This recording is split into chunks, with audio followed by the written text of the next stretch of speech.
Частка другая. Раздел першы. Апейка багата ездзіў. Ледь не штодня даводзілася выпраўляцца ў тую ці іншую дарогу. Дарог большых было 3. Адна, самая кароткая і самая добрая, адразу ля райвыканкама глінянымі каляінамі крута лезла ярам угару. Тут апейка заўсёды ішоў побач з таратайкай, іншы раз памагаючы каню. З гары шырока і далёка была відна зямля. Апейка з ахвотаю глядзеў, як ішлі палі, дзе-нідзе перарэзаныя дарогамі, расквечаныя купкамі дрэў. За сіняватай смугою хораша мякка плылі таполі, купкі далёкіх садоў ды стрэх, абрысы ўзлесяў. Дарога была шырокая і роўная, стары шлях з шумлівымі бярозамі і тэлефоннымі слупамі. Коні тут не толькі ішлі, а і беглі ахвотна, колы лёгка каціліся ў цвёрдых каляінах. Дарога паволі ўсё паніжалася і паніжалася, пакуль не ўпіралася ў нешырокае балота, абапал рачулкі Тур'і, дзе раптам збочвала і ўжо бралася мастком ды крывою падковай грэблі. Адсюль балоты ўжо амаль не адпускалі шлях, ішлі ўвесь час поблізу, край іх добра абазначалі стрэхі і гумныя сады, сёлы тут ляпіліся к самым балотам, так што платы агародаў гнілі ў балоце. Да і самі вуліцы, асабліва ў веснавое разводдзе ці асеннюю слату, падобна было, танулі ў балоце. Людзі тут адвеку шкадавалі кожны шматочак добрай зямлі. Час ад часу балоты нецярпліва падбіраліся да самага шляху, а то і перахоплівалі яго. Ад Тур'і, ад глінішчаў кожныя 1,5–2 кіламетры шлях узыходзіў на чорныя грэблі, тэлефонныя слубы ішлі цераз твань. Пад самы шлях падыходзіла балота і на мяжы раёна. Раён цягнуўся ўздоўж Прыпяці. На карце ў апейкавым кабінеце, якую намалявалі апейку ў школе, раён падобны быў на рыбіну, што ляжала ўздоўж ракі. Мяжа нібы знарок старалася не адыходзіць далёка ад берага, віляла найбольш усцяж яго. Паўз бераг з мястэчка ў процілеглыя бакі ішлі 2 другія большыя дарогі. Абедзве яны ішлі панізу. Адна, прагрукатаўшы брукам галоўнай раённай вуліцы, адразу за апошнімі дамамі ўлазіла густы цёмны сасновы лес, які, абхапіўшы, сціснуўшы з 2 бакоў, не выпускаў яе больш за 20 кіламетраў да самай чыгуначнай станцыі, якую таксама абцінаў лес. І гадзіну, і другую, едучы тут, бачыў апейка нейкі насцярожаны лес. Чуў, як важка ідуць у глыбокім пяску колы, як натужваюцца коні. Адсюль, калі збочваў улева лесам, пяскамі, цераз брады апейка выбіраўся на прырэчныя вёскі да Прыпяці. Управа ж дарога выводзіла яго ў новыя лясы, ў балоты, сярод якіх радкі хат з саламянымі ды гонтавымі стрэхамі, агароды, палі былі як астравы ў зялёным моры. Самая знаёмая была апейку тая дарога, што бегла з мястэчка ўніз паўз Прыпяці. Тут было ўсё асабліва вядомае. Кожны ручайчык, кожная лугавіна, кожны радок крывых каравых верб пры дарозе. Ад таго, што бачыў іх часта, а найбольш, мабыць, таму, што апаноўваў які-небудзь клопат, зазвычай нецярплівы, неспакойны, вочы нярэдка быццам і не бачылі ні верб тых, ні лугавін, быццам не было ў іх нічога асаблівага. Але здаралася і такое, найчасцей ціхімі залатымі днямі, калі сэрца раптам станавілася немаведама чаму надзіва кволае, чулае, што і вербы, і грэблі ішлі ўжо насустрач, знікалі як жывыя, як блізкія. Радасць, нейкая святочнасць, квола, нібы павуціна, трымцелі ўсярэдзіне, калі згадваў, як ехаў паз гэтыя самыя вербы цікаўным, палахлівым звярочкам. Першы раз у вялікі свет у Юравічы, калі згадваў дробныя драбніцы, што зачаравалі, урэзаліся ў памяць на ўсё жыццё.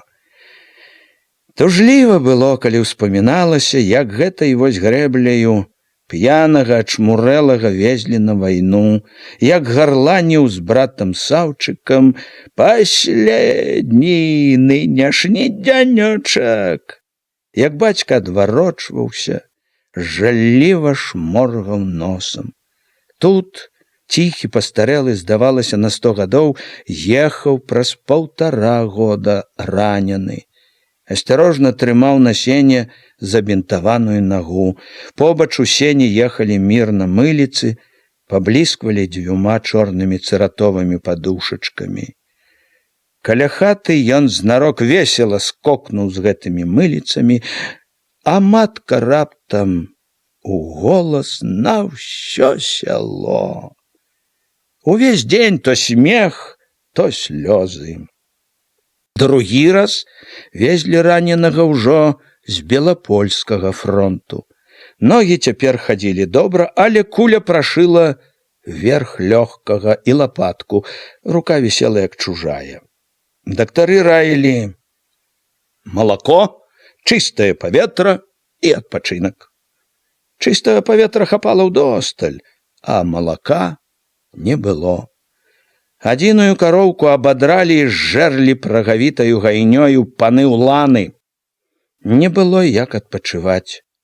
Дзе ты будзеш сядзець з ломкам, калі ўсе ў полі, на лузе, ў клопаце?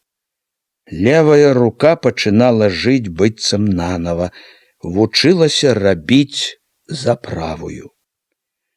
А потым з шынялём у нехалодныя дні, накінутым на пашкі, ездзіў сам на сельсавецкай каняцы у воласць, спярша сакратар, а потым старшыня сельсавета. Всё быццам сышлося к таму, каб кіраваць сельсаветам, і такая-сякая грамата, прывезеная з армейскай службы, і ранняя сталасць, набытая раненнямі ды вандраваннямі ваеннай пары, і нават калецтва. І праца была важная, патрэбная. І не толькі важная, а і небяспечная. Дасюль, калі ехаў тым балотам, дзе чорны зараснік лез з абодвух бакоў на грэбельку, чуў, як халадзее ўсярэдзіне. Трэба ж ледь не аддаў душу за нішто. От тут вылезла пачвара гэта бандзюга, гаркнула: «А ну, злазь!» Ён ад неспадзеўкі аж абамлеў. Прыпыніў коня, заўважыў, яшчэ 2 вылазяць. Гэта іх, мабыць, супакоіла, што паслухаўся стаў. Гэта і памагло яму. Як ён раптам адкуль узялося, здагадаўся, так спрытна і лоўка аперазаў пугай па вачах таго першага. І як тузануў коня, і як коні рвануў, як здагадаўся ўпасці на воз. 3 разы бахнулі, не пацэлілі. Жыць яму, значыцца, доўга выпала. Добра, што і дарога хутка завярнула, схавала яго. Памагла. Але ж як блізка была нябожчыца старая, каб трохі той свет пабачыў бы. Багата што напамінала дарога Апейку.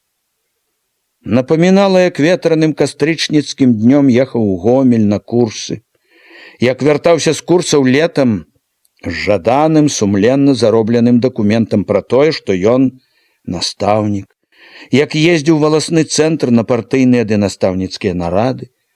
Думкі тут кожны раз вялі сваёй сцежкай. То ў дзядзькаву хату, дзе ён адзін вёў 4 класы, у цёмнае лясное сяло, то ў другое такое ж сяло, дзе ён зноў жа быў у сельсавеце, то к таму ці другому знаёмаму той пары. Успаміны прадаўнія бралі Апейку надчасцей, калі ён ехаў к роднай хаце. Калі ж вяртаўся, яго больш апаноўвала тое, што давялося пабачыць у сваёй хаце ў сяле. Было амаль заўсёды тужліва і неспакойна. Шкада было бацьку і матку, якія станавіліся ўжо зусім старымі. Матка яшчэ завіхалася, калі ён прыязджаў, бо і не чула стомы, а ў бацькі ўсё валілася з рук. Рука дрыжала, калі трымаў лыжку. Слабеў стары не гадамі, а тыднямі. Да трывогі пра бацьку нязменна прыпляталіся супярэчлівыя, блытаныя жалем і злосцю думкі пра брата, пра Саўчыка. Тое яснае, шчырае, што калісьці жыло між іх, цяпер не толькі не лагодніла абодвых, а рабіла яшчэ больш нецярплівымі, непрымірымымі.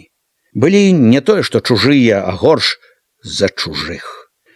Апейка проста ненавідзеў брата, а брат ненавідзеў яго. Нянавісць гэту ён і вёз з сабой, вяртаючыся. Кляў дурную братаву прагнасць, злую зацятасць, што калечыла, паганіла чалавека, шкадаваў матку, якая разрывалася між абодвух. Бяда з братам вельмі трывожыла апейкава жыццё. Мала пра што думаў ён цяпер з такой тугою нярадасцю. Як-ніяк той, хто лез у дрыгву, быў брат.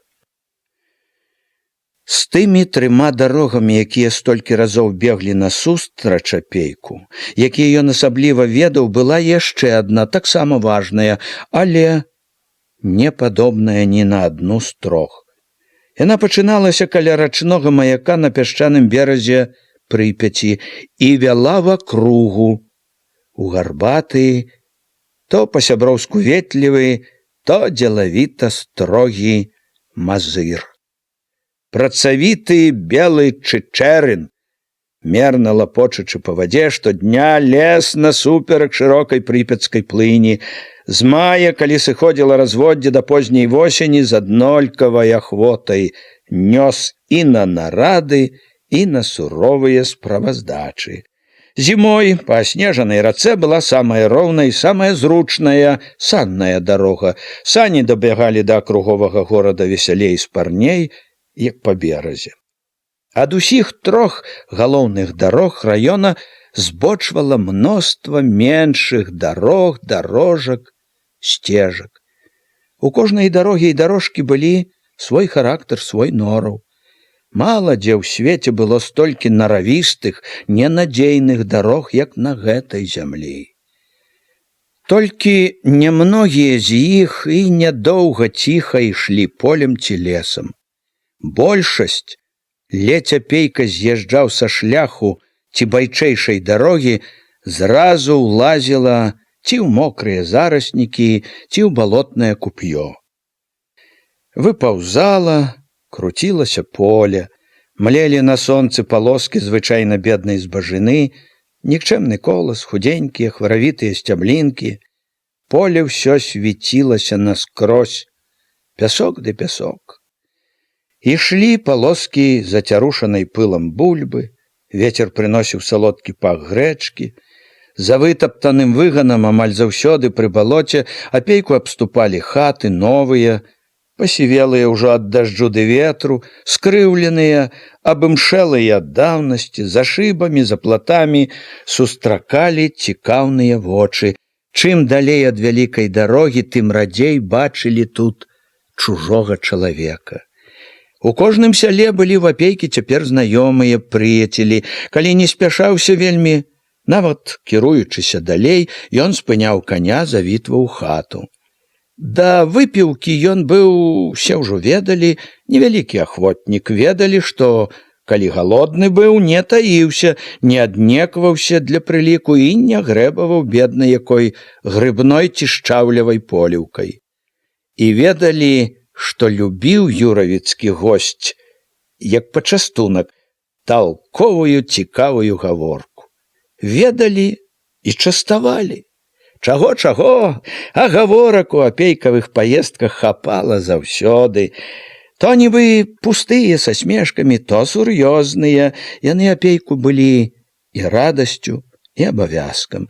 Хто-хто, ён ведаў, як далёка панясуць не вельмі багатыя на такія сустрэчы дзядзькі ды цёткі гаворкі гэтыя, як доўга будуць пераказваць, услухоўвацца, дашуквацца не толькі яўнага, а і тайнага сэнсу. Гаворкі цікавыя і карысныя былі і самому Апейку. Тут у гэтых людзей было мора навін, такіх патрэбных яго душы, якая хацела быць заўсёды з народам. Калі ён ехаў далей, побач часцяком ішло некалькі дзядзькоў, цётак, чародка цікаўных малых праводзілі. За крайнімі хатамі таратайка зноў кацілася пясчанымі каляінамі, разам з якімі ўбягала ў яшчэ адно балото. Абапал зноў мяняліся зараснікі шызаватых лазнякоў ды бліскучага алешніку, зноў ядавіта зелянела раска, цёпла, дурнотна пахла тванню. Трашчала галлё пад коламі, што дробна дрыжалі, курыўся пыл, руды, тарфяны. Адразу з боку грэбелькі млела дрыгва, зманліва зялёная, з буйной травою. Ступі і не выберася, зацягне, засмокча навек. Доўга ішлі то купы зараснікаў, то высокая бурая трава, то раска з жабамі, то чорная асклізлая ламачча. Балота, зялёная пагібель, як згледзець воку на цэлыя кіламетры да сіняй пасачкі кучаравага лесу. Час ад часу балота змяняў лес, таксама мокры, з балотнай травою, з асклізлым ламаччам. У ім яшчэ вастрэй біў смурод гнілі, яшчэ назольней лезла ў вочы, ў вушы камарэча, што кідалася цэлымі хмарамі. Балота, мокры лес, зноў балота, выспачкі, нават пясчаныя, былі рэдка, сыходзілі ж вельмі скора.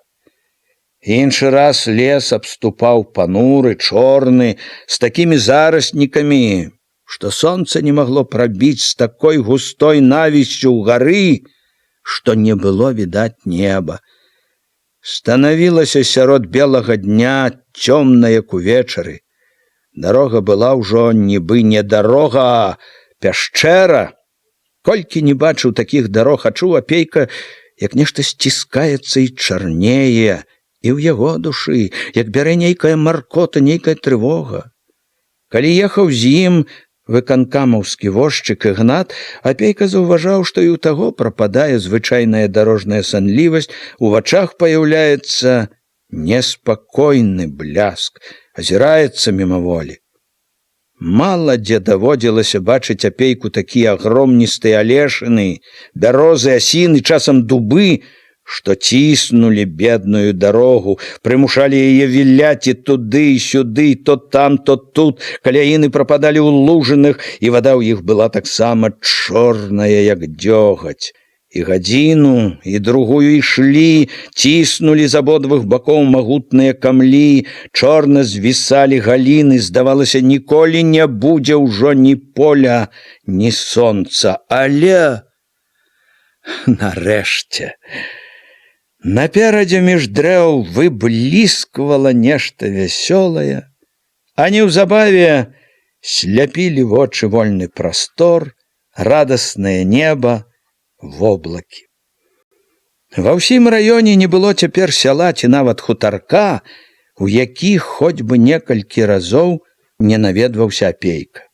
Яшчэ ў першыя паездкі свае па раёне Апейка заўважыў, што людзі ў розных месцах жылі неаднолькава, што тыя, хто жыў падалей ад ракі між балот ды лясоў, багата чым розніліся ад яго знаёмых змалку землякоў, жыхароў пясчанай надпрыпяцкай вёсачкі. Розніліся некаторымі звычаямі, розніліся гаворкаю, раптам прыкмеціў, што ў блізкіх, можна сказаць, суседніх сёлах па-рознаму вымаўлялі адны і тыя ж словы, быццам гаварылі на розных мовах.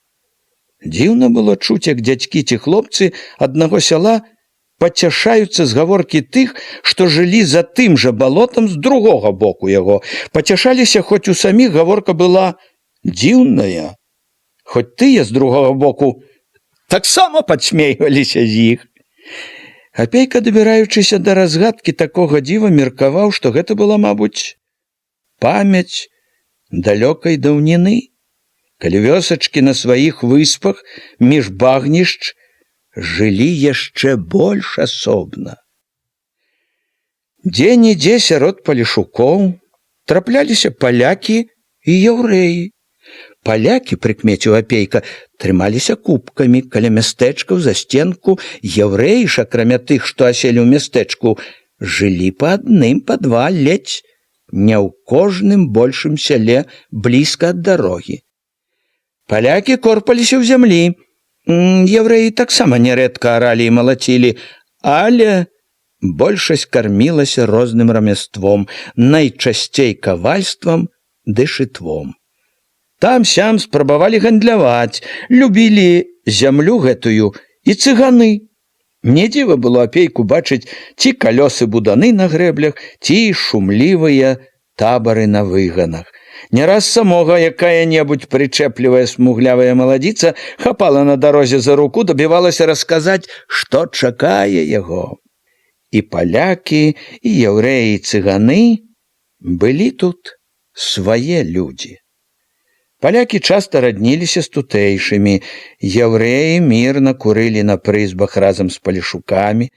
Амаль у кожным сяле знаходзілася хата, якая давала цыганам цяпло і прытулак на ўсю доўгую зіму.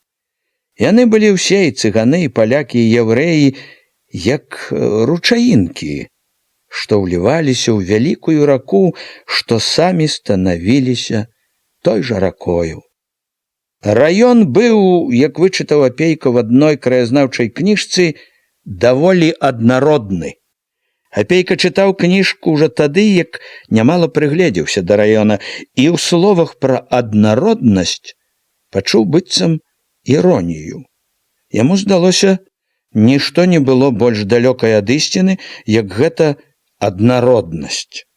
Ужо тое, дзе жылі, у якім месцы, розніла нямала людзей. Яго землякі, што ўмелі смаліць лодкі і закідваць у прыпяцкія затокі сеці, не ва ўсім былі падобны на тых сваіх братоў, хаты якіх ляпіліся ўздоўж шляху, якія з вясны да зімы толькі і корпаліся на сваіх перадзеленых, перамераных палосках. Людзі па шляху таксама бывалыя, звыклыя да блізкіх і далёкіх гасцей.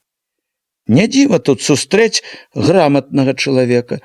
Амаль у кожным вялікім сяле школы, настаўнікі, але ўсё ж гэтыя не такія ўжо галасістыя, не такія вольныя на людзях. Гэтым лодка ды сець, як дзіва якое. Гэтыя не вераць у раптоўную удачу, калі за адзін дзень пабагацець можна. Мабыць, таму і гандлююць так ціха, асцярожна, паважна, і далей за юравіцкі кірмаш выбіраюцца рэдка. Рачныя ж, рухавыя, і ў нароўлі сустрэць лёгка, і ў мазыры, і за мазыром. Лёгка набываюць і лёгка трацяць. Зямля каля рэчкі найбольш пясчаная, няўдзячная. Тых жа, што каля шляху, яна падманвае рэдка, ёй больш вераць, больш стараюцца. Тут зямля з прадвечных аратых, векавечных плугатароў. У тых, што за гушчарамі, за балотамі, багата ў чым і сваё асаблівае жыццё і свае характары. За балотамі зямля найбольш паганая. Людзі хапаюцца за лес, шукаюць ратунку ў лесе, з ягадамі, арэхамі, грыбамі запасяць на зіму жалуды, цэлымі гарамі ссыпаюць у засекі. Жалуды любяць свінні, жалуды таўкуць на муку. Хлеб там рэдка без жалудовай дамешкі. Бывае і толькі з жалудовай мукі.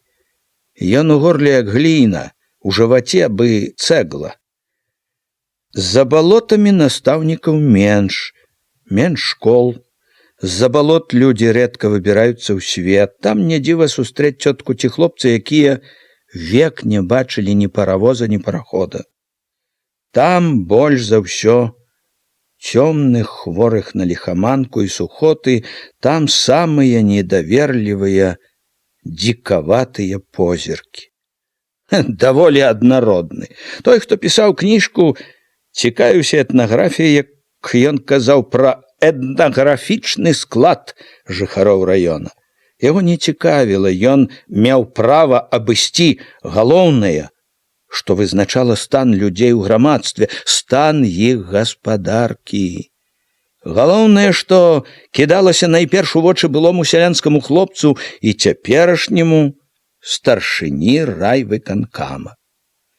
Не толькі па абавязку, а і як бы ўжо сардэчнай патрэбы раней за ўсё ведвала апейкава цікавасць, якая ў чалавека гаспадарка, колькі зямлі, пахаці, лугу, лесу, быў яшчэ немала ў каго і свой лес.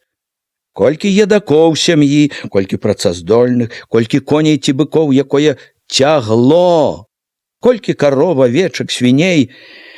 Неабыякавая, нефармальная чалавечая цікаўнасць яго старалася дазнацца не толькі тое, колькі зямлі і лугу, але якіх, і хто тыя едакі ў сям'і, што не робяць, і які той конь, тая карова, якая карысць іх.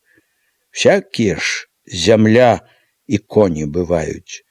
Ведаў ён не з падручнікаў якіх, а таму, што папахадзіў па гэтых усякіх землях. І паездзіў, папарабіў на ўсякіх конях. І яшчэ не забываў ніколі, ці не служыць хто з хлопцаў у чырвонай арміі, дзе, кім. Не забываў не толькі таму, што ведаў, як багата значыў той хлопец у гаспадарцы, а і таму, што помніў, паважаў армейскую службу. Хацеў, каб усе помнілі, армія, то армія, хлопец не на гулях, а на дзяржаўнай службе служыць народу. Значыць, пашана і яму, і яго бацькам ды братам, пашана і ўвага. Бачыў апейка, што і заможныя беднякі не ўсе былі на адзін капыл. Былі сярод заможных багацей кулакі, п'яўкі, што толькі і жылі з чужой крыві, з чужога поту. А былі і такія заможнікі, дзе дастатак увесь набываўся тым, што сям'я ўся, з падрослых працавітых дзяўчат ды хлопцаў, якімі правіць суровы, бязлітасны камандзір бацька. Бацька-манарх, бацька-катаржнік, камандзір катаржнай каманды. Былі такія заможнікі, у якіх адно лічылася зямлі больш, як у іншых. Але як зямля тая жаўцела жоўценькім пясочкам, то заможнікі такія праўдзіва нагадвалі голых каралёў. Былі і такі, у якіх за чорнымі, пакрыўленымі сценамі, за сляпымі акенцамі, заткнутымі анучамі, таіліся багацце і хцівасць, пра якія б век не падумаў. Поўная кулацкая дзяржава пад абдзёртай старчай страхою. А другога гатовы былі залічыць у кулакі толькі таму, што ў таго хата відная на ўсё сяло. Выпнуўся, паставіў усім на зайздрасць, лезе ўсім у вочы сваім хорамам, а ў тым хораме век галодныя дзеці, багацце ўсё. Не блізнятамі былі, бачыў апейка, і тыя, каго аб'ядноўвалі адным імем бедната. За тым агульным, добра знаёмым абліччам галечай нішчымніцы, якой яднала ўсіх, бачыў апейка рознасць лёсаў і прычын. Бедныя ад беднасці зямлі, што ты высціснеш з таго пясочку ці балота? Ад недахвату цягла, паспрабуй, разгарніся без каня. Ад таго, што хворыя кармільцы, ад таго, што няшчасці невядома за які грэх сыплюцца, ад таго, што ратоў поўна ў хаце. Всё дай ды дай, а падмогі ніякай. Былі бедныя, што век у працы ў клопаце, і бедныя, што чухаліся і то з лянотаю. Былі век цвярозыя і век п'яныя. Былі такія, што апейка загадзя мог бы паручыцца, ў калгасе апорай будуць. Калгасная гаспадарка на такіх будзе трымацца. Былі і такія, апейка гэта таксама добра бачыў, што не парадуецца калгас прыдбаўшы, труцень, прыхлябацель, беднасцю сваёй пахваляцца будзе, як білетам на бясплатную паездку ў рай. Што праўда, тое праўда, былі ў балотнай ды лясной старане у якой апейку выпала рабіць з людзьмі ціхія, рахманы, акурат такія, якімі Палешукоў паказвалі свету старыя спачувальныя кнігі. Але былі зусім іншыя, якія невядома чаму не ўварваліся ў тыя кнігі, не рахманыя, крыклівыя, задзірлівыя нават. Былі баязліўцы, што дрыжалі перад усім, і зухі, якія не страшыліся ні чорта, ні бога. Была жахлівая цемра і дзікасць, але ж колькі сустракаў глушэчы сваёй апейка такіх цётак ды дзядкоў, што хоць не ведалі, як распісацца, і ўвесь век корпаліся на сваёй богам забытай выспе, а былі проста мудрацы. Хоць, здавалася б, павінен быў прывыкнуць. Сустракаў такіх ні аднаго. Ледзь не ў кожным сяле спаткаць можна было такога. Кожны раз захапляўся яснасцю, глыбінёй разваг, шырынёй думання незнаных нідзе, акрамя свайго сяла, філосафаў. Не мог не здзіўляцца, як можна было мець такі ясны, багаты розум пры векавечнай да знямогі працы, пры векавой дзікасці. Ён любіў балотных мудрацоў. У апейкі была проста неадольная слабасць. Пагаманіць з такімі, падчапіць, выклікаць на спрэчку, ушчаць дыскусію. У кожнага мудраца былі свае меркаванні, свае развагі, свае сумненні. Колькі тут можна было пачуць цікавага і павучальнага яму, які сам нямала пабачыў на свеце. У адным, можа, большасць людзей, з якімі даводзілася сустракацца, былі падобныя адзін да аднаго у тым, як адносіліся да ўсяго, што казалі ім. Нават апейка свой чалавек чуў нязменна. У землякоў яго не лішне даверлівасці. Не, яны слухалі апейку. Падобны да іх, ён умеў гаварыць з імі, ведаў, як падысці, яго слухалі ахвотна, нават вельмі ахвотна, ківалі, згаджаліся, але амаль што кожны, слухаючы, ківаючы, чуў апейка, не забываў ніколі прытым прасейваць усё пра сваё вельмі тонкае, пільнае сіта. У кожным сяле, ды амаль што ў кожнай хаце, у гэтым людзі ў сёлах былі перакананы яшчэ больш за апейку, жылі чым-небудзь выдатныя людзі. У адной славіўся на ўсё сяло пчаляр, які так навастрыўся ў пчалярскай справе сваёй, што нават гаварыць з пчоламі ўмее. У другой дзівосны грыбнік, які дабаў да ўсіх грыбных тайн і век нясе грыбоў утрая больш за другіх. У трэцяй слава ззяе над паляўнічым. Не тое, што лісіц, ваўкоў ды рысяў перабіў не злічыць, у качак пападае са стрэльбы, заплюшчыўшы вочы. Гэты ведае такія сакрэты рыбацтва, пра якія іншым і не снілася. Той такі выдумшчык, што як збрэша, жываты папарвяце. А той так спявае, што за сэрца возьме. Той казачнік, той балалаечнік, той скакун, а колькі майстроў? Касіць, капіць стагі, складваць, жаць, малаціць, веяць, пячы хлеб, варыць патраўку, калоць свіней, рэзаць цялят, праць, ткаць, бяліць палатно, пілаваць дровы, плесці лапці. Багата дзе ёсць чалавеку паказаць свой спрыт, свой талент. Тысячамі самых розных, блытаных, іншы раз, здавалася б, нечаканых вузлоў вязала нястомнае жыццё чалавечыя дачыненні.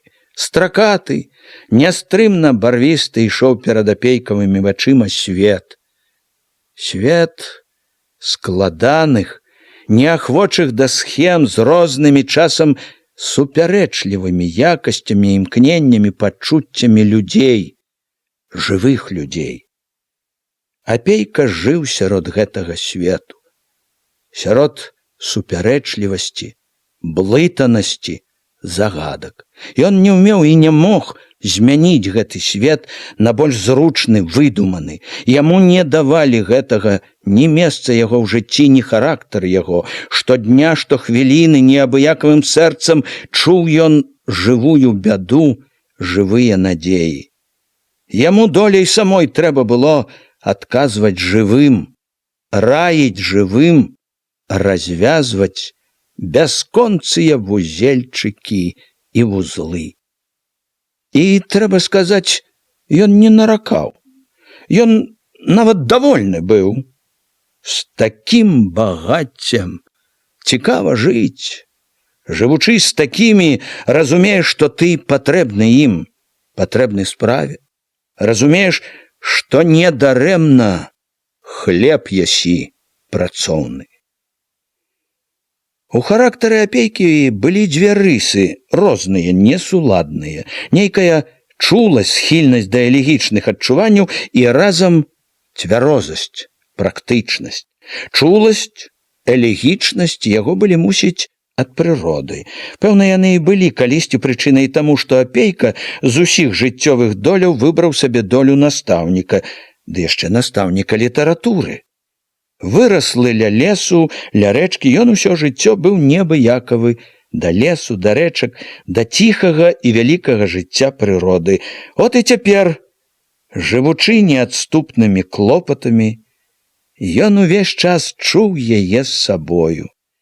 Ішла пара, якая заўсёды асабліва хвалявала яго — восень. Ён заўважыў яе подступ здаля, са жніўня, калі сонца падымалася яшчэ высока, і ад гарачыні іншымі днямі ашмлелі дрэвы, бабкі, недажатыя палосы, агароды за платамі. Подступ яе радаваў добрым надвор'ем. Палі дружна галелі, зелянелі адно палосы з картопляю. Дарогі былі поўныя працоўнага руху, дзе б ні быў, рыпелі вазы, сунуліся да сяла па загуменных дарогах, уціскаліся ў расчыненыя гуменныя вароты. Не толькі ў халаднаватых гумнах, а і на гарачых прыгуменнях пахла жытам, ячменем, аўсом. Там і тут рады снапоў пры сценах аздаблялі чорныя гумны, як паясы, снапы сушылі. Дзе-нідзе цупалі ўжо цапы. Восень далічвала летні плён. Што ж, Апейку не было чаго быць недавольным гэтым плёнам. Яно было не пустое, не гультайскае, можна ўжо сказаць, мінулае лета. Як і ў тыя гады, нязбытным вялікім клопатам лета былі дарогі. Трэба было, як і ў тыя леты, карыстаючыся тым, што балоты падсыхаюць, што сярод лета ёсць трохі вольнага часу, ладзіць грэблі, правіць, лажыць масты. Дарогі былі вечнай бядою. Хоць нямала за мінулыя гады наладзілі. Клопату хапіла і на гэтае лета. Хопіць і яшчэ, мабыць, не на 10 гадоў. Паваждацца давялося немалам, але клопат, што ні кажы, не прапаў попусту. Яшчэ 2 грэблі новыя у самую балотную глухамань, яшчэ некалькі падсыпалін, наладзілі старых, пералажылі шчарбатыя падламаныя масты, збудавалі трохі новых. Можна, не хвалячыся і не прыбядняючыся, сказаць, тое-сёе зрабілі. Вядома, да ладу яшчэ далёка, дарогі яшчэ багата дзе рэжуць без нажа, але всё ж тое-сёе зрабілі. 1 верасня школьны званок паклікаў малых у 3 новыя школы. Апейка ў той вераснёвы дзень дапаў да адной з іх у Мокуці. Сам бачыў, колькі радасці ўцехі было ў бацькоў і дзяцей. Усё сяло, старыя і малыя, сышліся як на свята. Заняткі доўга нельга было пачаць ад таго, што кожнай матцы, кожнаму бацьку хацелася паглядзець, як будуць іхні ці іхнія вучыцца. Потым разышліся, праўда, па палосах, па гумнах, але вечарам, каб не было Апейкі, спаілі б з радасці далікатнага настаўніка. адзінага пакуль на ўсю школу. Свята праўдзівае было. І апейка не дзівіўся. Раней трэба было перціся ў школу за цэлых 7 кіламетраў, ды летні ўсё лесам па незлічоных лужынах, якія летам не высыхалі, цераз балота за куранямі. І лес там быў найбольш чорны, непралазны, поўны ўсякага звяр'я ды гадаўя. В саміх Юравічах тут былі і апейкава задума, і яго кіраванне зрабілі інтэрнат для дзяцей з далейшых сёл. Школ другой ступені ў раёне не густа, пакуль што поўная толькі адна. Дык от і няхай будзе сталы прытулак усім, хто хоча ісці з балот да святла. Няхай будзе цёплы куток і страха перад вучобай пасля вучобы. Не ўсякаму бацьку ёсць на што наняць іх у мястэчку. Сам-насам апейка радаваўся, ганарыўся нават як асобным дасягненнем, што ў гэтым годзе школы будуць не толькі з апалам. Дрывамі удалося забяспечыць школы непагана, дзецям не давядзецца мерзнуць у халодных класах. У гэтым годзе ва ўсіх школах будуць для дзяцей гарачыя снеданні, хлеб і чай з цукрам. Ва ўсіх школах цяпер ёсць тытаны ці бачкі гатаваць чай. Ёсць хлеб і ёсць цукар. Гэта ўжо нешта ад будучыні. Гэта ўжо, можна сказаць, з'ява сацыялізма. Цяпер, калі восень відна не па нейкіх асобных прыкметах, а ўладарыць усюды, беспадзельна можна ўжо скінуць з душы трывогу пра ўраджай. І налілося ўсё, і выспела, і прыбралі з поля. За ўсе зернавыя можна быць спакойным, і за жыта, і за ячмень, і за авёс. Тое леташняе лета было няўдалае. Зернавыя ўрадзілі слаба, што вымакла з вясны, а што пагарэла, і людзям было мала, і перад дзяржавай у даўгу засталіся. Не выканалі нарыхтовак. Была цяжкая восень. У трывозе аб людзях, з усякімі непрыемнасцямі зверху за нявыкананы план, і яшчэ больш цяжкая зіма і вясна. Людзі ў некаторых сёлах дамешвалі ў муку жолуд, пяклі з жалудовага цеста. Ні адной сям'і, некалькім сёлам гразіўся голад. Трэба было памагаць, з багацейшых сёл ратаваць колькі змогі. Памагалі і выратавалі. Узялі з гэтых багацейшых сёл, выціснулі з кулакоў. Тым сім дзякаваць ёй падсабіла акруга. Пасля ўсяго асабліва неспакойныя былі і вясна, і лета, таму і асаблівая радасць, што не падвялі. Ураджай сёлета непаганы, калі раўняць нават з тым, што збіралі ў добрыя гады. Жыццё павінна выправіцца. Цяпер неспакой толькі пра картоплю, каб з ёй добра было ўсё. Восень пакуль, не прыдумаеш лепшай, золата не восень. Дні, як адзін, сонечныя, лагодныя, неяк надзіва чыстыя. Всё навокал у ласкавай, дзівоснай яснасці. Всё агорнута млявым велічным спакоем. Белаватае неба, далёкія і блізкія лясы, трава пры дарогах. Усім гэтым небам і зямлёю прырода нібы кажа: я папрацавала немала, нашчаравалася за вясну ды лета, і от хачу пакволіцца ў спакой. Яна, можа, і мае права на спакой, а людзям не да яго, не да спачыну. Людзі поўныя клопату, адвечнага асенняга імкнення, і таксама повен клопату апейка. Толькі ў клопаце яго не адна сям'я, не адна гаспадарка, тысячы сем'яў, дзесяткі вёсак і вёсачак, раён. Цупаюць цапы у тысячах гумнаў. За палямі, за барамі і зараснікамі, за абшарамі балотных чаратоў і асакі цупаюць у дзённай яснасці і ў чорныя з першым подыхам холаду ночы пры святле лятучых мышаў. Звіняць і ўдзень і ўночы яшчэ нечастыя калгасныя малатарні. Удзень танчэй, як бы празрысцей, уночы басавіцей. Гул іх яшчэ не ўсюды звычны, і таму вяселіць асабліва.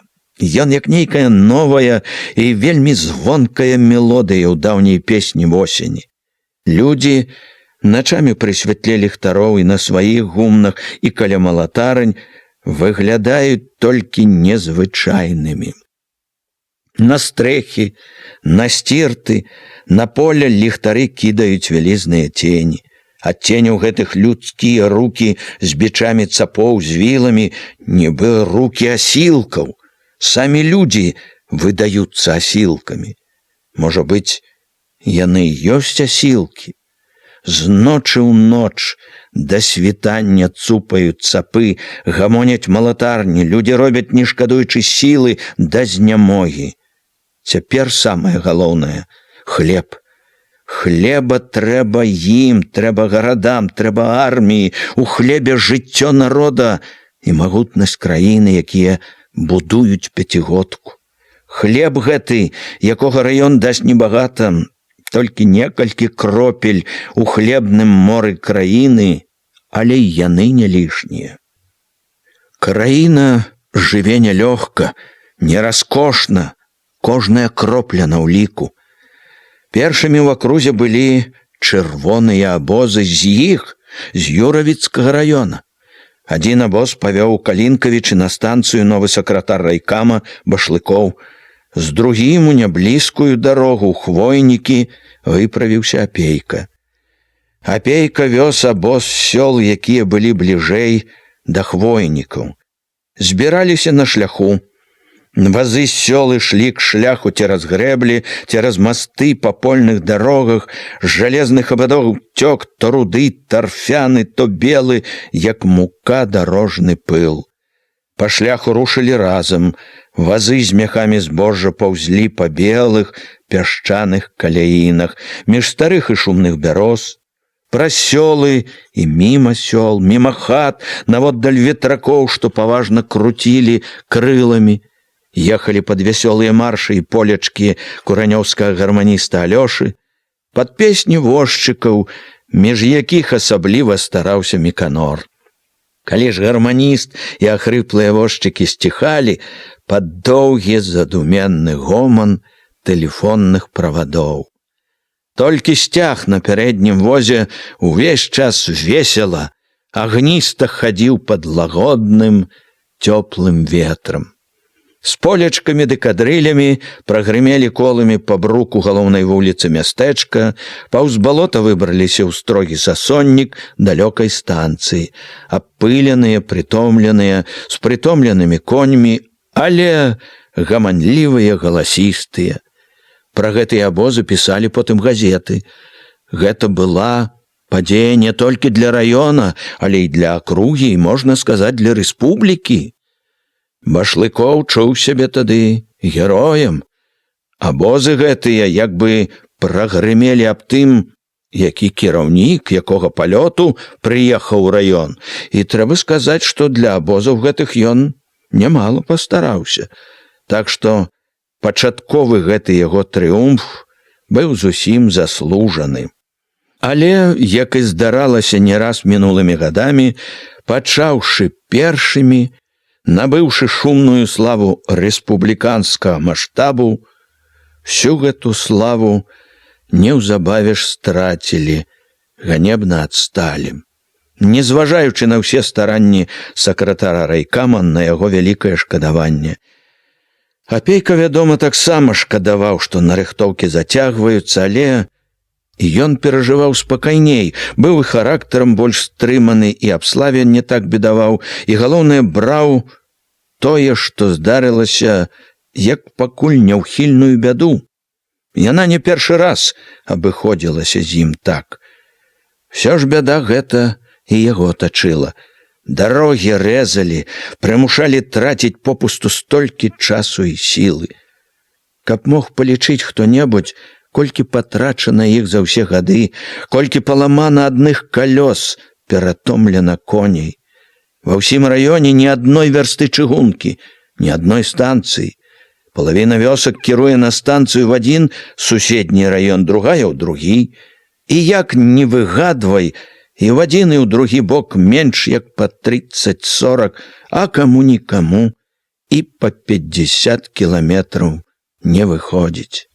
Тут як ні старайся, хоць абозы будуць рыпець не толькі ў дзень, а і ноччу да ранку. Всё адно не ўправішся добра, все роўна раён спозніцца.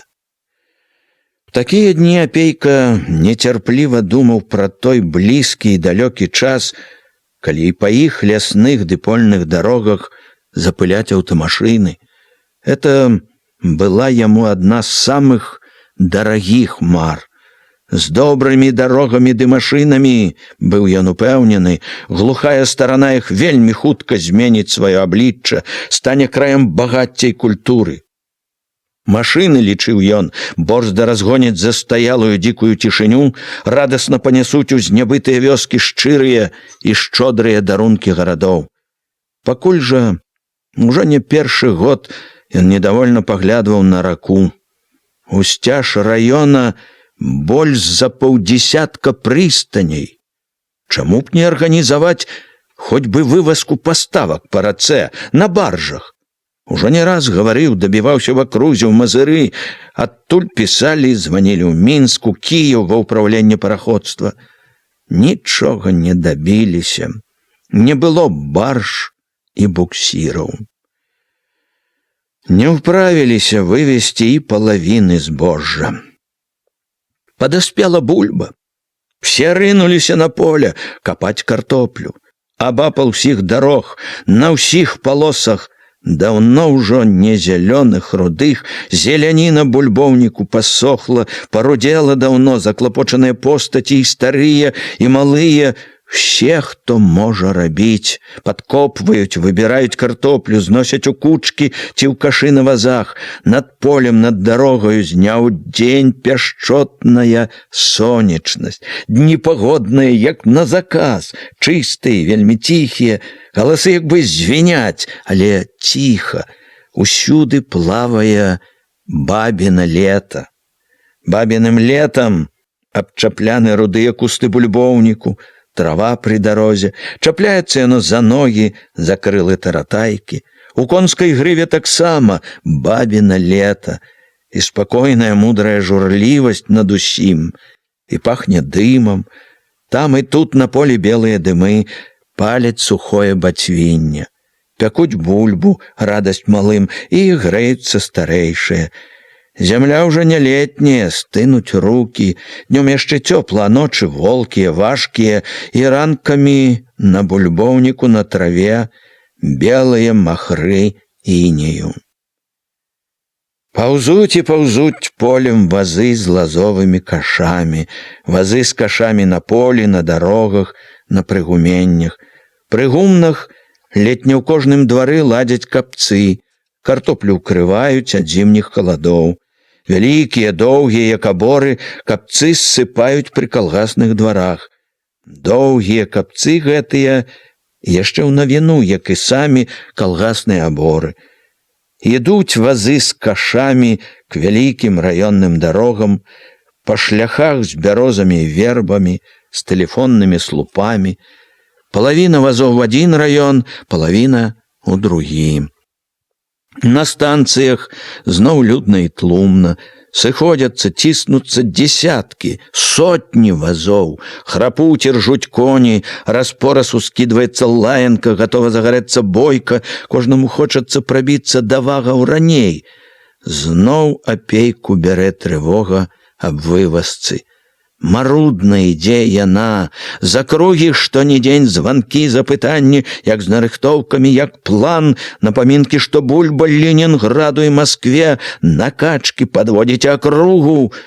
Нібы ён вінаваты, все таму, што ён не хоча ці мала хоча, каб было лепш. І от жа, хоць не вінаваты, хоць ведаеш, няма на табе віны, а ездзіш ужо як вінаваты. Гаворыш ужо ў сельсаветах, у калгасах, у вёсках неспакойна, сам падганяеш ужо і сам накачваеш, хоць часта бачыш, што ўсё гэта і нядобра. Неспакой, гарачка, нервы не вытрымліваюць. Спакой, дзелавітая разважнасць не ўдаюцца.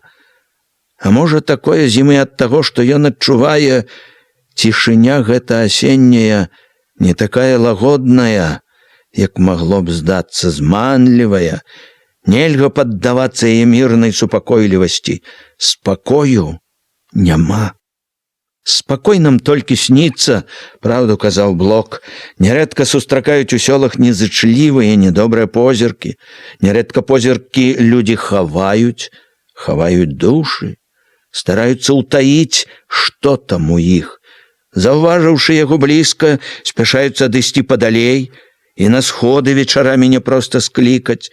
Доўга сыходзяцца і не ўсе.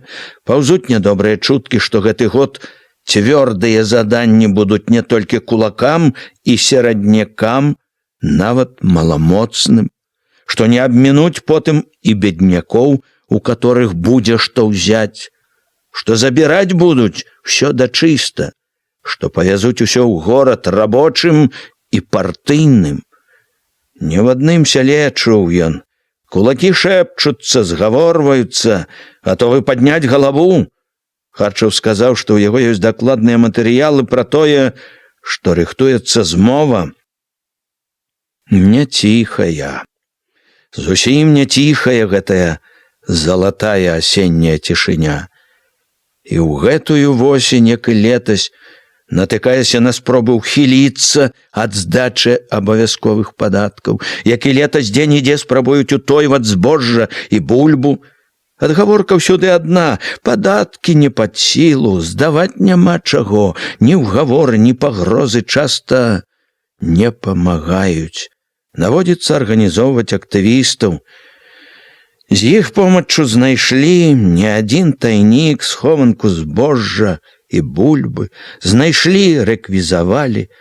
На саміх тых, хто хацеў ухіліцца ад падаткаў, ашукаць, аформілі некалькі спраў, перадалі ў суд. 5 найбольш злосных пасадзілі нават. Можа, таму так востра чуеш прыроду, што бачыш, колькі яшчэ сярод людзей ёсць нялюдскага. Работа старшыні райвыканкама не для беленькіх рук. З дня ў дзень прыходзіцца лезці ў гразь, браць яе сваімі рукамі, ачышчаць зямлю ад гразі. Это толькі збоку здаецца, што работа яго лёгкая. Таратайка са скураным сядзеннем, возчык Ігнат, свой кабінет у раённай сталіцы, прэзідыумы за сталом з чырвоным сукном, слава і ўлада.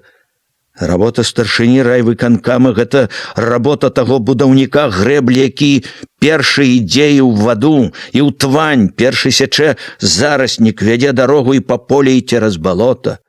Работа байца і маленькага аддзялённага камандзіра, які з сакратаром райкама без адгаворак, галавою сваёй і сэрцам адказвае за ўсё, што дзеецца ў раёне у такі складаны час. І радасць, і неспакой вечны ў сэрцы, і ў дзень, і ўвечары, і начамі, і ў сёлах, і ў мястэчку, і ў дарозе. Адтаго ён і так часта ў дарозе па сёлах, няма ніколі спакою. Радасць увесь час клопатам, радасць, вясёлы імпэтны гуд калгасных малатарань прыглушыў мернае цупанне цапоў ужо не ў адным і не ў 2 сёлах. У кожным сельсавеце між цеснага бязладдзя мізэрных палосак шырокія, прасторныя абшары калгасных уладанняў. Яны шырэй сталі за год. Касыя рады аратых адзін пры адным ступаюць калгаснымі палямі. Баразна пры баразне пакідаюць за сабой вільготную свежасць пахкай зямлі, рыхтуюць да новага калгаснага засеву. Не толькі аратыя з коньмі, нястомныя трактары, пыхкаючы сінім дымам, гаманліва па-маладому порстка рушаць, як новыя працаўнікі, пачынальнікі новых, знаных пакуль толькі ў марах часоў. За гумнымі, за крайнімі агародамі Пры дарогах растуць нязвыкла шырозныя двары з доўгімі аборамі і свірнамі. Іх складваюць са старых свірнаў і гумнаў, для іх прывозяць з лесу смалістыя сосны. Хораша тады пахне свежай смалою на калгасных дварах. Калгасаў пакуль небагата. 9 калгасаў у раёне, як астраўкі сярод даўняга балота. Але бяда не толькі ў тым, што іх мала лікам, большая бяда, што амаль у кожным мала народу і, што яшчэ горш, мала парадку. Ладу мала. Мала калгасных будынкаў, жывёла найбольш па ўсім сяле па розных хлявах. Будаўніцтва ідзе слаба, тэхнікі вельмі мала, і людзі не заўсёды старанна працуюць. Без вялікай ахвоты, як бы аглядваючыся назад. Свядомасці не хапае. І агітацыя не заўсёды даходзіць. Невядома, як зацікавіць, запаліць іх. Багата што яшчэ невядома. І чым далей, чым шырэй разгортваецца калгаснае, тым больш гэтых загадак. Але галоўнае, як дабіцца, каб людзі стараліся, каб рабілі ад усёй душы, каб любілі і зямлю, і коней агульных, як любяць сваё адзінае. Багата клопату і неспакою было ў апейкі. Але над усім, і дробным, і нядробным, было адчуванне блізкіх, вялікіх падзей. Подых гэтых вялікіх падзей чуўся ўсё мацней і шырэй па меры таго, як сыходзіла восень, набліжалася зіма. Другая частка апейкавага жыцця была у мястэчку. Тут нязменна канчаліся ўсе яго вандраванні па раёне. Тут быў на тым баку, што бліжэй да Хвойніку, да Прыпяці, яго дом. Палавіна дома, у якую ён усяліўся па праву старшыні райвыканкама, тут была жонка Вера, былі малыя, сын яго большы, Володя, і шчабятуха Ніначка. Вяртаючыся пад поўнач ці пад досвітак, ён падыходзіў да чорнага акна, ля якога ён, здавалася, знадворку чуў цеплыню іх пасцеляў, цеплыню іх сну. Прытульваўся, прыслухоўваючыся да цішыні там. Ціха, радасна стукаў. Ён чуў асцярожны шорхат, што адразу адзываўся на яго стук. Вера прачыналася так хутка, нібы і не спала. Момант бачыў ці ўгадваў цьмяны абрыс яе твару, што прыпадаў да шыбы, нецярпліва пералазіў каля сцяны плот, скакаў на двор, чуў з ганка, як яна адчыняе хатнія дзверы, як у потімку ідзе праз сенцы, стукае засаўкаю. Цяпло любага чалавека, цяпло роднага дома.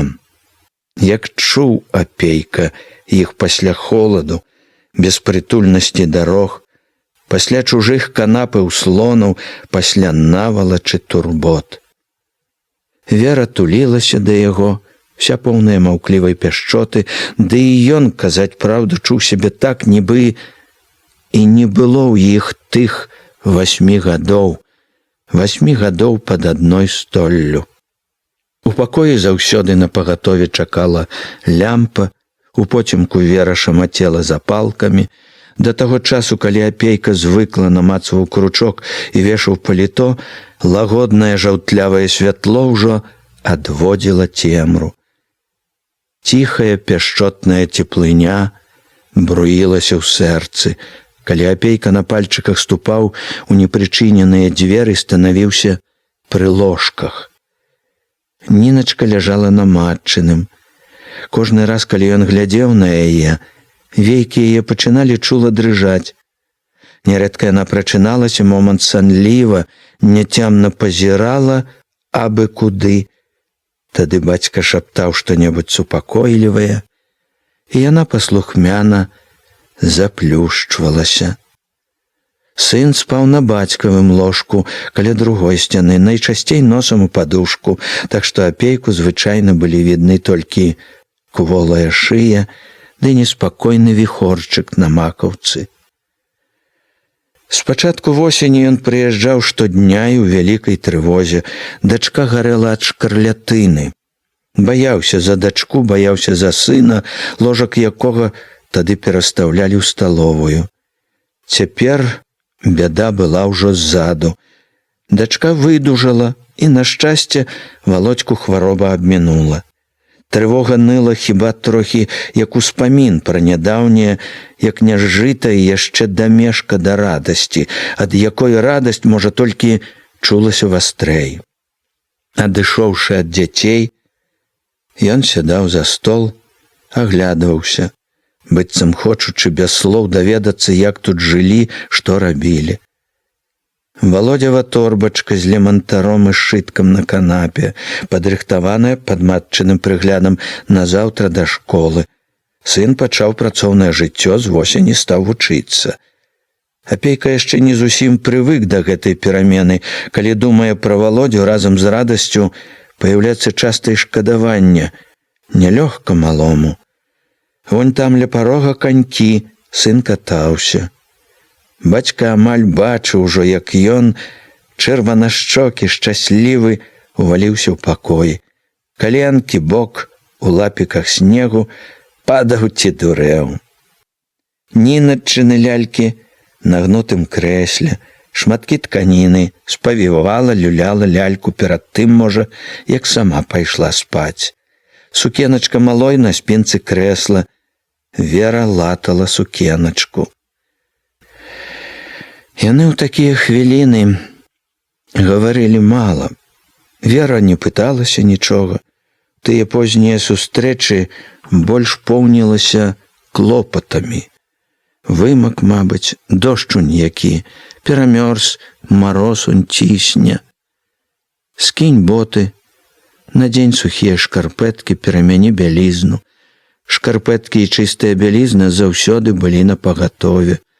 Спрытна паяўляліся з аблезлага пузатага камода, паслухмяныя яе клопату, яе каханню. Праходзіла якіх некалькі хвілін, як апейка стаяў ужо ў сухой бялізне, в сухіх цёплых шкарпэтках, за салодаю умываўся, садзіўся зноў за стол, на які яна збірала вячэру. Сабраўшы ўсё, яна садзілася сама, ціхая і маўклівая, поўная спакоем сустрэчы. Нават, калі было што-небудзь важнае, яна звычайна не гаварыла, асабліва, калі гэта было непрыемнае. Такая была ўжо ў яе, ды і ў яго звычка. Нішто не павінна было хмарыць сустрэчу, час радасці. Всяму свая пара. Прыйдзе пара і клопату. Цяпер здарожанаму чалавеку трэба адпачыць, пажыць бясхмарнай радасцю сустрэчы. І радасць жыла, з ёю ён за поўнач на досвітку клаўся спаць, з ёю стомлены, нязвыкла спакойны, чуючы жонку малых, засынаў.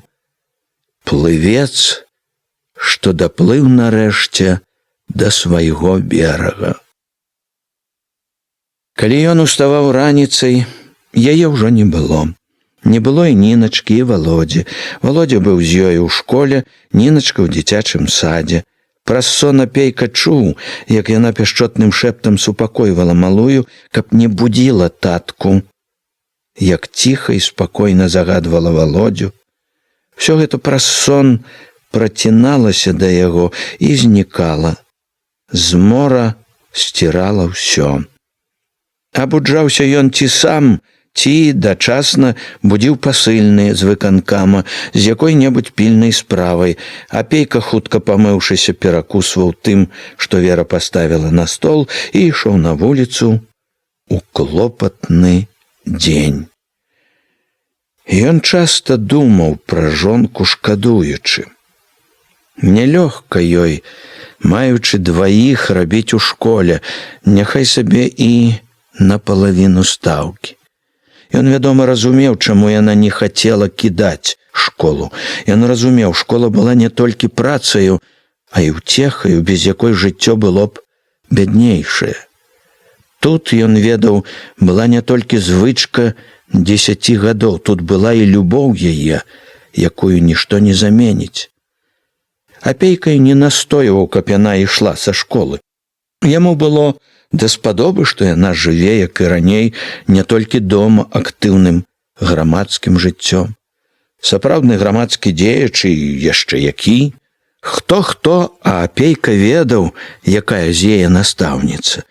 І ўсё ж тое, што яна працавала ў школе, рабіла і ў школе і дома, рабіла за дваіх, надмеру турбавала яго адчуваннем несправядлівасці, якую невядома было, як паправіць.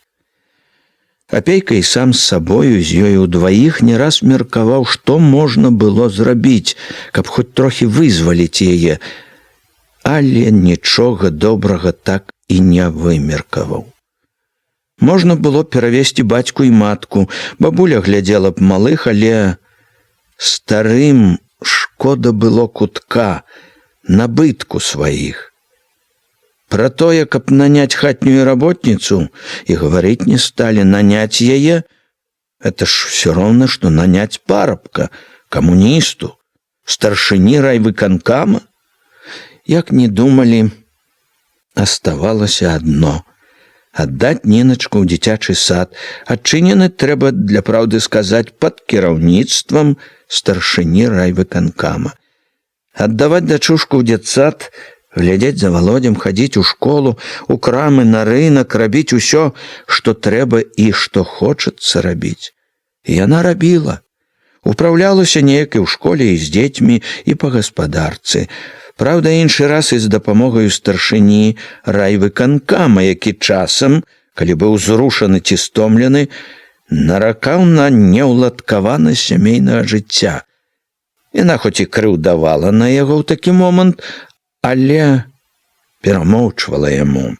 Ён злаваўся, бурчаў, але нарэшце астываў, спакайнеў. Найболей жа яны жылі дружна.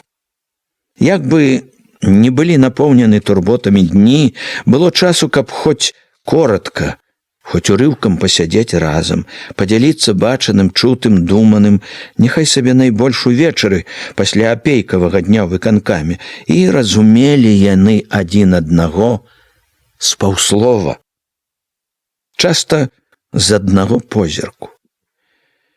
У другой палавіне дома жыў даўні апейкаў знаёмы Харчаў.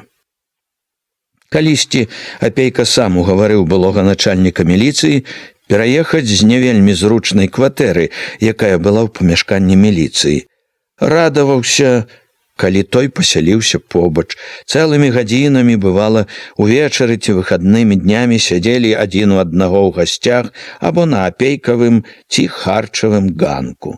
Часам спрачаліся і разыходзіліся найбольш кожны са сваёй цвёрдай думкай, але гэта не шкодзіла нібы жыць мірна нават у добрым сяброўскім ладзе.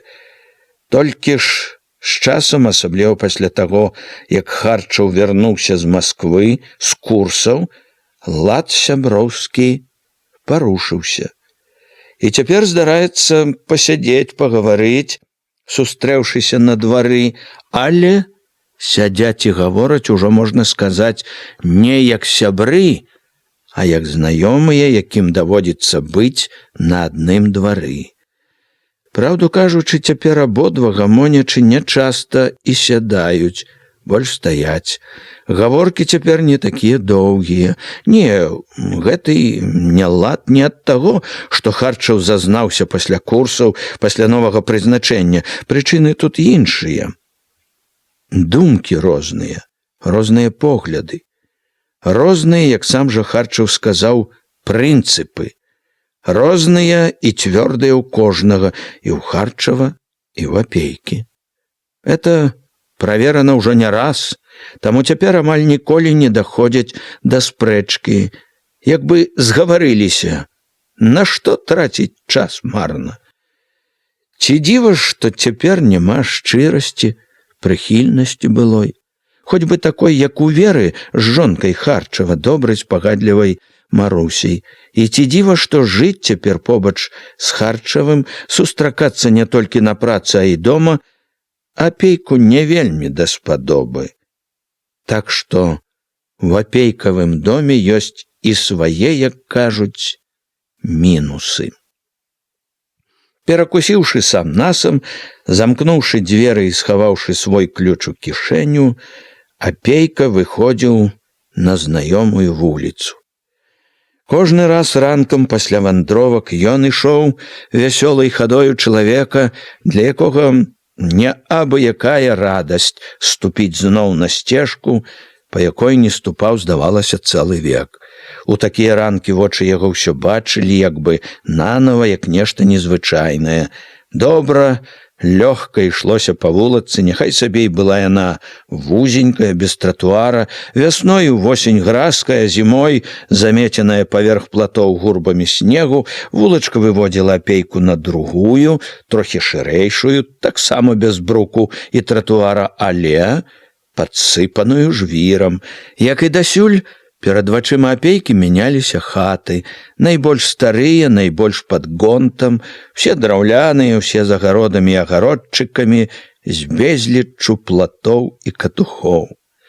Вясковыя платы і хаты гэтыя выводзілі Апейку на брук галоўнай вуліцы, дзе быў і гаманкі дашчаны тратуар, і там-сям белыя і чырвоныя ганарлівыя камяніцы, дзе грымелі жалезам вазы, дзе святочна чырванелі лозунгі, дзе і было тое, што вылучала гэтае паселішча з іншых, што давала яму права звацца асабліва. Мястэчка, галоўная вуліца Леніна, была даўжэзная, цягнулася ўсцяж гары болей як на 3 кіламетры, пакуль не ўпіралася ў зыбучы пясок, у цёмны хвойнік. Другая такая ж вуліца, также ўсцяж гары, але бліжэй, прыціскаючыся да самага падножжа, ішла ў другі бок між ліп, між вербаў, да самай аздобленай хмызнякамі роўнядзі лугавой нізіны. Вясной всю нізіну залівала прыпяцкая паводка, увесь прасцяг быў повен шырокага вадзянога бляску. У вадзе танулі агароды, завулкі, з вады тырчалі платы, катухі, вода лізала ганкі, тады па агародах, па завулках спрытна юрлілі лодкі. Лодкі станавіліся самым неабходным транспартам. У дні і тыдні паводак, здавалася, невядомае мора падступала да хат. Вода разлівалася да самых далёкіх гор на другім баку Прыпяці, так шырока, што сцінала грудзі. Пад лета, раней ці пазней, вода паволі спаўзала, аддавала людзям чарнату мокрай зямлі. За гародамі ды завулкамі вылазілі на волю лугавыя прасцягі, вылазілі проста з вясёлаю зелянінаю і бліскучым россыпам жоўтых красак. Хутка абсыхалі пясчаныя разлогі паўз Прыпяць, бераг быў увесь у пясчаных засыпах пяску, адкрывалася нарэшце дарога да прыстанькі, што ўжо нямарна чакала святочна-белыя параходы. На перарэз гэтым дзвюм бегла з цеснаты гары яшчэ адна вялікая вуліца. Всё ніжэй, ніжэй, між хат, пад саснячкі, у прыпяцкія пяскі к той жа прыстані.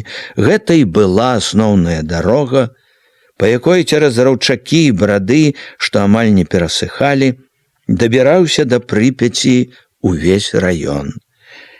На гэтых 3 вуліцах і жыла большасць местачковага жыхарства. Гэта, можна сказаць, былі галоўныя вуліцы.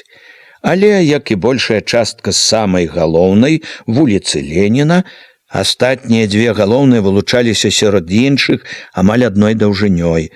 Былі гэта ў цэлым гразкія і пыльныя вясковыя вуліцы з вясковымі ж хатамі. Акрамя лепшай часткі вуліцы Леніна, толькі невялічкі кавалачак той, што збягала з гары, нагадваў нешта гарадское і брукам, і 2-3 камяніцамі. Всё гэта, самае выдатнае з 2 вуліц, было сабрана разам у тым месцы, дзе абедзве вуліцы скрыжоўваліся. Тут і было тое, што выклікала пашану да мястэчка ў прыезджых з усяго раёна. Тут былі ўстановы, нардом, аптэка, тут былі магазіны, рыначная плошча, крамкі, прыватныя краўцы і шаўцы. Тут быў цэнтр. У гэты цэнтр і выходзіў цяпер Апейка, вострым позіркам ловячы праявы местачковага жыцця. Толькі што мінуў крыклівых хлапчукоў, якія гайсалі на каньках па доўгай замёрзлай лужыне. Малыя заўважыў адзін местачковы, двое другіх, з вёскі, з інтэрната, пэўна, з другой змены той жа школы на гары, дзе цяпер Вера. Па бруку ляскочуць 3 падводы, вязуць прыкрыты посцілкамі, увязаны вяроўкамі лён. Адзін з возчыкаў заўважыў Апейку, пазнаў, даў добры дзень. Апейка таксама пазнаў, вадавіцкія камунары. Едуць, здагадаўся, ў Калінкавічы на станцыю здаваць. Недалёка ад іх спаткаў дзядзьку. Перад калёсамі сівы канёк трухае, дзядзька сядзіць стаўбуном, нібы дрэмле абыякавы, але спакойна гнаны. Вочы з-пад барановай шапкі з адвіслымі вушамі зіркаюць востра, пільна. Пазнаў яго Апейку, але адвёў позірк, нудна нокнуў на коня і зноў нібы задрамаў. На возе нічога, сена толькі для вачэй, але Апейка паручыцца мог бы. Не пусты едзе, вязе нешта. Мяса зарэзанай цялушкі ці, можа, каровы, знаёмаму краўцу або спекулянту. Рэжуць скаціну, што далей больш. Калі не спыніць гэтае вар'яцтва, чорт знае, што будзе. Заўважыў на сцяне аптэкі перарваны ветрам кавалак шпалераў, лозунг «Збор попелу ударная». Ніжні край лозунга ветер вырваў, хоць шпалеры і былі абабіты па краях дранкамі, знізу матляўся толькі язычок шпалеры з нейкімі кветкамі спады-спаду. Ля цёмнай з пачарнелай шалёўкай гуменнай красы цяперашняга нардома цераз усю вуліцу варухліва чырванела. Вышэй тэмпы калектывізацыі! Выйдзем на першае месца ва ўсёй акрузе! Апошнія словы былі напісаны танклява і густа. Апейка ведаў па загаду Башлыкова. Башлыкоў, пабачыўшы неўзгоднены з ім лозунг, загадаў зняць яго і дапоўніць. Апейка ўбачыў на сцяне нардома аб'явы. Адна вельмі кароткая, будзе кіно «Два друга мадэлі падруга». Перад другой ён стаў, уважліва прачытаў. 22-го ў нядзелю у Юравіцкім нардоме пачнецца чыстка членаў і кандыдатаў партячэйкі Юравіцкага райкама партыі КПББ. Просьба ўсім беспартыйным мястэчка Юравічы, а таксама і ўсіх сельсаветаў вёсак Юравіцкага раёна абавязкова явіцца, а также падрыхтаваць факты пра работу і недахопы партыйцаў з ячэйкі, асабліва кампраменціруючыя матэрыялы. Все гэтыя факты просьба кідаць у скрынку, якая тут вісіць, або заявіць камісіі па чыстцы, ці на самім пасяджэнні па чыстцы публічна. Пачатак чысткі ў 10 гадзін раніцы. Аб'ява датычылася Апейкі. Супрацоўнікі райвыканкама таксама ўваходзілі ў райкамаўскую партячэйку. Всё, што аб'яўлялася, было яму ўжо вядома, і тое, што чыстка будзе, і дзе і ў які дзень. Ён чытаў аб'яву і адышоў ад яе з такім выглядам, як бы нічога асаблівага не здарылася, а ў грудзях всё ж зашчымела, нядобра, трывожна. Брала гэтае трывожнае не ўпершыню, але сёння неспакой быў багата чутнейшы. Кампраменціруючыя матэрыялы. Засела ў памяці, не адступала, не ціхла. Глупства! Прымусіў ён сябе адагнаць непатрэбны неспакой. Глупства! Маё сумленне чыстае, чыстае, і ніхто яго не запляміць, ніхто і нішто. Адсюль ужо блізка было да райкама. Райкам быў у яшчэ новай будыніне з жаўтлявых, толькі трохі пасівелых бярвенняў з вішнёвага колеру бляшаным дахам. Сама па сабе будыніна была падобна на дзесяткі іншых, вылучала яе забывательская рада іншых хіба толькі шыльда «Юравіцкі райкам КПББ». Зробленая нядаўна ў Мазыры, важная, багатая, серабром па чорным, адзіная на ўсё мястэчка сапраўдная шыльда. Акрамя яе вылучаў райкамаўскую хату яшчэ хіба радок белых чашачак на сцяне з тэлефоннымі правадамі. Апейку пашанцавала. Башлыкоў быў акурат у райкаме. Апейка павітаўся з русявым хлопцам у гімнасцёрцы, памочнікам сакратара, папытаўся, больш для прыліку, што новага, пайшоў у кабінет Башлыкова. Башлыкоў быў не адзін, перад ім на крэсле у свіце з пугай у руцэ сядзеў Чарнаштан, старшыня глінішчынскага калгаса. Сам Башлыкоў стаяў насупраць за сталом, стройны, прыгожы, у строгай сіняй гімнасцёрцы і сініх штанах. Звыкла трымаючы адну руку ў кішэню, ён весела адказаў апейку на прывітанне, моцна і энергічна паціснуў руку, зноў павёў бліскучымі, прыязнымі вачыма на Чарнаштана. Па-сяброўску, як старэйшы, мудрэйшы маладому таварышу свайму, тонам парады сказаў: «Всё гэта настроі, адсталыя настроі, Павел Васильевич. Я вам раю бы поменш прыслухоўвацца на всякіх настрояў, да всякіх гаворачак, цвёрда весці сваю лінію. Дак жа знаць не хочуць нічога». У мяккім голасе Чарнаштана чулася вінаватасць. «Слухаць нічога не хочуць, паслухаюць. Трэба толькі пагаварыць, як належыць, павесці іх, пераканаць, на то і кіраўніцтва, каб кіраваць, весці людзей туды, куды ўказвае партыя. Улічваць асаблівасці селяніна, канечна, трэба, але не значыць, што трэба ісці на паваду ў яго. Нельга ісці на паваду, нельга патакаць всякім настройшчыкам. Весці за сабой, весці вот што трэба. Дак як ты іх павядзеш? Ну толькі і чутно, хто робіць, хто не робіць, толк адзінакі. Всім палачка ў ведамасць, справядлівасці, кажуць, няма. У іх свая мерка справядлівасці, сялянская, уласніцкая. Ім цягнуцца і цягнуцца трэба, каб зразумець справядлівасць нашу, пралетарскую. Яны прыраслі к старому, всё мераюць старым аршынам. Аддзіраць трэба іх, не шкадуючы, аддзіраць і весці за сабой, весці з кожным днём всё больш людзей». Башлыкоў загаварыў заклапочана, дзелавіта. «Мы павінны ўзмацніць тэмпы калектывізацыі.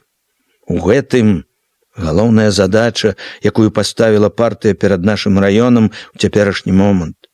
Выкананне яе. Гэта, ясна, будзе немало залежыць і ад вас. Сяло ваша вялікае, віднае, на вас, я заўважыў, паглядваюць і другія. Таму кіраўніцтва раёна спадзяецца, што вы пакажаце добры прыклад іншым. Дак мы, што ж, мы б з радасцю, калі б ладзілася, калі б людзі дружно рабілі». Башлыкоў стаў ля стала, строга задумаўся. Костачкі пальцаў цвёрда, нібы ў лад думкам, пастукалі аб стол. «У вас там па ўсім відаць кулачьё ваду муціць. Карыстаючыся вашай і нашай слепатой і бяспечнасцю, робіць сваю работу. В этом, канечна, і соль усяго таго, што класава чуждыя настроі у вас так развіліся. Сяло у вас заможнае, контррэвалюцыйнага душку хапае, и, вядома, контррэволюцыйнай прапаганды. А мы развесілі вушы, ударыліся ў спячку, забываем, што вораг не спіць, робіць сваю справу, пакуль мы спім. Трэба будзе спецыяльна прыгледзецца да вашага сяла. Рады будзем, прыязджайце, паглядзіце, а то так і глядзяць, чтоб зноў назад. Назад дарогі, Павел Васильевич, не будзе. Трэба глядзець у глыбіню, у корань. Дарогі назад няма, так і скажыце ўсім. Партыя аглядвацца не будзе, бальшавікі не прывыклі аглядвацца. Мы идем к суцэльнай калектывізацыі, так рашыла партыя. Калектывы, будучыня сялян, ні аднаго, ні 10, усіх. І ў нашым раёне, як і ва ўсёй краіне. Всё, рана ці позна будуць калгаснікамі ўсе. К гэтаму ўсё ідзе. І тыя, хто сягоння яшчэ в аднаасобніках, таксама будуць у калгасах. Все за выключэннем кулакоў. Такая лінія наша. Так і скажыце людям. Скажу, так мы будем чакаць вас. Башлыкоў, даючы знак, што гаворка скончана, выйшаў за сталам. Трэба глядзець наперад, Павел Васильевич. Делавіта дадаў, так і быць, у бліжэйшы час пад'еду. Сам пагляджу, разбяруся. Толькі вот спраўлюся з неадкладнымі справамі. Ну, ён падаў руку па-сяброўску, дужа паціснуў Чарнаштанаву. Калі Чарнаштан пратупаў ботамі к дзвярам, Башлыков і Апейка праз шыбу глядзелі, як ён падбіраў сена, адвязваў каня, як нетаропка, задуменна выкіроўваў на вуліцу. Да. Башлыков прайшоўся, стройны, па-юначы пруткі ў хадзе. Пастаяў, рашуча крутнуў ручку тэлефона, загадаў, каб далі алешнікі, пазвалі Гайлісам. «Вітаю, таварыш Гайліс!» Башлыков гаворыць. «Дятла няма?» «Рэдка бывае ён у вас. Не апраўдвай!» Башлыков строга хмурыў чорныя бровы, глядзеў кудысьці ў кут вострым позіркам. Ён памаўчаў, як бы даваў Гайлісу час зразумець, што зараз пачне галоўнае. «Што там у вас робіцца?» «Растлумачыць трэба? Я пра глінішчы пытаю. Творыцца чорт знае, што пад бокам, а вы спіце і сны спакойныя бачыце. Спіце, не бачыце, што робіць пад носам у вас кулач'ё, не бачыце? Ці занялі апартуністычную пазіцыю, што яшчэ горш? Калі не выправіце, будем гаварыць сур'ёзна, на бюро. Перадай гэта дятлу, да пабачэння». Ён важка палажыў трубку, мелькам зірнуў на Апейку. «Думаеш, дарэмна прыгразіўся? Бачу па вачах. Дарэмна так строга з Чарнаштанам?» Ён глядзеў проста ў вочы Апейку. «Абстаноўка патрабуе. Не такая абстаноўка, каб цырымоніцца. На сілу трэба сіла і упэўненасць і строгасць. Няхай бачаць і чуюць, кіраўнік ёсць кіраўнік». Апейка зразумеў, гэта не так тлумачэнне сваіх паводзін, як павучанне яму, далікатнаму, меккацеламу. Хацеў запярэчыць, але Башлыков сказаў: «Думаю, глінішчамі трэба заняцца Харчаву». «Харчаў няхай зоймецца. Толькі бяда там, відаць, ні ў адной агітацыі кулакоў. Трэба, по-мойму, нешта рабіць у самім калгасе. Мы, по-мойму, мала лічымся з псіхалогіяй людзей. Трэба неяк заахвочваць людзей. Чарнаштан это правильно казаў. Заахвочваць. Ох, гэта псіхалогія. Жыць яна не дае табе. Мяняць трэба яе, гэту тваю псіхалогію». Апейка адчуў, што спрачацца безнадзейна. Перамаўчаў.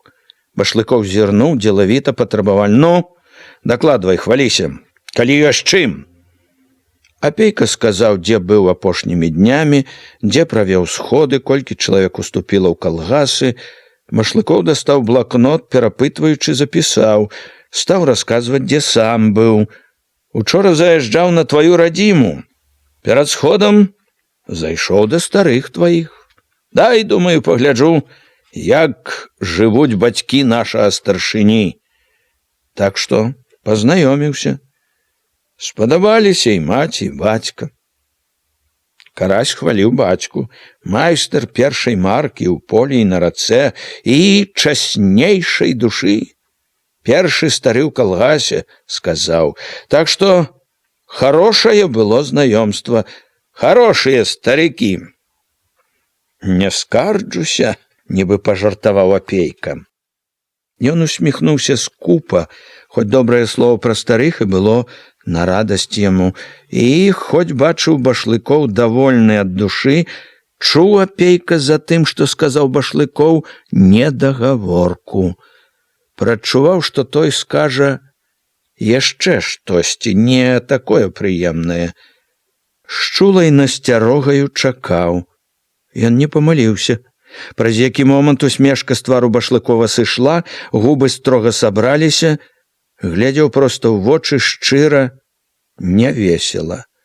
А брат? Ну і брат!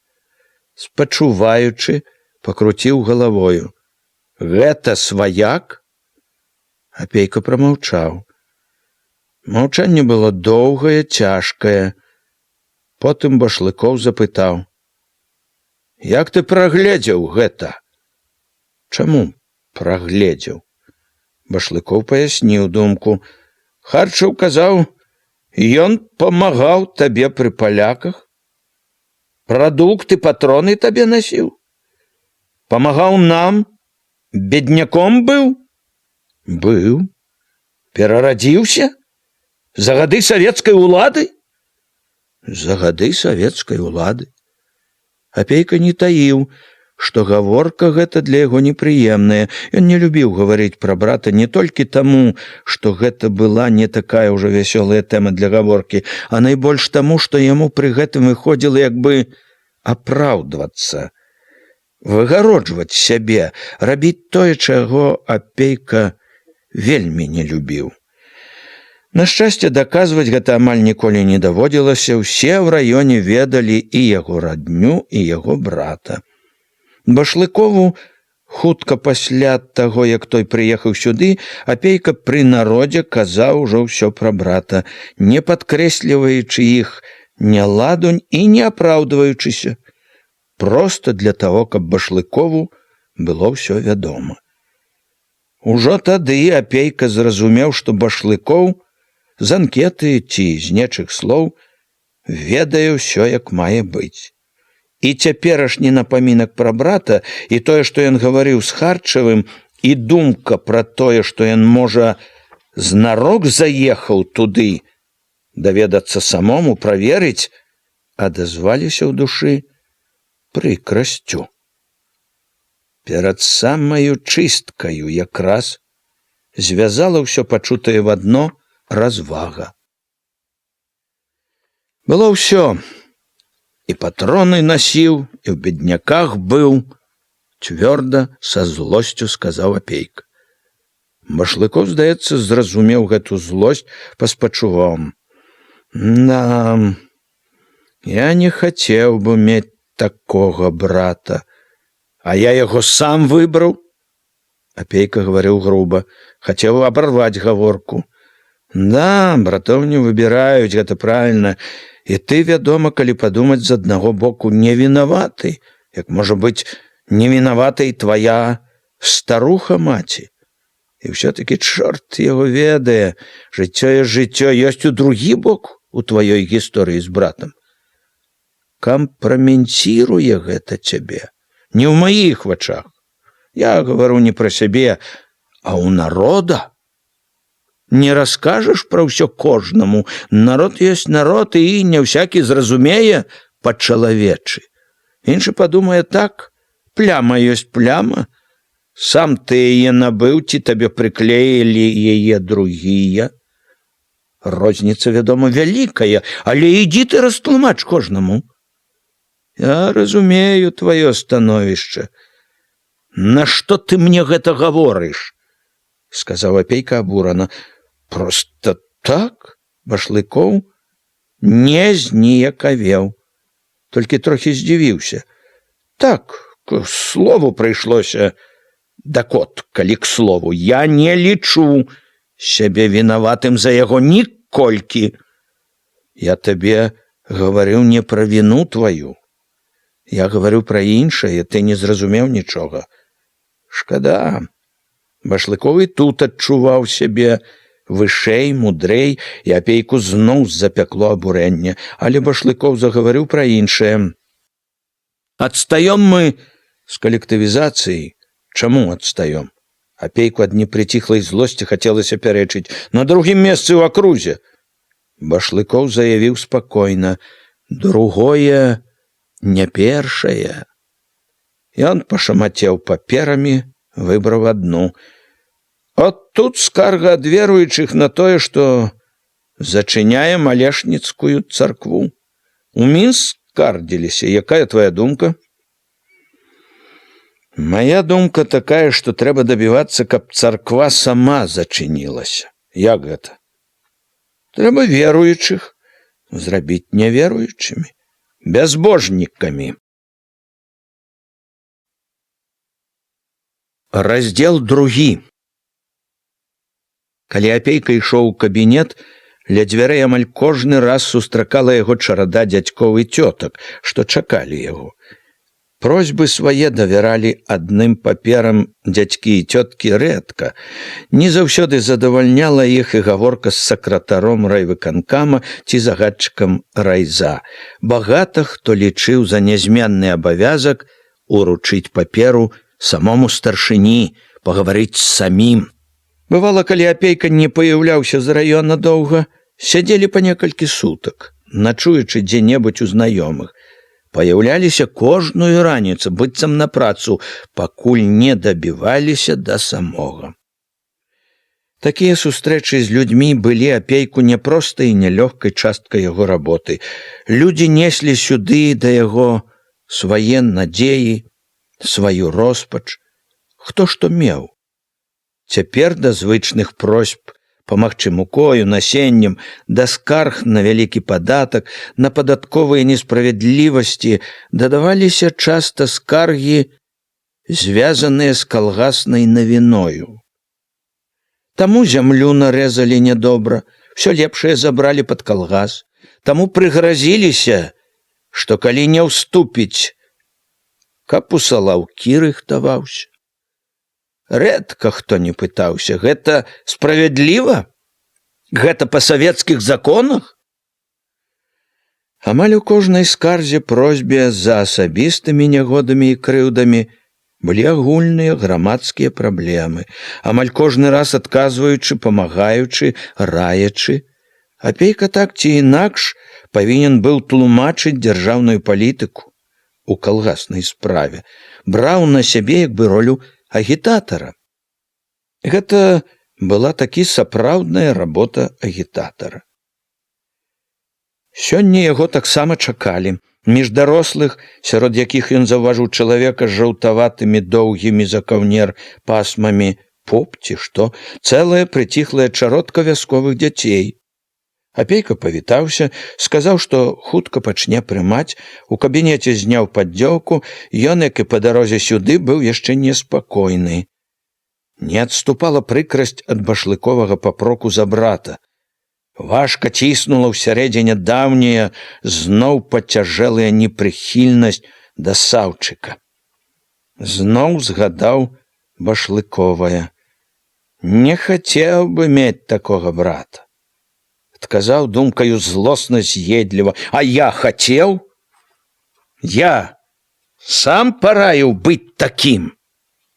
Я сам знарок начапіў сабе на шыю гэтае бервяно. Зноў прыкрасць перайшла на аднаго Башлыкова. Як бы вышэй лічыць сябе за тое, толькі што няма такога кампраметіруючага брата. што біяграфія ідэальная, як ордэнам ганарыцца. Ён хутка перагледзеў паперы, што прыйшлі гэтымі днямі, выйшаў у прыёмную. Ну, пачнём. Все всталі, некаторыя падаліся бліжэй, чакаючы, а Апейка абвёў усіх позіркаў, заўважыў. Жаўтлявы з доўгімі пасмамі стаяў трохі асобна, маладыя карыя вочы глядзелі цікаўна, дапытліва, як бы загадзя дазнаваліся, чаго трэба чакаць. Апейка на міг затрымаў позірк. Сялянская світа, зайцовая шапка, дужы, загарэлы, скура твару аж ільсніцца, пэўна, кормяць непагана. Заразу ж адарваў позірк, спыніўся на купцы дзяцей. Несмелыя, нема прыціхлыя, найбольш сарамяжыя, яны ціснуліся адно да аднаго, амаль усе у даматканых світках, не зводзілі з яго чыстых, даверлівых і востра пільных вачэй. Ён кіўнуў ім весела, бадзёрліва. Вы ўсе разам? Разам, адказаў за ўсіх адзін, з шорсткім шчэццем няроўна, мабыць, матчынымі нажніцамі абскубаных валасоў, з рашучым мужчынскім басочкам. Разам, пацвердзіў лысы дзядзька, што стаяў ля іх, як пастух, шапкай у адной руцэ, з пугай у другой. Што ж такое здарылася, што адразу такой грамадой? Апейка перачакаў момант маўчання, весела запрасіў. Ну, заходзьце, высветлім. Дзеці заварушыліся, сталі перагаворвацца шэптам, штурхаць адно аднаго, але не пайшлі. Дзядзька з пугаю таксама ўзяўся з выглядам старэйшага паддаваць смеласці малым. Няёмка, нясмела штурхнуў аднаго, другога шапкаю, велеў з папрокам усім. Заходзьце! Сказано. Першым адважыўся той жа з шорсткім паскубаным шчэццем. За ім беленькая дзяўчынка з ружовымі кругамі на шчаках. Апейка, прапускаючы іх паўз сябе, падбадзёрліва, з любасцю пагладзіў некалькі галовак. Апошні ўвайшоў, як з астаткам дзядзька з пугаю, няёмка трохі і важна, як бы хаваючы важнасцю гэтай няёмкасць свайго становішча сярод малых. У кабінеце дзеці ў лапцях у зрэб'і азіраліся яшчэ вастрэй, ціснуліся яшчэ больш, смыкалі насамі, насцярожана чакалі. Апейка не стаў прасіць іх сядаць, не даў і ім і сабе лішняга клопату, не зайшоў за стол, стаў перад імі, як настаўнік у школе. Ну, дык што здарылася? А? Пасля моманту няёмкай цішыні асмелілася бялявая з ружовымі шчакамі. Паружавеўшы яшчэ горш, нібы са сцэны прачытала на памяць, відаць было падрыхтаванае загадзя, аж перарывалася дыханне, так хвалявалася. Таварыш старшыня райвыканкама, мы прыйшлі, каб папрасіць вас, чтоб пакінулі ў школе настаўніка Івана Мікалаевіча. Гэтым вялікім словам яна аддала ўвесь свой пал душы, і не толькі душу, а і голас. Іншыя ўжо маглі, пакуль яна гарэла перажытым, адказваць Апейку. З якой яны школы, з якога класа, па якіх прадметах у іх Іван Мікалаевіч, як яго прозвішча. Нарэшце Апейка высветліў, што дзеці з крыцкай школы, што настаўнік, за якога яны прыехалі заступіцца, Іван Мікалаевіч Гарошка. Апейку былі вядомы не толькі гэтае прозвішча, але і той, каму яно належала. Гарошка настаўнічаў у сваёй роднай вёсцы ўжо з дзесятак гадоў, яшчэ тыя гады, калі настаўнічаў і ён, Апейка.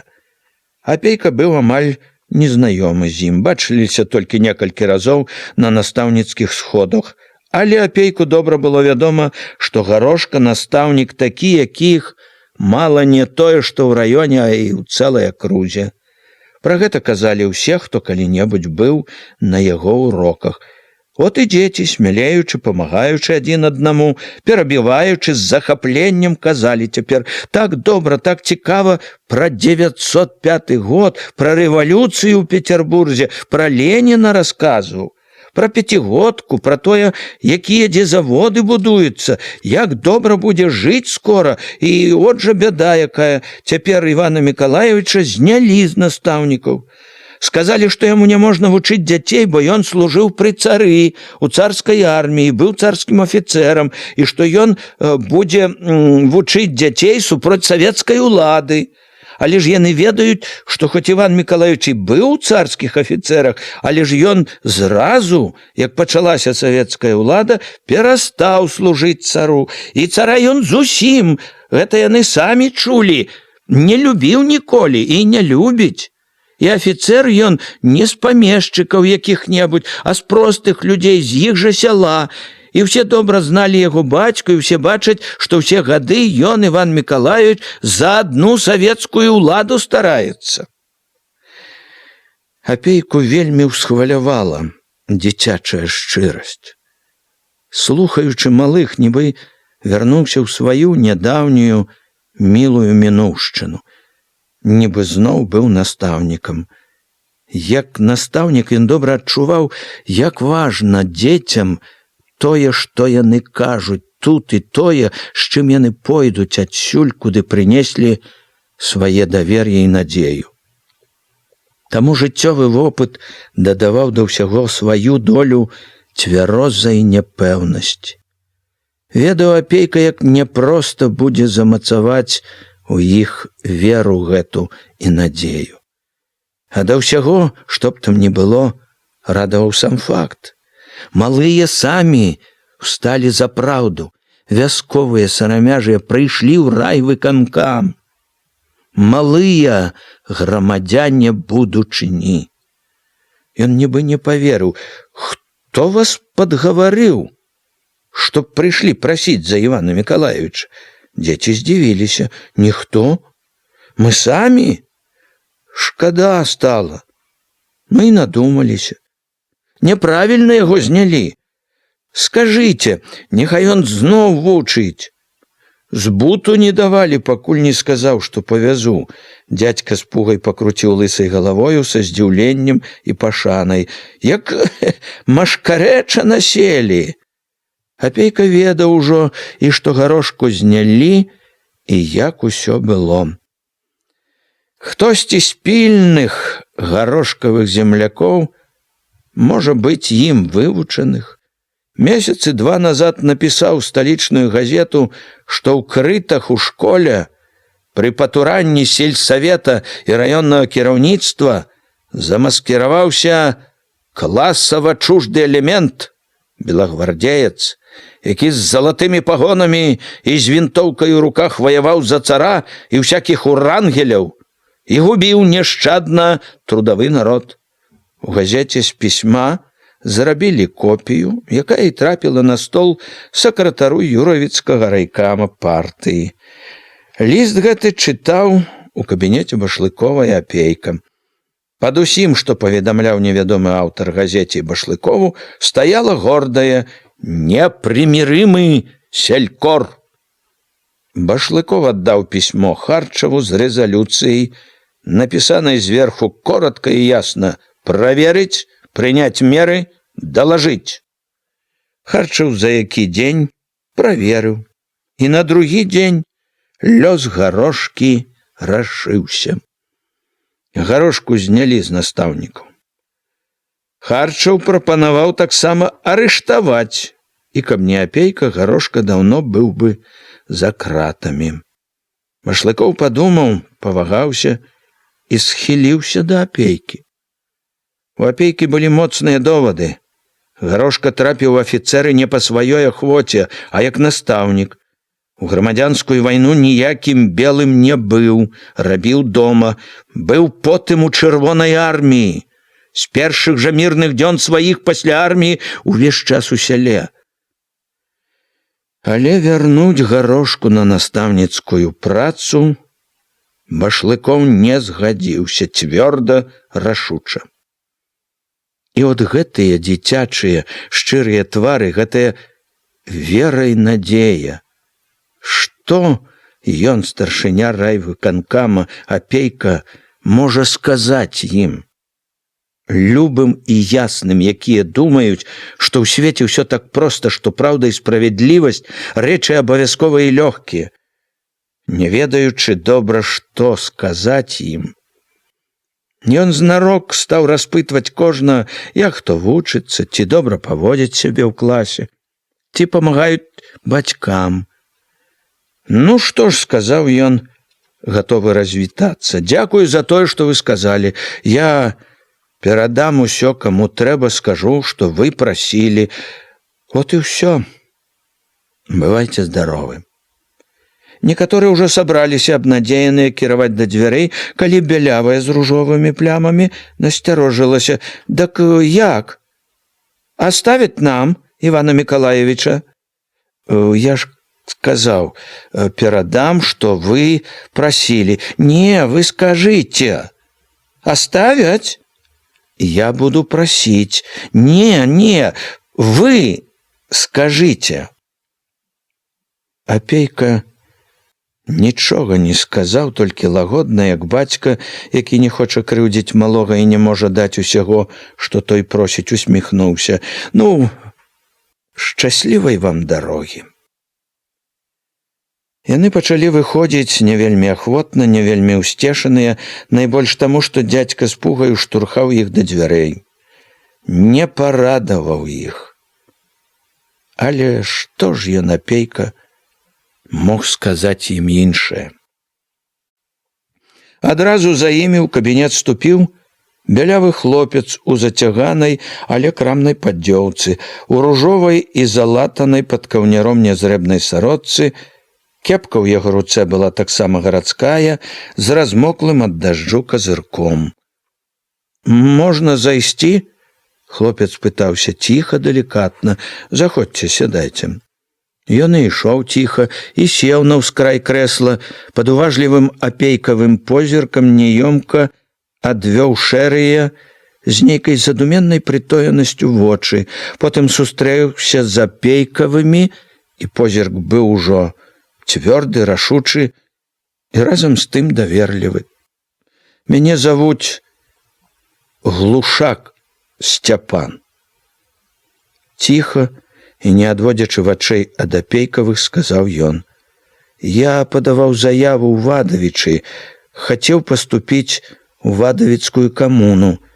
Мне спачатку сказалі, што добра прымуць, а потым адмовілі. Сказалі, што не могуць прыняць, таму што мой бацька кулак». «Вы з Куранёў?» – перабіў яго апейка. «З Куранёў», – кіўнуў хлопец. Ён нелёгка, але цвёрда дадаў: «Я сын Глушака Халімона. Мабуть, знаеце, мой бацька кулак. На яго наложана цвёрдае заданне, але я яго кінуў, мы з ім цяпер як чужыя». «Чаму вы яго кінулі?» – зацікавіўся апейка. Хлопец помаўчаў, задумаўся. «Я і сам не знаю, як сказаць. Трудно было жыць з ім, просто не можна жыць стало. Я хацеў з ім жыць. Думаў спачатку, што нічога, што прывыкну. Цярпеў доўго. Бацька ж усё-такі. Да і матку было шкода. Знаеце ж, як матцы, калі сын кідае. Хацеў перацярпець, але не выцерпеў». Ён па-ранейшаму не адводзіў ад апейкі ціхіх задуменных вачэй. Помаўчаў зноў, загаварыў ад душы, шкадуючы з болем. «Ён, мой бацька, жыве для аднаго, што паболей сабе, хоць як, ну, вот праўдай ці няпраўдай, што паболей нажыцца. Прагны просто жах. Ён з-за таго ўсіх парабіў, ўсё адно як парабкамі. І сыноў, і матку нашу, і Ганну. Чужых парабкаў не бярэ, баіцца. Дак свае, як парабкі. Дыхнуць проста няма як». І позірк, і тон яго гаворкі былі такія шчырыя, што апейка чуў, праўду кажа. Не маніць. Так нельга маніць. І раней не было цярпець як, а цяпер дык чаго цярпець? Цяпер, калі ўсё пачынае па-новаму быць, дык я і кінуў яго. Шчапіліся адзін раз, як не загрудкі, я і кіну. Пайшоў жыць на волю, як усе людзі. А не шкада яго, бацьку? Не. Можна сказаць, не. Глянуў ён проста, падумаўшы, дадаў: матку шкада. Папамучылася яна. Не маніць, праўду кажа, падумаў Апейка і злавіў сябе на тым, што спачувае хлопцу. Успомніў раптам, што ў глушака ёсць яшчэ сын. Пра гэтага сына Апейка ведаў ужо нямала. А з братам як? Дружна жылі? Дружно. Ён адвёў вочы, позірк стаў важкі, нядобры. Губы злосна таргануліся. Дружно? Мне такога брата век бы не бачыць, чтоб яго зямля не насіла. З таго, як Сцяпан гаварыў, Апейка выявіў, што ён недзе вучыўся. Запытаў, дзе, чаму не давучыўся. Пацікавіўся, ці любіць кніжкі, што чытаў, якія з іх спадабаліся найбольш, ці чытае газеты, ці ведае, што робіцца ў свеце. Хлопец адказваў лёгка, ахвотна. Пра гэта гаварыць яму было куды больш даспадобы, як пра бацьку, пра бяду, якая захмарыла ўсё яму. Чым больш Апейка пытаў яго, чым больш слухаў, тым больш бачыў: хлопец разумны, дапытлівы. Талковы хлопец. Чулая душа, чулая да ўсяго і да новых павеваў. Шкада толькі, што сваяцтва такое. Думка нечакана паставіла побач хлопца і самога, зблізіла. Таксама з плямаю, якой не заслужыў. Таварыш па няшчасці. У думцы было і багата іроніі, і трохі суму, і была невясёлая праўда. Апейка адагнаў непатрэбную думку, уважна зірнуў на Сцяпана. Вучыцца, пэўна, хочаш? А не хацеў бы. Шчырыя вочы не таіліся, загарэліся на міг і згаслі. Хацеў бы. Дак куды ж цяпер паступіш? Зразу скажуць: кулацкі сынок. От папрацую, дакажу, тады, можа. Думаеш, дакажаш? Хачу даказаць. Апейка раптам адвёў вочы, задумаўся. Не першы раз узяў асцярожны, цвярозы одум. Нашто яму, Апейку, ўсё гэта? Нашто рызыка? Каму толькі не яму брацца за рызыкоўнае, не яму, у якога ў самога не ўсё чыста ў біяграфіі, у якога не абы якая пляма, і не цяпер, калі так блізка чыстка, дзе ўсё будуць перабіраць, дзе ўсё могуць павярнуць і так і інакш. Ён і так за колькіх ужо заступіўся, за якіх другія не адважваліся. Прыгадаюць калі-небудзь, і можа быць вельмі скора. Тое, што ён цвёрды з сапраўднымі ворагамі заўсёды не заўважаць, а гэта прыгадаюць, перакруцяць. Вельмі можа быць такое. Як ты дакажаш праўду сваю, Харчаву, Башлыкову, іншым Харчавым? Падумаў, шкадуючы, трэба ж столькі блытаных лёсаў ідзе. І трэба ўсё разблытваць самому, кіруючыся толькі сваім сумленнем. Сумленне. Сумленнем было ў галаве, калі ён, узняўшы вочы, зноў паглядзеў на Сцяпана. Той не зводзіў шчырага трывожнага позірку, як бы бачыў, што прысуд яму вырашаецца цяпер, у гэты момант. Гэты позірк, трывога і надзея, жывая надзея, жывы лёс чакалі ад Апейкі праўды і смеласці. Чалавек з цябе, канешне, можа выйсці, непаганы чалавек, карысны, падумаў ён, гледзячы ў Сцяпанавы вочы. У думках прайшло раптам яснае, вясёлае: от яна, новага сіла, ад самога глушаковага дрэва адрывае галіны, роднага сына адарвала. За гэтым зразу ж вясёлае, дужае выспела рашэнне. Што ж, так і быць, бяры ты, плынь, нясі яго з сабою. Мы чысці для новага, для нашага жыцця. Апейка ўстаў з-за стала, цвёрда паклаў на стол далонь. Добра, пагавару, уладжу ўсё. Уладзіце? Сцяпан ускочыў, не верыў яшчэ. Толькі, каб не падмануў потым, каб не прыйшлося чырванець, ён як пакляўся: не будзеце. Ну, тады бывай здароў. Апейка падаў яму руку. Бывайце здаровы. Сцяпан вылецеў з кабінета. Апейка глядзеў з-за стала. Уваходзіў той з доўгімі жаўтлявымі кудламі. Ціха, акуратна прычыніў дзверы за сабой, зняў зайцовую шапку, няўпэўнена пакланіўся.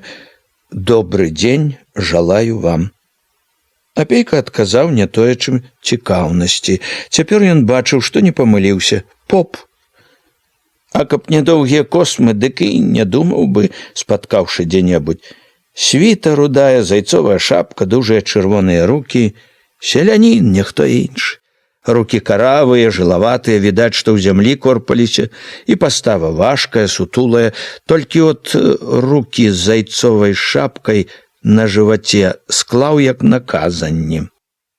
Бачыў, маладыя карыя вочы таксама нізалі, выведвалі яго. З чым прыйшлі? Запытаў стрымана, афіцыйна. Не толькі таму, што не любіў гэтых божых служак, а і таму, што хацеў, каб гаворка пайшла зразу ў строгім афіцыйным кірунку. Прыйшоў я з рашэннем вялікім, пакорліва загаварыў поп. Вялікім для мяне, бо яно павінна зразу перамяніць увесь строй майго ранейшага жыцця. Не зводзячы вачэй з апейкі, як бы нецярпліва чакаючы прысуду, ён сказаў: я рашыў змяніць чорную расу свяшчэнніка на сялянскую світку. Апейка адказаў з іроніяй: вы ўжо змянілі яе? Змяніў, спакойна згадзіўся ён, а сэрца яшчэ раней.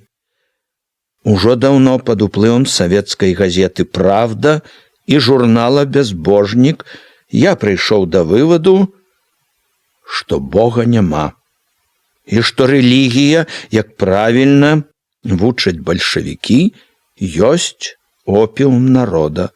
І той, хто служыць рэлігіі, ёсць абманшчык, які ідзе супроць народа і савецкай улады. Газета «Правда» і журнал «Бязбожнік», які я чытаю ўжо другі год, адкрылі мне вочы, і я не хачу болей служыць рэлігіі і абману. Я хачу цяпер служыць савецкай уладзе, чтоб выкарчоўваць святы дурман з людскіх галоў. Я прыйшоў да вас з адзінай мэтай, каб атрымаць яснае настаўленне, што мне трэба рабіць для гэтага. Пільныя карыя вочы увесь час не выпускалі апейку. Апейка глядзеў на здаровы загарэлы твар, на гладкія чырвоныя шчокі і тоўстыя губы, якія, мабыць, любілі смачненькія, і думаў: хітры, разумны ліс. Пачуў, што паленым пахне, што лепш пераадзецца. Не тоячы, што не вельмі верыць у шчырасць папоўскага ўчынку, сказаў усё ж: гэта пахвальна, што вы прыйшлі. Памаўчаў, проста зірнуў карыя вочы чужа востра. Няхай бачыць, што ён, апейка, разумее ўсё, як яно ёсць. Значыцца, вы пытаецеся, што рабіць, каб памагчы нам. Іменна па гэта я прыйшоў да вас. Вельмі добра. Калі так, растлумачу. У іранічным ладзе апейкавай гаворкі появілася деловитость. Вы свяшчэннаслужитель. Служка рэлігіі, якая, як вы сказалі, дурманіць людзей. Так, рэлігія, мы не тоім гэтага, адна з самых чорных сіл, якая перашкаджае нам, бальшавікам, адна з самых чорных і учэплівых. Нашы агітатары самі ў рэлігіі слабаватыя. Агітацыю вядуць, не ведаючы добра справы, наогул. Вы ж, мабыць, прадмет гэты ведаеце дасканала? Я вучыўся мала. Ну, все-таки больш за нашых. Ведаеце канкрэтна з фактамі. У вас ёсць веды. Дужая, з жаўтлявымі пасмамі галава сціпла кіўнула. Веды такія-сякія, канешне, ёсць. Апейка параіў: от ты павярніце веды свае супроць рэлігіі. Я паспрабую. У вас гэта павінна добра выйсці. У вас не толькі веды, а і аўтарытэт. Сам слуга Божий супроць. Это само по сабе значыць штосьці. Поп кіўнуў галавою. Кіўнуў важка, як бы паказваючы, што справа гэта вся няпростая яму. Падзякаваў апейку за параду, паказаў нават, што збіраецца ісці, але схамянуўся, зірнуў заклапочана: даруйце, але цяпер, калі я пераступаю на новую сцежку, на плечы мае кладуцца і зямныя турботы. Мне трэба думаць пра тое, каб зарабіць свой сумленны кавалак хлеба. У сельсавеце ёсць вакансія начальніка пошты. У апейку зноў ліп дапытлівы позірк. Апейка не чакаў гэтага, задумаўся, параіў потым. Вакансіі будуць. Папрацуйце, пакажыце сябе, там паглядзім. Вы не сумнявайцеся во мне. Я прынёс вам душу, якая прагне ачышчэння. Я не сумняваюся. Мы будем меркаваць пра вас па тым, што і як вы будзеце рабіць. Я буду рабіць з чыстай душой. Толькі мне б хацелася, каб вакансіі будуць. Поп зірнуў на апейку і надзеў зайцовую шапку. За акном ужо вечарэла. Апейка апрануўся, каб ісці дадому абедаць, калі ў кабінет уварваліся двое – старая і дзяўчына. «Ой, божачко ж, божа!» – залямантавала старая, як толькі ўбачыла яго. Яна была ў адчаі. «А што здарылася?» – здзівіўся апейка. Старая, дробная, сухенькая, на яго пытанне толькі залямантавала галасней. Ён павёў позіркам на дзяўчыну, дзяўчына пачырванелая, кусала губы і ледзь стрымлівалася, каб не расплакацца, як маці. «Мар'я Матвеевна», – узяў апейка старую за локаць, – «я плачу, не разумею і слёз не люблю. Скажите мне толком, чалавечымі словамі». Ён лагодна пасадзіў старую на крэсла, стаў, чакаючы, што яна вытра слёзы, загаворыць, але старая загаласіла яшчэ горш. Апейка перахапіў слёзны позірк дзяўчыны, знарок недавольна з папрокам паківаў галавою. «Ай-яй-яй, ну хіба так можна?» Дзяўчына хліпнула, няёмка вытерла слёзы, схілілася над маткой. «Мамо! Мамо, ну не трэба, мамо!» Маці трохі прыціхла, але не пераставала плакаць. «Божачко ж, божа!» – гаварыла яна праз слёзы, хітаючы горка галавою. «Што ж ето будзе? Божачко ж, божа!» Дзяўчына раптам схамянулася, нібы штосьці згадаўшы, выпрасталася, хутка сунула руку пад картовы каптан, рашуча выхапіла з-за пазухі нейкую пакамечаную і згорнутую паперу, падала Апейку. У той жа момант выхапіла паперку з Апейкавых рук, разгарнула, пашукала неспакойнымі, нецярплівымі вачыма, падала зноў, паказала, што трэба глядзець. Гэта была газета, мінская газета. Апейку зразу кінулася ў вочы вострае, калючае, чорнае. «Нацдэмаўскі падбрэхіч». Першыя ж словы захапілі ўвагу так, што на час забыў і пра дзяўчыну, і пра маці, што яшчэ ківалася, горкала-бошкала, страшачыся невядомасці.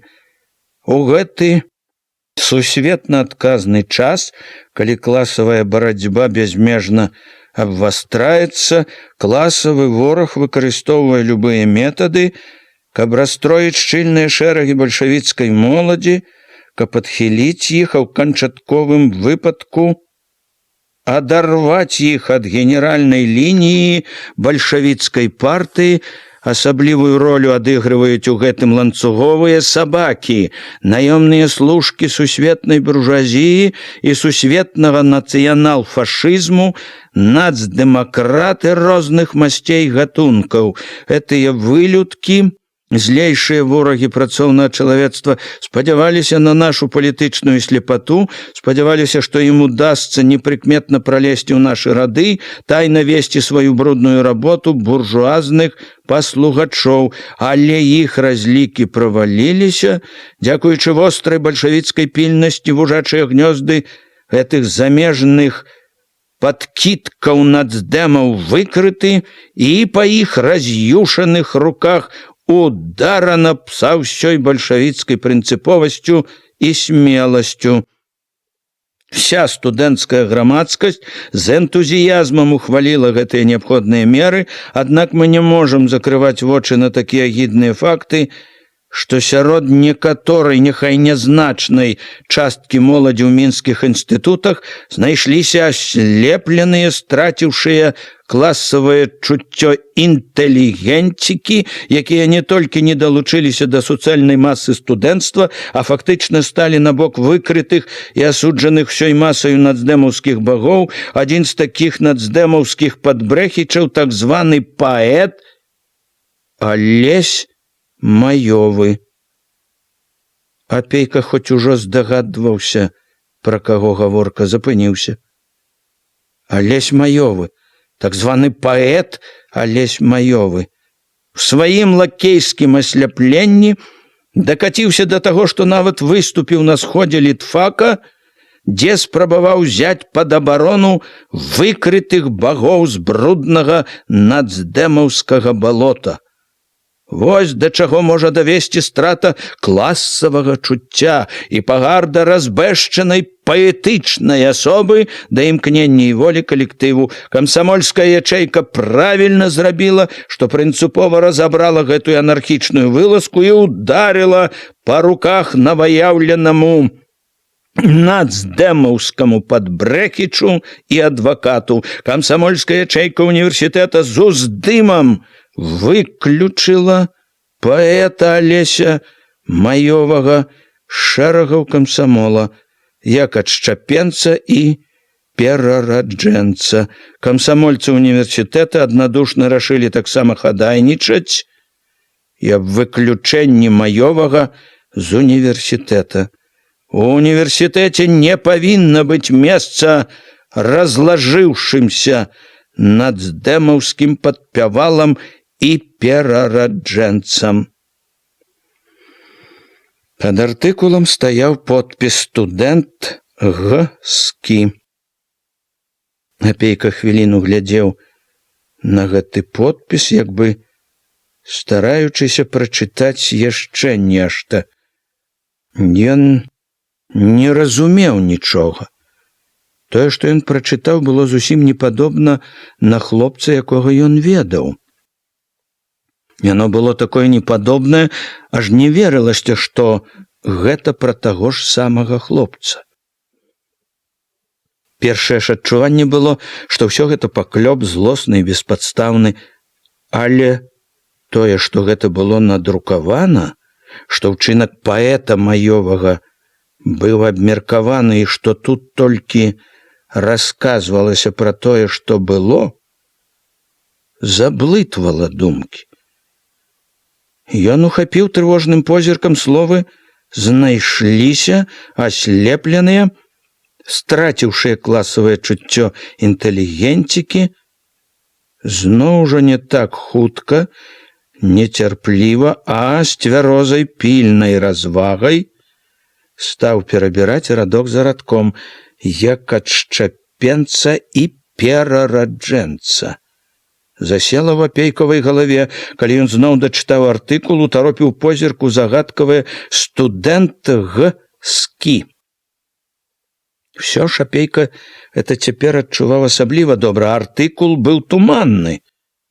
Пры тых вельмі моцных, ясных палітычных абвінавачваннях амаль нічога пра факты. Факты ўсе гэтыя вельмі агульныя. Выступіў, заступіўся, дакаціўся.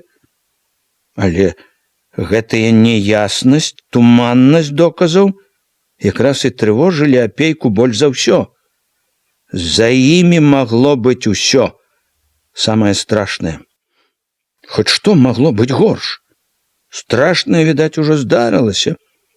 Асабліва страшнае таму, што неспадзяванае. І неспадзяванае, і незразумелае. «От, паехаў вучыцца», — сказала раптам са шкадаваннем матка. «У людзі захацеў выйсці», — выказала не першы, відаць, раз набалелая ўжо. «Вывучыўся». Апейка пачуў гэта і як папрок сабе. Ён быў тым, хто ўгаворваў яе, каб не трымала пры сабе, пусціла ў свет сына. Не вытрывала, з бязлітаснай строгасцю асудзіла сябе, яго, апейку. Як чула сэрца, сядзеў бы дома ціха, бедны ды рады. Апейка не запярэчыў ёй. Ведаў, што спрачацца пустое, не дакажа цяпер нічога. А больш не мог спрачацца таму, што бачыў яе вочы. Гэты позірк запомніўся яму навек, прытомлены, выцвелы ад гадоў, ад пыльнага ветру ды сонца. Амаль ужо бясколерныя вочы яе былі надзіва празрыстыя, як бы свяціліся знутры. Можа, таму, што ў іх яшчэ былі слёзы, што яны так свяціліся. Апейка не тое, што адчуў, а ўбачыў у вачавіткі такую нязмерную пакуту, такое гора і такую трывогу, што здаўся сам вінаватым. Нібы сам быў злачынцам перад ёю. Няхай бы сядзеў дома ціха, мімаволі адвёр позірк, заўважыў, як пільна, востра глядзела маладымі, яснымі вачыма яе дачка. Што ён мог зрабіць для іх? Всё, што ён мог пакуль, ён мог адно — супакоіць і хоць трохі абнадзеяць. Ён мог гэта і ведаў, што гэта трэба зрабіць. Перш за ўсё. «Ерунда нейкая», — сказаў ён як мага спакойна. Абыякава згарнуў, абыякава адкінуў газету. «Ерунда. Напісаў нехта, мабыць, па злосці». «Па злосці? Канешне, па злосці!» Ухапілася, засвяцілася матка. Парэпанымі, крукаватымі пальцамі стала борзда выціраць павесялелыя вочы. «Дак жа пішуць, абмяркоўвалі на сходзе», — не паддалася сястра. Глядзела ўсё так жа востра, недаверліва. Ну і што? Што абмяркоўвалі? Всё магло залежыць ад таго, як далажылі, як паказалі тое, што было. Не па праўдзе паказалі, не разабраліся, выключылі ж пішуць.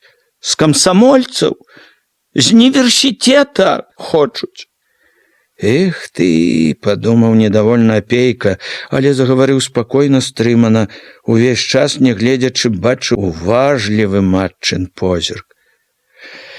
Маглі выключыць, не разабраўшыся пад гарачую руку, паддаўшыся таму, хто нагаварыў са злосці. Дзіва што, супакояцца, разбяруцца, пераменяць усё. Пераменяць? Абавязкова. Па злосці, Ніна, падтрымала апейку матка.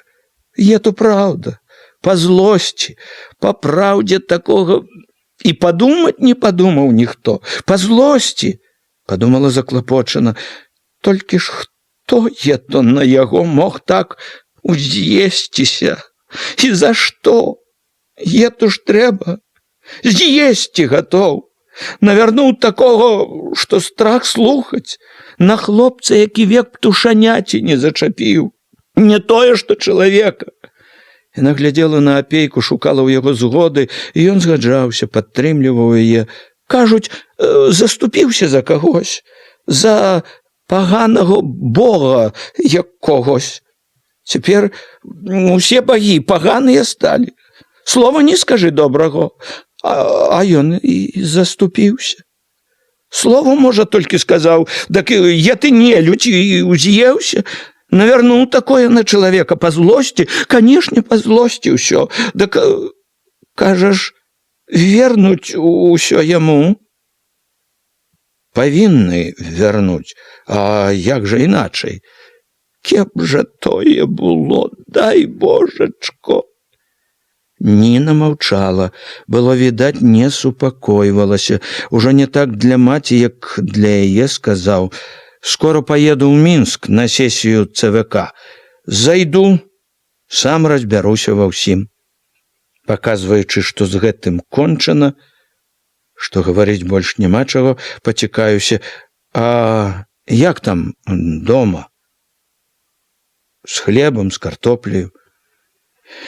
Ды картоплі хопіць, і з хлебам. Пераб'ёмся неяк. Матка зноў згадала, як чуло сэрца, калі ехаў, як знало, не так сабе балело. Сядзеў мы няхай дома ціхо. Всё будзе добра, Мар'я Матвеевна. Дык, кажаце, хлеба хопіць? Апейка да канца трымаўся спакойна, разважна, не паказаў трывогі ці няпэўнасці тады, калі праводзіў на ганак, развітваўся. Толькі калі вярнуўся ў кабінет, стаў сярод пакоя, ужо не тоячыся, у важкім роздуме. Што там здзеялася? Ён забыў, што збіраўся быў ісці, стомлена сеў на край стала і сядзеў змроку, не варушачыся, думаючы гэтае адно: што там здзеялася? Всё, што ён прачытаў, было такое неспадзяванае, так не пасавала з тым, што ён ведаў пра хлопца дасюль, што і цяпер яму не верылася. Думалася пра нейкую невядомую недарэчнасць ці несправядлівасць. Разам з тым галава ўжо неспакойна дашуквалася прычыны таму, што магло прывесці да таго сходу, да ўсяго, што было там, на сходзе, да гэтага туманнага і страшнага артыкульчыка ў газеце. Што ў тым артыкуле праўда і што няпраўда? Колькі яе праўды і якая яна? Думкі біліся ў пошуках, загадкі ішлі адна за адной, самыя розныя, завабілі, ашукалі? Ачмурылі прыгожымі і лжывымі словамі? Пакарысталіся маладой даверлівасцю ці неразумная ганарлівая задзірлівасць, жаданне паказаць сваё «я»? Няўжо і праўда перарадзіўся, перакінуўся к чужым радам, разлажыўся, разбашчаны прагай славы, аблытаны настаўнікамі? Не, быць не можа. Што ж тады? Паклёп? Злы нагавор? Помста нядаўняга таварыша, з якім счапіўся чаго-небудзь? А можа, дробязь якая раздутая ў слана? Можа, якая-небудзь юначая дапытлівасць там, дзе некаторыя лічаць пытанні лішнімі? Ці шкадаванне чулай, не вельмі мудрай душы? Голас чулага і сляпога сумлення, якое багата чаго яшчэ не разумее, і за якое даў пенькай па галаве. Нічога не было вядома, і адказу не было. Былі толькі пытанні. Стараючыся дайсці да ісціны, ён стаў перабіраць у памяці тое, што ведаў дасюль пра яго, і яшчэ ці даўно здавалася такога яснага, зразумелага хлопца. Ён успамінаў неяк чужы, неяк суддзя, можа быць, як бацька, які ўбачыў раптам сына ў неспадзяванай, незразумелай бядзе, якому трывожна ад яшчэ нязвыклай невядомасці.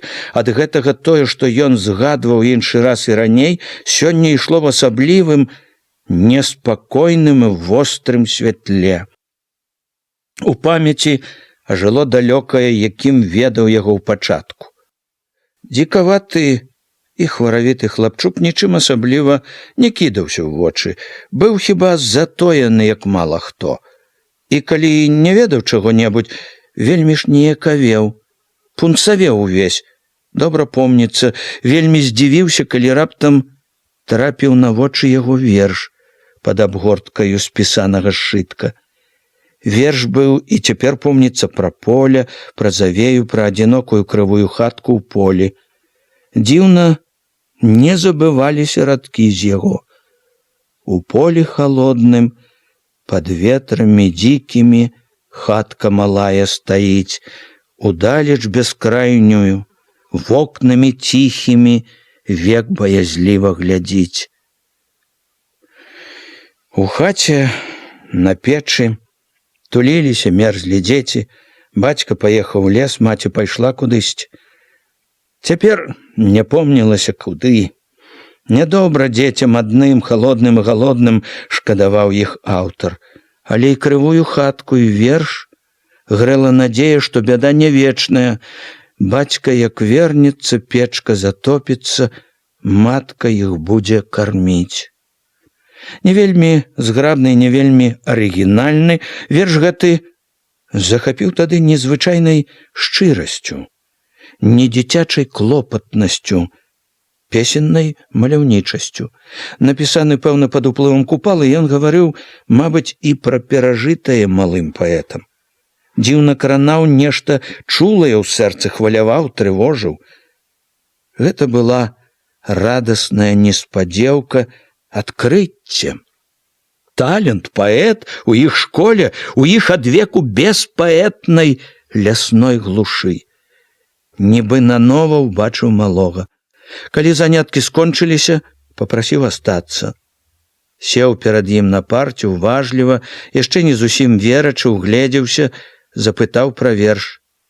Сам напісаў, але сцепануўся, нібы яго хацелі ўдарыць, зірнуў са страхам, гатоў быў кожны момант кінуцца наўцёкі, потым ужо гарэў, нібы яго злавілі на нечым саромным.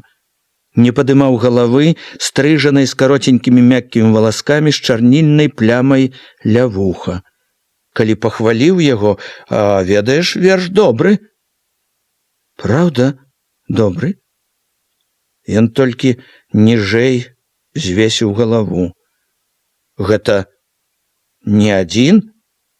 Не адзін, праўда? Багата ў цябе іх? Не хацеў адступацца ад яго, але тады так і не дабіўся нічога. Хлопец таропіў вочы кудысьці пад парту і маўчаў. Ужо калі дазволіў яму ісці, ля парога затрымаўся, зірнуў, выціснуў жаласна: «Не кажыце нікому». Вучыўся не лепш за іншых. Матэматыка даходзіла нават горш, як другім. Вылучаўся між іншых, можа, хіба толькі асаблівай, нейкай затоенай маўклівасцю. Маўклівы быў амаль заўсёды, паглыблены ў сябе, і самалюбны быў. Да яшчэ ўпартасць незвычайная ў позірку. Праўда, ўсё гэта набыло нейкае значэнне пасля таго, як адкрыўся з вершам куточак затоенай душы.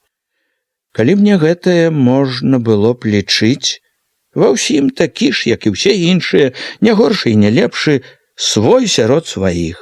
дзіця балотнай беднасці і дзікасці. Век у будні і ў свята, у зрэб'і, у лапцях. Адна пафарбаваная паркалёвая сарочка з белымі гузікамі. Ботаў, можа, і не абуваў ніколі. Потым не раз ездзіў у яго буду, купку хат сярод панурага лесу, заходзіў у яго дамоўку. Хата была трухлявая, цесная, нізкая, галава даставала ледь не да столі, да пабеленых бэлек. Была цёмная, у 3 гнілых мізэрных акенцах ні адна шыбка была заткнута анучамі. Сеўшы першы раз на асінавы ўслон ля акна, агледзеўся з неабыякім хваляваннем. Згадаў нанова знаёмы верш. Тут проста ў вачавіткі было відна, што нарадзіла тыя шчырыя маркотныя радкі.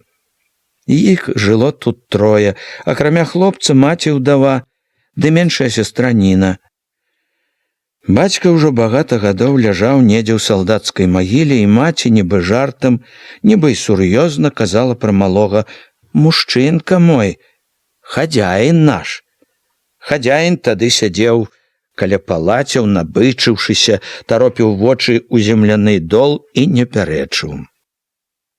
Ад хаты гэтай да школы было нямала небагата, кіламетраў 7, амаль увесь час між лесу ды балота. Кожны дзень у цяплынь і ў сцюжу, ў слату і ў завеі хлопец са зрэбнай матчынай торбачкай цераз плячо цярпліва мераў гэтыя 7 кіламетраў. Мераў з купкай сяброў, ці і здаралася, найбольш у непагодныя дні, адзін.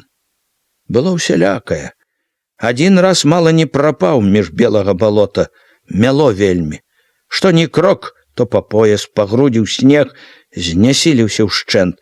Другі раз быў месячны вечар, мароз прадзіраў рэбры пад світкамі, піліпаўскі мароз у 3 з такімі ж, як сам, хлопцамі ледь не трапіў у зубы раз'юшаных ад голаду ваўкоў. Махалі ламачынамі, торбачкамі, спрабавалі крычаць, гразіцца, чулі, як сцінае сярэдзіны ўжо не толькі холад, а і страх. Гайня не адставала, ўся насядала. Хто ведае, чым бы кончылася, але ім пашчасціла. Пад'ехалі акурат падводы з дзядзькамі, дзядзькі адагналі клыкастых. Ён, настаўнік, калі даведаўся пра здарэнне, параіў дзецям уладзіцца хоць на зіму ля школы. Хлопцу ж сам найшоў хату, даў гаспадыні грошай. Хлопец пераначаваў 2 ці 3 ночы. Уцёк. Пытаўся тады яго, можа, пакрыўдзілі чым-небудзь. Супакоіць хацеў, калі і пакрыўдзілі, бяда невялікая, можна іншую хату наняць, але хлопец, гледзячы ў дол, упарта пакруціў галавою: не трэба. Так і не здазнаўся чаму. З таго дня хлопец зноў мераў дарогу кожны дзень, пакуль не скончыў школу. Гарачым і бліскучым летнім днём з маткаю завёз яго на станцыю, купіў білет да Гомеля, даў грошай на дарогу. Выправіў у рабфак. Як вялікай удачы узрадаваўся, калі той прыслаў ліст, што здаў экзамены, што яго прынялі. Але найбольш парадаваў хлопец ўсё ж тады, калі на другую ўжо восень прыслаў газету з першым надрукаваным сваім вершам. Тую газету бярог і цяпер, хоць яна была цяпер не адна. Дома быў цэлы пачак розных па назвах і па даўнасці газет, якія збіраў, зберагаў, як дарагое і важнае. Цяпер, калі хлопец вучыўся ў Мінску ва ўніверсітэце, вершы нярэдка друкаваліся амаль ва ўсіх сталічных газетах. Неяк у адным з нядаўніх лістоў Алесь, між іншых навін, сціпла пахваліўся, што хутка, можа быць, выйдзе нават цэлая кніжка. З той пары, як вершы сталі паяўляцца часта, ён падпісваў іх ужо не сваім прозвішчам, а прыгожым паэтычным псеўданімам — Маёвы, Алесь Маёвы. Апейка ніколі не зважаў асабліва на прозвішчы, але хлопца не судзіў. Гэта быў, калі падумаць, не такі ўжо і нікчэмны ўчынак. Як-ніяк хлопец, не проста хлопец, а паэт. Не выходзіць жа паэту ў свет са сваім недарэчным «Заяц Хама». вершы паэта Зайца само па сабе гучыць так, што смяяцца можна. У паэта, ды яшчэ паэта ў такі час, прозвішча павінна быць годнае. Ён недарма выбраў сабе такое прозвішча Маёвы. Ён і пісаў, можна сказаць, пра май, пра веснавую радасць, пра радасць росквіту.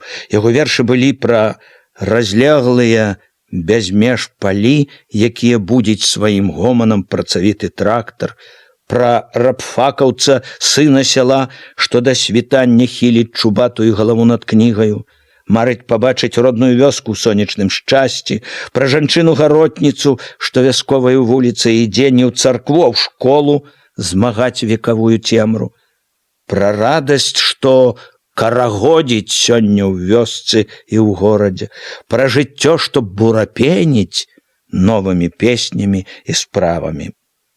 Вершы былі прыгожыя, падобныя на песні, часам здавалася мала канкрэтныя, як бы затуленыя ружовым ад сонца туманам, але заўсёды узнёслыя, шчырыя, ад усяго юначага сэрца. Чытаў іх не так, як іншыя, чужыя, а так, нібы ён таксама меў да вершаў не абы-якое дачыненне. Згадалася, якім паявіўся Алесь у яго кабінеце мінулай зімой па дарозе з Калінкавіч. Нібы нанова адчуў дужы мужчынскі поціск абветранай нахаладалай рукі Алеся, убачыў заружавелы, харошы маладосцю твар, радасныя і чыстыя без хмурыначкі вочы. Былі раскіданыя нецярплівыя роспыты, цікаўныя позіркі, на яго яшчэ вясковы падлатаны на рукаве кажушок, на новую фасоністую з гузікам на макаўцы мінскую шапку. На ботах раставаў мёрзлы снег, кропелькамі мутнеў на шыйках, на насках. Боты былі зграбныя і моцныя, добрая і радасная абноўка. Вёз, мабыць, нейкі падарунак дамашнім, паставіў ля парога чырвоны з гнуткай фанеры круглаваты куфэрачак, потым ківаліся побач у выканкамаўскім васку, паціхі спорны спеў палазоў падрыб гужоў, знарок выправіўся ў дарогу і ў яго сельсавет, каб падвесці хлопцы і пабыць разам яшчэ. Алесь маўчаў, але па вачах яго, што паблісквалі пад фасоністай шапкай, што ахвотна прагна лавілі ўсё, што выбягала насустрач блізка і далёка, бачыў, што госць яго рады без меры даўно нябачаным палям, снежнай звонкай чысціні, лёгкаму крылатаму лёту васка. У куточках алесевых вуснаў з-за паднятага прыцярушанага снежным пылком каўняра, здавалася, кожны момант гатова была зайграць усмешка. Хоць было весела і глядзець на чужую бесклапотную радасць, глядзець і маўчаць, не ўтрываў усё ж, папрасіў яго прачытаць што-небудзь сваё. Алесь, што ўвесь, мабыць, поўніўся радасцю сустрэчы, неспатольнай цікаўнасцю, адчуваннем лёту, не адразу нібы зразумеў, пра што яго просяць. З няёмкасцю ціха сказаў, што не хочацца. Падумаў трохі, відаць, разважыў, што адмаўляць настаўніку свайму нядобра, хрыплаватым голасам нясмела па-вучнёўску пачаў. Выйду ў поле я ранне маёвае, ой, ты шыр, ты калгасная шыр, вее хвалямі мора жытнёвая, хмеліць радасць песня ў душы. Алесь адразу ж сціх і пакруціў галавою, вінавата, як бы просячы прабачэння. Было відаць, што хлопец адчуў сябе неякавата, глядзеў на дарогу ўжо з нейкай клапотнай нездаволенасцю. Тады так і не зразумеў, чаго той знеякавеў, ці таму, што бачыў яшчэ ў ім настаўніка, трывожыўся яго прысуду, ці таму, што гэта потым прыйшло, чуў душы нязбытыя, даўнія вершы далікацтва. Пазней яшчэ заўважыў, што ў ім, у Алесі, які не адзін верш надрукаваў, жыве быццам сарамлівасць за гэты свой занятак. Векавая сялянская сарамлівасць перад людзьмі, што робяць іншую сапраўдную справу, сеюць, косяць, дбаюць пра гаспадарку.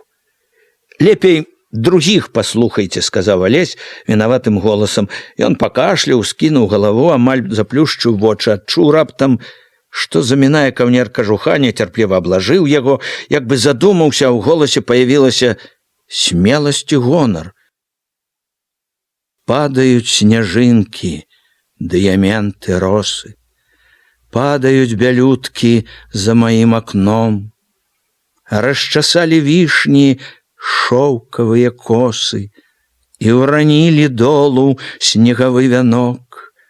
Дзесьці ў прасторах празвінелі бомы, дацвілі пялёсткі нейчае тугі.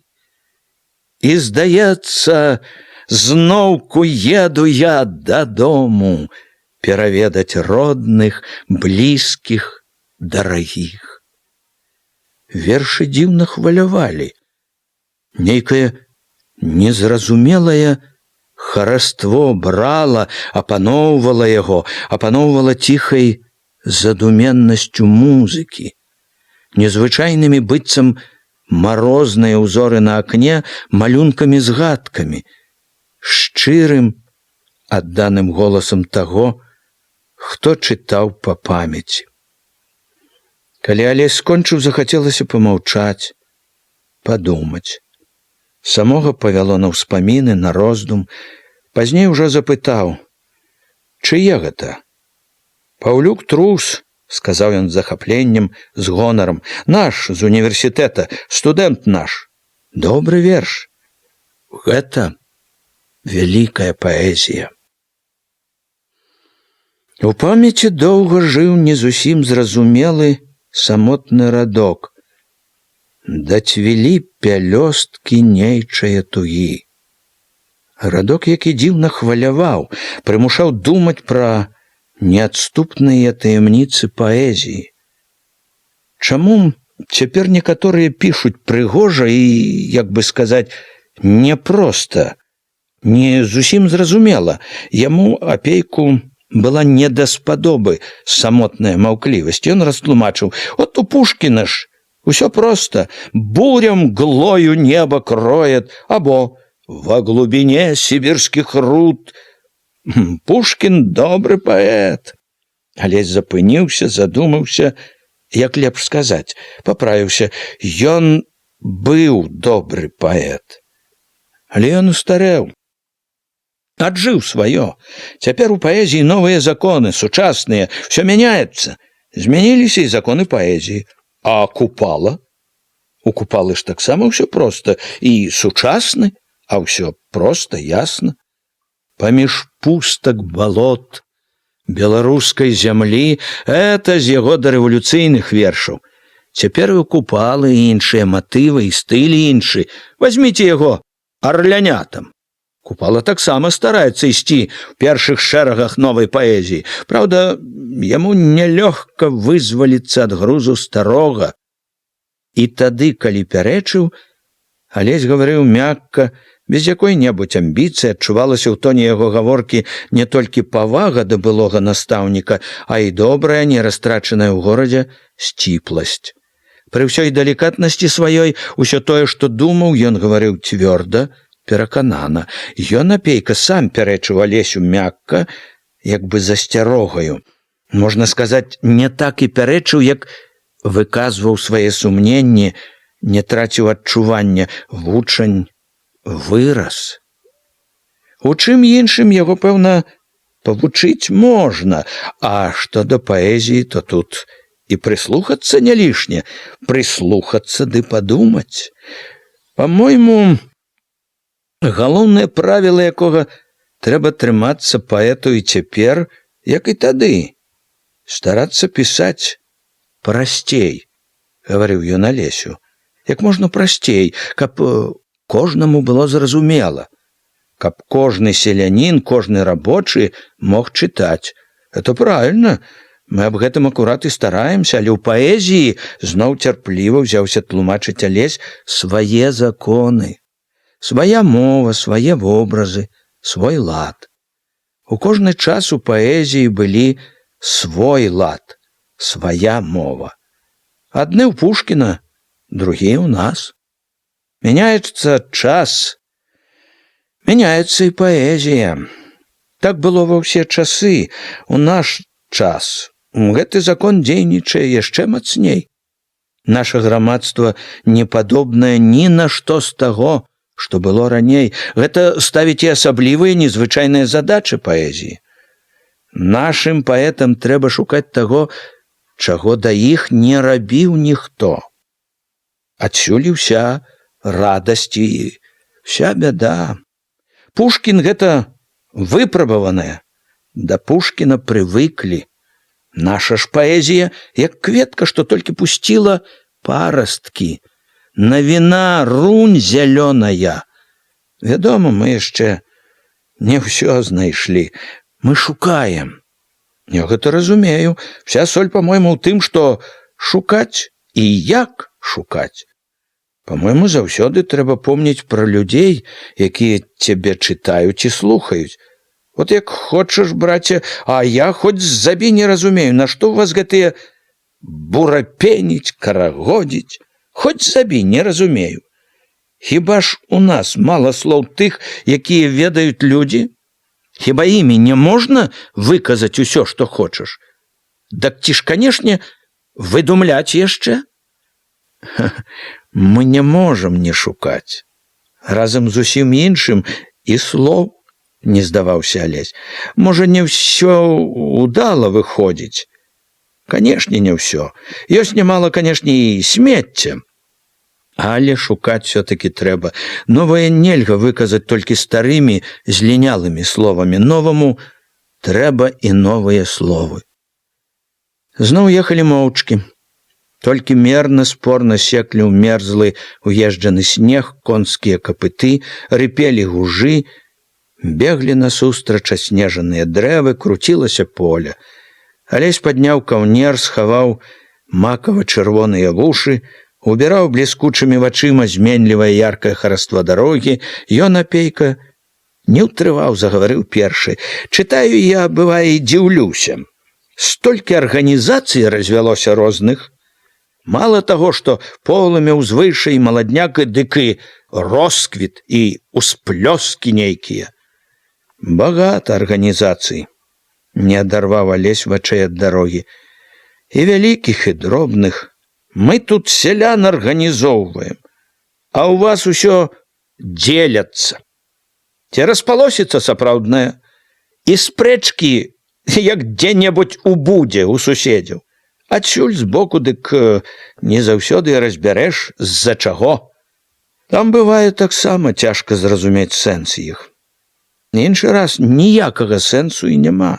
Проста амбіцыя чыя-небудзь загаворыць, захочацца вылучыцца. Складанае становішча ў краіне.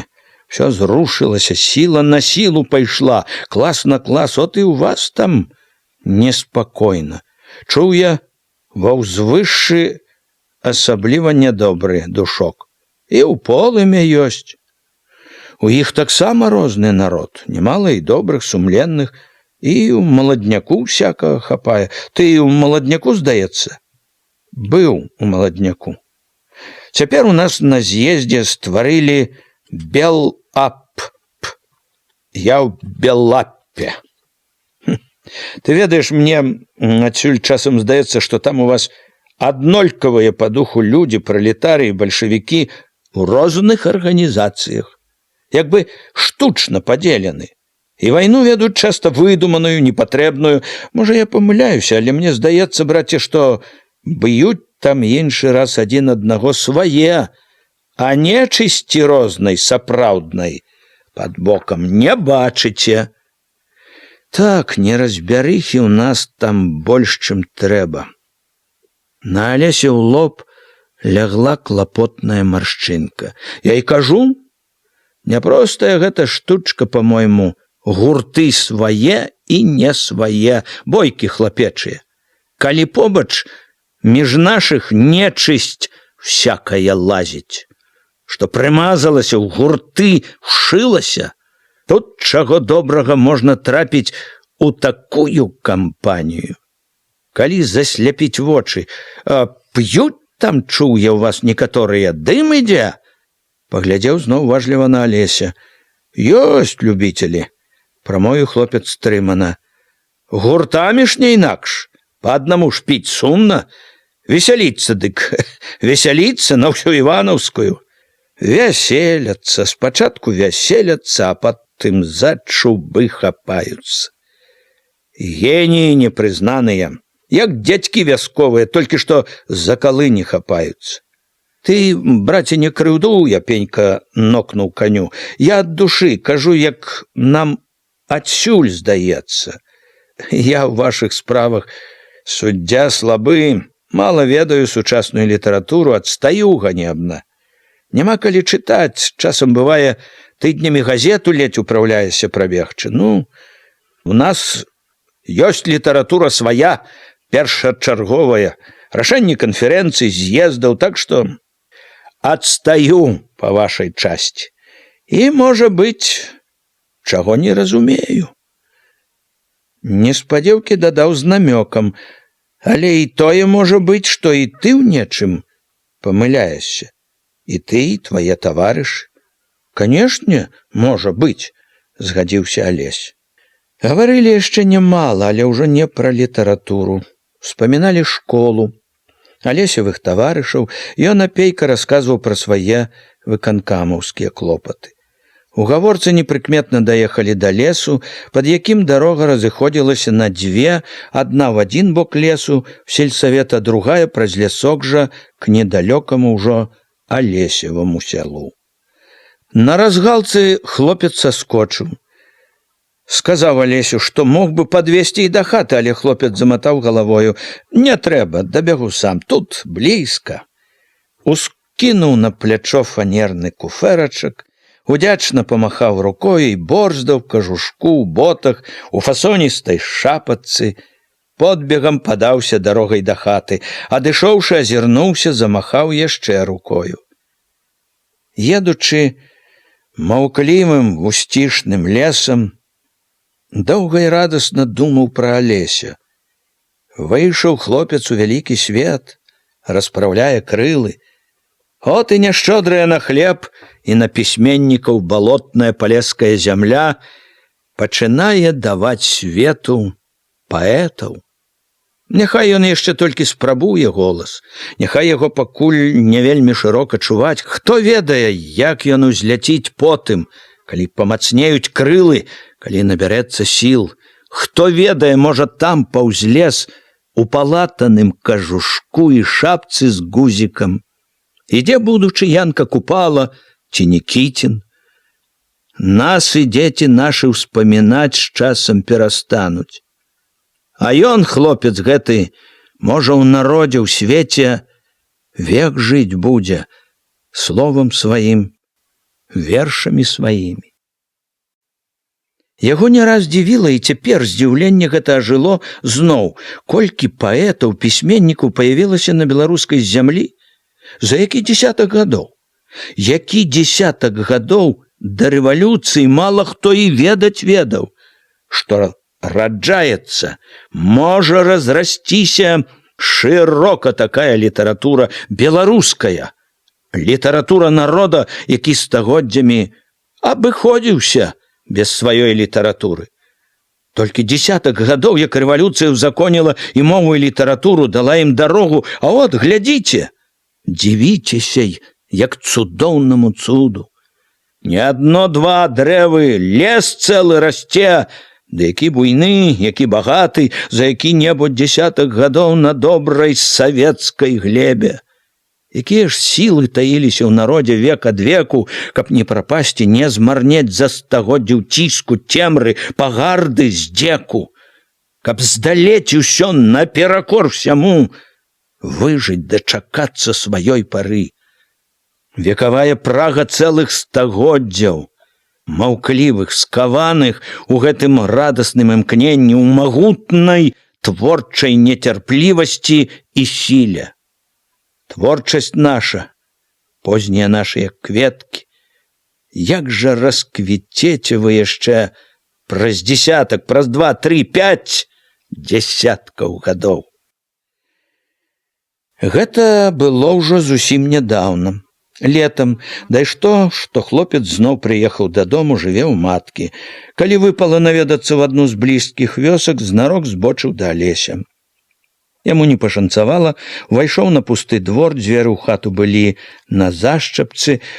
Памагла дзяўчына суседка, убачыўшы дзядзьку, што азіраецца на двары, пабегла па Алесеву матку. Тая рабіла штосьці за гумном на агародзе. Матка, выціраючы рукі аб фартух, гасцінна запрасіла ў хату, але апейка не пайшоў, сказаў, што заехаў ненадоўга праведаць адно яе сына. Прыселі ўдвох на цёплай прызбе пад ліпаю. «Схуднеў саўсім», — паказала яму боль свой старая. Губы яе сухія, патрэсканыя, жалліва смыкнуліся, але яна стрымала плач. «Сухоты прызналі. Працэс, кажуць». Апейка, устрывожаны і сам, паспрабаваў як змог супакоіць яе. Вучыўся, ды от вывучыўся. Разважліва, сумна падумала ўголас. Нішчымніца, ведама. У горадзе чула, голадна багата каму, а яму без помачы так і саўсім. А ён змалку нямоцны здароўем, век не даядаў. А тут яшчэ да навукі такі падкі. Сушыўся галаву, мабыць. Нічога, Мар'я Матвеевна, вылечыцца. У Мінску дактары добрыя, першага сорту спецыялісты. Бальніцы добрыя, пад наглядам добрым будзе. Вылечыцца, не бядуйце да часу. Толькі падкарміце, падмацуйце пакуль. Беражыце. Чалавекам вялікім становіцца, ганарыцца сынам сваім можаце. Я і рада б, чтоб не бяда, не сухоты етыя. А так ён, сынок, дзякуй Богу. Грэх паганае, што сказаць. Кожнай матцы такога б сына. І ласкавы, і абыходлівы. Не тое, што маткі. Дзіця не пакрыўдзіў ні аднаго. Са ўсякім паздароваецца, кожнаму добры дзень дасць. І на работу не ўломак. Все яго хваляць. Яна раптам сціхла, спахмурнела, прызналася. Не ўсе. Няправду кажу. Васіль тут, сук, прыязджаў з Гомеля, прыказчыкам там работае. Бацько яго жыве унь цераз хату. Дак Васіль той сказаў, небагато, сказаў, набраўся хомка ў горадзе. Бо, сказаў, лапаць і астаўся. Яно і праўда. Усё добра, от і другія гавораць, дзержыцца Алёшка па-простаму. Як усё адно і не быў у горадзе. І гаворыць не па-гарадскому, а па-нашаму. Як бы не ўмее іначай. А у Васіля таго, дак боты хромавыя, наваксаваныя, і як яго, гальштух пад шыяю, і гадзіннік у кішэні з ланцугом, і ўсё па-гарадскому, дарагой айцец, пажалуйста. Культурны такі. Культуры той, Мар'я Матвеевна, ва ўсім ім менш, як у адным Алесевым мезенцы. Не кажыце, важны такі, як все адно колішні пан.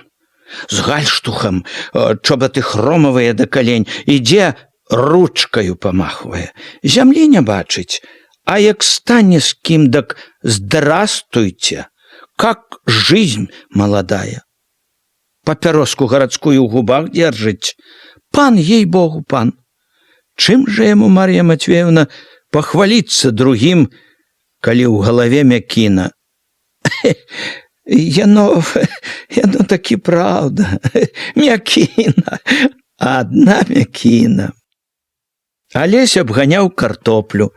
Неўзабаве сядзелі ўжо на ўзмешку, бачыў яго схуднелы, амаль без загару твар, вузкія і вострыя белыя плечы, зрэбныя, малаватыя ўжо штонікі з лапінаю на каленях, белыя з наліплай рудаватай зямлёй ногі. Ён быў голы па пояс, і былі добра відны рабрыны пад белай скурай. Было відна, які ён худы і змарнелы. Сястра, што вадзіла яму каня, толькі падышла на хвілінку, паздароўкалася і зноў падалася да каня, пасвіла яго наводдаль. Апейка і Алесь сядзелі на ўзмешку ўдвух. «Чаму не зайшоў, калі ехаў сюды?» – папракнуў Апейка. «Я заходзіў, вас не было, у раёне сказалі. Пераказаў бы, ці паперку аставіў бы. Што вярнуўся? Ну, нарадзімеш? Мало у вас клопату без мяне. Я думаў быў чыркнуць 2 словы, а потым рашыў, не трэба. Скажы, паленаваўся. На першы раз даю вымову, другі раз, калі такое паўторыцца, будзе горш, запомні». Ён усміхнуўся. «Запомню. Надоўга? На месяц. Болей трэба. На паветры добрым трэба пабыць, агародам пакарыстацца, свежай зелянінаю. У рэдакцыі прасілі, у газету я ўладзіўся.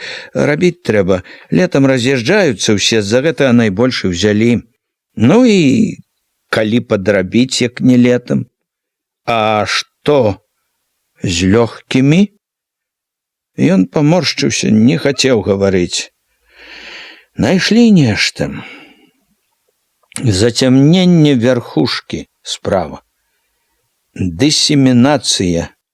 Ёсць такі вучоны тэрмін. Смертэльнай небяспекі няма, сказалі, але патрэбна лячэнне. Добрае харчаванне, добры пакой, здаровы рэжым. У голасе яго чулася іронія. «Алесь, адчайвацца не трэба, але і падсмейвацца таксама ні да чаго. Тваё здароўе не аднаму табе трэба». Улавіў іранічную усмешачку, не даў запярэчыць яму. «Будь разумны. Пішаш тут?» «Мала. Гультую без сораму». «Гуляю, гляджу».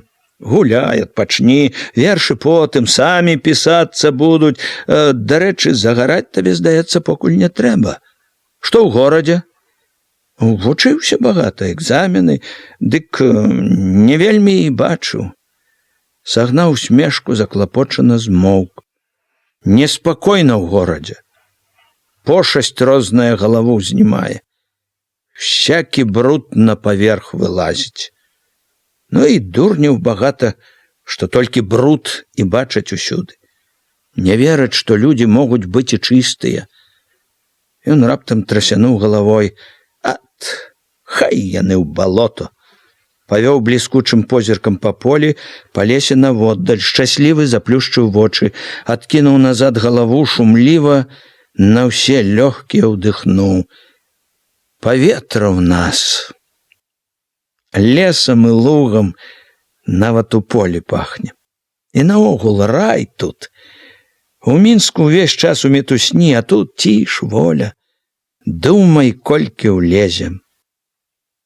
Здаецца, ўсё запомнілася з гэтай сустрэчы. Але з асаблівым жалем згадваліся белыя вострыя плечы, рабрыны пад белай кволай скурай. З трывогай успаміналася яго іранічнае.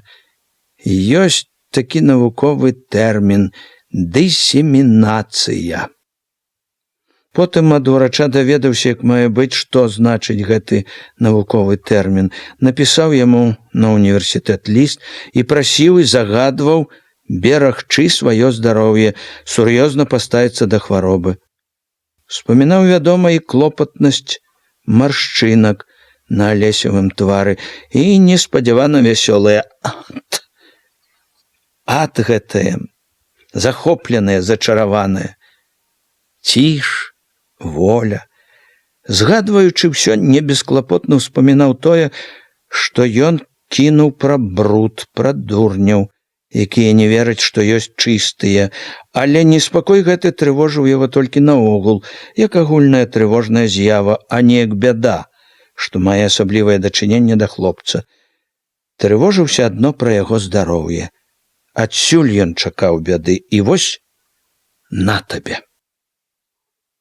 Цемра ў кабінеце пабольшала, а ён усё сядзеў на стале, перабіраўся ў памяці, стараўся развязаць неспадзяваную, незразумелую зусім загадку. Выдумка, паклёп. Прыходзіла зноў партая, самая простая. Наплёў нейкі дурань і пайшло, а там і надрукавалі. Думка такая прыходзіла Апейку найбольш ад таго, што яму хацелася, каб было гэтае, самае лёгкае для Алеся. І ад таго, што яна найлепш адпавядала ўсяму, што ён ведаў пра хлопца. Але цвярозыя развагі адна за адной бурылі гэта добрае, жаданае, так проста і надрукавалі б. Всё ж там блізка было ля газеты. Всё видно, праверылі, узгаднілі, ды і ясна сказана ж, абмяркоўвалі на камсамольскім сходзе, калектыўная думка. Гэта заводзіла развагі ў тупік. Тая ж самая цвярозасць казала, што як бы там ні было, хоць і абмяркоўвалі, хоць і надрукавалі, ўсё гэта няпраўда. А ячэйка не магла памыліцца? Ячэйка, маладыя, гарачыя хлопцы і дзяўчаты, якія так лёгка паддаюцца настрою.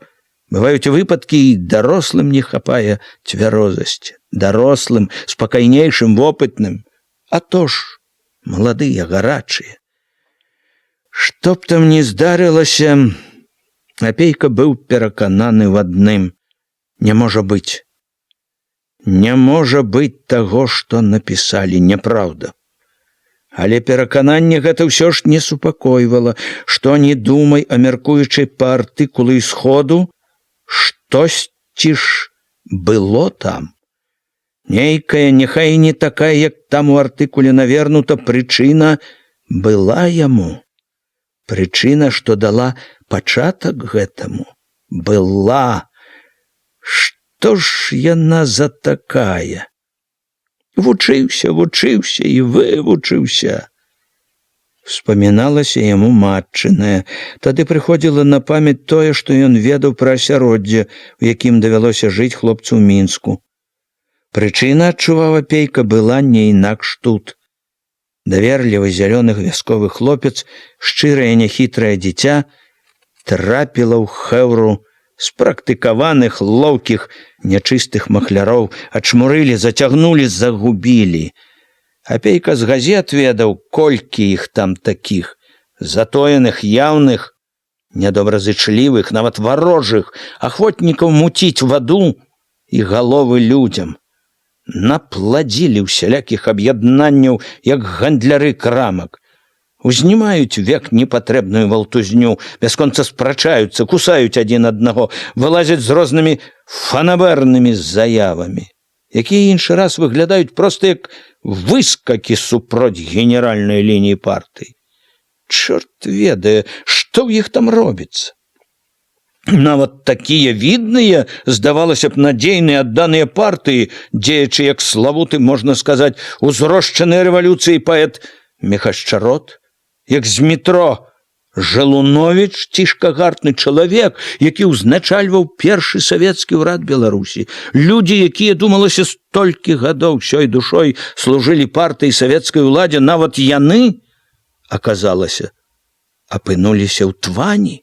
Нават яны пісалі газеты, дакаціліся да таго, што звязаліся з буржуазнай поганню, нацдэмамі, не толькі па гэты, а і па той бок мяжы. Чаго ім было лезці ў тую смуродную твань? І чорт яго ведае. Калі ў твані апынуліся такія вопытныя дзеячы, то што было зацягнуць туды зялёнага, нехітрага хлапчука? Няўжо і праўда зацягнулі? Думаючы цяпер пра ўсё гэта, дашукваючыся, што ў тым артыкуле пра Алеся праўда і што няпраўда, Апейка мімаволі згадваў, што не ўсе артыкулы аб літаратурных справах, якія ён чытаў у газетах раней, былі абгрунтаваныя, доказныя. Успаміналася, што ў некаторых з іх абвінавачванні, і вельмі сур'ёзныя, былі прыцягнуты, проста сказаць, за вушы. Ён прыпомніў, як адна цэнтральная газета абвінавачвала часопіс «Полымя» і нават рэдакцыю газеты «Савецкая Беларусь» у тым, што яны гадамі вялі контррэвалюцыйную наддэмаўскую прапаганду. Тая цэнтральная газета так і пісала. Апейка гэта запомніў добра. Мы гадамі цярпелі прапаганду контррэвалюцыйнай наддэмаўскай ідэалогіі ў гэтых часопісе і газеце. Апейка нечаста разгортваў часопіс, не стаў бы ручацца за яго, а газету «Савецкая Беларусь», газету ЦВК чытаў амаль штодня і ведаў добра, колькі ў тым гневе праўды. Яго тады вельмі здзівіла і абурыла, што на відную заслужаную газету так проста было пісаць такую страшную няпраўду. Лёгка, безадказна нападала тая мінская газета нават на ЦК партыі. Вінаваціла ЦК, нібы ён абараняў багоў тыпу Жалуновіча ад крытыкі газеты. Апейку гэта здзівіла асабліва тым, што газета нібы абуралася ўмяшанню ЦК ў яе справы. І ў тым артыкуле, і ў іншых апейку не даспадобы быў, здавалася яму, непатрэбны крыклівы пагрозны тон, дзе крык і пагрозы нярэдка падмянялі доказы. Всё ж нельга сказаць, што ён не вельмі верыў таму, што чытаў пра літаратурныя справы ў Мінску. Яго бяда была ў тым, што ён не бачыў усяго сам, сваімі вачыма. Не ведаючы добра ўсяго, ён мусіў лічыць, што ёсць яшчэ нешта вельмі важнае, чорнае, што яму невядома і пра што не пішуць. Што іменна гэта невядомае і дае падставы гаварыць там у Мінску такім тонам. У яго раз-пораз узнікалі сумненні, што некаторыя нападкі праўдзівыя, але сумненні гэтыя рэдка трымаліся моцна, ён вельмі ж мала ведаў сам. Сумненні яго найчасцей разбіваліся аб цвёрдасць, непахіснасць тону і рашэнняў там, у сталіцы рэспублікі. Там, пэўна ж, ведалі, што рабілі. Што не думай, з такіх пастоў, як пост рэдактара цэнтральнай газеты ці намесніка наркама, так проста не здымаюць. Да яшчэ такіх пісьменнікаў, відных дзеячаў, як Міхась Чарот і Цішка Гартны. Пэўна ж, ёсць важныя прычыны. Цяпер даўнія сумненні ажывалі зноў трывожылі. Алесь, канешне, не Цішка Гартны і не Міхась Чарот. Але ці няма ў тым, што было з імі, з Гартным і Чаротам, адгадкі і Алесевай гісторыі? Ён толькі мог гадаць пра гэта, як і пра незразумелы артыкул. У думках не было яснасці. Думкі блыталіся ў поцемку, ды і як яны маглі выбіцца з поцемку, калі невядомы праўдзівыя факты. Факты. От што трэба высветліць самому. Апейка раптам схамянуўся, заўважыў, за акном было ўжо зусім чорна. Трэба дадому. Не запальваючы лямпу, стаў вобмацкам збіраць паперы на стале, паклаў шуфляду, замкнуў яе. Паеду на сесію, там і высветлю ўсё. Раздзел 3. Доўга не ўціхала туга па дачцэ. Ні клопат, ні ўтома не маглі сцішыць смутку страты. Всё лета, всё ў гэтым леце жыло смуткам вялікай, незваротнай страты. Аб страце шумелі лозы ў балоце, шапталі каласы ў полі, спявалі жаўранкі. Аб ёй гулі пераднавальнічныя вятры, грымелі грамы, пісалі агністымі стрэламі бліскавіцы. Толькі пад восень стала патроху аціхаць, зацягвацца рана. Яна яшчэ чулася, ныла, але ўжо не так балюча. Як бы прывыкаць стала Ганна да гора. Ужо не такім жывым згадвала тварык дачушкі. Усё яе, ужо не чула жывога цепла яе цельца. Цьмеў воблік малой, паціху, непрыкметна адыходзіў у нябыт. Всё ж такой, якой была, Ганна ўжо не стала. Пакута назаўсёды пакінула ў ёй знак, штосьці ў яе душы перакіпелае, як бы астыла, зацвярдзела, давала ёй большай рашучасці, а другое зрабілася мяккім, вельмі чулым, падатным. Можна сказаць, нейкая нязнаная раней чуллівасць паявілася ў Ганне. Былі пагодныя дні, сонцам ад ранку да вечара, сінім небам. Днём яшчэ было цёпла, а пад вечар, калі чырвонае сонца сцякала за лес, апусцелая, няласкавая зямля стыла на холадзе. Пад поўнач бяліў яе іней. У ледзяныя звонкія раніцы і трава каля платоў, і на выганах, і палі з загонамі яшчэ не скопанай бульбы, і панурыя ўчарнелыя стрэхі. Всё было па-зімоваму белае. Калі ўздымалася над чэзлым балотным алешнікам сонца, светлае, прамяністае, ад інею аставаліся толькі цемнаватыя плямы вільгаці. Неўзабаве знікалі і яны. Іней трымаўся яшчэ ў цені дрэваў і хат, трымаўся ўпарта, пакуль сонечная цеплыня не дабіралася і сюды. Неба гэтымі днямі сінела чыстае і глыбокае, яно не было цяпер такое яркае, як раней, часта атульвала яго белаватая, нібы малочная смуга, і яно здавалася бляклым, быццам выгаралым за ліпеньскую і жнівеньскую спёку. Сонца таксама было іншае. Аддаўшы амаль увесь свой пал лету, яно берагло рэшткі цяпла, грэла мала, але на дзіва лагодна і пяшчотна. Гэтай лагоднасцю і пяшчотай было напоўнена всё ў прыродзе. Все дні. У лагодным сонечным святле гарэлі сумным адвечным полымем ліпы і бярозы каля хат, дрэвы ў недалёкім лесе. Як сівізна ад былога, ад перажытага, бялела ўсюды павуціна. Яна вісела ў паветры, абчэплівала павялы і пасохлы бульбоўнік, калы і жэрдкі вакол агародаў, пажоўклыя кусты. Усё гартаў спакойны, стары як свет смутак, смутак развітання з цяплом, з летам, набліжэння слаты, халадоў. На душы ў Ганны ўсе гэтыя дні было самотна і трывожна. Не адыходзіў ціхі цягучы жаль. Душы хацелася шкадаваць. Шкада было і добрага ўжо аслабелага сонца, і голых бедных палёў, і яркіх агністых дрэваў, што вось-вось павінны былі страціць сваю красу. Што это са мной?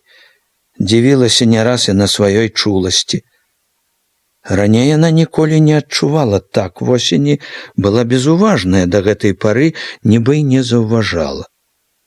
Чаго ж цяпер так хвалюе яе апошняя пяшчота цяпла, згалеласць палёў, смутак асенніх дзён? Чаму ж усё гэта адгукаецца ў сэрцы маркотнай, няўціхнай журлівасцю? Капалі бульбу цэлымі днямі ад ранняга ранку да позняга змроку. Ганна рабіла на поле. Зямля была ўжо халодная, і пальцы чорныя ад зямлі стылі, станавіліся непаслухмяныя. Зямля моцна ўядалася ў поры, у маршчыны пад пазногці. Скурчаныя намёрзлыя пальцы пад вечар разгіналіся цяжка. Цвярдзела, касцянела і сагнутая дзень у дзень крукам спіна. Рыючы пальцамі зямлю, яна неяк сарвала аб каменьчык палову пазногця. Пазногаць яшчэ моцна трымаўся на пальцы, але капаць і перабіраць рукамі зямлю стала нязручна. Часам Ганна вярэдзіла яго, і руку ламаў, тузаў моцны боль. Яна сціскала зубы, каб не застагнаць. Старалася б яна маўчаць, мусіць, калі б было і ў 1000 разоў горш. Ні за што не хацелася паказваць перад свёкрам і перад свякрухаю свой боль. Хавала яна яго і ад чалавека. За час свайго замужжа Ганна прывыкла таіцца, хаваць у душы і пакутны боль і тугу і надзеі. Калісьці такая гаваркая, таварыская, яна даўно стала любіць адзіноту.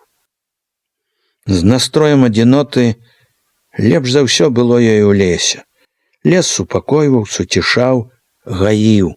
Дрэвы то маўклівыя, то шапаткі, здавалася, разумелі і спачувалі, калі іх лягчэла на душы. Так было раней увесну ўлетку. Цяпер жа лес, як і ўсё, навяваў у душу, якая стала дзіўна чулай, трывогу і смутак. І ўсё-такі ён вабіў да сябе. Поле глушакоў было каля самага лесу, і Ганна не раз збіралася выбраць вольную хвілінку, пахадзіць па ім. Але глушакі рабілі амаль без перадыху. Толькі калі скончылі капаць усю паласу і апошнюю бульбу сыпалі ў лазовы кош, Ганна нарэшце адчула, што прыйшла жаданая хвіліна. «Я пайду ў лес», – абыякава сказала яна свякрусе. Глушачыха глянула недовольна. «Чаго там табе рабіць?» «Грыбоў пагляджу». «Свіней карміць скора», – апярэдзіў маці Яўхім. Ён паклаў у кош жалязняк. «Я ненадоўго», – старая нечакана прамовіла. «Яўхіма мой, ты схадзіў бы, дзіцятко? Пагуляў?» Ганна, што ўжо ішла ад старой, слова не падала, нібы нічога не чула. Ужо ў лесе яна мелькам азірнулася, Яўхім стаяў каля воза, рыхтаваўся ехаць дамоў. Схаваўшыся ў лесе, яна адчула палёгку, якая з'явілася ў яе толькі тады, калі знікалі з вачэй глушакі. З гэтай палёгкай, нібы між знаёмых, блізкіх, і пайшла яна між дрэваў. Як тут было хораша і як сумна было. Тое асенняе хараство, на якое так адгукалася яе сэрца, у лесе панавала асабліва. Тут было ўсё перайначана, перароблена ім. З усіх бакоў абступалі Ганну купы падпаленага лісця, жаўтлявага, дзе-нідзе зеленаватага, зусім да рэшты чырвонага, ружовага, барвовага. Ніколі ў лесе не было такой дружнай, бурнай, як усплёск полымя яркасці фарб, такой кіткай красы. Всё было нібы ахоплена агнём, дзівосным, невыказна прыгожым, всеабдымным. Гэта хараство ўзяло, захапіла Ганну. Як у сне яна рвала ля куста мокрую траву, слала на аблепленае зямлёю дно кошыка, як у сне ішла без сцежкі, трымаючы кошык каля грудзей, слухаючы, як шархаціць пад нагамі апалае лісце. Яна раптам забылася пра грыбы, стала дзіўна бяздумная, няцямная. У шырокіх, круглых, пасвятлелых вачах яе было не здзіўленне, не захапленне, а нейкая пакутлівая разгубленасць. Абветраныя, патрэсканыя вусны Ганны, нервова смыкнуўшыся, застылі, гатовыя не то ўсміхнуцца, не то сумна сціснуцца. Яна прайшла зараснік, багата лесу, што абступаў бярозамі, дубамі, асінамі, падлескам. Ужо сярод лесу яна нібы абудзілася. Пачала шукаць грыбы. Іх было нямала, але пара іх сыходзіла, большасць асклізлыя, трухлявыя, ад першага дотыку разлазіліся. Ганна хутка адчула, што стамілася, і падалася назад. Ішла павольна, неахвотна, вяртацца не хацелася. Каля рабіны, на якой крывёю гарэлі важкія гронкі, яна паставіла кошык і апусцілася на халодную траву. Зморана згорбіўшыся, не варушачыся, нейкі час сядзела з той бяздумнасцю, з якой нядаўна ішла лесам.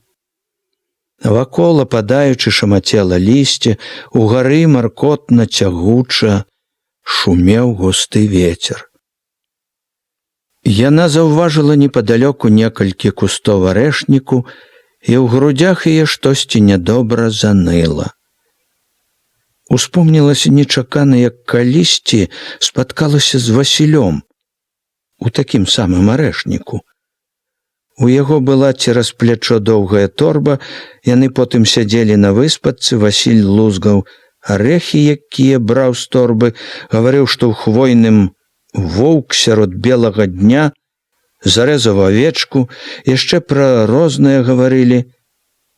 Нічога асаблівага ёй не прыгадалася, бо ў той сустрэчы нічога такога і не было, але сэрца яе зашчымела жалем.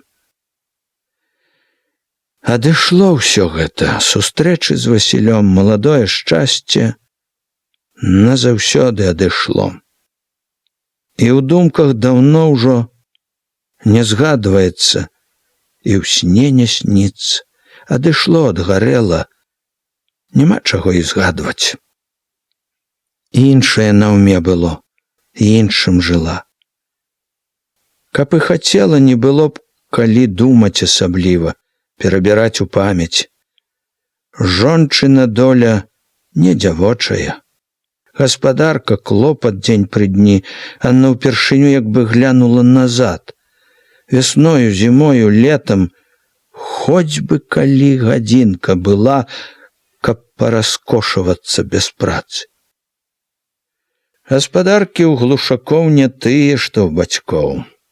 Толькі ўпраўляйся наварыць свінням, каровам, авечкам, нарэзаць, намясіць, занесці ўсім, накарміць такую пражору. А поле памажы паараць, пабаранаваць, пасеяць, а агарод парабі градкі, пасадзі ўсё, выпалі так, каб травіначкі нідзе не асталося. Свёкар любіць, каб чысто было. А жніво, калі ў вушах шамаціць ад сухіх каласоў, калі ломіць здзервянелую спіну, калі чакаеш, не дачакаешся краю паласы збаўчага поцемку. А восень, выццё малатарні, хмары пылу, ад якіх душыць усярэдзіне, доўгія рады карчоў бульбы, падкапаных жалезняком Яўхіма ці старога глушака. Было тут калі думаць, успамінаць пра вольныя мілыя вечары. Толькі збудзеш апошнія клопаты, з'ясі чаго-небудзь, ледзь дацягнешся да ложка, сон навальваецца, як сцяна. Спіш, то мёртвы. Ніякая сіла, здаецца, зняць ужо не здольна. А заспяваюць другія пеўні, ногі самі сабой ссоўваюцца з ложка. Дзіва, і мёртвы ўстаў бы, калі стары, крэкчучы, ўспёрся, пачаў сноўдацца па хаце. Усе павінны ўстаць. І ўсе ўстаюць, і яна таксама. Як адзін доўгі-доўгі дзень, як адна бясконцая дурнотная ноч, успаміналася Ганне яе замужняе жыццё. 3 гады жыцця. Успомніліся нялюбыя, грубыя Яўхімавы абдымкі, якія яна павінна была заўсёды цярпліва трываць. Чалавекава жонка. А ён хоць бы калі падумаў, уважыў яе, Ахвота ці не ахвота ёй. Ён ведаў адно, абы яму было добра. Ён нават як бы знарок мучыў яе, чуючы яе стрыманасць. Ён як бы помсціў за тое, што не любіла, што ўпарцілася некалі. Помсціў за Васіля, за вольныя гады, і кожны вечар, кожную ноч адно і тое ж — быць з ім, цярпець яго. І так усё жыццё да скону? Няўжо ўсё жыццё так? Усё жыццё, увесь век цярпець яго. Цярпець старога, які гатоў з'есці, калі прысядзеш на хвілінку, калі запарвеш, панясеш што сваім, які воч не зводзіць, баіцца, што абкрадзеш. Да скону са старой, якая ўсё мала памагаеш, якой ўсё мала любіш, Яўхімачка. Батрачкай, рабою іх век быць. Рабою скнарых, не нажэр, рабою, праўду ж кажуць, п'явак людскіх кулакоў. Ганна ўзяў страх. Яна паспрабавала адагнаць страх, але спакою не было. Позірк яе раптам выхапіў бярозу, што тырчала наводдаль. Бяроза дажывала век. Вецце яе было ўжо найбольш пасохлае, там і тут вятры абламалі галіны, ствол чарнеў старэчай карою. Ад гэтай бярозы Ганне стала яшчэ страшней. То ж я сама, пранізала яе думка, такая ж і я. Слёзы, як не стрымлівала іх, набеглі на вочы, затуманілі позірк. Згадала, як канала малая, як засыпалі зямлёй труну. Адчуванне бяды, вялікай як свет, непапраўнай ніколі, напоўніла яе, сціснула балюча горла. Всё жыццё пакутаваць ёй, усё жыццё ісці з бядою, жыць без шчасця, без уцехі, без якой-небудзь надзеі на прасветлену. Яна ўпала на павялую халодную траву, і плечы яе затрымцелі ад горнага роспачнага рыдання. Яна плакала доўга. Доўга ляжала без слёз, ціхая, стомленая, спусцелая. Калі раптам цвёрда ўстала, не глядзела ўжо навокал. Вочы нібы не бачылі нічога, зрэнкі былі вузкія, вострыя, сухія. З дзіўным, такім непадобным на нядаўняе спакоем падумала: няўжо ж так і далей будзе? Не пераменіцца, няўжо? Увесь век? Спакойна ж, з нейкай злосцю, нават злараднасцю запярэчыла: не. З таго дня апанавала Ганну адна думка, адно жаданне — пабачыць Васіля, спаткаць дзе-небудзь няласкавага, нядобрага, любага. Лежачы каля Яўхіма, які зморана спаў, яна душыла ў сабе глухую нянавісць, стрымлівалася, каб не ўстаць, не пайсці, куды вочы глядзяць. Далей з гэтай даўкай цемры, з задухі гэтай. Трэба ж было ляжаць спакойна, не варушачыся, бо свякруха таксама часта не спала, а не было чуваць яе крактанне ды бошканне. Часам здавалася, што старая прыслухоўваецца ў цішы да ганненых нядобрых думак, каб заўтра расказаць пра ўсё сыну, накінуцца на яе. Прыслухоўваецца, няхай прыслухоўваецца, а яна, Ганна, будзе думаць пра тое, пра што хоча. хочацца думаць, што любае пра Васіля. Што ж ёй? Думаць нельга аб тым, што адно дае ёй цяпер уцеху. Яна ж, можа, і жыве цяпер толькі тым, што ён недзе ёсць, што, можа, таксама вось так ляжыць і думае пра яе.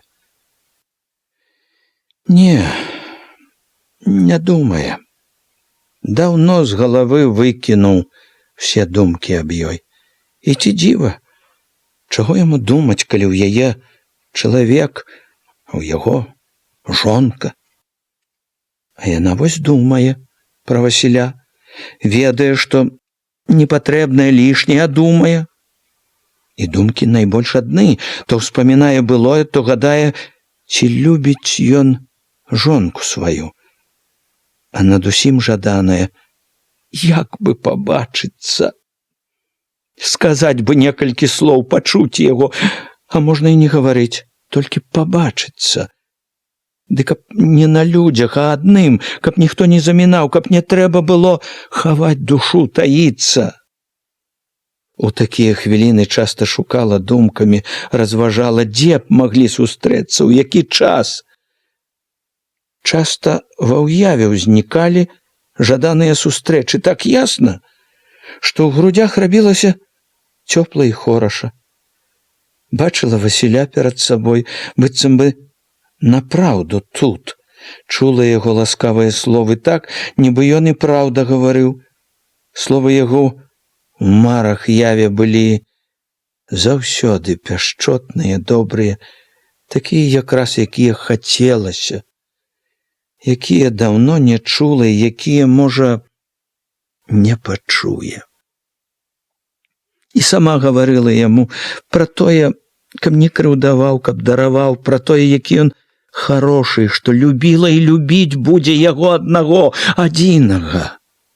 Днём, каб пабачыцца з Васілём, некалькі разоў хадзіла дамоў да сваіх, ступаючы паўз Васілёву хату, мімаволі насцярожвалася, коса паглядвала на яго двор, на шыбы. Аднойчы ўбачыла, Васіль перапрагаў каня каля ганка, заўважыўшы яе, знарок адвярнуўся.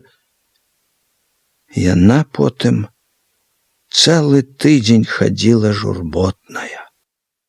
Другі раз бачыла яго з бацькавага агарода. Браў сена з воза, насіў гумно, быў не адзін з маняю. Стары Дзяніс побач стаяў, штосьці гаварыў яму.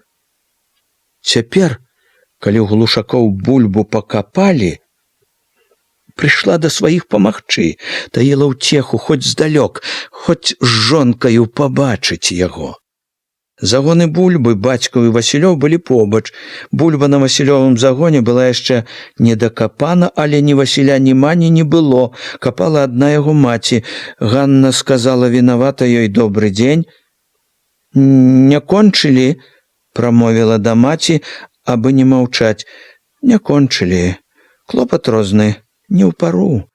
Ганна заўважыла, што старая не крыўдуе, ёй палягчэла. Спадзяючыся, што маці скажа, дзе Васіль, запыталася: «А які клопат?» «Які ж?» «Гарпіна, маніна сястра, што в Алешніках, захварэла. Дак от Васіль паехаў з маняю. Мо, доктара трэба. І што, хворая вельмі? Сястра?» Жоўкла на лісток лазовы. «Бяда якая», — паспачувала Ганна. «І не кажы, бяда. А я сваім хачу памагці. Карціць таксама. А еш, ведамо». Ганна пайшла да сваіх. Бацька выслізганым жалезняком падкопваў бульбяныя карчы, а мачыха і Хвечка выбіралі. Мачыха выпрастала спіну, з падазронасцю зірнула на Ганну. «Пра што это вы там?» «Так, нічого». Рыючы зямлю, Ганна раз-пораз паглядвала на дарогу, што ішла з сяла, ці не едзе. Па дарозе то з сяла, то ў сяло поўз чый-небудзь кош. Ганна з надзеяй углядвалася ў тыя, што выкіроўваліся ў поле. Можа, Васіль? Васіля не было. Ён прыехаў пасля абеду. Адзін. Ледзь убачыла яго, адчула, што кроў прыліла ў твар, галаву не ўздымала, чамусьці цяжка было ўзняць, сэрца білася часта і горача, але, не падымаючы галавы, адчувала, як ён пад'ехаў, чула рыпенне яго калёс, яго голас. Што сказаў ён маці, не разабрала, вецер аднёс словы. Ганна пакпіла з сябе. Трэба ж, перажывае, як нейкая дзяўчынка.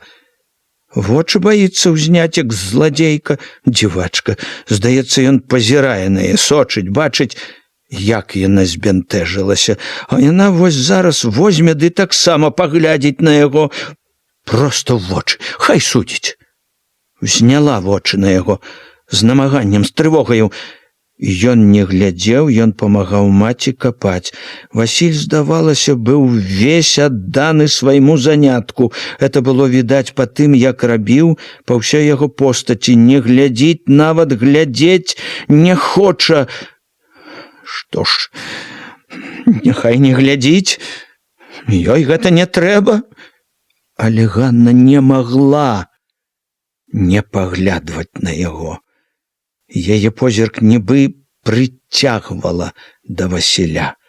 Усё навокал перамянілася з той пары, як прыехаў Васіль. Яе сэрца, здавалася, чула набліжэнне навальніцы, далёкі, жаданы і трывожны подступ грому, ад якога страхам і радасцю ныла ў грудзях. Усе думкі, уся яе ўвага былі цяпер у тым баку, дзе заклапочана схіляўся Васіль. Чаму ён адзін прыехаў? Дзе Маня, жонка яго? Яна трывожылася, што Васіль паедзе рана, што мачыха затрымаецца позна. Ледзь ухавала радасць, калі пад вечар мачыха стала хапацца дадому, карміць скаціну. Як насыпалі кош, яна і падалася з возам. Бацька таксама пайшоў, правіў канём. Ганна асталася, сказала, яшчэ хоча пакапаць. Не разгінаючыся, выбірала бульбу, кідала ў каробку. Хоць галавы не ўздымала, адразу угледзела тое, што хацела. Падалася нарэшце ў сяло. Васілёва матка, астаўся толькі Хведька. Надыходзілі раннія асеннія поцемкі. Людзі, кашы з бульбай, адзін за адным выпраўляліся з поля. Ганніна сэрца білася моцна, трывожна. Цяпер самы час, цяпер ці ніколі. Няўжо не падыдзе, не захоча падысці да яе? Насцярожаная слухала, чакала. Не ідзе, не хоча. І так не цярпелася ўбачыць бліжэй. Так баялася, што час мінее, ім ніколі ўжо не ўдасца пабыць. Так, як марыла даўно, удваіх, адным, што не ўтрывала. Кінула збуцвелае каліва бульбоўніку, забыўшыся на ўсе трывогі, на ўсё, хутка, пахапліва падалася на прасткі да яго. Ён разагнуўся, выцер аб штаны рукі, глянуў хмурна. Ганна, спыніўшыся перад ім, перавяла дыханне. Родны, які родны. Ці не ў сне гэта? Убачыла на зрэбнай з плямамі зямлі сародцы латку, неўмела прышытую, сам, мусіць, прышываў. І горыч віны, і пяшчота, і жаль нахлынулі на яе. Васіль! Толькі і змагла сказаць, але як прамовіла так, як тады, у многія бяссонныя ночы, калі пра яго думала. У Васіля раптам дробна, па-дзіцячы бездапаможна задрыжалі губы. Не змог ухаваць крыўды. Стаялі моўчкі, Ганна загаварыла першая. Даўно не бачыліся. Яна прамовіла не так, як трэба было.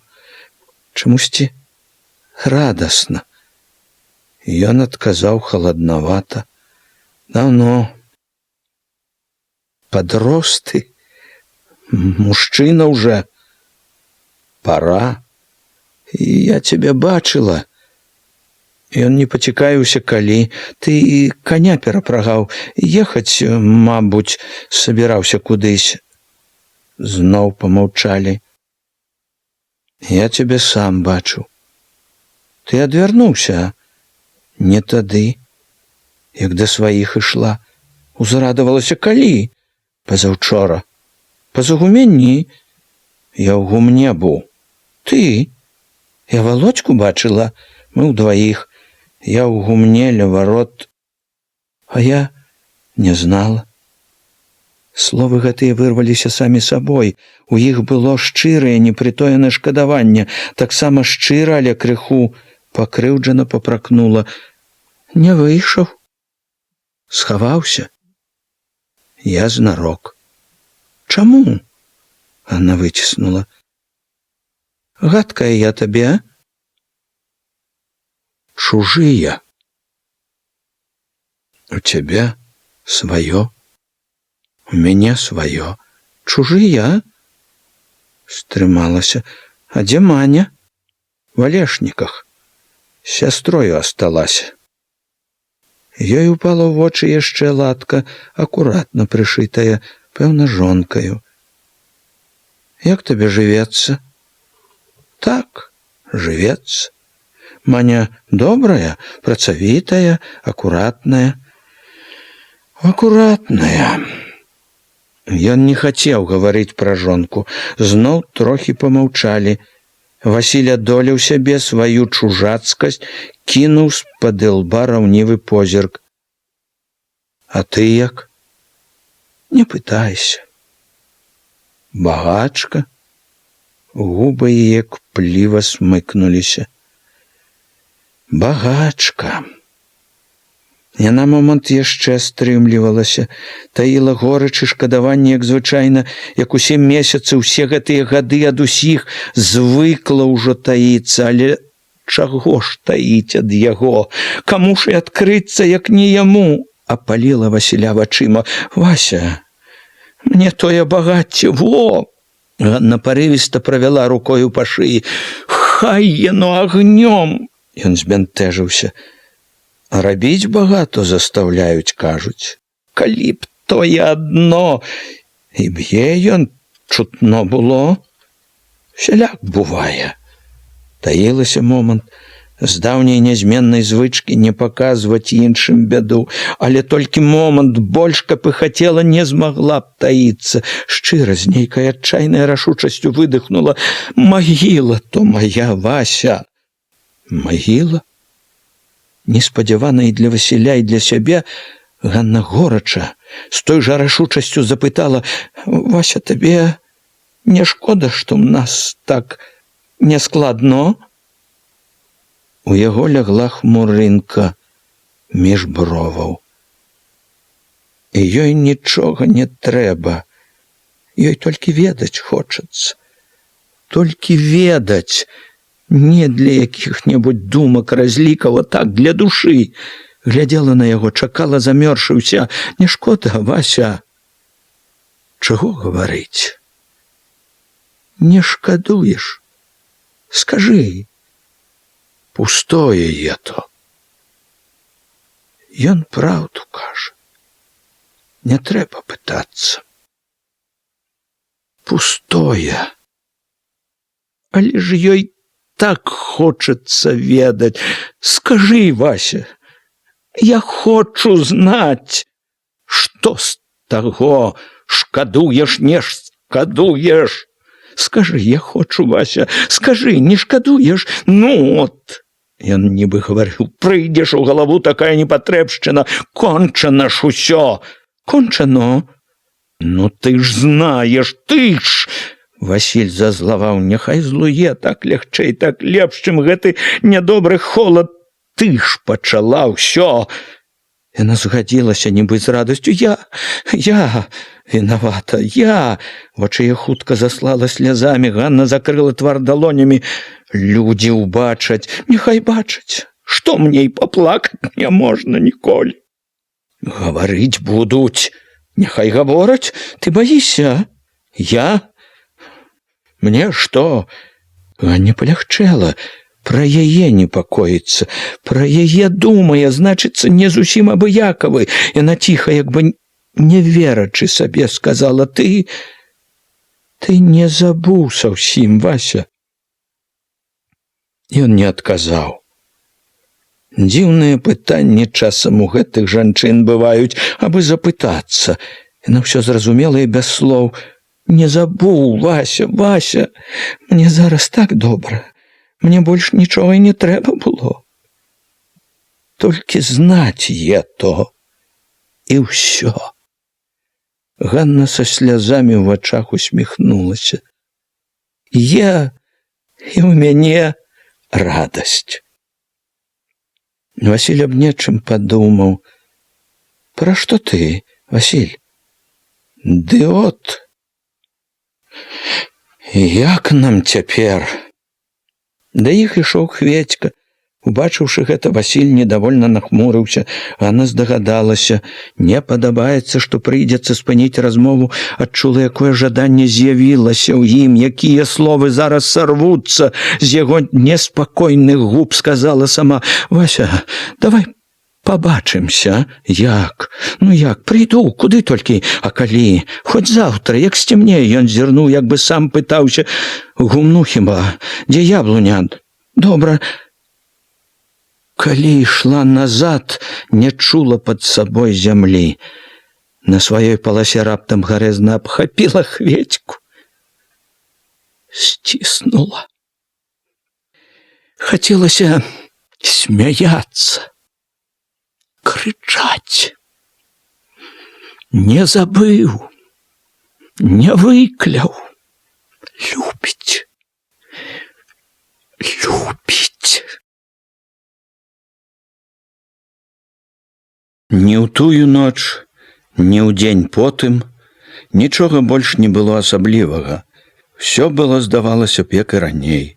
Так жа божкала за дзвярыма свякруха, так жа хроп разлёгшыся на ложку Яўхім, так жа рана ўсхапілася, даіла карову, паліла ў печы, марнавалася з будзённымі заўсёднымі клопатамі. Але ці ляжала за ўсю ноч, не шчыніўшы вачэй, ціха, нястрымна усміхалася ў цемру. Ці хадзіла, завіхалася днём, ледзь магла ўтрымаць смех, шырокую радасць. Нагам было лёгка, рукі бегалі спрытна, весела, нібы і не заўсёднае ненавіснае рабіла.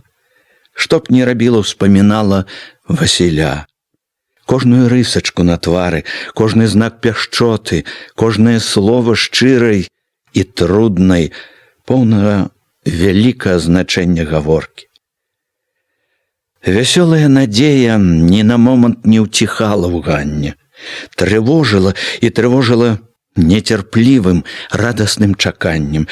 Сягоння ўвечары, нібы штосьці спявала ў ёй. Сягоння, хутчэй бы той вечар, час ад часу ў спеў гэты ўрывалася неспакойная, каб не перашкодзіла што-небудзь, але не магло ўтрымаць радасць. Жыло, віравала ў думках, у грудях адно: сягоння, сягоння ўвечары. Раўнівая глушачыха хутка заўважыла незразумелую перамену, паглядзела на яе з падазронасцю. «Што то носіць цябе, як нячыстая сіла?» – прабурчала яна услед Ганне. Пачула старая скнара. «Носіць, носіць! Толькі не нячыстая сіла!» – падумала Ганна са злой радасцю, з помстай. Увайшла ў сваю палавіну, убачыла на лаве на стале сонечныя паскі. Засмяялася. Дзень які! Як свято! А хіба ж не свято? Свято! Маё свято! Пасля абеду, хаваючы нецярплівасць, знарока абыякава сказала, што пойдзе да сваіх памагчы. Старая, што аказалася якраз у іх палавіне, упекнула. От гаспадынька называецца. Гаспадынька! Толькі і думкі, што пра другіх, пра чужых. Чужыя ёй даражэй. Ганна, не тоячы непрыхільнасці да яе, адрэзала: яны мне не чужыя. Як ты гаворыш з маткаю? Мяшаўся Яўхім. Зняў з кручка аброць, надумаў з'ездзіць у лес. Я гавару, як трэба. Не навучылі, мабуть, цябе. Не навучылі. Цябе не папыталіся. Еўхімко, як ты трываеш, як ты пераносіш ето, от да чаго дабрата твая. Еўхім сказаў пагрозна, не навучылі, дак я навучу. Навучы, Еўхімко. Позна мяне вучыць, і не вам. Еўхім здзіўлены паглядзеў на жонку. Штосьці новае, незвычайнае было ў ёй, у яе голасе, ў позірку. Ён прывык да тупой нерадаснай пакорлівасці яе, і тое, як Ганна цяпер абыходзілася з ім і маці, смела, незалежна, нават задзірыста, было незразумелым. Не мне, кажаш, вучыць? Еўхім густа пачырванеў, рукі яго задрыжалі, ён раптам крыкнуў: «Не мне!» Еўхім раз'юшана ўскінуў абродь, апярэджваючы яго, Ганна затуліла твар далонямі, уціснула галаву ў плечы, удар папаў на рукі на сківіцы. «Не мне!» Еўхім ударыў другі раз.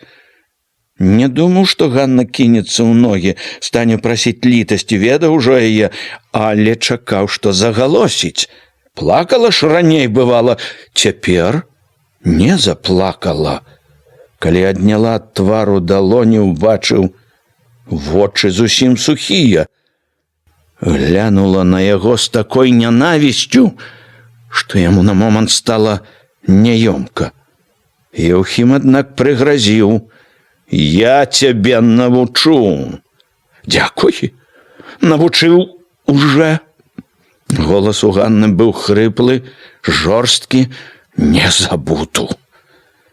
З рассечанай цуглямі Ганнінай далоні цякла кроў, кроплямі падала на падлогу. Старая маўчала, гледзячы то на нявестку, то на сына. «Помні!» Еўхім важка павярнуўся, моцна бразнуў дзвярыма, затупаў у сенцах на ганку. Пасля таго, як ён выйшаў, Ганна і свякруха не прамовіліся ніводным словам. Неўзабаве ён праехаў паз вокны, прарыпеў, адчыняючы, зачыняючы варотамі. Старая стаяла каля акна, сачыла за ім, пакуль ён не схаваўся з канём на вуліцы. Ганна сабралася ісці да сваіх, глушачыха праводзіла яе позіркам непрыхільным, ненавідным, але нічога не сказала. Вуліца з краю ў край блішчала цягучай, як дзёгаць, граззю, якая ў гэтыя дні не высыхала. Пасярэдзіне вуліцы гразь была перамешана конскімі нагамі, калёсамі, было яе там столькі, што часта даходзіла да галовак колаў. Людзі звычайна ліплі бліжэй да платоў, каля плота ішла і Ганна. Гразь была ўжо халодная, і босыя ногі моцна стылі. Яна не чула гэтага. Дзень быў такі ясны, рэдкі, незвычайны ў гэтую познюю асеннюю пару, але Ганна не заўважала ўжо святочнай яго яснасці. Трапляліся сустрэчныя, віталіся з ёю. Яна адказвала нібы спакойна, хавала ў сабе свой смутак. То ніхто азіраўся ўслед ёй, чулі ўсё, што бяду нейкую тоіць. Не здзіўляліся, амаль ведалі, як ёй з глушакамі жывецца. Бацька і Хведька былі на прыгуменні, ладзілі капец. Ганна стала памагаць ім перабіраць бульбу. Рупячыся гэтым сярод сваіх, яна паспакайнела, і думкі пайшлі цвярозыя, рашучыя. Не буду я цярпець. Нашто і жыць, калі так? Кіну ўсё, кіну. Між гэтых думак яна ўспамінала сустрэчу з Васілём. Успамінала зноў з любасцю ўсё, што ён казаў, слова за словам, думала пра вечар, які набліжаўся. Ганне было радасна і трывожна. Ці будзе ён гэты вечар? Ці будзе ўсё так, як хочацца, ці прыйдзе Васіль. А што, калі якая неспадзеўка перашкодзіць ім? А што, калі ён перадумае? Гэта было б такое няшчасце. Яе ж цяпер вся радасць, вся надзея на яго. Прыйдзе, супакойвала сябе, старалася заглушыць трывогу. Ледзь павячэрала ў поцемках са сваімі, выйшла на двор, з двара агародам на прыгуменне на дарогу за гумнамі, яшчэ не дайшоўшы да Васілёвага гумна, стала. Трэба было аддыхацца, сэрца моцна, няўціхна калацілася. Чаго яно так калоціцца? Такое неспакойнае, узрушанае, трывожнае. Ногі стылі, было холадна, ад няласкавага ветру, што находзіў моцнымі хвалямі, біў у твар, паўз за каўнер. Вечар здаваўся проста сцюдзёным. Ганна ледзь стрымлівала дрыжыкі.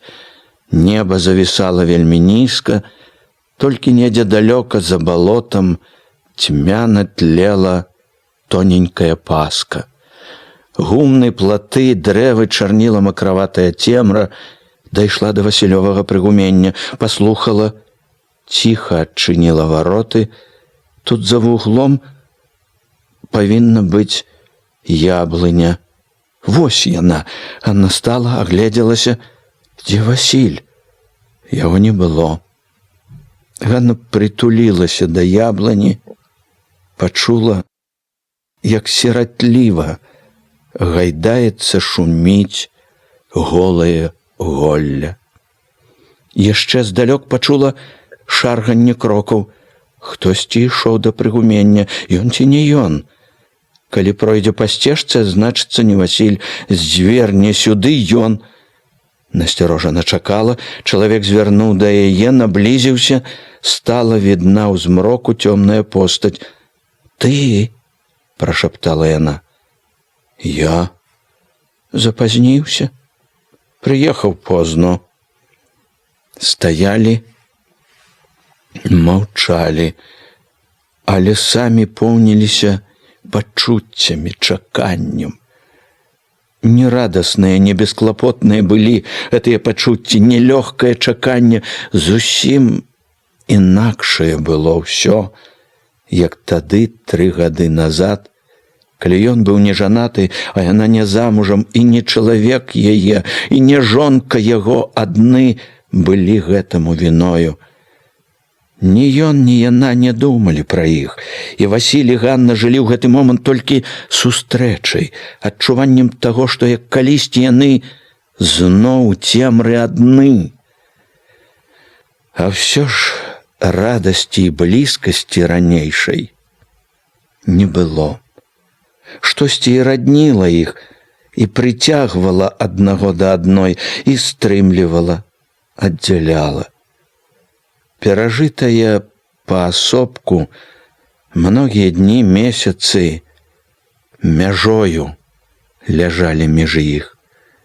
І не чужыя быццам былі Ганна і Васіль, і як бы чужыя. Васіль пачуў, што Ганна дрыжыць. Холадно. Хадзім у гумно, зацішней там. Не трэба, хутка дадому. Пакуль тое. Всё ж пайшла за Васілём. Паслухмяна праціснулася прачыненыя вароты.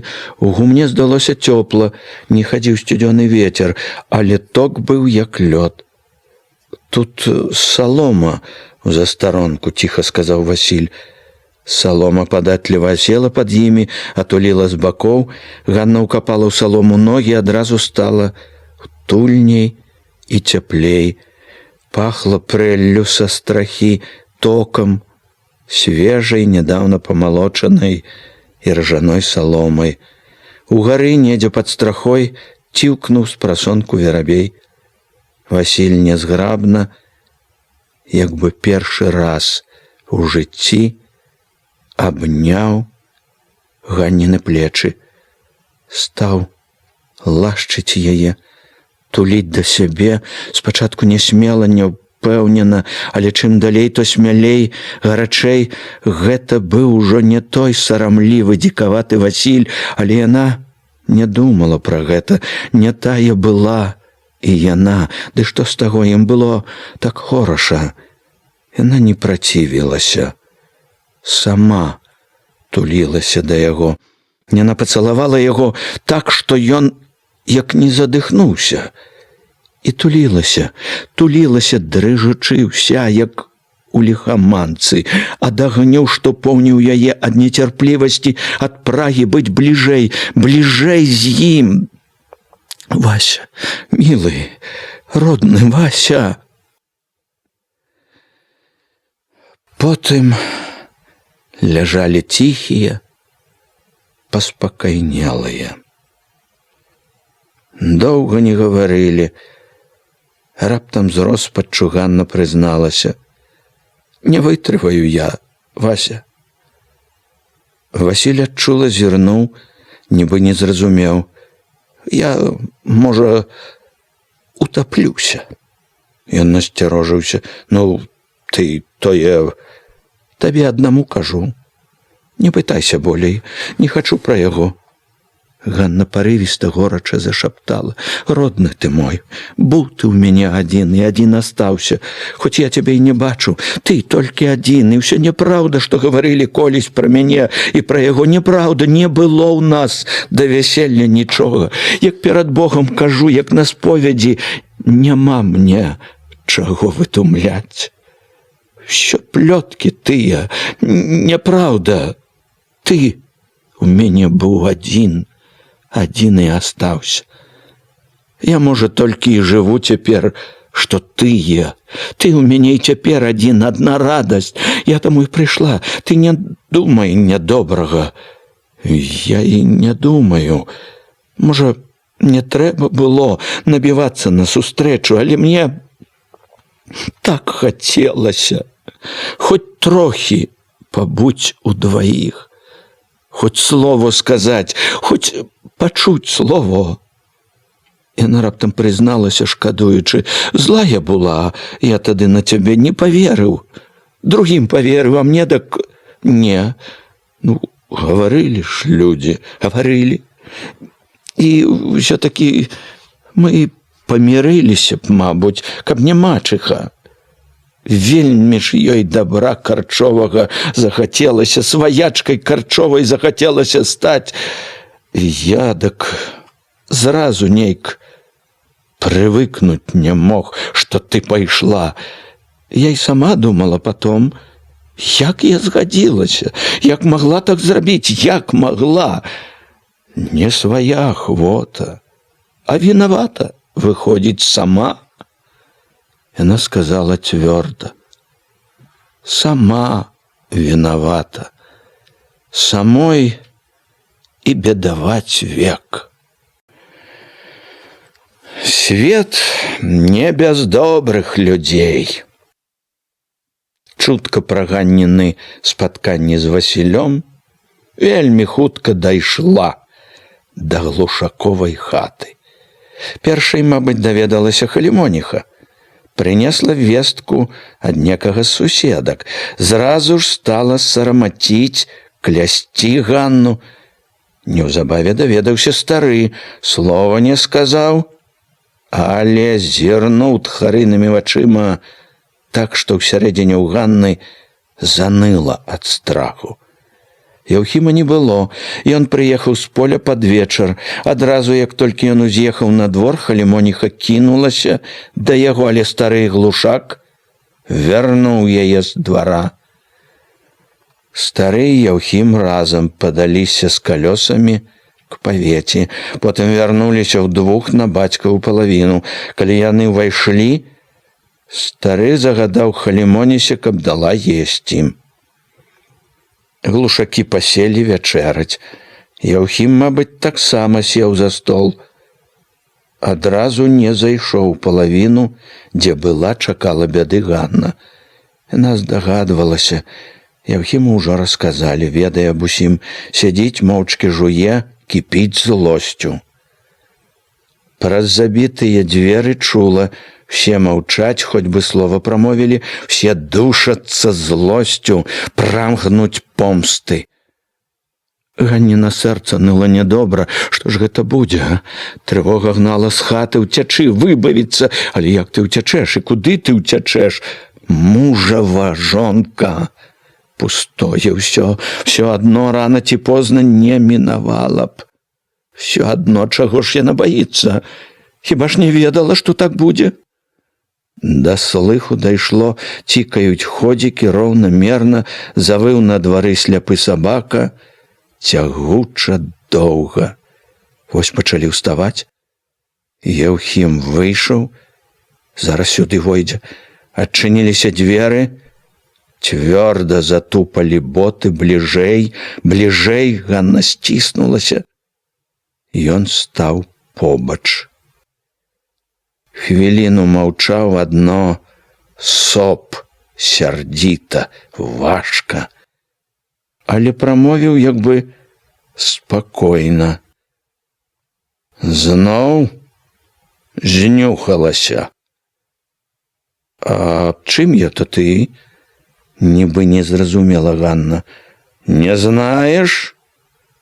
Вочы яго праціналі Ганну. Рот крывіўся злосцю, нянавісцю, лютасцю. Звер, мільганула ў галаве Ганны, заб'е на смерць. Чула сябе кволаю, бездапаможнаю, але стрымлівала страх, старалася, каб не бачыў, што яна баіцца. Яна і не баіцца. Няхай што будзе, тое будзе, ўсё адно, рана ці позна. Адзначыла мімаволі. За дзвярамі свякруха не бразгала посудам, ліпла, мусіць, да шчылін. Стары не падаваў голасу, прыслухоўваліся, чакалі. Не знаеш? Скажаш, мабуть, Еўхіма прарвала. Сумко! Не ўправілася адхіліцца. Еўхіма ў кулак ударыў сківіцу, нібы гіра, і ойкнуць не паспела, як упала. Затуліла адно твар рукамі. Еўхім люта, колькі сілы, ударыў ботам раз, другі. Ёй зацяло дыхаць, заб'е. Ну і няхай, всё адно. Еўхім і забіў бы, можа. Б'ючы ён не толькі не спатольваўся, а шаляў яшчэ больш. Шаляў асабліва таму, што жонка-блудніца хоць бы голас падала, хоць бы застагнала. Не толькі не прасіла літасці, а і болю не паказвала. Апантаны злосцю, Еўхім не заўважыў, што дзверы сенцаў расчыніліся, і ў іх з'явіўся Сцяпан, якога трымала, цягнула назад глушачыха. Сцяпанку, не твае, не чапайся! Але Сцяпан вырваўся, кінуўся к Еўхіму. Хацеў адпіхнуць ад Ганны, толькі дзе там? Еўхім таўхануў так, што ён паляцеў патыліцай да печы. Не лезь! Тут на падмогу Сцяпану падскочыў ужо стрывожаны стары глушак. Каршаком кінуўся наперад Еўхіму, стукнуў сына ў грудзі. Стой!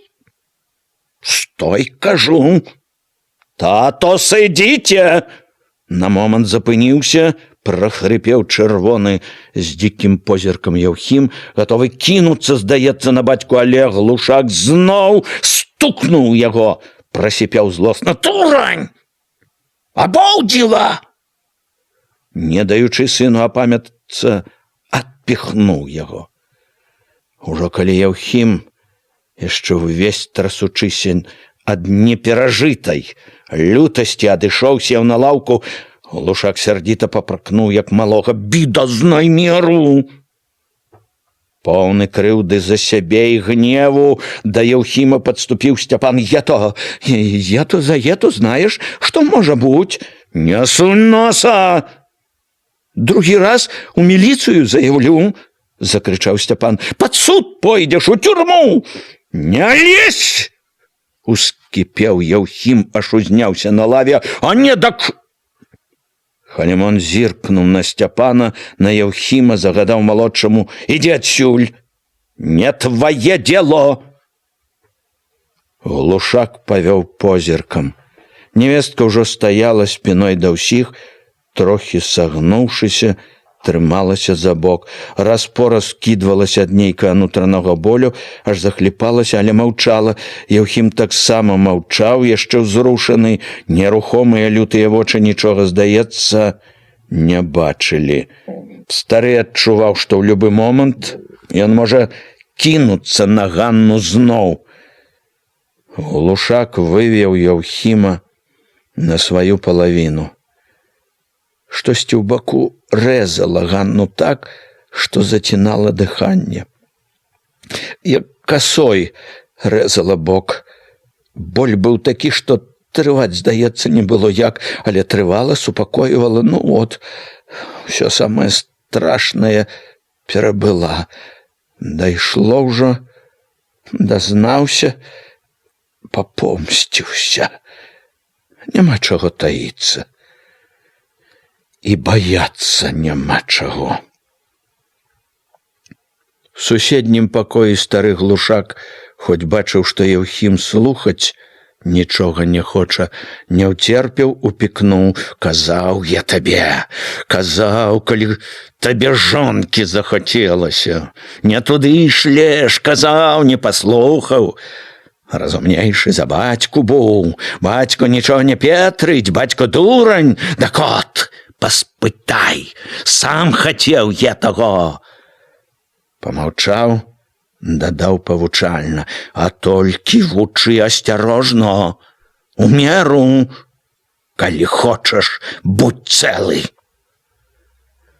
Яўхім не сказаў нічога. З гэтага дня ў Глушакоў зноў узгарэлася вайна.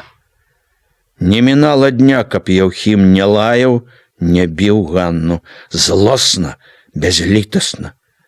Як заўсёды яна цярпела гэтае біццё моўчкі, толькі вішнёвыя вочы гарэлі упартым нядобрым агнём. Разам рабілі Ганна і Яўхім у гаспадарцы, разам сядзелі за сталом, ляжалі ў ложку, а былі як бы аддзелены непераходнай мяжой, былі як ворагі, скаваныя адным путам. Цяпер вечарамі Яўхім часта прападаў Ларывонам. Яна тым часам упоцемку клалася спаць, але сон не браў. З цягучай няўціхнай тугою, як пакуты, чакала, калі затупаюць на ганку яго боты. Не адзін раз паўтаралася адно і тое ж. Загадзя ведала, што будзе, калі ён п'яны, пануры, прыцягнецца. Яўхім вобмацкам сунуўся да ложка, важка садзіўся, соп, сцягваў боты. Боты не слухаліся, ён нецярпліва мацюкаўся, сцягнуўшы, кідаў водмаш, грымотна лез пад коўдру. Ганна чула едкі дурнотны пах самагонкі, яго цяпер звычайны пах. Чула натужнае злое сапенне, ляжала нерухома, паказвала, нібы спіць, але яго гэта не толькі не стрымлівала, а злавала больш. «Сука!» – кляў ён. «Гадзіна!» У розныя вечары словы былі розныя, але сэнс іх быў звычайна адзін. І знайшла каго, прамяняла на каго, на эту гніду. Яна не гаварыла нічога, не толькі таму, што ён не любіў, калі пярэчыла, не хацела, не магла вінаваціцца, апраўдвацца, не шукала сцежкі да прымірэння. Нават калі ён, звярэючы ад яе маўчання, непадатнасці, пачынаў шалёна гнуць ёй плечы, круціць рукі, трывала боль, не прасіла літасці. Толькі часам, калі цярпення не ставала больш, гразілася, што пойдзе ў раён скардзіцца ці ўцячэ. «Ткніся толькі туды, ў раён!» – сіпеў Яўхім. «Толькі папробуй! Дык пабачыш, папробуй уцекці. На вяроўцы прывяду, як суку паганую. Не адзін раз, як бы ўжо цвёрда надумаў, гразіўся: заб'ю, зарэжу, калі што якое. Няхай арыштуюць, засудзяць, хоць у салаўкі сашлюць, пляваць. А ўсё адно не жыць табе, калі што якое. Бачыла, што не пляце попусту, што калі прыйдзецца спраўдзіць сваю гразьбу. То таіла страх у сабе, аж ляжаць спакойна не магла побач, што чула лёгкасць, бясстрашнасць. Чаго ёй дрыжаць за такое жыццё? Няхай яно прападзе пропадам. Адно не мянялася ў Ганны. Хоць ведала, што не толькі злосць і лютасць жывуць у ім да яе, ні на міг не пашкадавала Яўхіма, не жалілася над яго дурным каханнем, бы агнём выпаліла у Ганнінай душы спагаду шкадавання да яго. Чуючы, як наюць плечы, баліць усё цела ад Яўхімавай ласкі, цешылася ўспамінамі пра спатканне з Васілём, радасцю сустрэч і такіх яшчэ блізкіх, чутных і тых, якія, здавалася, даўно ўжо нібы забыліся. І весела, і горка было ад тых згадак. Што б яна аддала цяпер за тое, каб зноў вярнуць бесклапотнае, неразумнае шчасце, якое некалі само ішло да яе. Каб не Яўхім, а Васіль от так быў побач, няхай маўклівы, хмурны, недавольны якой няўдачай, часам няхай несправядлівы, недаверлівы да яе, але ўсё ж жаданы, любы, родны, адзін любы, адзін родны, адзін на ўсім свеце. У цёмнай душнай цішыні бяссонных начэй упарта учэпліва церабілі Ганну думкі мары, як бы зноў спаткацца. У гарачай, растрывожанай галаве, як сон у вачавіткі, узнікалі добрыя, шчаслівыя малюнкі. Сустрэліся раптам, калі ішла па загуменню да сваіх, нікога навокал, толькі ён ды яна. Васіль так рады ёй, што, відаць, чакаў, не мог дачакацца, стаіць, маўчыць, толькі цісне руку, так балюча цісне, што трываць, здаецца, не можна, але ёй як бы і не баліць, няхай цісне, няхай. А вось на вячорках яна прадзе з жанкамі кудзелю, зайшло некалькі мужчын пагаманіць, і ён сярод усіх. Сядзіць, маўчыць, слова ёй не кажа, і яна маўчыць. Не зірне нават на міг, ведае, што жанкі сочаць. Не глядзіць на Васіля, а сама ўсё бачыць, ўсё разумее, як бы думкі яго чуе, і ён як бы чуе. Узяла прасніцу, пайшла нібы дадому, ён неўзабаве за ёй, зноў дваіх, як калісьці каля плота, цем радошчым жыць, а ім добра.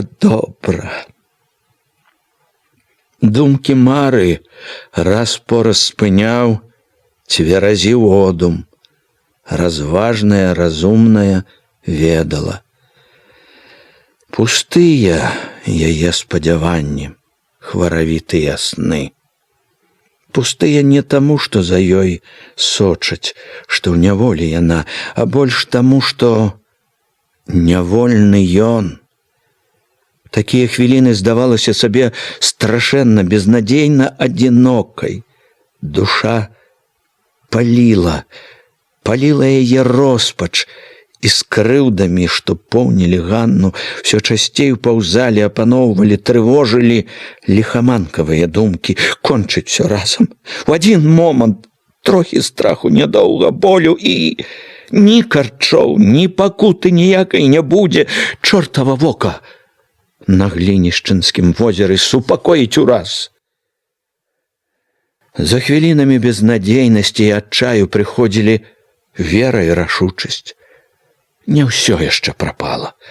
Всё можна яшчэ паправіць. Свет вялікі, ёсць у свеце месца для яе і Васілёвага шчасця. Ці ж не бачыць яна, што не любіць Васіль сваю Маню? Пазваць, пайсці з ім хоць на край свету к шчасцю свайму. Як ніколі не мілая была ёй цяпер Глушакова дамоўка, як у няволі, у палоне, акружанай з усіх бакоў ворагамі, чула сябе Ганна дзень пры дні, як і раней рабіла яна, што трэба было, але рабіла нібы заведзеная, поўная ў душы непрыхільнасці і нянавісці да ўсяго, што было Глушаковым добром, Глушаковай уцехай. Не раз, не два кляла яна ў думках Глушаковы хлявы, Глушакова гумно, Глушаковых свіней, авечак, Глушаковых сабак. Кляла, звала з маўклівага неба пагібель на ўсё. Цэлымі днямі было не перамаўлялася яна ні з кім хоць бы словам, не глядзела ні на кого. Не спрабавалі загаворваць з ёй яны. Толькі адзін Сцяпан, немаведама чаму, хіліўся да яе, ліп адданымі вачмі, але яна як бы і не заўважала ні яго прыхільнасці, ні самога яго. Так і жылі. Маўчалі, калі пораліся ў хаце, калі рабілі ў хлявах, у гумне, маўчалі за сталом, усюды і заўсёды былі чужыя, недобразычлівыя непрыяцелі, якіх лёс нібы на здзек звёў в адной хаце. У той самы дзень, калі чутка пра сустрэчу Васіля і Ганны улезла ў Глушакову хату, прыйшла яна і да дзятлікаў. Першая даведалася пра гэта Васілёва маці, якой перадала нядобрую навіну, нібыто Ігнаціха. Занепакоеная, устрывожаная вельмі, дзятліха і знаку не падала таго, якім важкім каменем легла ёй на сэрца небяспечная бяда. Не паказвала яна трывогу і сваім, толькі з таго, як паглядвала час ад часу то на Васіля, то на Маню, як сачыла за імі, можна было б здагадацца, што гняце, паліць яе бяда. Тоячы страх свой, як ніколі лагодна хадзіла яна каля Мані, чым толькі магла, старалася памагчы, дагадзіць, нібы старалася пацешыць, парадаваць за крыўду, што зрабіў Васіль. Харошы, які хілілася пры Мані над калыскаю з Васілёвым сынком. Агу, агу, разумны ж які, такі малы ўжо знае, што да чаго, смяецца. Агу, агу.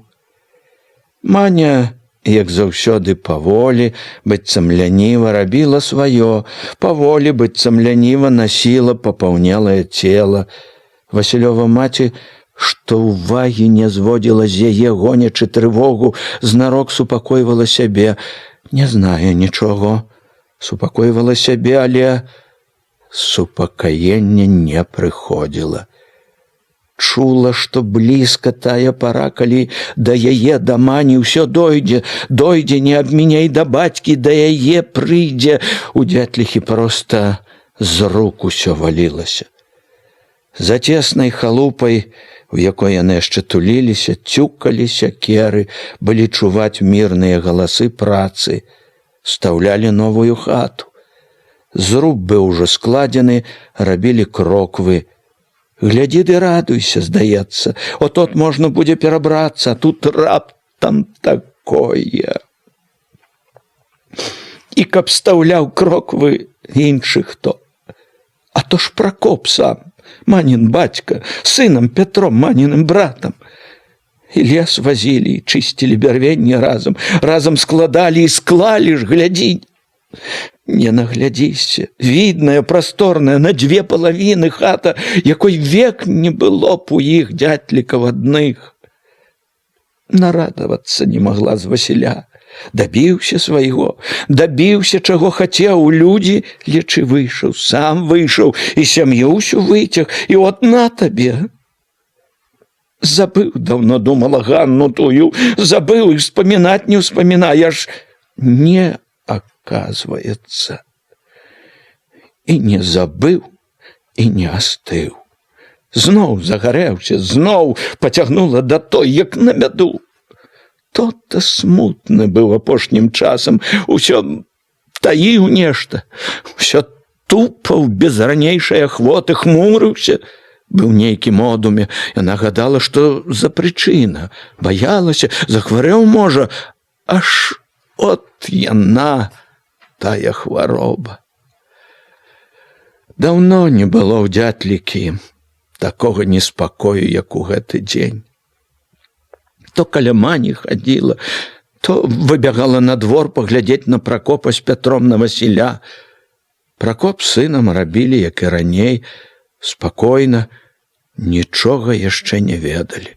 Сачыла за вуліцай, за суседнімі дварамі, здавалася, хто не ішоў міма. Вельмі ж цікаўна, усмешліва зіркаў у вокны на зруб, на якім рупіліся мужчыны. Як ніколі багата баршчу наварыла, хлеба найбольшую буханку дала, сала добры кавалак дастала, парэзала на сковородку, калі ўнесла з каморкі потную бутэльку гарэлкі, абцёршы фартуком, паставіла на стол. Пракоп аж вочы з-пад чорных навісаў броў упяў здзіўлена. «Пагрэйцеся, бо з холаду», — сказала чула, зычліва. Пракоп прамаўчаў, а Пятро давольна пакруціў галавою, засмяяўся. «Расшчадрыліся нешта вы, цётко? Ці не ўлазеныя, то рабіць хочаце сягоння?» «А я ўлазены», — ледня вырваўся ў дзятліхі сумны подых. Яна адразу ж адагнала сум, пажартавала. «Баюся, от, чтоб гарэлка не ўсохла». Дзятліха клапатлівай гаспадыняй захадзіла каля Пракопа і Пятра. «Пагрэйцеся, бо шчырыя вы нашы. Холадна ж нешта стало, і восені, можна сказаць, небагато, а ўжо так холадно. Ето ж і ўнізу, як дыхне вецер, дык працінае холадам, а там, у гары, дык і скалець, мабуть, нядоўго». «Ды не вельмі. Няма калі мерзнуць», — весела адказаў Пятро. «Усё-такі пагрэцца не лішня». «Ды, мабуть, што і не лішня». Толькі ўзялі шклянкі ды кубачкі, як паўз акно праплыла постаць. Ляснік Міця. Ляснік не затрымаўся ў цёмных сенцах, прайшоў упэўнены, як у сваіх, упэўнены, як у сваю хату ускочыў перад ім жоўты абскубаны леснікоў сабака. Міця ступіў, прыгінаючы галаву, ад парога сказаў «Памагай Бог», не чакаючы запрашэння, паставіў стрэльбу ў сметніку, а ахвотна крэкнуў «Як чуў, у самы раз». «А я, угадаў, Міцячко». Васіль устаў, даў яму месца бліжэй да кута, падсунуў свой кубак. Спакойна, як дома, палез Міця за стол, ледь не сваім чалавекам стаў з таго часу, калі пачаў нарыхтоўваць Васіль лес на хату. Спакойна, важна ступаючы, падаўся пад стол і леснікоў сабака. Другімі разамі дзятліха, частуючы Міцю, адно дзівілася, як ён п'е, не п'янее. Толькі што твар нібы цёмнай крывёю наліваецца. Дзівілася, шкадавала потай, колькі гарэлкі дабра на нішто прападае. Сёння ж яна і на яго глядзела інакш, як заўсёды. Язык у лесніка дурнаваты, паганы, так і глядзі з п'яну плясня, чаго баішся. «Скончыце? Уже скора», — прамовіў Міця, перакуліўшы кубак, закусваючы хлеба з прэжаным салам. «Да ўжо і небагато сказаць. Толькі што халады падступаюць. Бы на вараных, адгукнулася жвава Дзятліха. Трывожачыся, каб Міця не пляснуў чаго, яна як пачала, так і не спынялася амаль. Гаварыла абы што, абы не даць Міцю развязаць язык. Бывала, як немала злаваў жоўты сабака, што ўвесь час то круціўся, тоўкаўся пад нагамі, то нават станавіўся, чапляючы пярэднімі лапамі за край стала, глядзеў зладзейкавата, чтоб такое ўпарваць.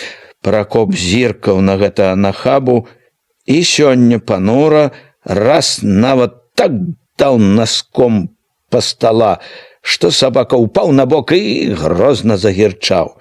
Дзятліха ж сачыла за кашлатым госцем з незвычайнай лагоднасцю і гаварыла яму мірна, і костку кінула, і пахваліла нават. Разумны, які, маўляў, сабака.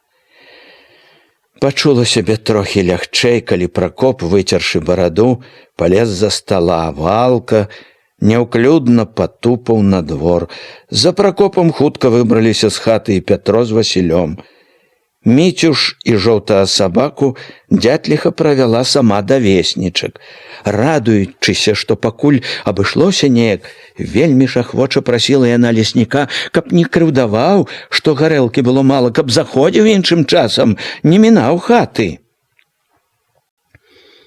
Бяда ўсё ж прыйшла неўзабаве. Прыйшла адтуль, адкуль найбольш і баялася Дзятліха. Проста з вуліцы, проста да Пракопа. Прыдуркаваты бугай Ларывон, дыбаючы сярод вуліцы, нудны і нечага злы, стаў супроць зруба, крыкнуў задзірыста: «Доўга корпаецеся нешто? А табе якое свінячае дзело?» — адрэзаў зверху зруба Васіль. «Мне то нічога». Бугай раптам голасна і з радасцю знайшоў пацеху. На ўсю вуліцу аб'явіў: «Ганна недовольна!» Васіль не чакаў гэтага. Ледзь не кінуўся шалела са зруба, каб учапіцца ў бугая, але стрымаўся, насцярожана сачыў, што будзе далей. «Якая Ганна?» — няцямна запытаў Пятро. «Якая? Што жыць будзе ў этай хаце, ну, з якой любіцца, на гумне, з якой па начах мілуецца, калі жонка спіць». «Ох ты, сволач!» Васіль схапіў абрэзак паплецены, бугай ледзь управіўся адскочыць, як яна ляснула ў вулічную храпу. «Баішся?» Бугай закрычаў яшчэ зларадней, галасней. «Згаварыліся ж, што к Васілю пяройдзе скора!» «Ты што брэшаш, бугай паганы!» Напала на яго Дзятліха, стараючыся адвесці бяду. «Не бачыш, што ў яго жонка, што дзіця ў яго?» «Жонку эту ён выгане, кажуць!» Адгукнуўся ўжо са зруба Пракоп. «Хто кажа? Всё сяло?»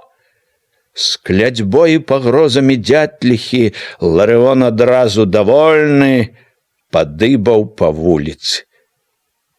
Лясун, уткнуўшыся чорнай барадой у грудзі, нейкі час яшчэ моўчкі, панура, як аглушаны, цюкаўся кераю. Потым выпрастаўся, таксама ж моўчкі пасядзеў нерухома, стаў няўклюдна злазіць. Як бы па нячутнай камандзе палез услед за ім і Пятро. Васіль астаўся наверсе. Усім сваім выглядам паказваў, што не хоча ведаць нічога. Жыве клопатам пра хату. «Не слухайце, бо!» — кінулася да Пракопа Дзятліха. «Брахня ўсё ето! Гад еты бугай адзлосціўся, злы на Васіля, от і набрахаў. З'есці б Васіля гатоў, не тое, што от і набрахаў. Не верце ні слову, брахня ўсё!» Чуў ці не чуў Пракоп, невядома было. Упяўшы некуды ўпарты позірк з-пад навіслых броў, стаяў як скамянелы. Хоць бы адна жылка на твары варухнулася. Не сказаўшы ні слова да дзятліхі, з-пад лба павёў вачыма на дачку. Маня стаяла неяк па-дзіцячы разгубленая. Тоўстыя мокрыя губы крывіліся крыўдаю, белыя вейкі дрыжалі, вось-вось заплача. Чула ўсё, што казаў Бугай. Чакала падмогі, падтрымкі. Пракоп і ёй не сказаў слова. З тым жа скамянелым панурым тварам адвярнуўся. Паволі валка пацёгся па вуліцы. Дзятліха яшчэ пайшла побач, яшчэ не траціла надзеі працяць Лесунову нячуласць. Адарвалася ад Пракопа, пабрыла назад у роспачы. Ужо ў двары схамянулася, стала, глянула туды, куды пайшоў Бугай, паслала наўздагон: «Чтоб табе астатнія мазгі высахлі, гад падкалодны!» Убачыла Маню, што ўсё стаяла сярод двара ціха, жаласна хліпала. Захадзілася каля яе: «Не слухай нікога, не думай попусту. Ад злосці ўсё. Мала чаго не наплятуць ад злосці. Не слухай нікога, рыбачко. Хадзем, бо, каб малое не выпало з калыскі, крый Божа». Маня адно хліпала, як шчаня. Хліпаючы, бязвольная зусім, нібы ў сне, і падалася з дзятліхай у хату. Ні Володька, ні дзед Дзяніс яшчэ не ведалі пра бяду. Абодва былі ў полі, глядзелі пчаліныя калоды перад зімою. Калоды, праўда, былі ўжо ўцеплены, але дзеду Дзянісу, ведаў Володька, карцела яшчэ паглядзець, праверыць усё. Баяўся дзед, каб не забыў чаго, ходзячы першы раз. Памяць старая, тым часам і падмануць магла, а падмануць было ёй не цяжка. Калод меў дзед як-ніяк 7 штук, і стаялі яны па ўсёй зямлі, на ўзлессях, на полі, все на дрэвах высока. Пакуль даедзеш ад калоды да калоды, пакуль узлезеш. Володька ездзіў з дзедам не так сабе, не з пустой ахвоты. Памагаў ставіць драбіну да дрэваў, яна была важкая і доўгая, трымаў драбіну, калі дзед асцярожна лез з папярэчыны на папярэчыну, памагаў дзеду несці яе на воз. Ехаць было добра, а стаяць трымаць драбіну брала нуда і стылі рукі, але Володя не скардзіўся. Не ўпершыню было цярпець яму нудоту і нядобрае. Не адно ж ужо лета з дня на дзень пасвіў свіней, каня нават пасвіў, і мок, і стыў у полі, сцярог, як прывязаны быў пры іх. Спярша цярпець нуду гэту была пакута страшная, а потым прыцярпеўся, звык. Нічога не зробіш, памагаць трэба, зарабляць на хлеб. Не малы ж ужо. Не век жа есці хлеб дармовы, сядзець на чужой шыі. Словам, цяпер гэта быў не той бесклапотны малы, які адно ведаў: хачу гуляць, хачу есці. Ведаў Володя цяпер, што акрамя гэтага спакуслівага «хачу» ёсць у чалавека непрыемнае, але неадменнае, абавязковае «трэба». Не заўсёды «трэба» перамагала «хачу», але ён ужо добра чуў, што «трэба» важнейшае, што не лічыцца з ім не можна. Так на выганах і на пашах зазнаў малы чалавек вялікую супярэчнасць чалавечага жыцця. Зазнаў ён і складанасць свету, складанасць становішча чалавека ў ім. Запісаны ў алешніцкую школу, за 3 месяцы ён пасядзеў на лаўцы ў 1 класе толькі якіх 10 дзён, і іншыя дні то памагаў па гаспадарцы, то ў слату, дождж, сядзеў у хаце, не было ў чым ісці, то гуляў дзе-небудзь з прыяцелямі, аддаўшыся свайму спакусліваму «хачу». За 3 гады ён вельмі падрос і стаў больш падобны на матку. Як і ў маткі, валасы ў яго былі бялявыя, аднаго колеру шэра-сіняватага былі і вочы, не такія, як у Васіля, не хмурныя, падсцярожлівыя, а даверлівыя, лагодныя, з дачаснай задуменнасцю. Гэтая задуменнасць неяк асабліва прыкметна была у малым, была як знак таго, што чалавек глядзеў на свет сур'ёзна, стала, разважна. «Дзед», – сказаў ён, калываючыся разам з калёсамі на ямках і купінах, «а ў жалудка, у настаўніка, вуллі як хаткі, і проста на зямлі стаяць у садку. У калодах ім лепей, зацішней, не так трывожно». Володя, што кіраваў канём, аб'ехаў яму, памаўчаў, падумаў аб нечым сваім, запытаў ціха: «Яны вельмі трывожныя? Болей за людзей?» «Болей». Вочы дзеда бліснулі жвава, весела. «Шчэ якія трывожныя! У іх нутро тым часам хоць маленькае, а чуткае страх, далікатнае нутро. Всё чуюць. Любіш ты ці не, рады ты ці смутны, всё зразу». Володя не сказаў нічога, адно задуменна пазіраў з-пад раскіслага, падобнага на сабачае вуха, казырка. Дзед памаўчаў трохі, прамовіў давольны: «Ты год, пчолам зіма не страшная будзе. У калодах цёпла, што ў добрай хаце. Хай ім хоць які холад, баяцца нечаго, і яды тым часам хваціць. Да самага лета мёду аставіў. Той раз ехалі ўжо к апошняму 7-му вуллю, калі на дарозе трапіўся Андрэй Руды, які таксама кіраваў некуды на калёсах. Хацелі размінуцца, але Руды спыніў каня, саскочыў, гукнуў дзеда, падышоў, спытаў, ці даўно ў полі. «Вы ж, следовательно, і не знаете, што ў вас учынілася?» – сказаў, нібы радуючыся таму, што выпала паведаміць. Дзед кінуў позірк з-пад белых броў. «Што тым часам учынілася?»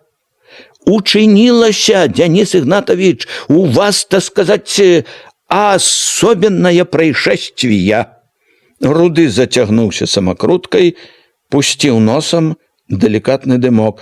«Происшествие, так сказать, на увесь сельский масштаб. Все село гудзе, раскол у сям'і Дятлаў». Ён перахапіў нецярплівы дзедаў рух і сказаў: «Маня ідзе да сваіх, а Васіль ёсць сведзенія, бярэ Ганну Чарнушкаву». «Як я то бярэ? Так сказать, згаварыліся тайно». Дзед адразу ўзяў ад Володькі лейцы і, не гаворачы больш нічога, павярнуў каня ў курані. Володя бачыў, што навіна, пачутая ад Рудога, вельмі ўстрывожыла дзеда, пра пчол нават адразу забыў. Володька ж спачатку ўзяў вестку са сталай і спакойнай разважнасцю. «Ідзе Маня?» «Ну і няхай ідзе». Ён нібы ўбачыў, як яна ідзе па вуліцы, тоўстая, павольная. Падумаў ясна: Васіль все роўна не любіць яе, калі з Ганнай жыць хочацца. А так і Васілю добра будзе, і Ганне, і Мані, бо што і за цікавасць з Васілём, як яму другая болей падабаецца. Яна і так колькі наплакалася ад таго, што ён вечна хмуры, недовольны. Цяпер хоць пажыве ціха каля сваіх, і ёй добра будзе, і Васілю з Ганнай. Ён тут жа з трывогай падумаў: а з кім жа цяпер астанецца хлопчык?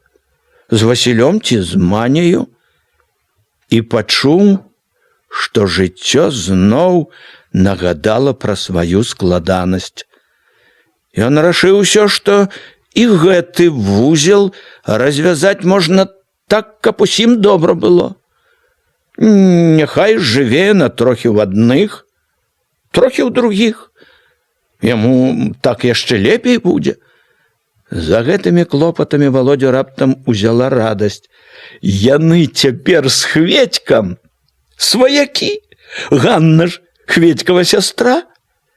Эта радасць і жыла ў ім найбольш, калі ён ехаў з дзедам к сялу. Яму вельмі не цярпелася хутчэй пабачыцца, падзяліцца вялікай навіною з прыяцелем, Хведькам.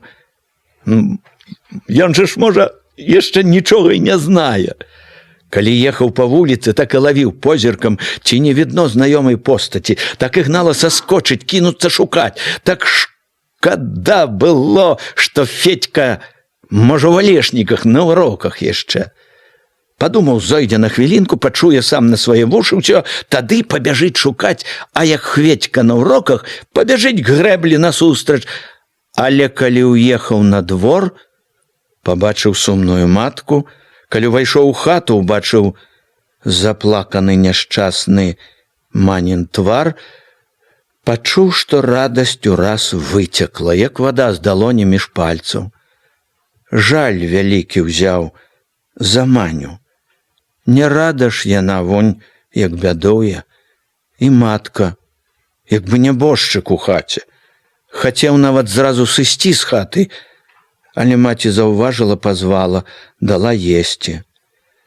Ад таго, што Маня сядзела на палацях каля калыскі ды хліпала, яда была не ў смак. Пасёрбаў баршчу так для прыліку, каб матка не гаварыла нічога, хутчэй вылез з-за стала, выйшаў на двор. Адышоўшы ад двара, стаў на вуліцы, поўны вялікай, цяжкай супярэчнасці. Было так шкада і Мані, і маткі, што ісці да Хведькі ўжо не хацелася. Ён і не пайшоў да чарнушкаў. Падаўся на выган. З выгану на ўзболатак, але ад хмызняку павярнуў назад. Пацёкся прыгуменнай дарогай, ішоў сам не ведаў куды, не ведаў, што рабіць. Чалавек быў зусім збіты з тропу.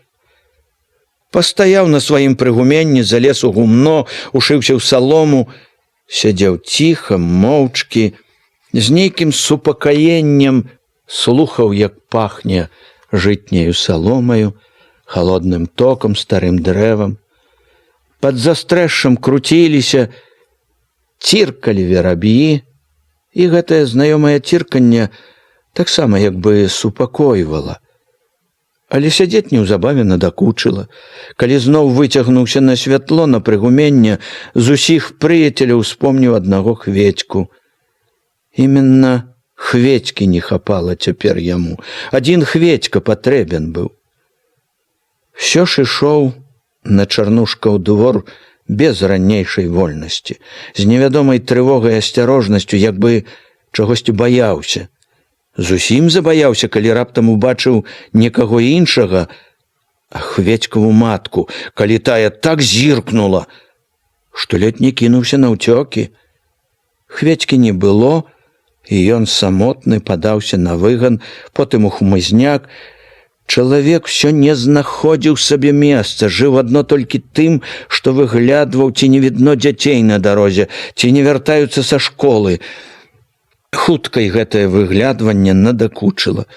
Падаўся насустрач, дайшоў да цагельні, толькі калі ўбачыў на грэблі купку малых, стаў, цярпліва і хмурна пачакаў. Хмурны ж падышоў і да Хведькі. Моўчкі пацёкся побач, сярод хлопцаў і дзяўчат у світках, у каптанах з торбачкамі, адзін унураны, сур'ёзны, у дураслівай гамонкай чародцы. Ужо ля сяла адвёў Хведьку ў бок, сказаў са сталай стрыманасцю: «Знаеш, мы з табой, мабуть, будзем сваякамі». Хведька шмаргануў чырвоным з чарнільнай плямай носам. «Чаму я то?» «Васіль праганяе Маню. Ганну вашу хоча ўзяць за жонку». Хведька толькі зірнуў заклапочана: «А як жа Яўхім яе?» «Яўхіма яна, мабуть, кіне?» «О, добра», – сказаў Хведька. Володя як бы прасіў парады, помачы, прызнаўся невесела: «Добра то добра. Ды яна не хоча, Маня, плача. Ну і няхай плача, проста рашыў Хведька. Володю не вельмі ўсцешыла гэта рашэнне, але яму ўсё ж стала спакайней. Раптам найшла вялікая любасць да Хведькі. Абодва любілі адзін аднаго ў гэты момант, як ніколі, пяшчотна, моцна, шчаслівыя, блізкія, як ніколі, ішлі ў сяло. Родныя ўжо, можна сказаць, людзі. Калі Хведька пайшоў у хату кінуць торбу з букваром і сшыткам, пад'есці, Володька астаўся чакаць на выгане. Баяўся, што матка затрымае прыяцеля, не пусціць, але Хведька хутка прыбег.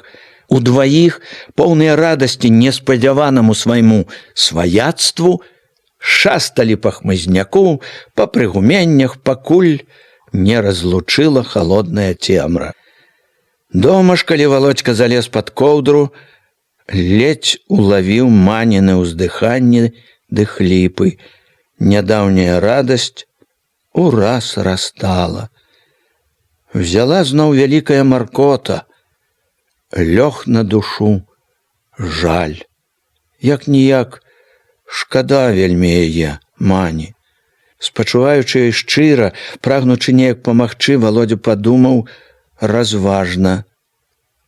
А чаму б не зрабіць так, чтоб і яна, Маня, не ішла з іх хаты нікуды, і Ганна, чтоб жыла тут з Васілём? Калі ўжо ім абедзвюм з Васілём быць хочацца.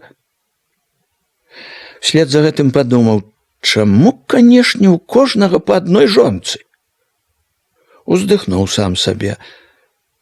Карміць, мабуть, дваіх не накорміш. Амаль тады ж, калі сышоў з двара Володя, дзед Дзяніс вінаватым і лагодным выглядам з лутавым карцом мёду паклыпаў к Пракопу. Вярнуўся ён поцемкам, стомлены і ціхі. Васілёва маці, што чакала яго ля варот, хоць пачула, што невясёлы ён, не ўтрывала. Што яны? Што? Яна тым часам нічога. Мірно. Ён, Пракоп, як камень. Слова не выціснуць, злы вельмі. Убачыў у поцемках Васілёву постаць. Цвёрда пайшоў да яго, заявіў строга. Жаніўся тым часам? Дак аднаго дзяржыся. Хваціць бегаць. Васіль павярнуўся, моўчкі падаўся ад яго. Тое, што здарылася ў гэты дзень, Васіля нібы не вельмі ўразіла. Бяда, нявідная другім, вярэдзіла ж яго ўжо не адну ноч, не адзін дзень. Нелёгка было чуць, таіць яе ў душы, ведаць, што у любы час яна можа выплыць, што спакой і дабрабыт яго такія нетрывалыя.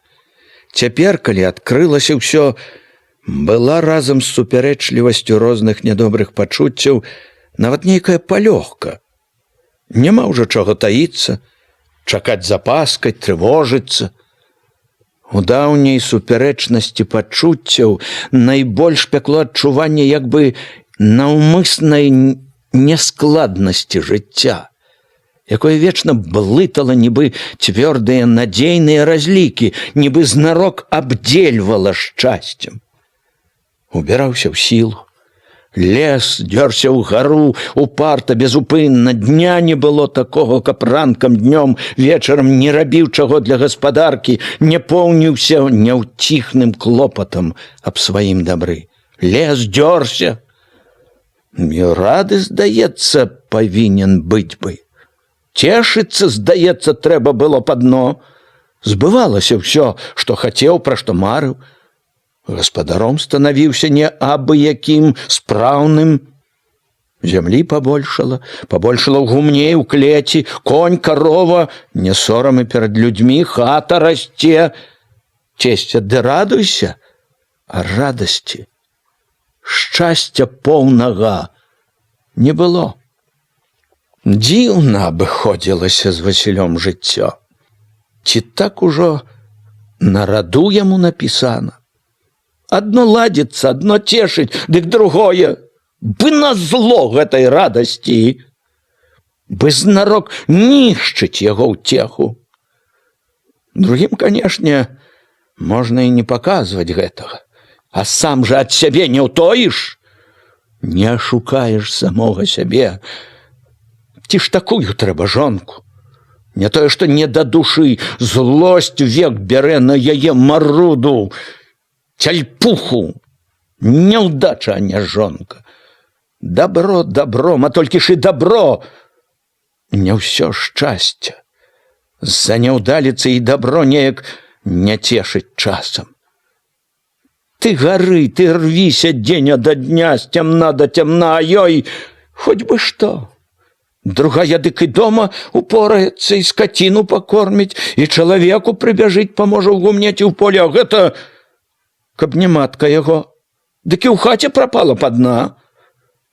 Жыве, не жыве, а нібы спіць ходзячы, робячы. Так і хочацца ўхапіць, зрабіць за яе, глядзець на яе нудна. Колькі разоў, асабліва ў пачатку, пакуль не прывык, не сцярпеўся трохі, успамінаў з жалем Ганну. Ноччу, дык доўгі час проста бачыў яе з сабою. Проста прымірыцца не мог, што жыццё так перакруціла мары спадзяванні. Ён не песціў думак пра Ганну, гнаў іх, як мог, убіваў іх у сабе. Непатрэбшчына, пустое, уздыхаць, шкадаваць аб тым, што ўпала, прапала, а не ўздыхаць, не шкадаваць не мог. Ні адну ноч, ні адзін месяц пры край чуў побач Маню. Адварочваўся, адсоўваўся. А калі яна тулілася, лашчылася, злаваў. Потым ўсё ж як бы перастаў бедаваць аб няўдачы, як бы прывык да Мані. За часам, за навалаччу турбот, радзей і радзей успамінаў ужо Ганну, можа, і зусім перастаў бы згадваць, калі б не тая сустрэча на бульбяным полі, не спатканні ў поцемку ля гумна, калі б не Ганніна шчырасць, не бяда яе, свая бяда. Калі б усё не ажыло раптам, не запякло зноў, ажыло, запякло, ды з якой сілай. Яшчэ адно. Даўно ўжо хмарыла шчасце. Бясконцыя сходы, абы сабралі пра калектывы, калгасы. Думаў, што не паддасца ўгаворам, абяцанкам, будзе трымацца свайго дабра, хоць бы што, не дасць крыхоткі адной. А спакою, упэўненасці надзейнай не было. Лес пяўся колькі змогі, зладжваў будыніну свайго шчасця бервяно за бервяном, плашку за плашкай, паплецінку за паплецінкай, складваў, стараўся, а будыніна крывілася, хілілася, гатова была ў любы момант разлезціся, разламацца. Не было грунту, асновы добрай у будыніны, кволай, непэўнай будыніны яго шчасця. Цяпер нетрываласць гэта чулася, як ніколі. Ці хадзіў, паіў каня, ці карміў карову, моўчкі ўнурана думаў аб няскладнасці, крыўднай несправядлівасці жыцця. Думаў без вялікага бедавання, з нейкай стомленасцю, нават нібы абыякавасцю. Маня, збітая тым, што адкрылася, нічога не рабіла па гаспадарцы. Васіль рабіў за яе. Як праз туман да Васіля даходзіла. Яна не кляла, не папракала, адно хліпала і хліпала аднастайна, нудна. У яго не было ні шкадавання аб ёй, ні шкадавання за тое, што гора гэта ад яго. Абыякавы быў да яе, абыякавы быў і да яе скрухі. Ні жалю аб ёй, ні шкадавання за свой учынак не было і тады, калі ўночы ляжалі побач. Звыклыя ў галаву ішлі клопаты аб скаціне, аб няскончанай хаце. Плынь думак гэтых увесь час перарывалі то ўспаміны развагі пра Ганну, то згадкі пра апошні дзень. Бугай паганы, укалоў як, а? Пракоп маруда аж дайсці не мог доўга, што рабіць. Сядзеўся моўчкі, цюкаў, як яна цяпер павернецца. Не прыйдуць, мабыць, ужо. Аднаму канчаць трэба будзе. Ганна ў этай хаце жыць будзе, казаў Бугай. Згаварыліся, што к Васілю пяройдзе. Набрахаў на ўсю вуліцу, ды і падыбаў бы праўду сказаўшы. Са злосцю на Бугая не першы раз за гэтыя ночы любая, неадступная увайшла, взяла Васіля думка мара. Калі б тое можна было, калі праўда Ганна гаспадыняй стала. Всё было б тады ў яго, всё, чаго не хапае. Шчасцю было поўнае, не падман, быў вачавіткі, не першы раз ужо ўбачыў, што Ганна пораецца каля печы, а як ходзіць па двары. І ўсярэдзіне аж забалела. Думкі перабіў плач малога, якое прачнулася ў калысцы ля ложка. Ён пачакаў, калі Маня, што была, як заўсёды, бліжэй да дзіцяці, возьме паўроску ад калыскі, загушкае, але яна нібы не чула. Дзіця ж не ўціхала, галасіла ўсё мацней. «Вазьмі пагушкай!» не ўтрываў Васіль. Яна хоць бы варухнулася. Васіль зазлаваў: «Не чуеш?» Яна была як нежывая, як калода. З палаця ўзлезла маці. Взяла малога на руки, пачала тупаць па хаце, прыгаворваць: спі маленькі, спі разумненькі, курачкі ўсе спяць, цяляткі парасяткі, Яна насіла, гушкала, пакуль малое не ўціхла, не заснула добра, паклала ў калыску, пагушкала яе. Потым яшчэ доўга стаяла ў цемры, як бы не цяміла, што рабіць. Схамянулася, пасунулася к палацям сваім тады, калі штосьці загаварыў праз сон Володька. «Пайду я!» раптам ціха, цвёрда сказала Маня. У голасе яе пачулася злосць. «Жыві з этай сваёй!» І нават не ўтрывала, захліпала. «Мала ёй аднаго, свайго!» Васіль не сказаў нічога, ні абнадзею, ні супакою. У галаву зноў лезла: што ж цяпер будзе з гаспадаркай, з канём, з зямлёй, якую даў цесць? Між гэтай клопатнай няпэўненасці ныла згадка пра Ганну, шкадаванне, што не пабачыліся сёння. Гэта дамашняя неспадзеўка не дала выйсці к назначанаму месцу, а яна ж, Ганна, пэўна, чакала. Чакала і не дачакалася. А пабачыцца трэба было б, нават цяпер, дык асабліва трэба было б. Ён не ведаў, што Ганна ў той вечар таксама шкадавала, што не можа выйсці. Яны пабачыліся праз 3 дні, пабачыліся, хоць угавору не было, проста падказала чуццё. Першая прыйшла Ганна, ідучы загуменнай дарогай, азірнулася, стала ў поцемку ля Васілёвага гумна, прытулілася да сцяны, слухала, ўзіралася, поўнілася такім неспакоем, што дрыжала ўся. Няўжо не прыйдзе, не пабачыцца? Ганна ж аж стаяць не магла на месцы ад думкі, што так можа і стацца. Як заўважыла цёмную постаць ад двара, як пазнала, што ён. Дрыготка ўзяла яшчэ мацней. Я ўжо баялася. сказала ціха, шчыра. Не здагадаецца, думала. Ён помаўчаў момант, не ўзяў яе рукі, не абняў. Я учора прыходзіў. Думаў, можа, будзе. Не можна было мне.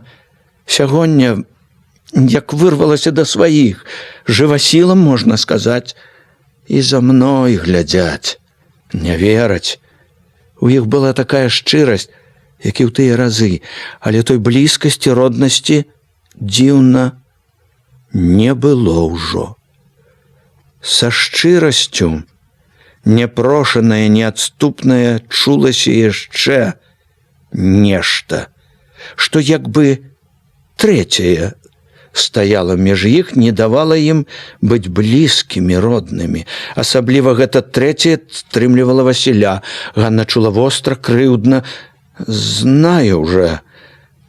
Мачыха сказала, як у цябе было, гаварыла яна, стараючыся не заўважаць яго стрыманасці. Як Пракоп пайшоў. Васіль за тым, што яна сказала, чуў яшчэ пытанне, а як жа Маня будзе? Але не адказаў нічога, не хацеў ні гаварыць, ні думаць пра гэта. Сам не ведаў. Тое, што стаяла між іх, аддаляла, было няяснае, непадатнае, важкае. І яны стаялі, можа, хвіліну моўчкі, блізкія і далёкія разам. Ганна раптам паспрабавала пераступіць мяжу, знарок весела, задзірыста усміхнулася. От, і няма чаго баяцца, знаюць усе. Васіль не засмяяўся. Знаюць. Не так яно страшно, як здавалася. Васіль прамаўчаў. Яго маўчанне не толькі не стрымлівала яе, а як бы дало большай рашучасці. Пацярплю яшчэ трохі, сказала яна аж дзіва лёгка. А там... Васілю здалося, Ганна вось-вось засмяецца. Ён хмурна пацікаюся. Што там? Кіну ўсё. Хай яно згарыць. Як прадаўно абдуманае сказала ўжо без смеху. Пайду. Куды я то? Хоць куды. Куды вочы глядзяць? Сказала. Надумалася і пайду. Толькі таго і свету, што курані. Як прападаць тут век, дак мо знайду што? Яна гаварыла ўсё гарачэй, сур'ёзна. У Мазыр пайду. А мой далей?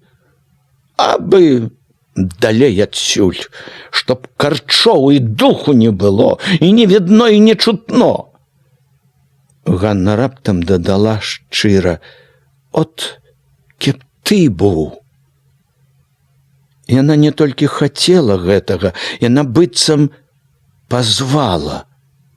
Так гэта было сказана.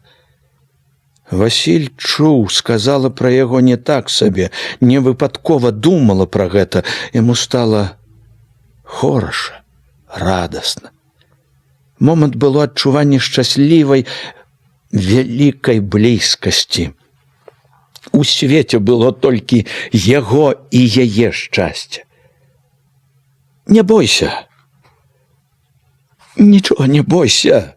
Як бы чуючы яго настрой, казала яна. Е то толькі зразу. Асмеліцца страшно. А там добра будзе.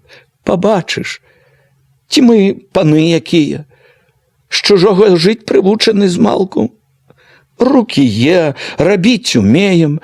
Не прападём нідзе, пабачыш, што я кажу, не прападём, жыць будзем, як ніхто не жыве тут. На зайздрасць усім жыць будзем, удваіх, дружно, шчасліво, як ніхто. Я ж тебе так люблю, так любіць буду век, родны, мілы мой Васілёчак. Ніколі нічыя душа не хвалявала Васіля так, як яе у той вечар. Ніколі нікога не любіла Ганна так, як яго у тым халодным, беспрытульным поцемку каля гумна. У бядзе, у роспачы Васіль быў Ганне не проста любым, быў надзеяй, ратункаў, быў тым жыццём, да якога яна рвалася. І яна Васілю была тым шчасцем, якога яму так не хапала заўсёды. Яе гарачы шэпт, яе рашучасць глушылі заўсёдную Васілёву разважнасць. Момант была дзіўная лёгкасць. Чуў вясёлую волю ў сабе, нібы ўжо ішоў разам. Всё ж больш са звычкі стрымаў сябе. Не так я то просто. Просто, не просто. Не трэба баяцца. Я то адважыцца толькі страшно. А як адважыся? Лягчэй. Страшно толькі пачаць. А там лягчэй будзе, пабачыш? Не век жа жыць, не любячы. Чтоб любіў, тады б другое было. А як не любячы, дык чаго баяцца? Чаго шкадаваць тых кароў той хаты? Які ў іх толк? Як терпіш толькі адзін аднаго? Любоў будзе, всё нажывецца. І не на гора, на радасць. Всё на радасць будзе. Яна раптам абарвала свой шэпт. Парывіста ступіла да яго, абхапіла рукамі за шыю, прыціснулася так, што ён пачуў всю яе ад гарачага лба да дужых ног. Хвіліну стаяла так, як бы перадаць хацела ўвесь агонь сваёй душы, всю сваю адвагу. Адарвалася так жа рэзка, сказала ціха: не канешне зразу рашаць. Падумай. Як надумаешся, дай знак. Апошнія словы прамовіла спакойна, неяк дзелавіта. Павярнулася, цвёрда, хутка пайшла ў цемру загуменнай дарогі. Васіль пастаяў трохі, падаўся паволі к двару. Ці стаяў потым ля павеці, ці ляжаў на палацях, згадкі, думкі аб спатканні з Ганнаю, аб тым, што яна гаварыла, важка варочаліся ў галаве, вярэдзілі душу з нязнанай горыччу. Былі хвіліны, калі здавалася, што ён гатоў кінуць усё, прападзі яно пропадам, кінуць і ісці з ёю, з Ганнаю, па тое шчасце, што недзе ж і праўда можа ёсць, можа быць іхнім. Праўду казала: не жыццё, калі не любіш, не век жа цярпець не любячы. Але за гэтым находзіла іншая, халаднаватая, разважная, і душу гнёў камень. Куды ён пойдзе? Як ён кіне ўсё, чым жыў усе дні, цэлыя годы, што набываў такой упартасцю, па крупінцы, па зярнятку, такім трудом, свету белага не бачачы? Можна было б не ісці нікуды, не кідаць нічога, проста Ганну ўзяць да сябе, але ж тады, што з тае гаспадаркі будзе? Зямля лепшая прападзе, каня аддаць трэба, за хату век не расплоцішся. Ды пра малое падумаць, як яму, без бацькавічу няшчаснаму, быць, жывога бацьку маючы? А што без бацькі будзе ясна, не аддасць жа мані яму хлопчыка, не аддасць. А там возьме хто яе сабе з хлопцам, звядзе гад, які за нішто чалавечка, бацькаву кроў. І сынок, радасць яго і надзея, і гаспадарка, якая так ужо зладавалася была, конь, зямелька, хата, Дзе ты, калі ты ўсё зноў набудзеш? Але за гэтым чуў зноў абдымак Ганнін. Бачыў, як яна гаспадыняй у хаце Мары, і зноў парываўся да яе, прагнуў яе. Вялікія, непрымірымыя імкненні рвалі Васілёву душу. Роман «Подых на больницы» з палескай хронікі Івана Мележа. Частка другая. Раздзел 4. Чыстку рабілі ў зале нардома. Народу было поўна, людзі сядзелі на лаўках, стаялі з бакоў ля сцяны, ціснуліся ззаду каля дзвярэй. Дзве лямпы, што віселі над сталом прэзідыума і пад брусам пасярэдзіне столі, кідалі 2 кругі святла. В адным з іх быў стол пад чырвонай тканінай, за якім сядзеў прэзідыум, а ў другім 10-1.5 радоў тых, што слухалі. Вся іншая частка залы была ў пазмроку, толькі прыгледзеўшыся можна было ад сцэны бачыць чубы, лысіны, бароды, хусткі. Хоць старшыня, узіраючыся ў залу, не раз стукаў далонню па стале, загадваў сядзець ціха, не перабіваць, гаманілі часта і перабівалі, хоць прасіў не курыць, курылі. За сталом было 3. Камісія па чыстцы.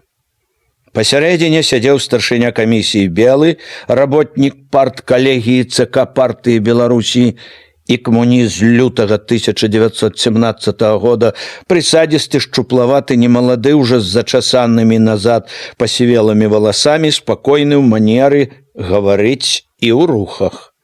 Абапал старшыні былі члены камісіі. Чорны, з кудламі, вельмі жвавы і вельмі худы, Галенчык, прафсаюзны дзеяч з Мінска, былы майстар па вырабу хромавай скуры, і шыракаплечы, важкаваты з выгляду Беразоўскі, чыгуначнік. Абодва члены камісіі першы час пад позіркамі столькіх вачэй чулі сябе неабыякава. Беразоўскаму было як бы няёмка, ён амаль не глядзеў у залу і нібы не ведаў, куды пакласці рукі. Галенчык жа ад увагі такога мноства людзей быў поўны ахвоты дзейнічаць, трымаўся вельмі ўпэўнена, смела, здавалася, не ведаў, куды дзець энергію сваю і смеласць. Позірк яго паволі, цвёрда, хадзіў па радах, па абліччах раз-пораз спыняўся з увагай. Галенчык углядаўся, вывучаў, з нейкім сваім вывадам ішоў далей. Раз-пораз ён адрываў позірк ад залы, чорныя бліскучыя лупаватыя вочы яго разбіралі таго, хто быў збоку стала. У такім павароце на худой птушынай шыі Галенчыка быў відаць вялікі кадык. Ды і ва ўсім яго вобліку было штосьці птушынае, пагрознае. З усіх 3 Галенчык прыцягваў найбольшую ўвагу. Здавалася, што не Белы, а Галенчык галоўны тут, старшыня. Першым выклікалі сакратара райкама Башлыкова. Святло падала трохі збоку і спераду, яно паблісквала ў гладкіх без сівінкі валасах, выдзяляла моцны чысты лоб, моцны нос, плечы. Яно адзначала кожную ямку, кожную маршчынку, рабіла Башлыкова трохі старэйшым, але і ў такім святле было відаць, які ён малады, дужы, прыгожы. Гэтае ўражанне дужасці яшчэ падмацоўвала ўпэўненая пастава, строгі, ладны, зеленаватага колеру кітель, стрыманы ў той жа час энергічны голас. Было відаць, што ён адчувае сябе цвёрда, што яго нішто не трывожыць, роўна, голасна і разам сціпла казаў ён пра сваё жыццё. Нарадзіўся ў 1904 годзе ў Гомелі ў рабочай сям'і, бацька рабочы на чыгунцы, і сам ён рабочы з малы год. Спачатку на чыгунцы, потым на электрастанцыі. З юнацкі год у камсамоле, потым у партыі. У час работы на электрастанцыі быў вылучаны кіруючы камсамольскую работу, быў пасланы вучыцца ў Мінск на 6-месячныя курсы кіруючых камсамольскіх работнікаў. Пасля курсаў быў вылучан на партыйную работу в апраўленне чыгункі. Сціпла проста сказаў Башлыкоў, што з управлення чыгункі ён пасланы партыяй на кіруючую работу ў Юравіцкі раён з сакратаром райкама. Ніякіх спагнанняў і ваганняў правядзення партыйнай лініі не было, дадаў ён голасна і цвёрда, як бы падводзячы вынік свайму яснаму жыццяпісу. Ні ў якіх антыпартыйных групіроўках і блоках ніколі не ўдзельнічаў, вёў і буду весці з імі самую бязлітасную барацьбу, як і са ўсімі тымі, хто будзе спрабаваць адхіліць нас управа ці ўлева ад генеральнай лініі партыі. Ён ужо скончыў, але ўспомніў, даказаў, за граніцай сваякоў няма, асуджаных савецкім судом таксама няма, ні з блізкіх сваякоў, ні з далёкіх. Ніводнай плямкі. Ідэальная біяграфія, падумаў, ці адчуў, мусіць, не адзін Апейка.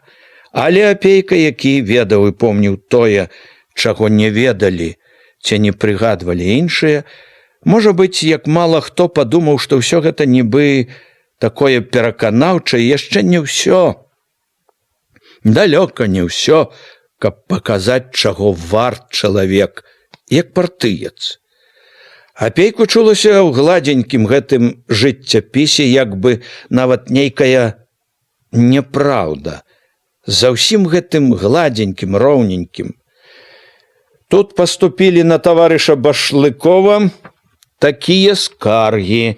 Старшыня камісіі з вельмі спакойным, дзелавітым выглядам, не гледзячы ні на Башлыкова, ні ў залу, у вялікай цікаўнай цішыні разгарнуў папку, прабег вачыма па паперцы адной, другой, стаў чытаць. Это былі паперкі з тых, што называліся кампраметуючымі матэрыяламі, якія камісія збірала, калі рыхтавалася да сходу. Башлыкоў першы момант было відно, трохі занепакоіўся, але, паслухаўшы адну другую, паспакайнеў і стаў перад сталом і гаварыў зноў упэўнена, з годнасцю чалавека, які ўсё, што ад яго залежала, рабіў і будзе рабіць, які, калі чаго і не зрабіў, то толькі таму, што гэта не ад яго аднаго залежала. Яму гэта было добра гаварыць таму, што амаль усе скаргі былі в аснове сваёй не так на Башлыкова самога, як на райкам, на розныя непарадкі ў мястэчку, у сёлах, на жыццёвыя нястачы. Былі дзве запіскі са скаргамі, што не хапае солі і карасіны. Ён сказаў, што ўсё, што выдзяляюць раёну, не залежваецца ні на складах, ні ў крамах. В адной запісцы абураліся тым, што забіваюць свіней і кароў, прадаюць мяса з-пад палы, дзяруць з людзей шкуру. Ён таксама абурыўся, сказаў, што партыйная арганізацыя вяла і будзе весці бязлітасную барацьбу з гэтымі злачынцамі і спекулянтамі. Папрасіў, каб пра кожны такі выпадак паведамлялі ў міліцыю ці яму асабіста. Хтосьці паскардзіўся, што ў Бярозаўцы, калі адводзілі зямлю пад калгас, няправільна абрэзалі зямлю. Ён паабяцаў, што пасля сходу паедзе ў Бярозаўку і выясніць усё сам. Скардзіліся, што прыцясняюць веруючых. Ён стаў з гневам гаварыць пра рэлігію, пра яе шкоду. Самакрытычна прызнаўся, што таварыства бязбожнікаў, настаўнікі і камуністы ў сёлах няўмела змагаюцца з рэлігійным дурманам. В адной запісцы было, як папрок, неспадзяванае для такога сходу. Чаму сакратар таварыш Башлыкоў, сустрэўшыся на вуліцы, ні з кім, акрамя сваіх сяброў, не здароваецца, не кажучы ўжо пра тое, чтоб зняць шапку ці папытаць, як здароўе. Калі Белы прачытаў гэта пытанне, у зале хтосьці, мабыць, ад неспадзеўкі засмяяўся. Засмяяўся знарок весела і Башлыкоў. «Здароваюся!» «Правильно написано!» — крикнул хтосьці з залы. «Подмечено!» Белы з цікавасцю слухаў, як па зале ішоў даволі дружны нядобры гоман. «С людьми, которых я знаю, ці которым веру, я не толькі здароваюся і падаю руку». Паспрабаваў адужаць гоман Башлыкоў, ён зноў загаварыў цвёрда. «Мало ж ты каму верыш!» — упёк яго хтосьці з залы, голасна-злосна. Зноў пачуўся гоман, неспакойны, непрыхільны. Твар Башлыкова стаў чырванець. Востры позірк пабег па радах, узіраючыся, шукаючы. «Я з усімі здаровацца не магу, калі б і хацеў!» Сказаў ён, не бянтэжачыся. «У раёне 1000 людзей, а я адзін». «Правильно!» — падтрымалі яго некалькі галасоў. «Паважаць людзей трэба!» — зноў выбіўся той моцны, злосны. «Нос задзіраеш рано!» «Зазнаўся! Молад яшчэ!» — пайшло зноў па радах. «Я не зазнаюся!» — сказаў ён, гатовы упарта абараняцца. «Ніколі не зазнаваўся!» — прамовіў ён яшчэ мацней. Раптам, адужваючы шум, разважна цішэй дадаў. «Але, канешне, у мяне таксама могуць быць недахопы». «Вось гэта правільна!» — згадзіўся цяпер Белы. Старшыня пастукаў алоўкам па графіне, запытаўся ў залы: «Якія, таварышу Башлыкову, пытанні? Прашу задаваць». Стала ціха. Ля сцяны злева ўстаў барадаты дзядзька, пакашляў. Сказаў быццам з затоеным сэнсам: «Няхай скажа, ці работаў у сельскім хазяйстве». Башлыкоў, яшчэ з чырванню ў твары, павёў важлівым позіркам. «Туды, к сцяне». «Раней не даводзілася». «Ясно», — прамовіў дзядзька, зноў як бы прытоена, і сеў. Вясёлы жаночы голас пытаўся: «Чаму, таварыш сакратар, не жанаты ходзіць? Местачковых дзяўчат гэта вельмі цікавіць». Але Башлыкоў, хоць і ў зале павесялела, не паддаўся на весялосць. Яшчэ насцярожаны адказаў, што з жаніцьбаю думае пакуль пачакаць. «Шкода!» — уздыхнуў хтосьці гулліва.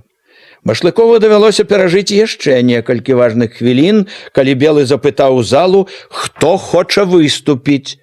І к сталу камісіі лёгкай, прухкай хадой падышоў Гайліс. Гайліс ледь дайшоў, дзіцячым сваім галаском кінуў залу: «Тут неразумно смеялись. Записка. Башлыков не здымае шапка, не здоровается. Ничего нет смешного. Правильно, товарищ Башлыков не снимает шапка. Конечно, это маленький недостаток. Товарищ Башлыков, может быть, даже не знал, что тут есть такие звычаи. Здороваться с незнакомый человек. Але это, что товарищ Башлыков не здоровается, не есть дробязь ерунда. Бо тое, что товарищ Башлыков не здоровается, не есть случайность. Бо этот факт говорит про тое, як товарищ Башлыков звычайно поступает. Он звычайно и товарищам, с которыми разом работает, товарищам по партии руку не подает. Он никогда не пытается, як вы живете.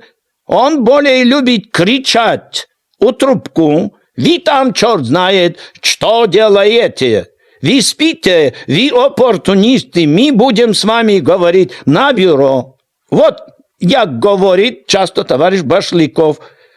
Гайліс помаўчаў, паглядзеў на Башлыкова, як бы хацеў пераканацца, ці слухае той Башлыкоў Пачырванелы стояны слухаў, і Гайліс павярнуўся зноў да залы. «Товарищ Башлыков, может быть, лічыць, что секретарь повинен быть строгий». «Это правильно, повинен быть строгий. Он есть, як говорится, не есть, як говорится, кум. Але этого мало.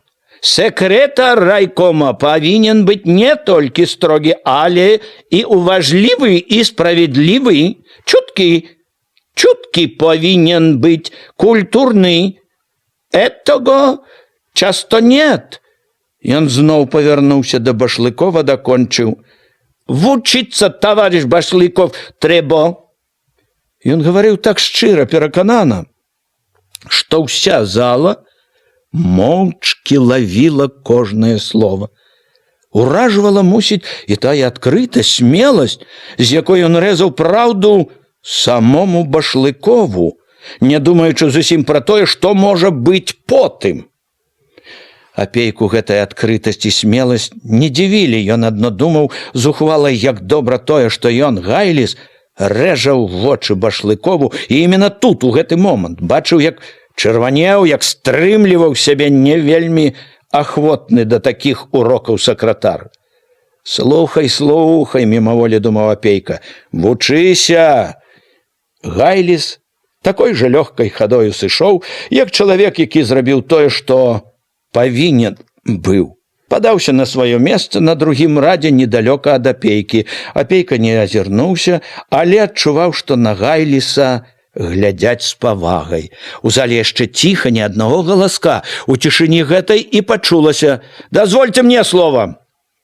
К сталу ішоў Зубрыч. Ускочыў на адну ступеньку, на другую, зірнуў залу, але гаварыць не стаў спяшацца, пачакаў увагі. «Я беспартыйны», — сказаў ён спачатку да камісіі, «але я таксама хачу сказаць, паколькі думка беспартыйнай масы, як мне вядома, таксама неабыякавая для камісіі. Голас мой, як чалавека непартыйнага, можа быць і не так многа значыць, але я магу таксама ўнесці сваю долю для высвятлення ісціны, і такім чынам, па гэтай хоць бы прычыне, я адчуваю абавязак сказаць сваё слово». Ён павярнуўся к зале, памаўчаў момант і загаварыў больш павольна, моцна. «Я павінен сказаць шчыра некалькі слоў. Перш за ўсё не буду таіцца. Таварыш Башлыкоў са мной таксама не цырымоніўся.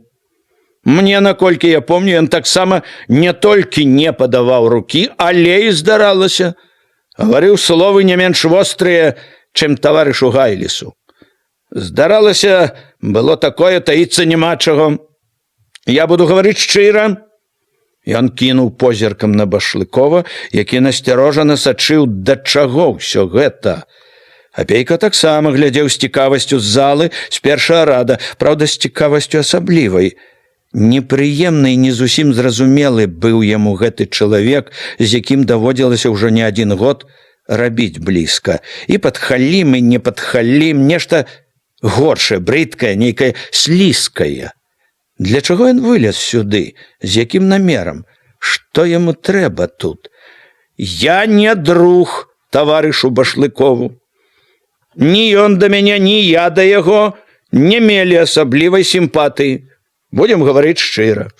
Але я люблю праўду. І вось гэтая праўда і прымушае мяне гаварыць, не маўчаць. Я з таварышам Башлыковым сустракаўся не раз, бачыў яго збоку, слухаў і магу сказаць, што ведаю таварыша Башлыкова някепска. Ведаю як кіраўніка, ведаю як чалавека, як партыйца. Я ведаю таварыша Башлыкова». Зубрычу голас яшчэ падужэў, набыў як бы святочнасці. «І таму я скажу шчыра, не магу згадзіцца з таварышам Гайлісам». Зубрыч адолеў шум у зале. «Не магу. Таварыш Башлыкоў надзвычай энергічны, дзелавы кіраўнік, вельмі чулы да людзей». Ён зноў адужаў шум. «Так, вельмі чулы. Я згоден, што ён строгі патрабавальны, але ён разам з тым і чулы. Тут няма ніякай супярэчнасці. Яго строгая патрабавальнасць і ёсць нешта іншае, як сапраўдная чуласць, дзелавая.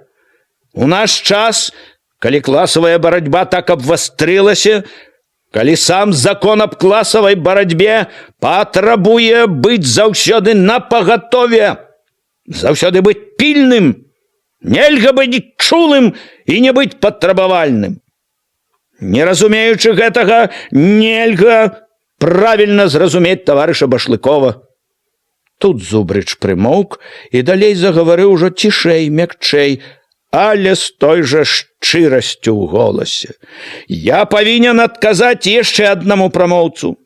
А тут пыталіся, ці працаваў і... Я павінен адказаць яшчэ аднаму прамоўцу. От тут пыталіся, ці працаваў таварыш Башлыкоў у сельскай гаспадарцы. Маўляў, ці ведае сельскую гаспадарку? Магу сказаць, ведае. Як спецыяліст, які часта сустракаецца з ім іменна ў гэтай галіне, гавару, ведае. І што яшчэ больш важна, ведае душу селяніна, ведае, чым ён, селянін наш, як кажуць, дыхае. Я магу сказаць з поўнай адказнасцю, што партыя не памылілася, прыслаўшы такога работніка умацаваць кіруючае партыйнае ядро. Добры кіраўнік, сапраўдны бальшавік. Такая моя беспартыйная думка. Хтосьці крыкнуў: «Правільна!» Некалькі чалавек запляскалі. І Зубрыч сышоў як чалавек, які таксама сумленна зрабіў сваё. Зноў у зале загаманілі, і таму, хто выйшаў за ім, давялося чакаць, пакуль старшыня камісіі супакоіць залу. Звонкі не па гадах важны, сталы, таропячыся ў залу упартым позіркам, Косцік Кудравец са ўсім сваім камсамольскім пылам рынуўся раскідаць усё, што сказаў Гайліс, што пакрыквалі залы. Ён заявіў усім у зале, што прынцыпова згодны з усім тым, што гаварыў таварыш Зубрыч, што ён наогул не разумее, як можна сумнявацца ў тым, што таварыш Башлыкоў больш, як хто іншы, годны быць у бальшавіцкай партыі. У зале зноў прыціхлі, калі старшыня камісіі запытаў у тых, хто сядзеў побач, якія ёсць пытанні. Беразовскі сказаў, што няма, і ўсё ясна. Ясна яму, ведаў Апейка, было не толькі з таго, што ён пачуў тут, але і з таго, што яму вядома было яшчэ да сходу. Камісія рабіла ў мястэчку ўжо больш за 2 тыдні.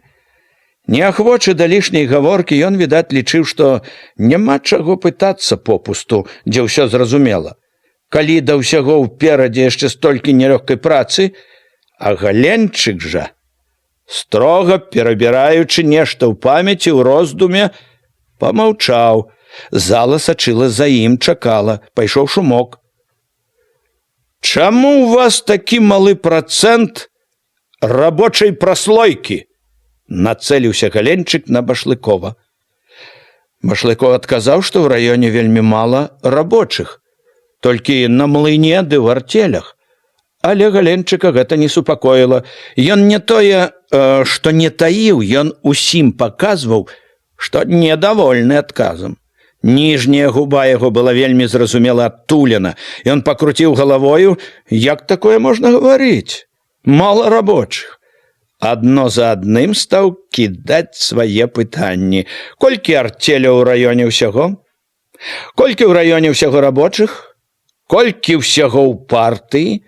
Што далей, то больш. Чаму ў партыі аказаліся элементы з заможнай праслойкі, элементы з цёмным прошлым, элементы, якія злучыліся з класава чуждымі элементамі? У той час, калі рабочая праслойка не расла, Башлыкоў гаварыў спачатку цярпліва, потым Апейка прыкмеціў, стаў злаваць, абурацца пытаннем, што былі як несправядлівыя абвінавачванні. У мяне ёсць пытанне, перапыніў нарэшце Галенчыка Белы.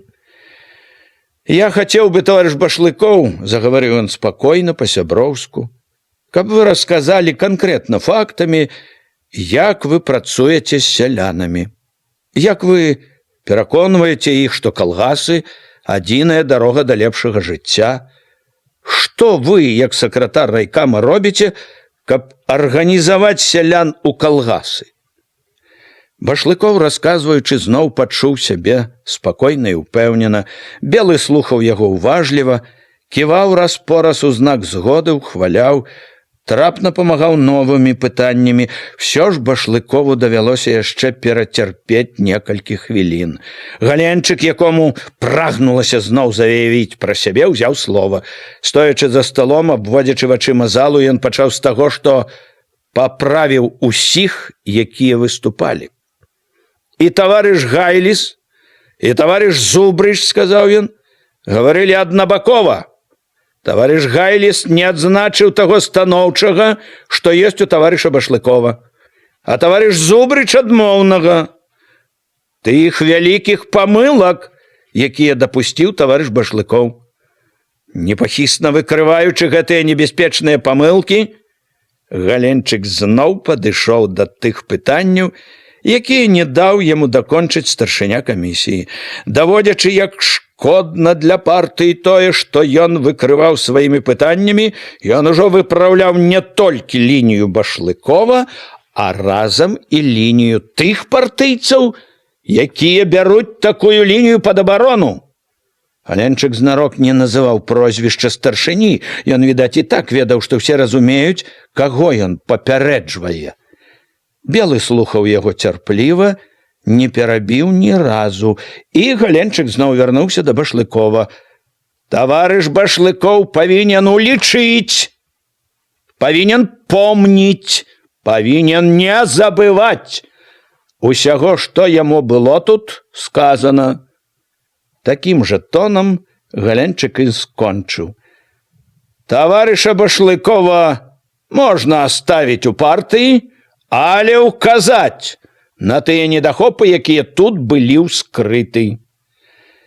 Выйшла так, што Белы, які гаварыў апошні, проста нібы падтрымаў прапанову Галенчыка. Пасля некалькіх спакойных дзелавых слоў старшыні Башлыкоў і сышоў па ступеньках уніз у залу. Белы выклікаў к сталу камісіі Апейку. Калі Апейкаў зышоў, Белы спакойна, будзённа зірнуў, папрасіў расказаць біяграфію.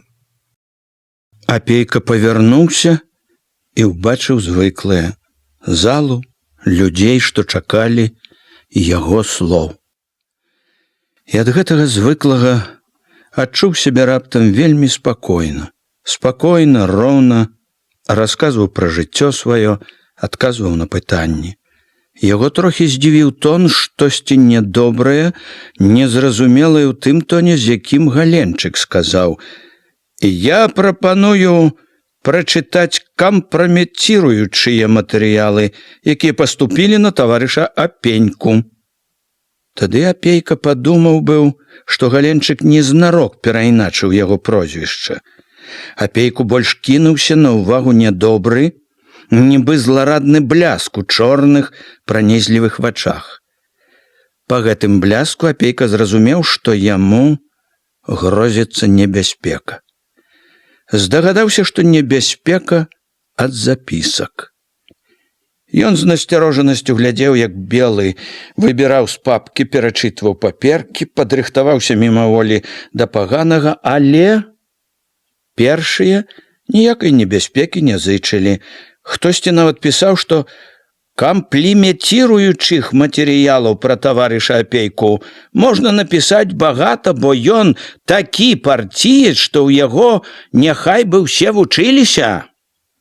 Другі пісаў, што яго няма чаго чысціць, таму што ён свой і ўсе яго і так ведаюць. Былі запіскі, у якіх наракалі на парадкі ў раёне. Дзве з іх былі напісаныя, мабыць, тымі ж людзьмі, якія пісалі на Башлыкова. У адной скардзіліся што не хапае солі і карасіны, у другой, што прыцясняюць веруючых. Потым ужо адна, вось яно, пэцнула брудным намёкам. Чаму таварыш Апейка скрывае, што сапраўднае яго прозвішча не Апейка, а Апенька? Ці не таму, што вядомы міраед кулак Апенька яго родны брат? Тады яшчэ адна такая ж дурная і злая. Няхай скажа, сколькі з'еў кулацкага сала. Але самая паганая была апошняя. У партійную камісію прашу заявіць на сходзе, ці можа займаць важны савецкі пост такі чалавек, як Апейка, які зросся з кулакамі і сам фактически з'яўляецца іх пасобнікам і заступнікам. У зале, калі Белы чытаў апошнія запіскі, захадзіў гоман такі, што Белы пасля кожнай прыпыняў чытанне і паглядваў у гаманлівы прыцемак. Хтосьці крыкнуў хрыпла і моцна: «Брахня!» Яго падтрымалі між мужчынскіх стрыманых некалькі абураных жаночых. Апейку гэтыя галасы супакойвалі і падтрымлівалі, але з іх падтрымкаю стаяць спакойна было няпроста. Удар быў важкі, небяспечны. І ўсё ж Апейка стараўся не паказваць хвалявання. Не толькі таму, што на яго глядзела столькі вачэй, недзе там, сярод добрых, прыязных, помніў ён увесь час, цікавалі вочы, якія прагнулі яму бяды, болю. «Чаму я Апейка, а не Апенька?» — гаварыў ён як мог спакойна, з годнасцю. «Пра гэта лепш запытацца ў таго п'янага папа, які запісваў мяне ў метрычную кнігу». Нехта засмяяўся, іншыя падтрымалі прыхільным гаманком. Апейка адчуў, што тон узяў правільны. Загаварыў зноў з той жа спакойнай насмешлівасцю. «А як я скрываў, хто мой брат і хто мой бацька, дык гэта, мабыць, невядома толькі таму, хто пісаў запіску. Хоць, — Апейка нібы задумаўся, — ён, мусіць, знае гэта лепш за іншых». Зноў засмяяліся, хтосьці крыкнуў невесела, нават пагрозна: «Знае!» Апейка перачакаў і сказаў коротка, цвёрда: «Сала братавага я не браў, і, значыцца, не еў, ні аднаго фунта і браць не думаю». Гэтыя словы яго таксама ўхвалілі гоманам. Ён памаўчаў, падумаў, што да трэцяга пытання, то... Апейка глянуў на Белага. «Яно, можна сказаць, не да мяне. Гэта пытанне да камісіі». Белы кіўнуў, што згодны з адказам. Запытаў у залу, якія да таварыша Апейкі пытанні. Пастаяў, павёў позіркам па зале. «Чаго тут пытацца? Знаюць усе. Свой чалавек». Белы цярпліва пачакаў, пастукаў алоўкам па графіне, гоман прыціх. «Хто хоча выступіць ад таварышу Апейку?» «Выступленне тут простае. Добры чалавек, справядлівы». Белы, жмурачы вочы, прыгледзеўся, хто там гаворыць. Устаў дзядзька здаровы, шырокі, у расхрыстанай паддзёўцы. «Е-то я казаў». Апейка пазнаў: Сопат, рабочы з млына. Белы папрасіў яго выйсці к сталу, але Сопат толькі варухнуў плячом. «І тут добро. Сярод народу, лаўчэй, дак от кажу.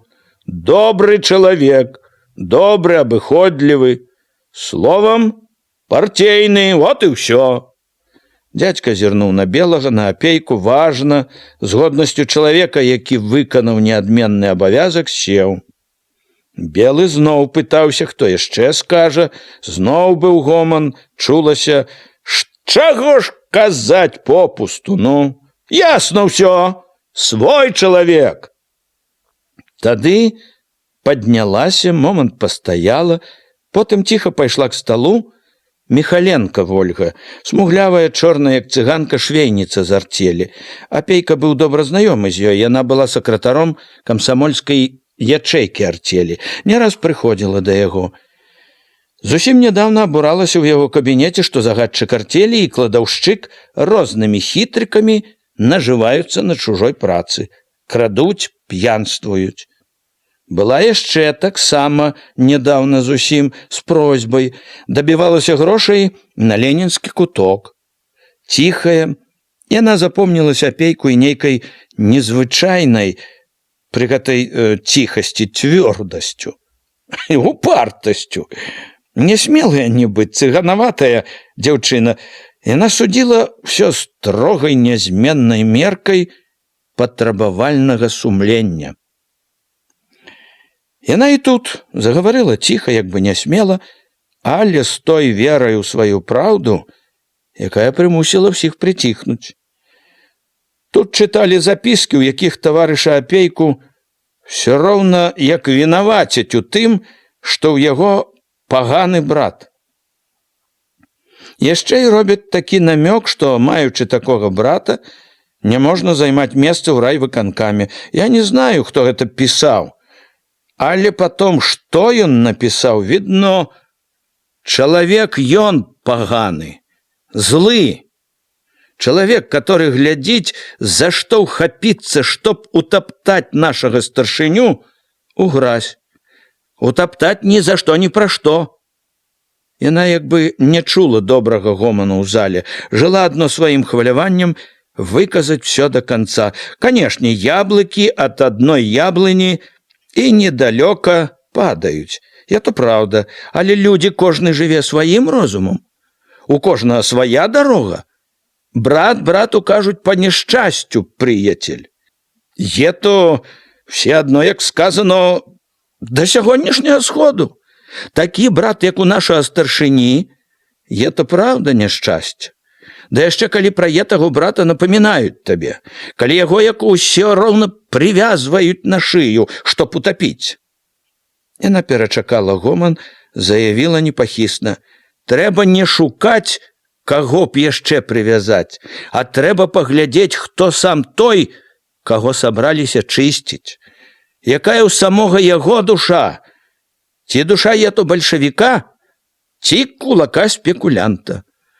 У нашага старшыні душа бальшавіка, сам ён увесь бальшавік сапраўдны, правераны народам, які яго знае ўжо не адзін год. Значыць, вы лічыце, што таварыша апейку няма чаго і абмяркоўваць? Бліснуўшы вачыма да залы, падчапіў яе Галенчык. Можа быць, вызваліць яго ад чысткі? Можна было б і вызваліць, сказала яна цвёрда. Гледзячы проста ў вочы Галенчыку, дадала яшчэ цвярдзей. Чышчаны ён. Не адзін уже год чышчаны. Яна ціха і упэўнена сышла ўніз, не зважаючы ні на тое, як пакруціў галавою насмешлівы Галенчык, ні на тое, як глыбакадумна штосьці запісваў ён у блакнот. Ужо тады, калі ён зноў павёў позіркам па зале, папрасіў словам малады звонкі голас. Яшчэ па голасе апейка пазнаў Кудравец, сакратар райкама камсамола. Папраўляючы на хаду пояс, абцягваючы складкі на гімнасцёрцы, рашучай хадою Кудравец пайшоў насустрач яму к сталу. Потым, як ён ішоў, як стараўся не сустракацца позіркам, апейка адчуў, што Кудравец выйшаў не абараняць яго. Кудравец стаў край сцэны, скінуў галаву, нагадваючы раптам плыўца, што зараз кінецца ў ваду, набраўшы паветра, ён і кінуўся ў спрэчку. Перш за ўсё напаў на камсамолку Михаленко за яе ідэйна непрадуманую заяву, нібы чыстка партыі не абавязковая для ўсіх партыйцаў. У партыі все роўныя, сказаў ён, і чыстку абавязаны прайсці все знізу да самага верху. Таму заява гэтая Михаленкі памылковая, і райкам камсамола ў прынцыпе асуджае яе. Апошнія словы Кудравец сказаў ужо Галенчыку, І Галенчык слухаў яго з сур'ёзнай мінай, стрымана кіўнуў, што прыме заяву гэту да ведама. Цяпер пра таварыша Апейку. Голас яго апаў, ён перавёў дыханне, гатовы, здаецца, уздыхнуць.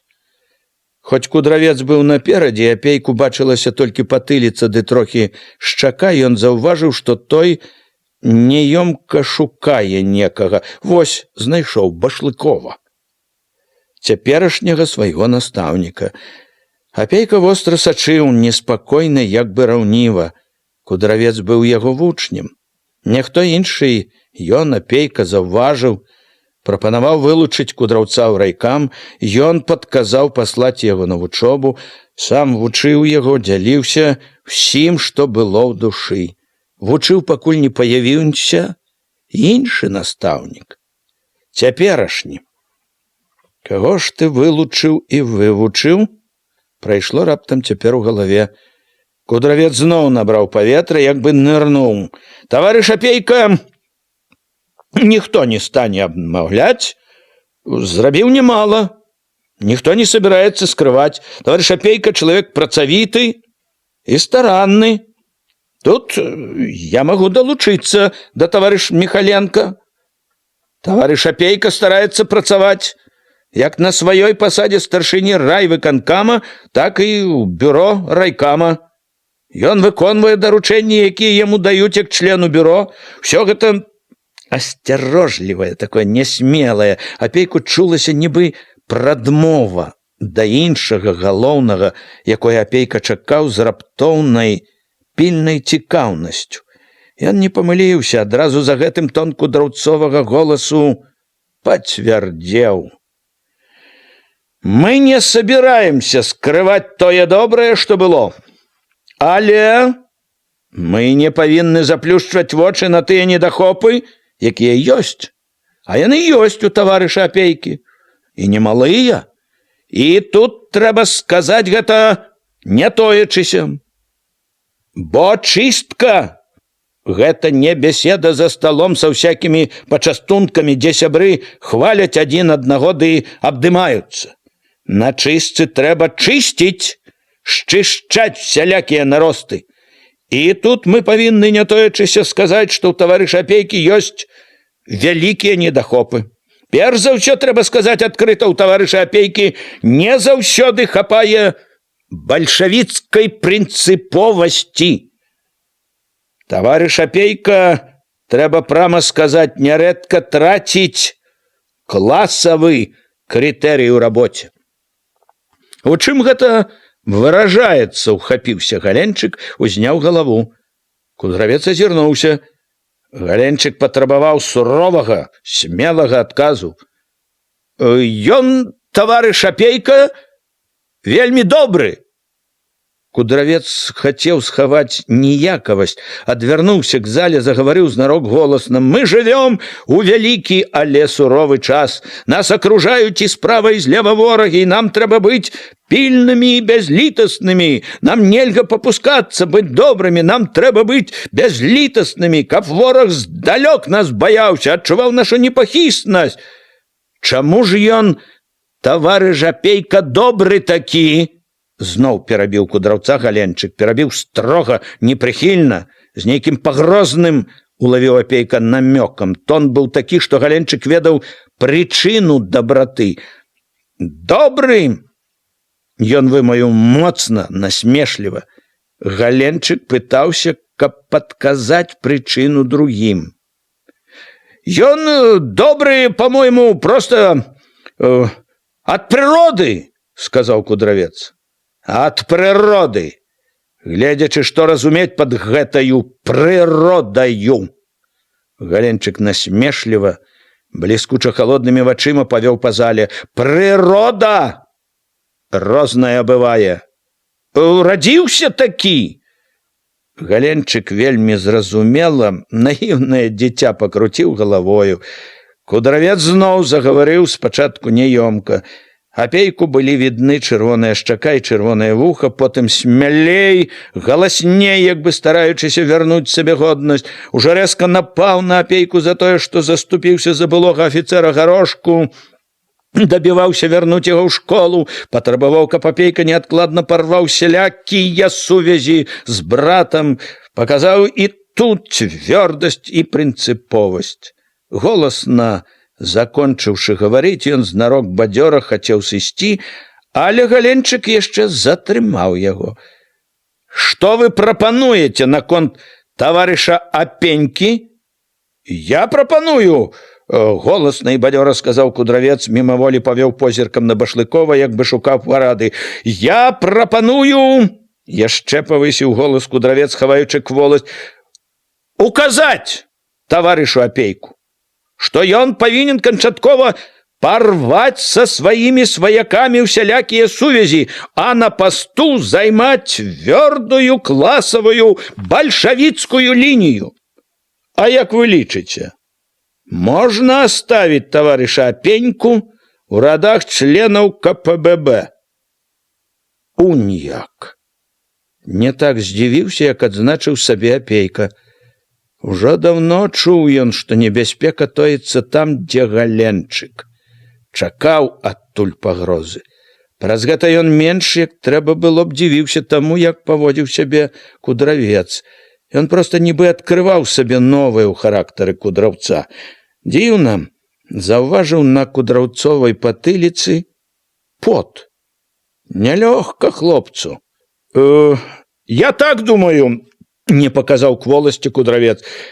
«Трэба, каб таварыш Апейка даў слова, што ён у далейшым будзе цвёрда весці бальшавіцкую лінію ва ўсім, папярэдзіць яго».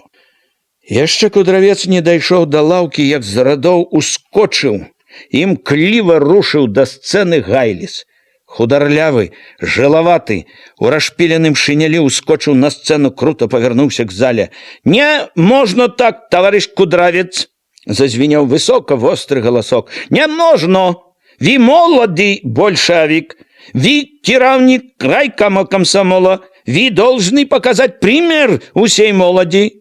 Трэба мець свой характер, свой цвёрды прынцып!» «Я говорю принципово!» — устал, крикнул с зала Кудравец. «Ви говорили без принцип!» — обрезал его Гайлис. «Ви говорили принцип, чего изволите! Вот такой, какой вы говорили, принцип!» «Товарищ Гайлис!» — упевненно, уладно спынил латыша Галенчик. «Вам никто не давал права ображать людей и затискать им рот. Калі яны гавораць тое, што вам не падабаецца. Я не затискаю рот, но надо говорить правду, говорить не оглядываючись. Не забывайте, где вы находитесь. Не забывайтеся, што вы на пасяджэнні камісіі па чыстцы». Белы пастукаў алоўкам па графіне, тонам загаду сказаў: «Таварыш Галенчык».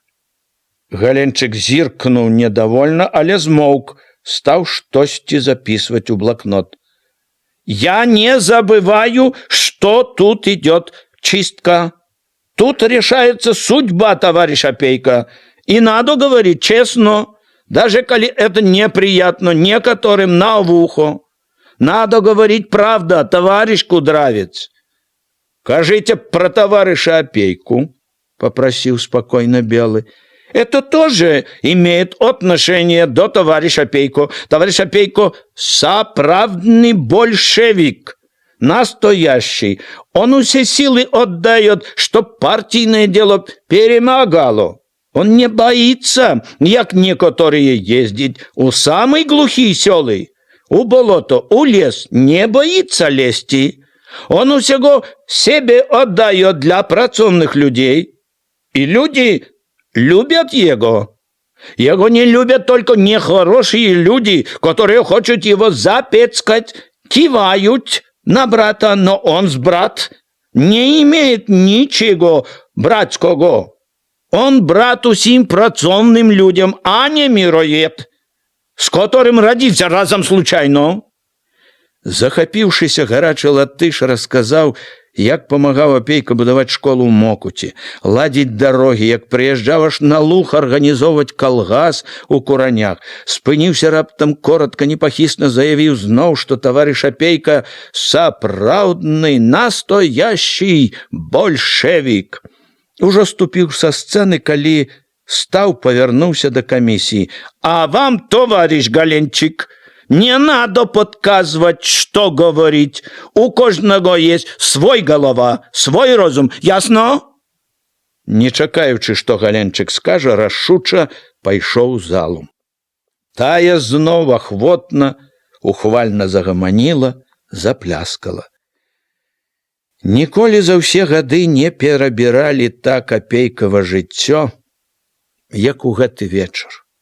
Успаміналі, спрачаліся, папраўлялі адзін аднаго, гаварылі, крычалі да хрыпаты і смалілі цыгаркамі. Дым вісеў над людзьмі хмараю. Амаль не зачынялі дзвярэй, часта расчынялі вокны, каб выцягвала дым. Тады чуваць было, як па нагах паўзе халадок цёмнай асенняй ночы. Людзі то выходзілі, то заходзілі, стаялі ў сенцах, гаманілі пад вокнамі. К поўначы трохі разышлося, але ў зале было і цяпер амаль што поўна. Што далей, то часцей сталі пакрыкваць, што пара канчаць.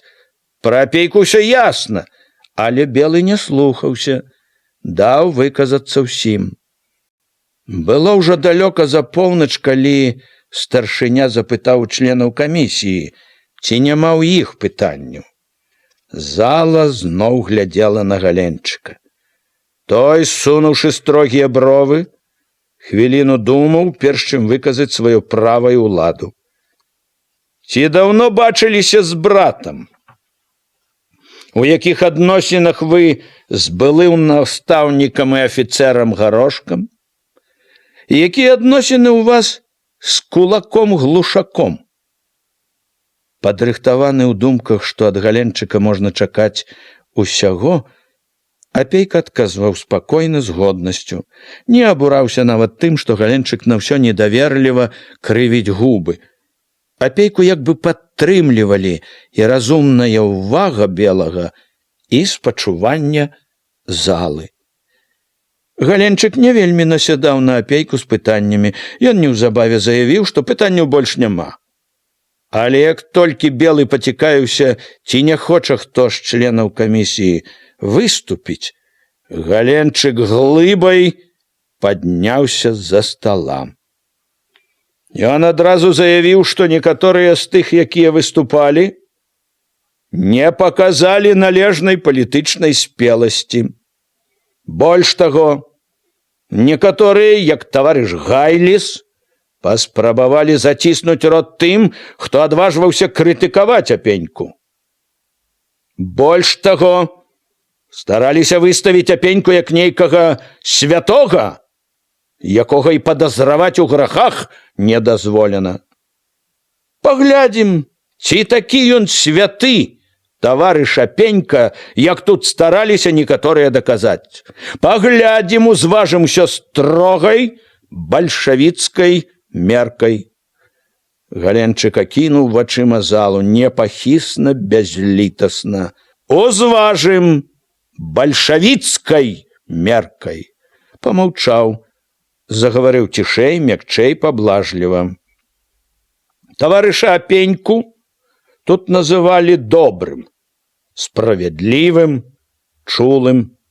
Хвалілі, што таварыш апенька ўсіх прымае, ўсіх выслухоўвае, памагае ўсім.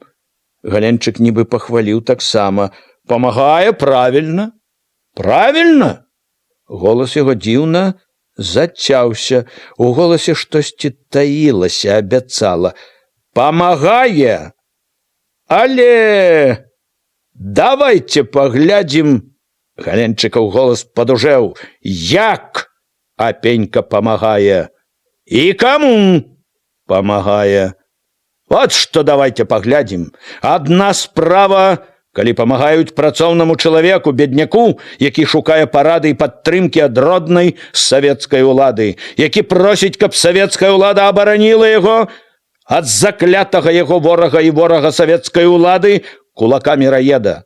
Это адна справа. І тут мы можам цалкам ухваліць такого кіраўніка, як сапраўднага прадстаўніка савецкай улады на месцы. Сапраўднага савецкага кіраўніка. Галенчык зноў акінуў залу. Зала сачыла за кожным яго рухам, чакала. А другая справа, загаварыў ён з нейкай уедлівасцю, ехіднасцю. Калі ў кабінет старшыні савецкага выканкама прыходзіць лішэнец, цвёрдазаданец, былы царскі афіцэр, калі яны размазваюць па твары кракадзілавыя слёзы толькі для таго, каб затуманіць нашу голову, усыпіць нашу бальшавіцкую пільнасць. Гэта другая справа. Адна справа – гэта наш друг, працоўны чалавек, а другая – вораг.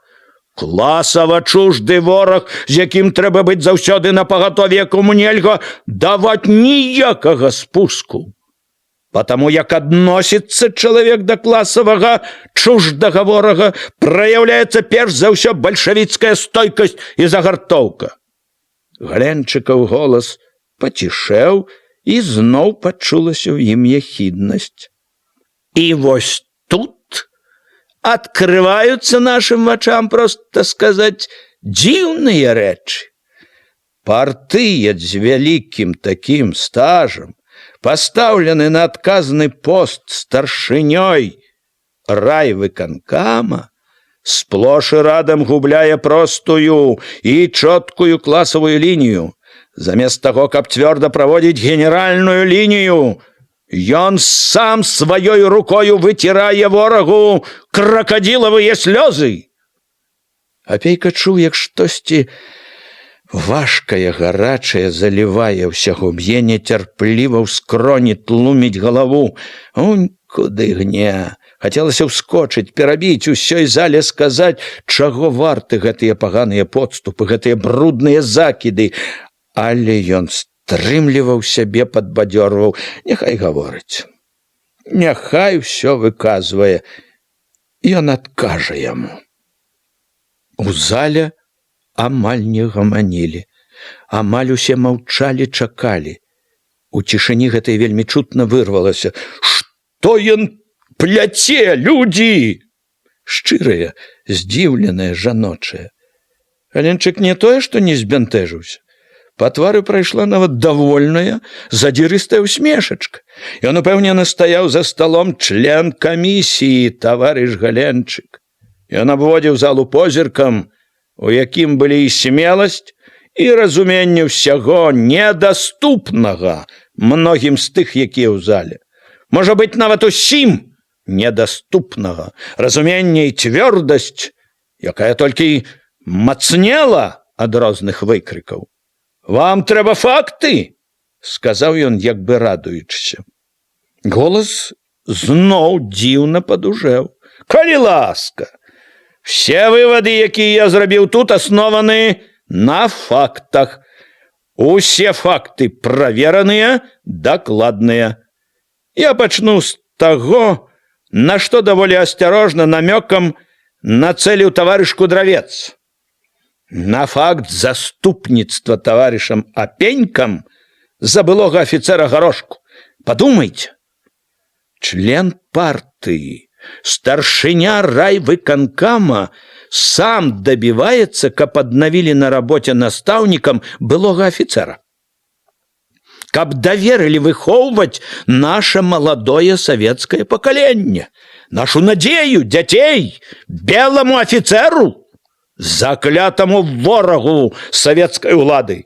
Трэба дадаць, гэта таксама важны момант, вельмі важны.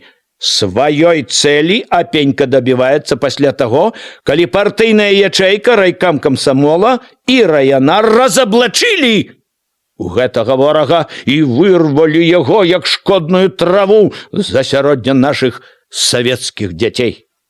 Аб чым гэта гаворыць? Падумайце, таварышы.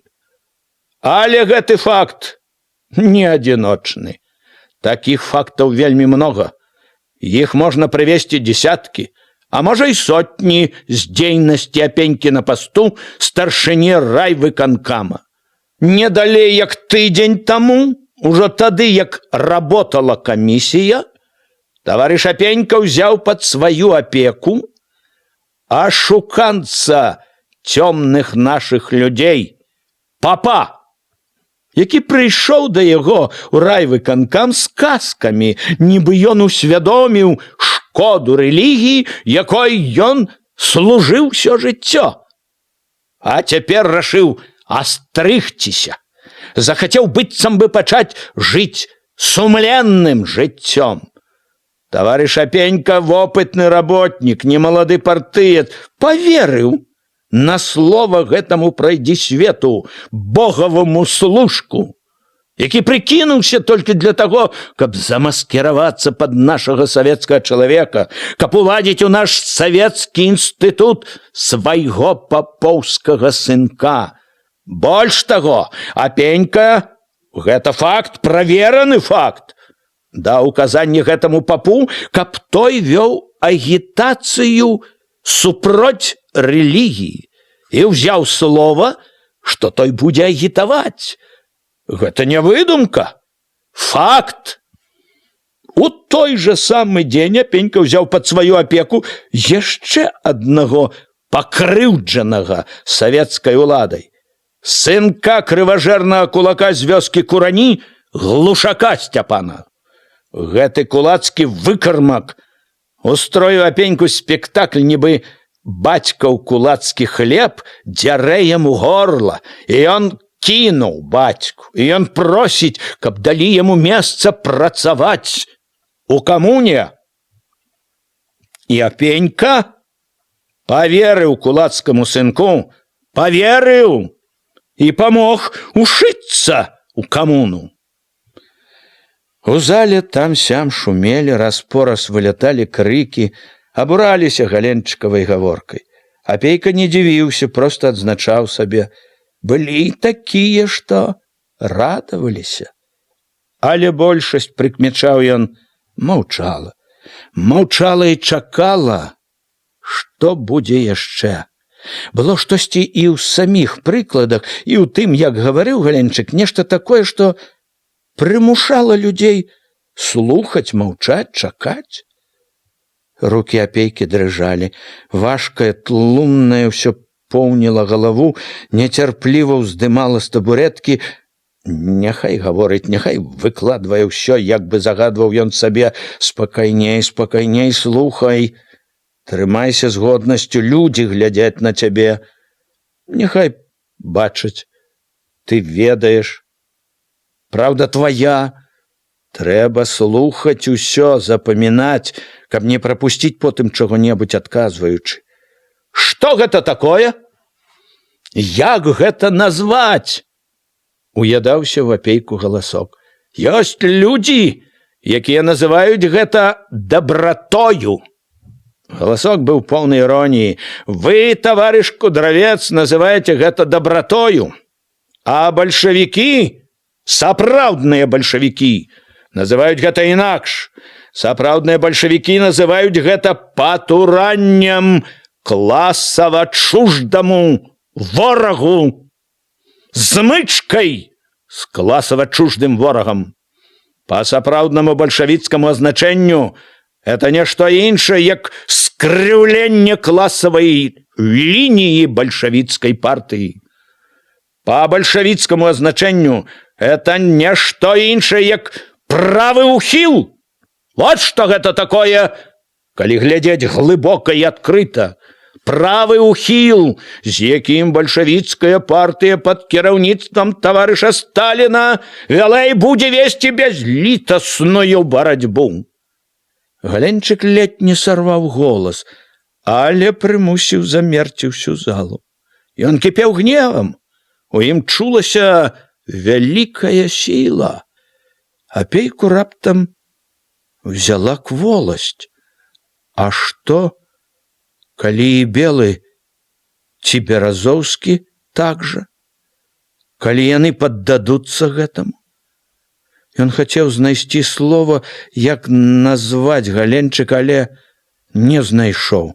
Пачуў раптам ва ўсім целе нядобрую млоснасць. Спакайней, спакайней трэба, нагадаў сабе, але спакою не было. У чым прычына ўсяго гэтага?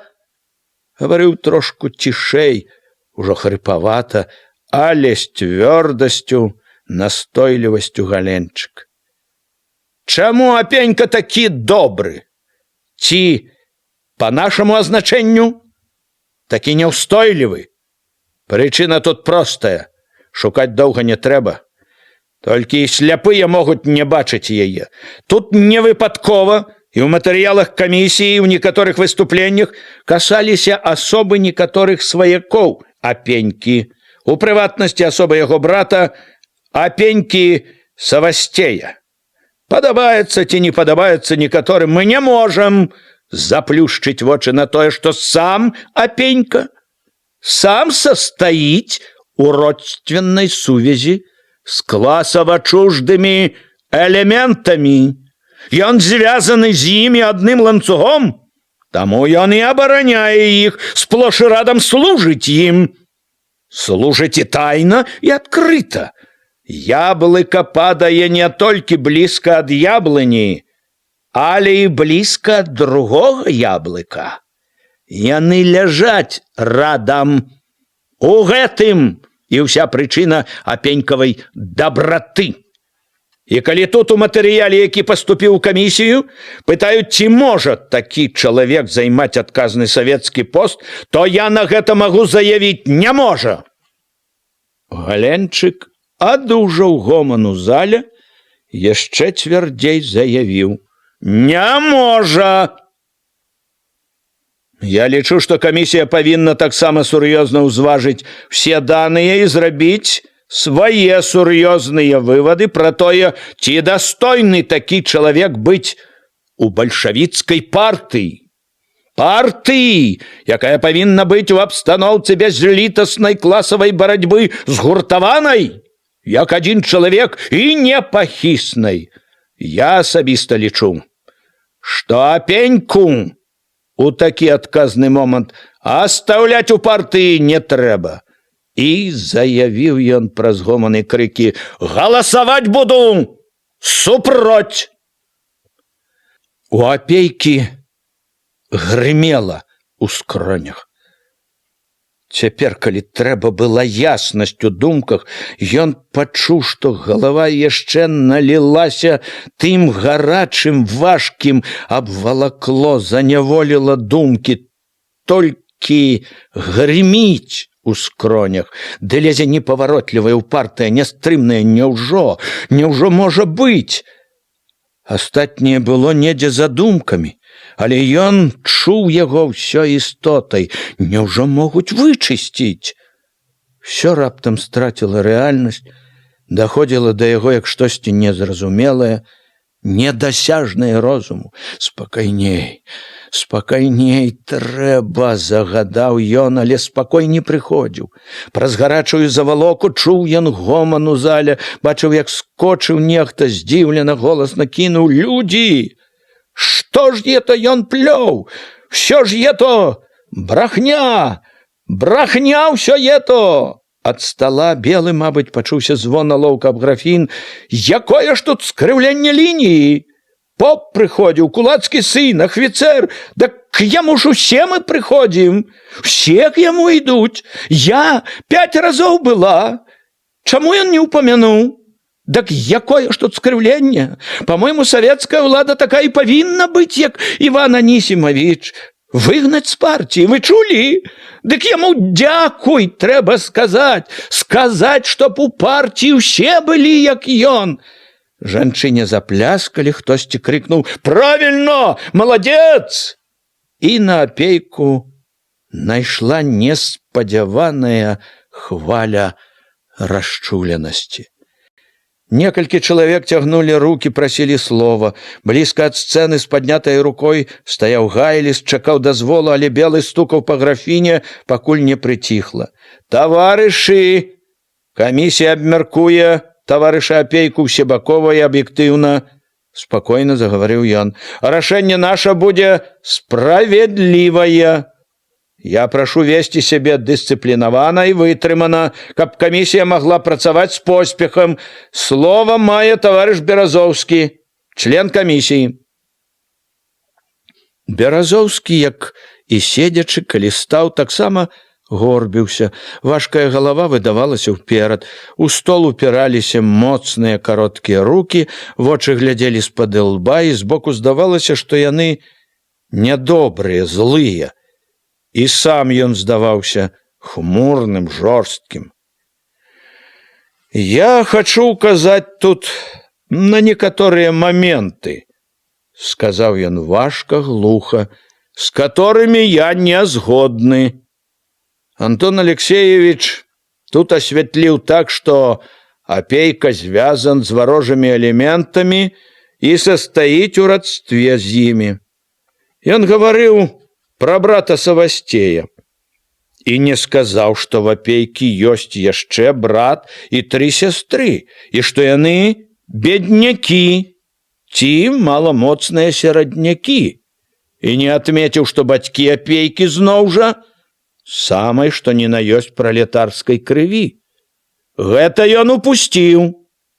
По-другое, ты, Алексеевич, упусціў, что за ахвицера опейка ходатайствовал не сам, а тому, что к ему приходили дети со школы. Вот что! Послухай, потым скажешь. Не даў ён перабіць сябе Галенчыку. І я попутно хочу сказаць яшчэ раз, што ахвіцэры таксама розныя былі. Я табе рассказывал уже про штабс-капитана Коробкова, который яшчэ при царском режиме агитировал нас за большевиков и пайшоў под суд за это. Або возьми Тухачевского, зноў жа ахвицер, да яшчэ і з дваран. А Ленин не побаяўся назначыць яго камандуючым. Постой, послухай, я ж тебя не перабіваў. А тут же гэты Горошко, хто? Не тое, што не дваранін, а і селянін, бацька яго не асаблівы, серадняк. Вывучыў яго, выбіваючыся сілы, у людзі хацеў вывесці, вывучыў, зрабіў настаўнікам. І з-за таго Горошку етаму і начапілі залатыя пагоны. От які гэта ахвіцэр.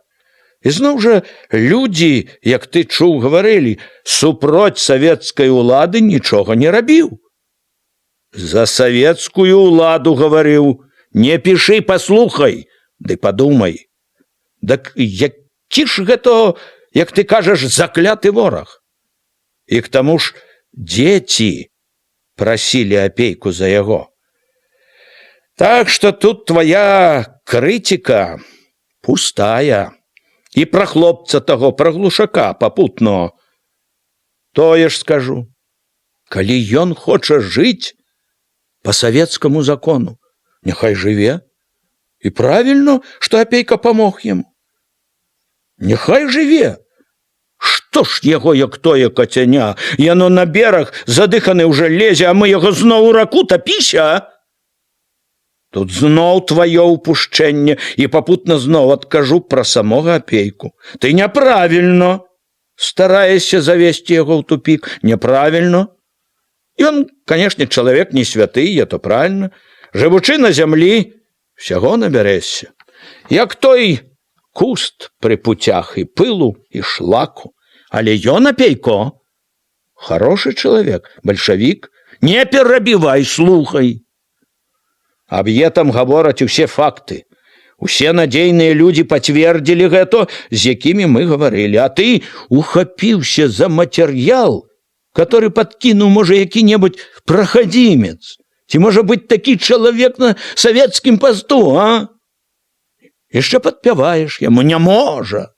Я не падпяваю, абурыўся Галенчык. Я даказаў гэта пераканаўча. Нічога ты не даказаў. Загарэўся ўжо і Беразоўскі. Нічога. Гаварыў, як лажыў важкія чыгунныя пліты. Ты кажаш, не можа, а я кажу, можа. І ў партыі можа быць. Такая моя думка. От што. Апейка які пасля Галенчыка не вельмі верыў у гэтага не зусім зразумелага прытоенага маўчуна, слухаў яго і з раптоўнай уцехай і з вінаватасцю. От чакаў ад яго паганага, не верыў, а ён, глядзі ты, цвёрда сказаў сваё слова, і якое слова, якое разумнае, цвярозае. Апейка быў поўны неспадзяванай удзячнасці. Раптам перастала біць у скроні, пасвятлела ў галаве, пачуў сябе лягчэй, як бы убачыў наперадзе прагаліну.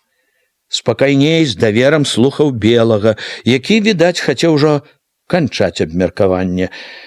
Час позні, таварышы, а мы хацелі б абмеркаваць яшчэ аднаго таварыша. Таму я яшчэ раз прашу быць дысцыплінаванымі, памагаць нам працаваць, не шумець у зале.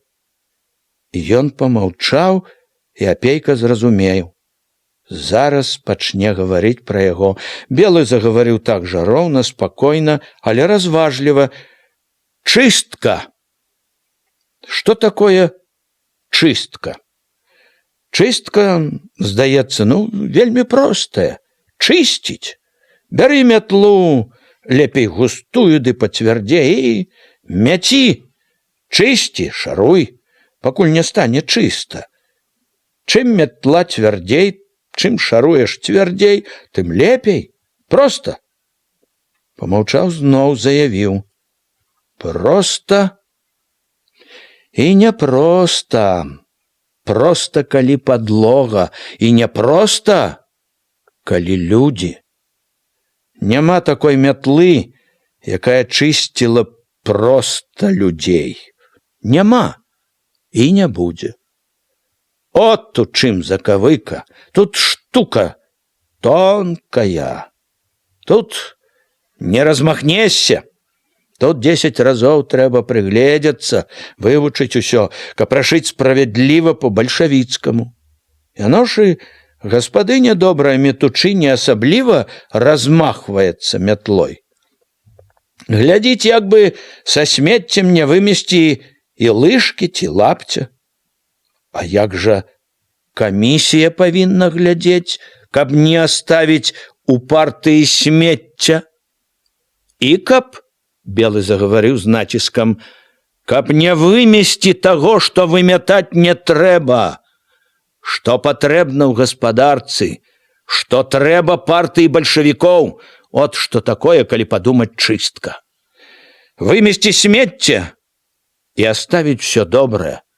Той, хто вымятае не толькі смецця і добрых партыйцаў, той робіць не меншае зло, чым той, хто пакідае смецце. От з гэтага давайце і паглядзім на ўсю гэту гісторыю з таварышам Апейкам. Давайце паглядзім, хто такі таварыш Апейка. Таварыш Беразоўскі гаварыў, хто яго бацькі, правільна гаварыў. Тут карціна ясная, і няма чаго паўтараць тое, што вядома. Давайце паглядзім на жыццёвую дарогу самога Апейкі. Дзіця бедных бацькоў, пастух, касец, новобранец, салдат у акопах, чырвонаармеец. Тут вельмі важна, што ў чырвонай арміі ён не адбываў службу, а служыў, не шкадуючы сябе, быў ранены. За савецкую ўладу чалавек праліў кроў. Для савецкай улады ён стаў камандзірам, агітатарам. Год за годам перабіраў Белы Апейкава жыццё, пакуль не падвёў да вываду. Всё, чаго дабіўся Апейка, ён дабіўся дзякуючы савецкай уладзе і таму, што па-сыноўняму служыў ёй.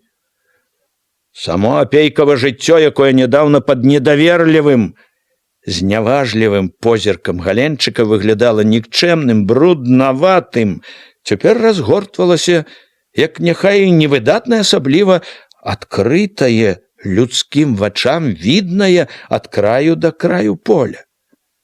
Такое жыццё таварыша Апейкі, нібы падвёў рысу Белы. На ім адна вялікая паганая пляма, брат, кулак, родны брат, кулак.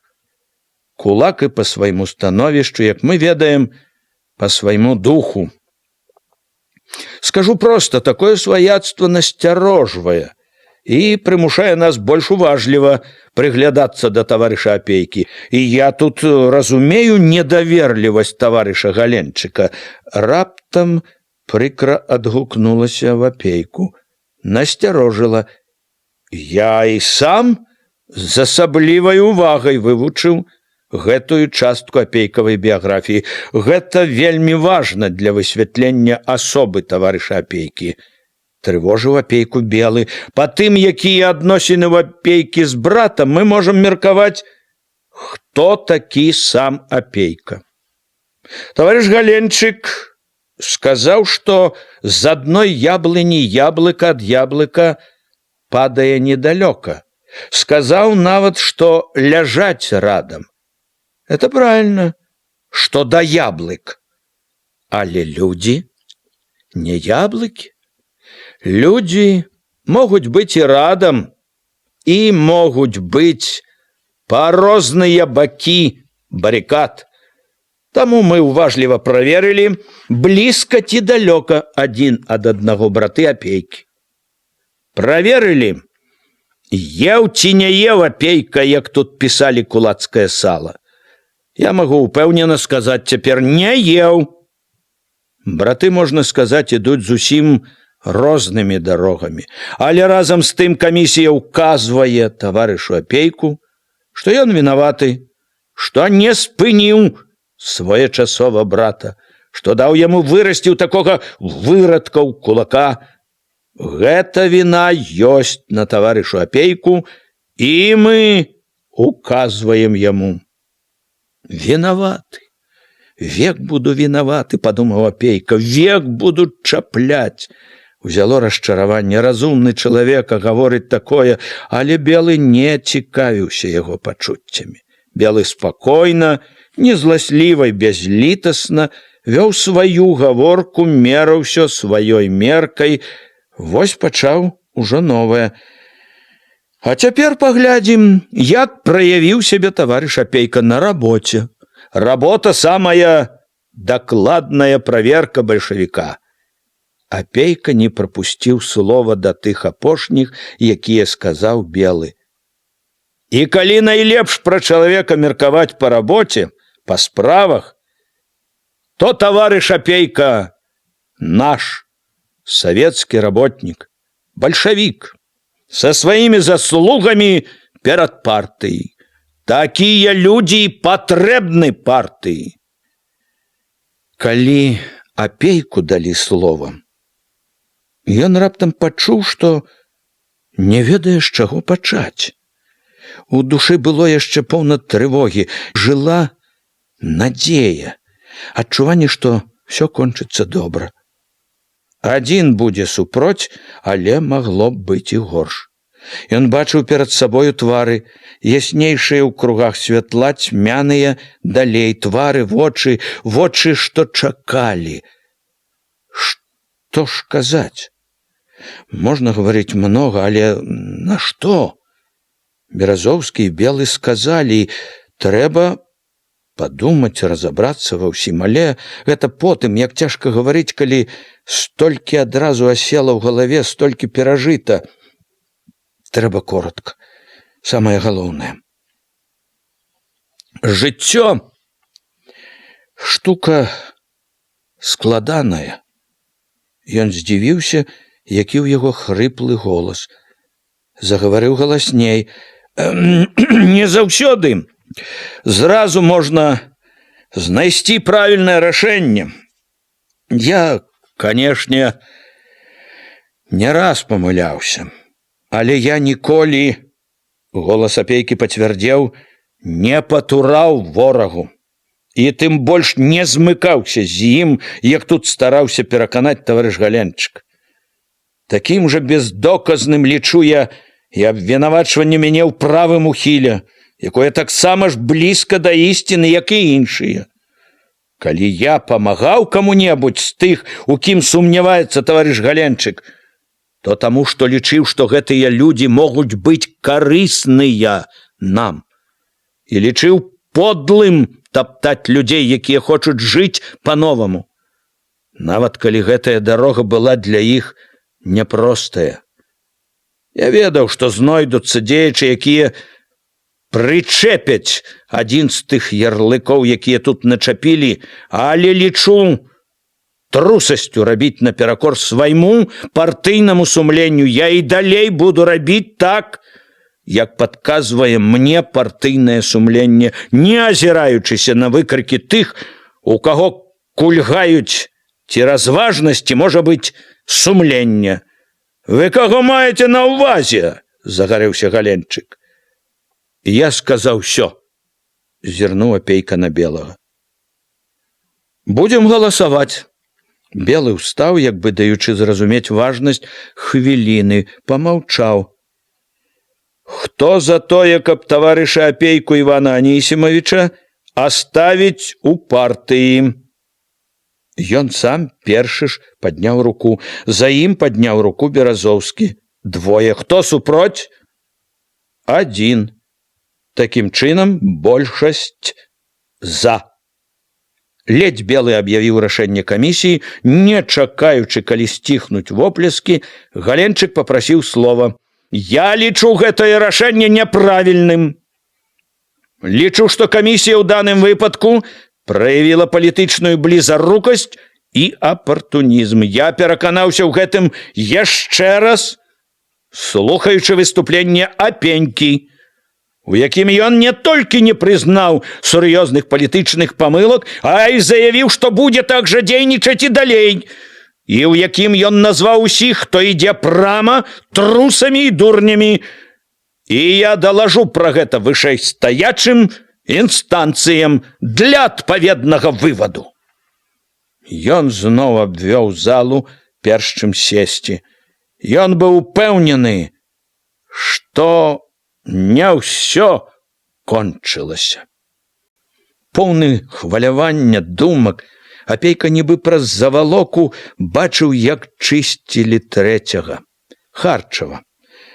Паўнацелы, шыракагруды, аж гімнасцёрка як не трашчала. Ён стаяў прама, па-вайсковаму, гаварыў коротка, голасна, трымаўся вельмі спакойна. Спакойна яго буравата-чырвоным твары ва ўсёй моцнай постаці быў і тады, калі пачалі чытаць запіскі. Запісак было нямала, і большасцю нядобрыя. Што п'е часта, што грубы з людзьмі, што без прычыны арыштоўвае людзей. Харчаў гаварыў, што выпіваю часам, гэта праўда, не адмаўляюся, але ніякіх парушэнняў па службе з-за гэтай прычыны не было і не будзе. Я выпіваю свабодны ад службы час. Калі б я не піў, я ніколі не прапіваў памяць, і тым больш сумленне. Я заўсёды помню пра свой абавязак і заўсёды магу выканаць любое паручэнне. Я адмятаю як паклёп, голас яго падужэў, пацвярдзеў, што я грубы з людзьмі. Ён перасіліў гоман у зале. Я, канешне, рассусольваць не люблю, але з людзьмі невінаватымі я гавару вытрымана і ветліва. Я грубы з тымі, з кім трэба быць грубым, са ўсякай контррэвалюцыйнай сволаччу і спекулянцкай нечысцю. У мяне такая работа. Мне даручана глядзець за ўсякай нечысцю, ахоўваць ад яе савецкую ўладу ў раёне і савецкі парадак. Я ахоўваю, не цырымонячыся з тымі, хто падкопваецца пад наш парадак. Я не цырымоніўся і цырымоніцца не буду. Ну, а што вы скажаце на тое, што вас абвінавачваюць у незаконных арыштах? Нагадаў Белы. Я скажу так, што незаконных арыштаў не было. Харчаў адужаў гоман у зале. Гэта паклёп? Калі трэба, я гатоў хоць сёння даць поўны адказ адпаведнай камісіі. На кожны факт арышту, на кожную меру. Аб усіх мерах я дакладваю ў адпаведныя органы. Ніякага самаўпраўства я не дапускаю. Мабыць, таму, што ў зале гаманілі нядобра, ён дадаў яшчэ цвярдзей: «Все арышты былі таму, што былі контррэвалюцыйныя дзействия. І пакуль яны такія дзействия будуць, мы будем прымаць неабходныя меры». Гайліс дапёк Харчаву так, што бура-чырвоны твар Харчава стаў барвовы. Спачатку за выпіўку. Піць на такім пасту ёсць самое великое злочинство. Человек, который пьет, не может не сгубить совесть и не может заўсёды выконать любое задание. Потым за грубость. Товарищ Харчев не верит іншы раз не только простый селянин, але и советский актив. Партийцам не верит, сам только себе верит. Поэтому у товарищ Харчев есть помылка. Незаконные арешты, виже незаконно арештовывали громадянка Сорока с Курани. Вы выпустили скоро, но виже арештовывали. Почему вы говорите, незаконных арештов не было? За Гайлісам выскочил ліслівы Зубрыч, заступился за Харчева. Харчев выключно адданы справе, прынцыповы бальшавік. Потым падтрымаў Харчева Башлыкоў, які зноў трымаўся з гаспадарскай упэўненасцю. Заявіў, што Харчев працуе ў самым цесным кантакце з райкамам, ніякіх фактаў злоўжывання сваімі правамі не дапускаў. Пахваліў Харчева як члена бюро, справядлівага, сумленнага, актыўнага, у самых складаных і важных справах ніколі не быў у баку, удзельнічаў заўсёды адкрыта, прынцыпова, па-партыйнаму. Доўга, крыкліва тлумачыў значэнне працы Харчева Галенчык, які, аказалася, мог быць і шчодры на хвальбу.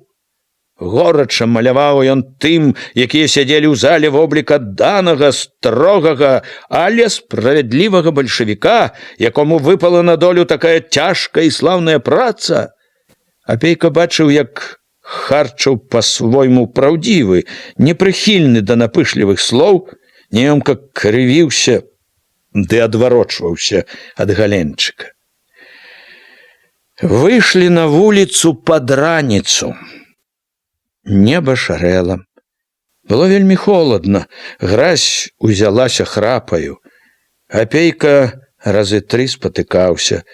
Пора б уже снегу быць, чтоб не пашкодзіла азімая. Ішло спачатку побач некалькі чалавек, потым асталіся ўдваіх.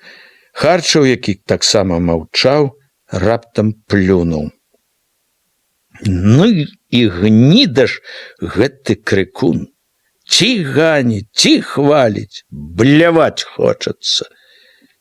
Апейка не сказаў нічога. Разам дайшлі да хаты, разышліся кожны на свой ганак. Потым, як хутка адчыніла дзверы жонка, Апейка зразумеў, што яна не спала. Можа, таксама была на сходзе.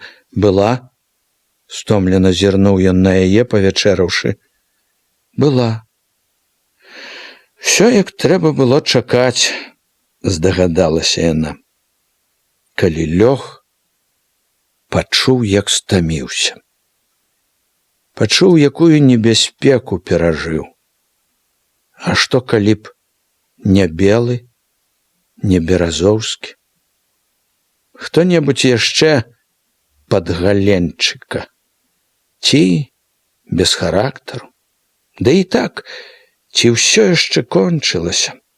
Гразіўся у вышэйстаячыя інстанцыі? Гніда, праўда. Прыпомнілася, ці можа займаць адказны савецкі пост чалавек, які звязаны з кулакамі? Хто гэта пісаў? Ці мала іх, мала каму ён насаліў?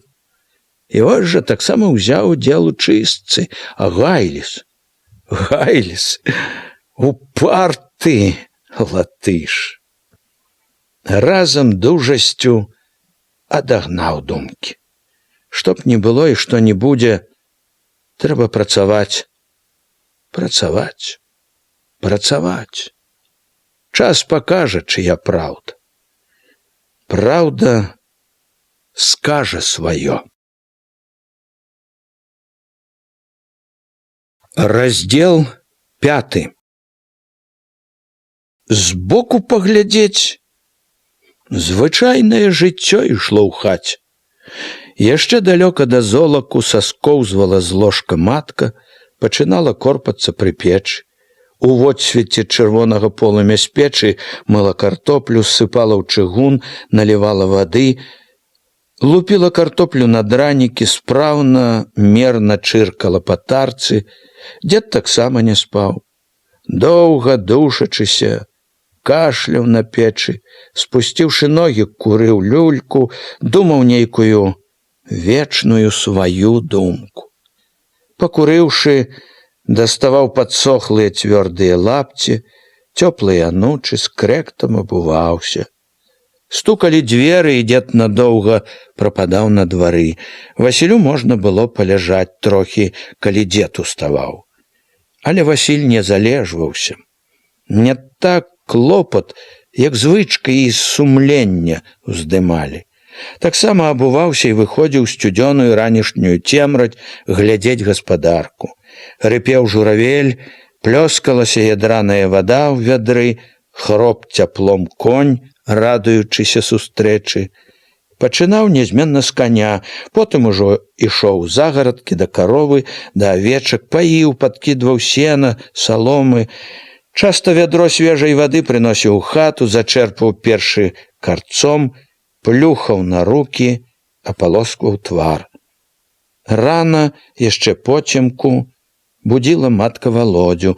Дарога чакала няблізкая, пакуль дападзе да тых алешнікаў, да школы. Калі яна катурхала, Валодзя найчасцей скурчваўся ды залазіў глыбей пад коўдру. Тады матцы памагаў нецярплівы і строгі Васілёў загад. Ну, гультай, цацкаюцца, як з малым. У хісткім святле лучыны Валодзя санліва глытаў бульбу, надзяваў торбу з кніжкаю сшыткам, сунуўся на вуліцу, з якой нярэдка ўжо зваў яго гоман таварышаў.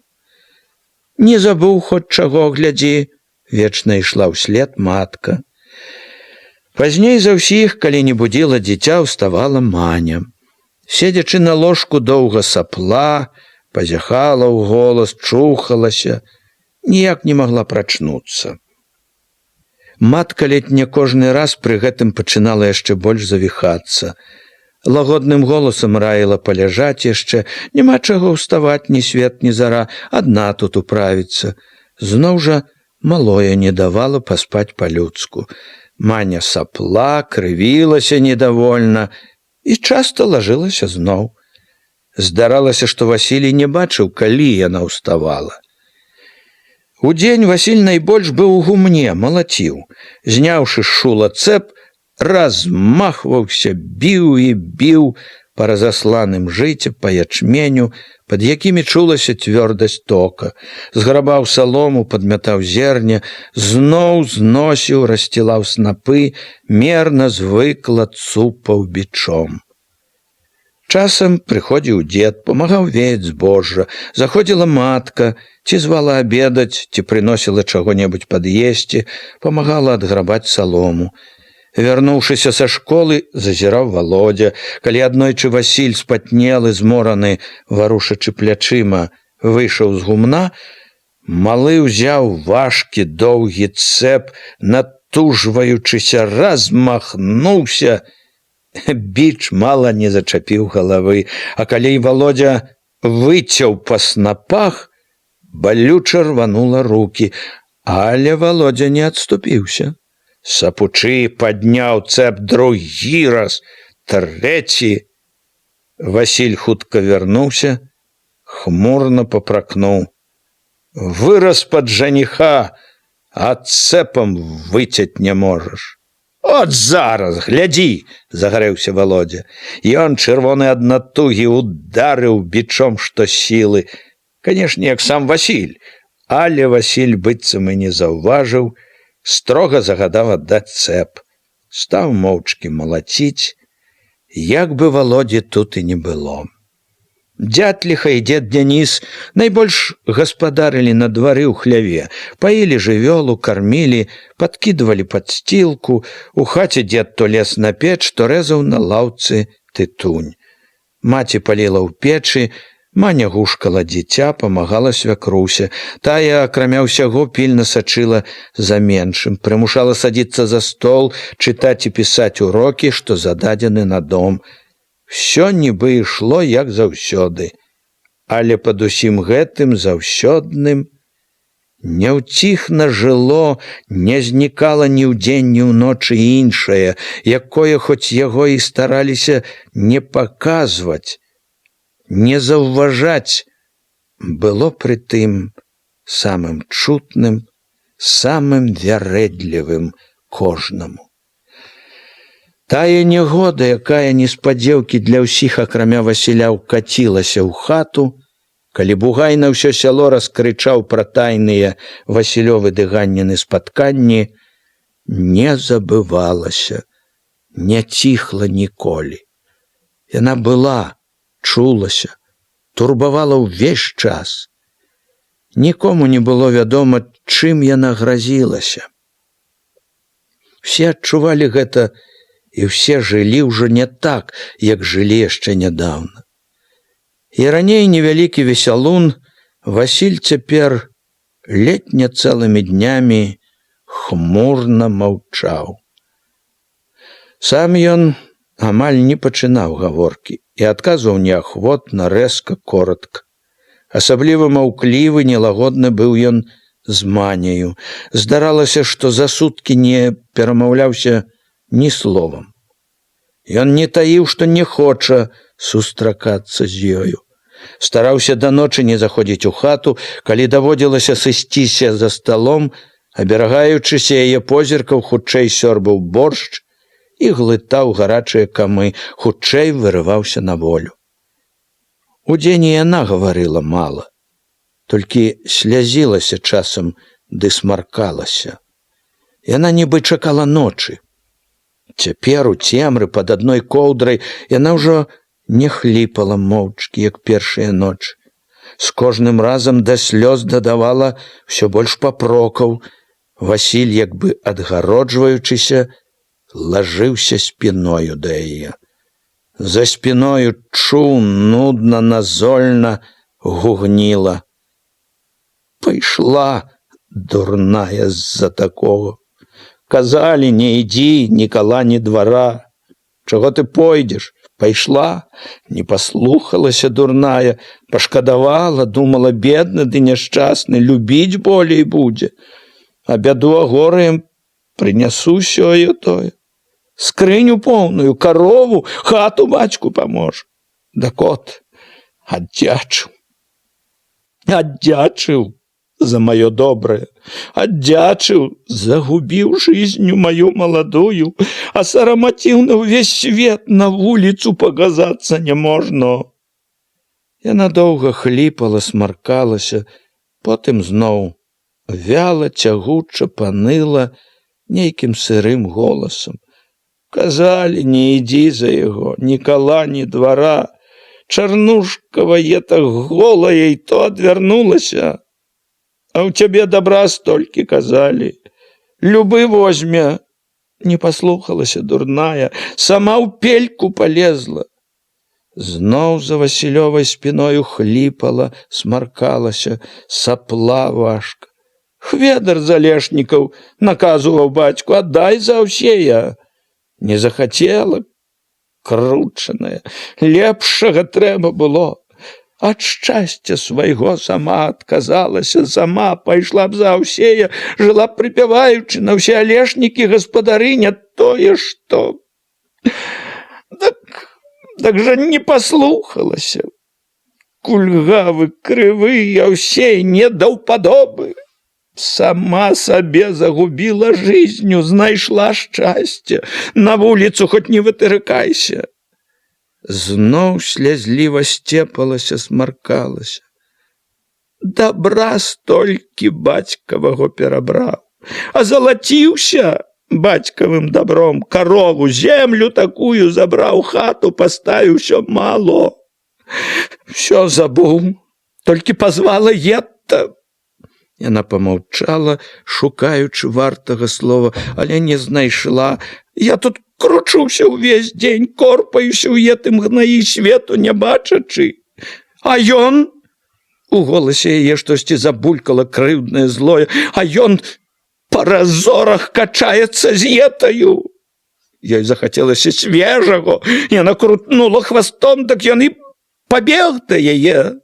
Па разорах качацца, покуль жонка корпаецца ў гнаі. Жарабец, кныр паганы. Маня быццам бачыла, з кім ён думкамі, душою, хоць і ляжыць пры ёй. Ад таго, што ён на ўсё маўчаў, яна ўсё больш злавала, ўсё больш чула, як бы не хацела, не зможа нічога зрабіць, каб адхіліць бяду.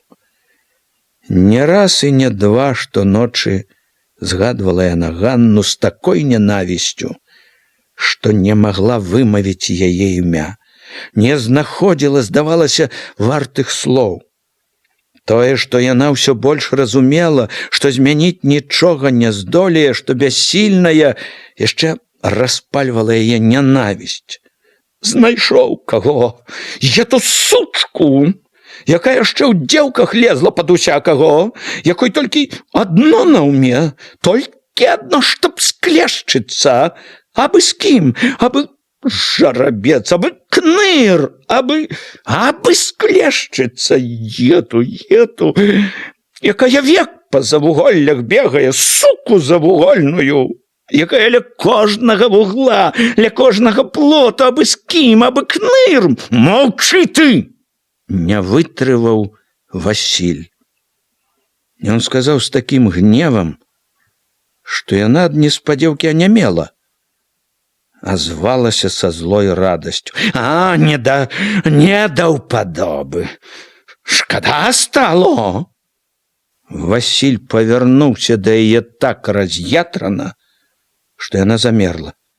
Ведала гэтыя раптоўныя прылівы гневу. Ён і праўда гатоў быў чапіцца ў горла ёй. Колькі хвілін ледзь утрымліваў дыханне. Яна адсунулася да сцяны, ляжала моўчкі, прыслухоўвалася. Калі ён паспакайнеў, захліпала. І не скажы нічого. Слова не скажы. Сама вытварае такое, а не скажы. Васіль мацюкнуўся, адкінуў коўдру, потемкі стаў шукаць апоркі, сарваўшы світу з крука, накінуў на плечы, стукнуў дзвярыма, доўга сядзеў на халодным ганку, не мог астыць. З гэтага вечара Маня пабойвалася клясці каля яго Ганну, сцепалася толькі ў плачы, упікала, гразілася пайсці. Ён, як і раней, ляжаў, адвярнуўшыся ад яе, маўчаў, думаў сваё. За ўсе ночы ні адным словам не павінаваціўся ён жонцы. Слухаючы яе, нанава ўспамінаючы ўсё, што было з Ганнай, Васіль не адчуваў ні сораму, ні вінаватасці перад Маняй. Не трывожылі Васіля яе пагрозы: «Пайду, кіну ўсё, як так мучыцца, жыві, цесце з этой сваёй, пайду, лепей уже адной, як такое». Часам было і так, што Васіль, лежачы побач, не чуў ні скарг яе, ні пагроз. Тады, калі яна хліпала, гразілася, ён думкамі, успамінамі як бы вырываўся з цемры, з хатняй задухі на волю, бачыў поле прыгумення Ганну, чуў Ганнін голас, бачыў Ганніна аблічча. Цешыўся, ладзіў дваіх з ёю нязнанае шчасце. Яму было шкада маткі, няёмка было перад дзедам. Хата адна, ведаў. Яны не спяць, чуюць усё. Нярэдка лавіў слыхам, як матка стрымлівае невясёлы ўздых, як дзед варочаецца на печы. Павяртаўся да жонкі тварам у твар з жорсткім любтым шэптам загадваў: «Сціхні! Зараз жа!» Яго нелагоднасць да жонкі пераходзіла ў жорсткасць. Ні разу не памкнуўся Васіль супакоіць Маню хоць словам. Не толькі таму, што не ўмеў, а і таму, што не хацеў. Аднойчы ноччу яна прытулілася да яго спіны, пяшчотна пагладзіла, потым нават пацалавала. Васіль, які і раней не любіў лізання, непрыхільна варухнуў плячом, як бы загадваючы адкаснуцца. Выдумала, знайшла час. Падумаў, як пра недарэчнае. Але яна не адхінулася. Зноў стала туліцца да спіны, лашчыць яго. Не было нічога. Пачуў ён неспадзеўкі гарачы, дзіўна вясёлы шэпт. Не было. Матка ето праўду кажа. Выдумалі ўсё, нагаварылі. Бугай сам выдумаў і пусціў па сялу. Пусціў, а другі ўхапіліся. Ім даўно хацелася етаго. Завідно было, што хату такую ставім, што разжываемся не тое, што некаторыя. От Бугай і выдумаў. А ўсе ухапіліся. Са зла, зайздрасці. Яна раптам абхапіла яго рукою за грудзі, прыціснула так, што яму цяжка стала дыхаць. Ён, можа, упершыню адчуў, што яна такая дужая. Яна павярнула яго да сябе. «Васільку, хорошы, ніхто нас не разлучыць. Я цябе буду шанаваць, што б там ні казалі, не буду слухаць нікога. Аднаго цябе, аднаго!» Яна стала лашчыць яго, цалаваць так хапатліва, ашалела, што ён нібы не пазнаваў яе. Што раптам здзеялася з ёй, такой лянівай, няўклюднай, якая, здавалася, часта на хаду драмала. «Ну чаго ето ты?» — недовольна адвёў Васіль яе руку. Маня прыціхла. «Ты не зліся», — попрасіла яна паслухмяна, лагодна. «Я ето з радасці. Думала уже, што конец. Ісці ўжо думала дадому».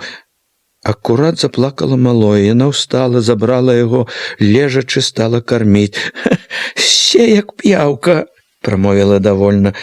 «Покуль всё не выцягне, не адарвеш. Здаровы, як бык». Накарміўшы хлопца, палажыла між сабой і Васілём. «Паляжы вот тут, з бацькам. Пацешся, даўно не ляжалі разам», — сказала Васілю. «Думаеш, ён малы не чуе, з кім ляжыць? Бацько ці хто другі? Чуе ўсё, разумее». Калі хлопец заснуў, палажыла яго ў калыску, зноў пачала лашчыць Васіля.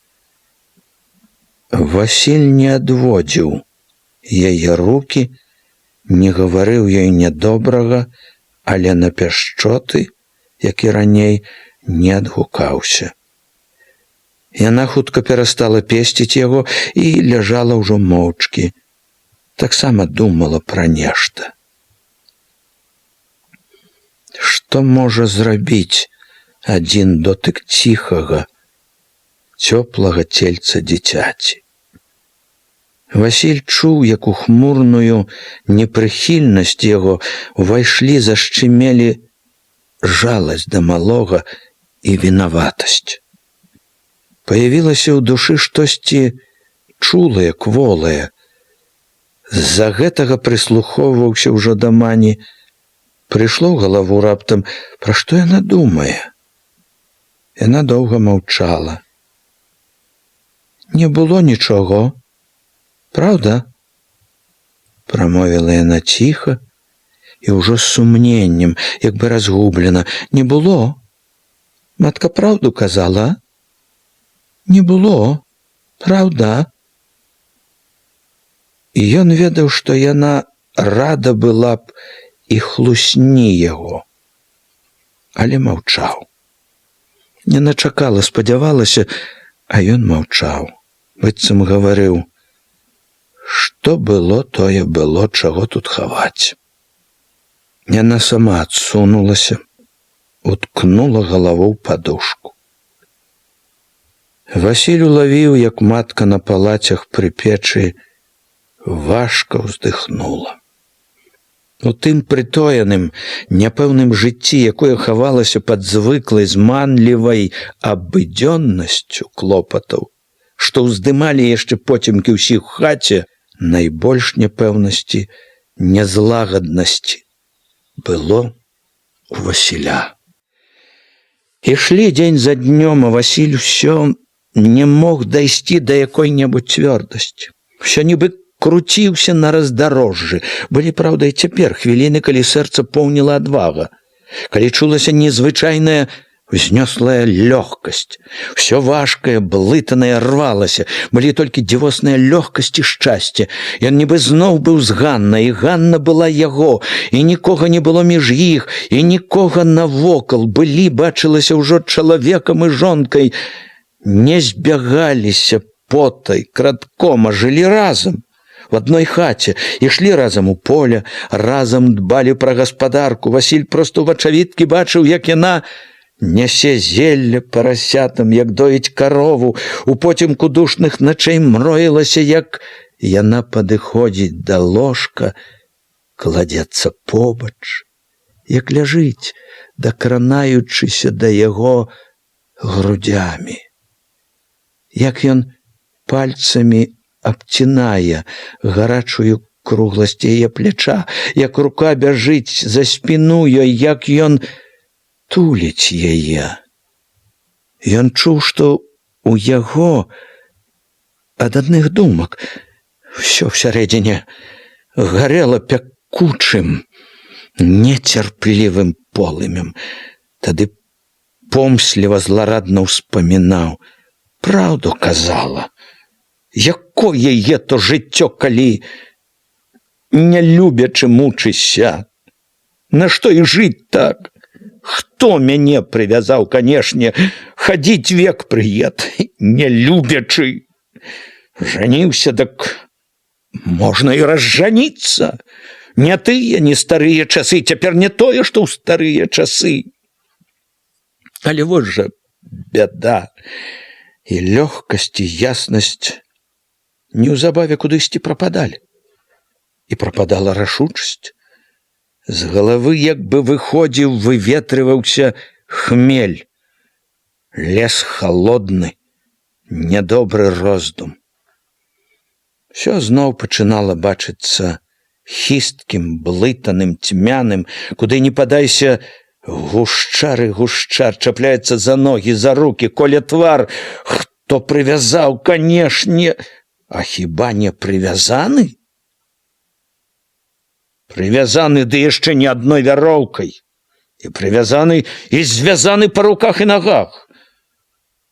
Чым далей адыходзілі тыя вечары, ночы, калі ўпершыню адчуў сябе на безвыходным раздарожжы, тым менш гаркаты было ў думках, менш пякло.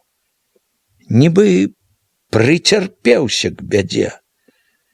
Невесела плёўся не раз ужо ходжанымі разорамі разваг, кожны раз спатыкаўся аб адно і тое ж, і ўсё больш безнадзейна бачыў, што выхаду няма, што ўсё звязалася ў вузел, які не развязаць.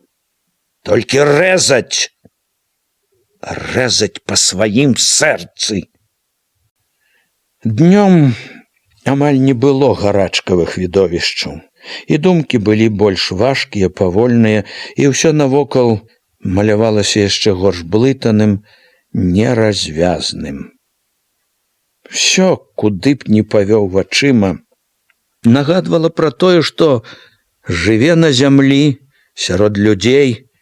Ці бачыў дзеда, матку, дзіця, ці ішоў па двары, нёс вядро вады каню, ці з прыгумення бачыў, як ходзяць па згалелых агародах, едуць па пустым полі людзі, ці проста бачыў даўнія замшэлыя стрэхі, грудзі ціснула адчуванне няпростасці ўсяго ў свеце, трываласці векавечных парадкаў. Ніколі яшчэ ён столькі не думаў, як у гэтыя дні, і ніколі не было ў яго думках столькі няроўнасці, супярэчлівасці, то ён гатоў быў ужо змірыцца з тым, што ёсць. Як склалася, так склалася, не пераменіш, позна мяняць. Раней трэба было думаць пачынаючы. Тады часам папракаў у думках Ганну, не захацела разам, калі можна было. Глушаковага шчасця паспытаць захацелася. Спахвацілася цяпер, як усё так завязалася. То раптам з адчаем находзіла рашучасць. Пайду. Кіну ўсё, прападзе яно пропадам, чтоб век за яго мучыцца. Ужо ішоў, каб аб'явіць усім. Ішоў рашуча, потым запавольваў хаду, зусім спыняўся. Як ён кіне ўсё? Такую зямлю, хату, коня, лепшую долю таго, што нажыў, лепшы свой набытак. Ён нібы спрачаўся з сабою. Ледь не ўвесь час, ледь цверазеў. Лезла да яго, гняло разуменне нейкай неправамернасці, недазволенасці гэтага шчасця. Нібы ніякага права не меў ужо ён на гэта, любоў, Ганну. Нібы ён хацеў браць тое, што ўжо не дазволена было браць. Нібы пераступаў закон, нявольны, немалады ўжо. Вярэдзіў заўсёды хтосьці разважны у Васілёвых думках. Дадаваў нязменна, неадчэпліва: Ганна па душы. Мала што па душы, мала што хочацца. Прайшла пара, калі рабіў, як хацелася, не хлопец уже.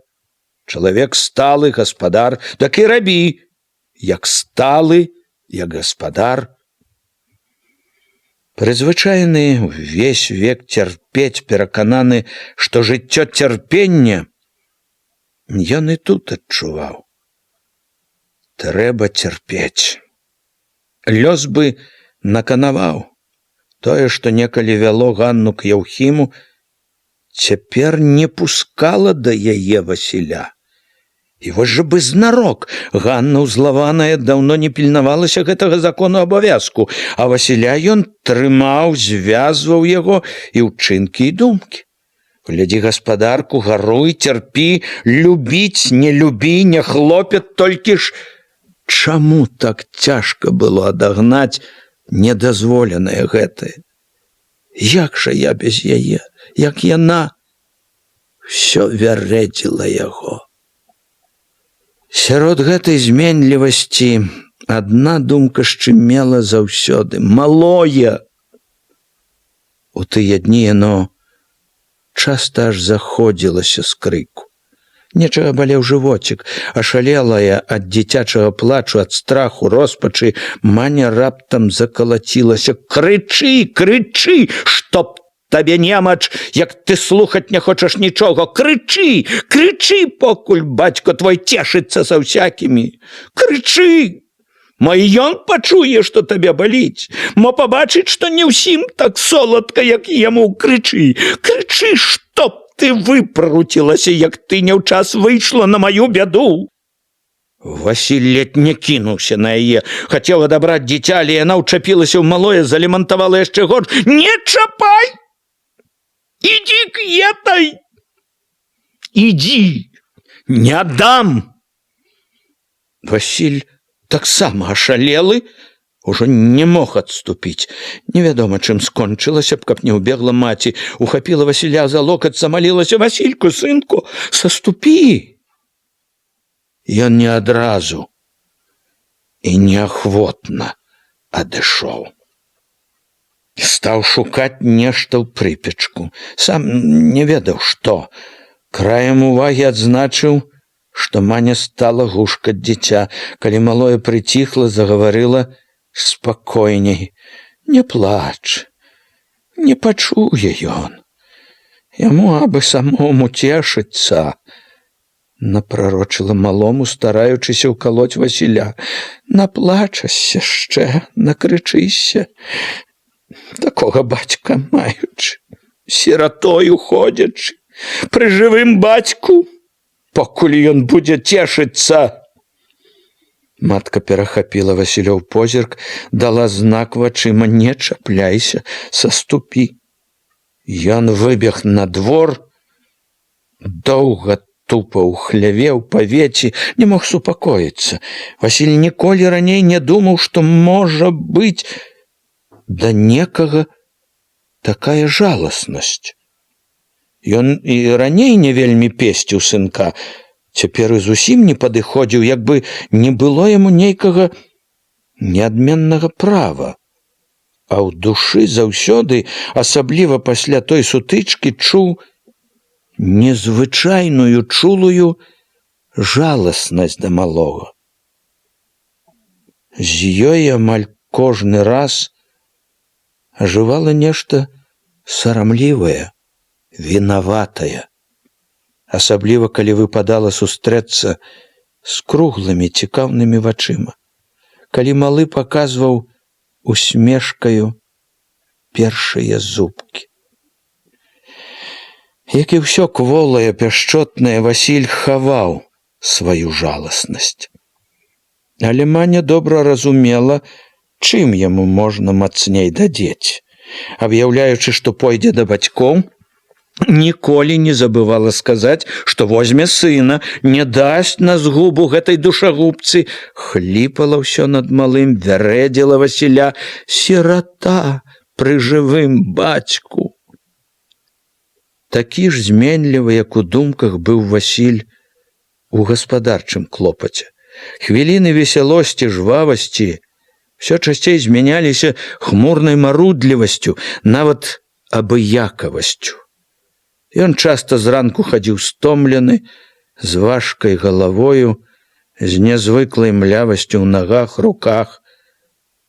Тады і зносіў на ток снапы, малаціў і падмятаў вяла, як бы хворы.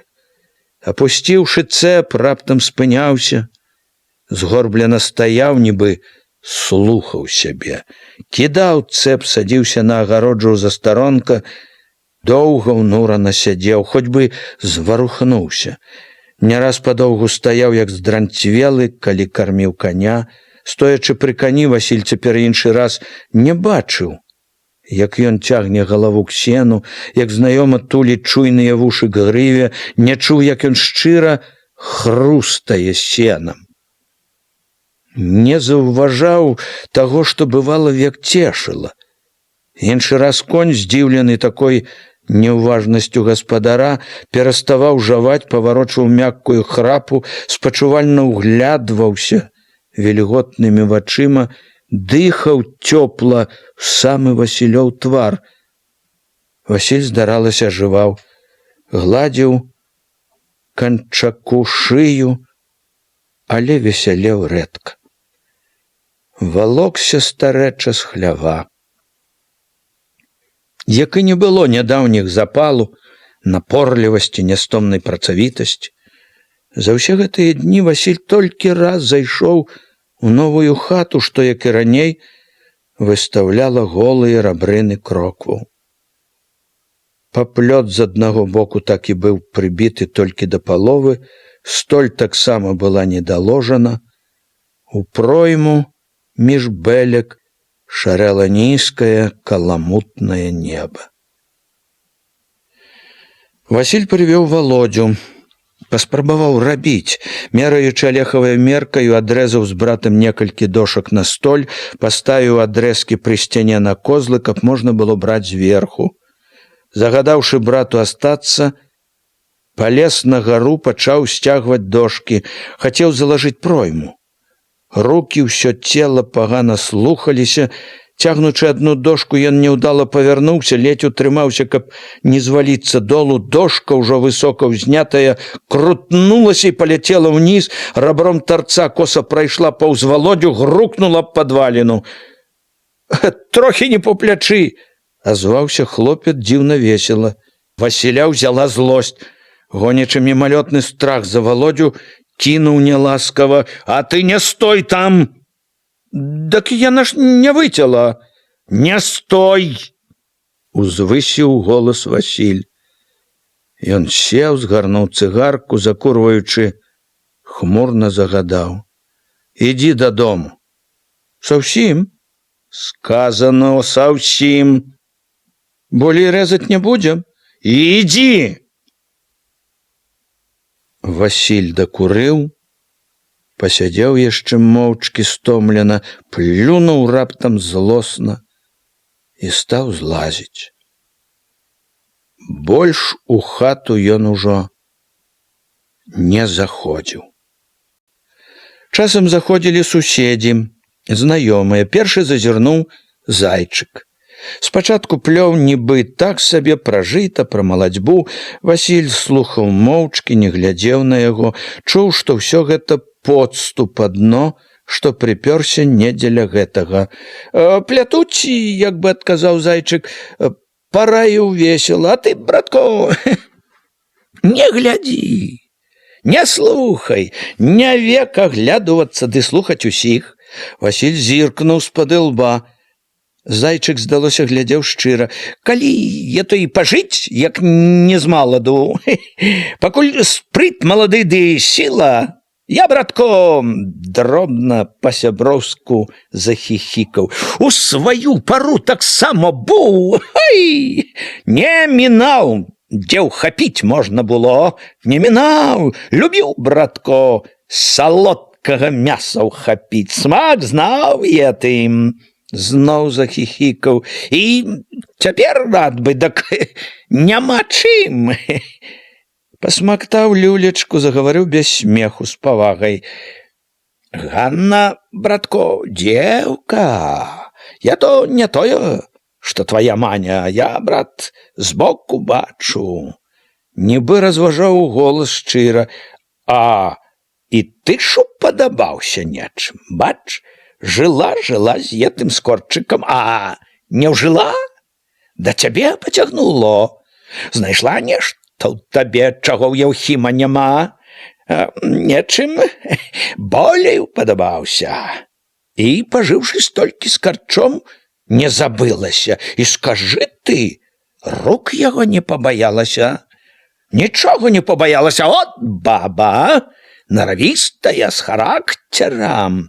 Бабы, яны ўсе, чэрці, разбіраюць, хто ды што. У кожнай свой смак, а толькі ж церпяць і знаку не падаюць, што не даўпадобы. А гэта ж твая не ўцерпела, і перад кім? Перад Яўхімам, наравістая. Упадабаўся, значыць, вельмі. Б'е яе дурань еты, па чым папала, ўся ў сіняках, а не поўзае перад ім, не гнецца». Зайчык зірнуў востра. «Што я то будзе ў вас цяпер?» «Сам поп, мабуць, не разбярэ». Васіль не таіў, што гаварыць не хоча, але Зайчык не адступаўся. «Што ты, я то, рабіць думаеш? Правда я то, што па-братцы згаварыліся, а?»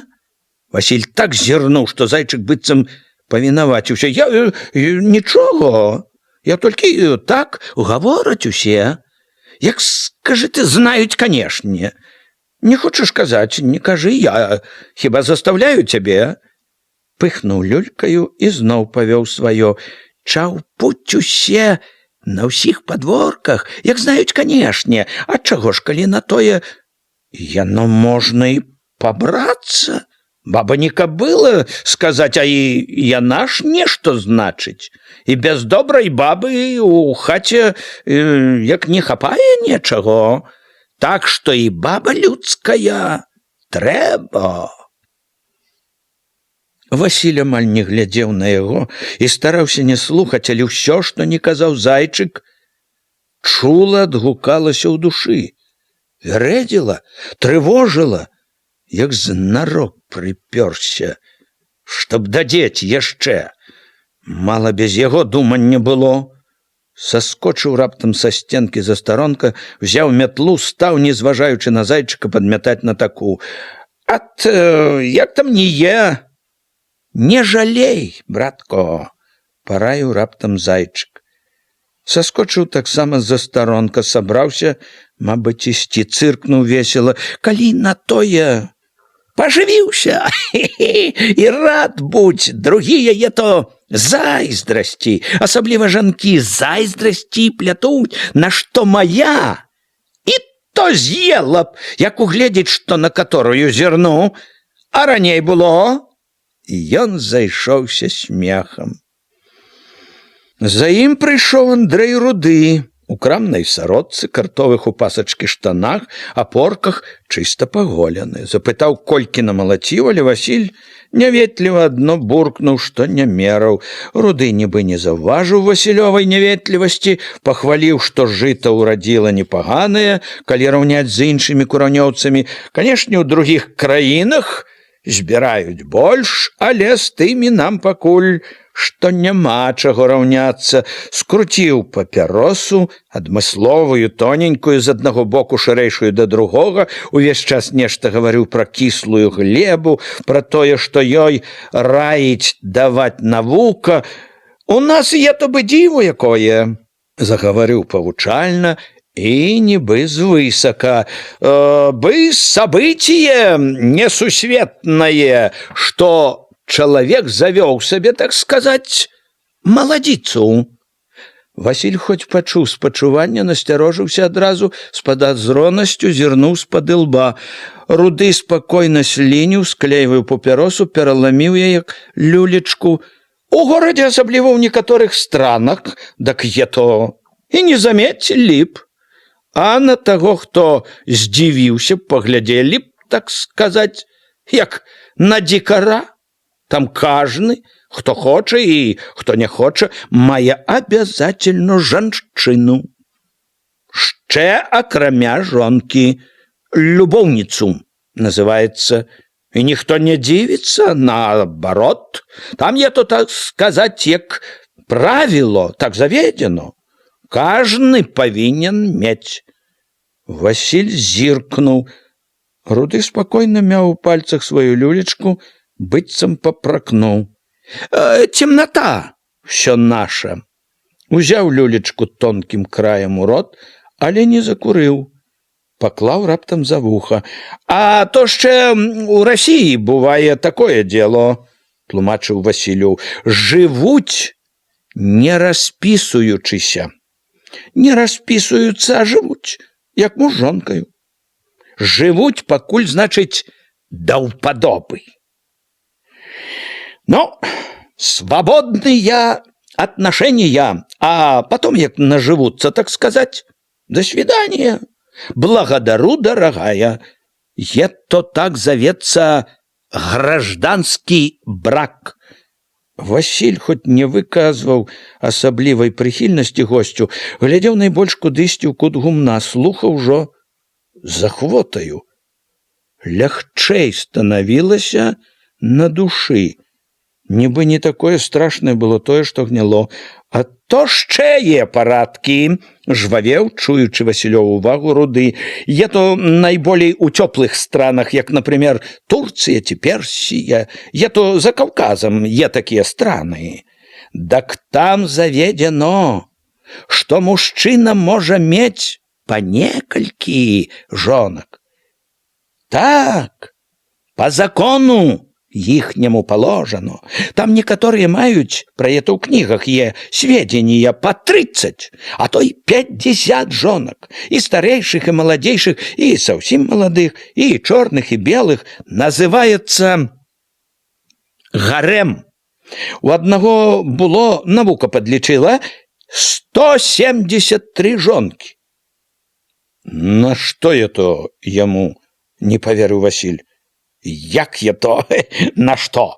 Чтоб так сказать, усякой утехи пробовать. То з одной, то з другой.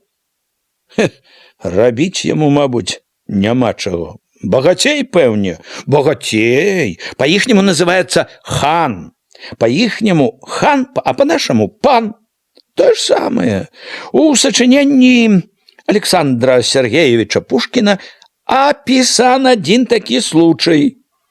Наговоривши всяляких цудов, у якія Василю і верылася, і не верылася, Руды, як старэйшы, мудрэйшы, узяўся навучаць, як выбрацца з бяды.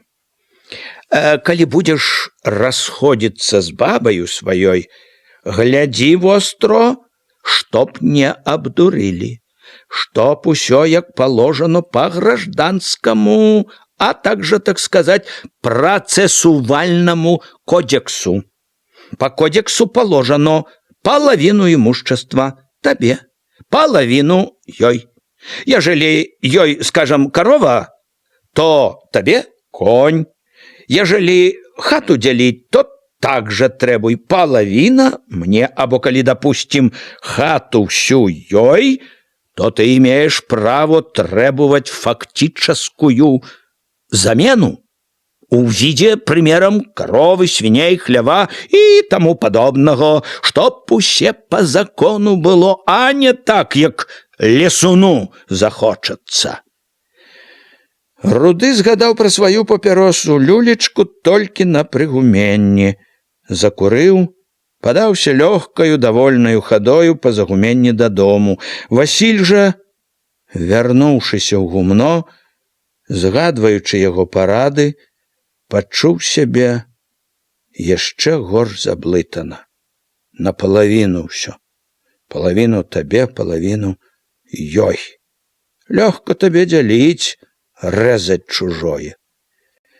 Ён веяў намалочанае, калі заўважыў, што ў вароты за спіною хтось увайшоў, трымаючы ў руках лапатку са збожжам, як стаяў на карачках, азірнуўся. Увайшоў сусед Міканор, у зрэбным, у лапцях, у расхрыстанай сародцы, за сцюком у бялявых калматых валасах. «Ну, дак як будзем?» — сказаў голасна, весела. Пасля таго, як паздароваўся, пагаварыў для прыліку пра розныя дробязі. «Што?» — не зразумеў Васіль. «Надумаў уже, можа?» «Што?» «У калгас надумаў, пытаюся?» «Пора уже падаваць заяву?» «Чакаеш, што спецыяльна запросяць?» «Ну, так от я прыйшоў спецыяльна. Подавай заяву и конец концом. Трэба кончать эту волынку, на новую дорогу становиться. Бери вот, коли на той Ганну, и давай. Зразу рассякай в узел. А не так, коли на тое, давай с двюма. Міканор засмяяўся. Абагульнім. Васіль толькі ўнурыўся на яго смех. Мо, памагці табе? Міканор не смяяўся, але глядзеў весела. Чаго? Напісаць заяву. Абыдуся покуль. Дурны ты, незласліва з папрокам сказаў Міканор. Улез у кучу гноі і бачыць не хочаш нічога.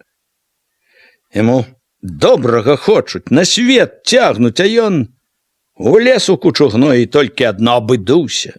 Сядзіць і вылазіць не хоча, жук і той выходзіць, а яго дак і выцягнуць не можна. Не можна дак і не цягні. От ще й гірчаць пачынае, калі спробуюць цягнуць. Ты што ж думаеш? Я то табе жартачкі, ты што думаеш? Партія, увесь народ є то так сабе, з калгасамі? Пагавораць і перастануць. Ці мо думаеш, круцяльня тут якая? Абмануць хочуць, ці што? Нічога я не думаю. І думаць не хочу. Надумаўся уже. В вачах зелено. От-от, ще не зрабіў нічога, а уже ў вачах зелено. Зелено, бо не тое думаеш, што трэба, не ты іх слухаеш. Табе всякое кулацкае гадаўё голову отшмурыло, да к табе и зелену. И мне трудно ето, бо ты темный, за старое свое гнилё держишься. А нас слухать не хочешь слухать тых, что одни тебе могут вытягнуть с гною. Міканор доўга цярпліва таварыскім тонам тлумачыў радасці калгаснага жыцця. Тлумачыў, хоць Васіль слухаў неахвотна і недаверліва. Нарэшце цярплівасць яго кончылася. Ну, дак напішаш, прамовіў нядобра строга. Подожду. Глядзі, чтоб не было позно. Што ты прилип з гэтым калгасам, загарэўся Васіль. Наравіцца? Дак жыві. Что ты силуешь меня? Я не силую. Я разъясняю табе и попереджую, чтоб не поздно было. Василь плюнул за чаем. Поздно, не поздно, все одно. Уньяк.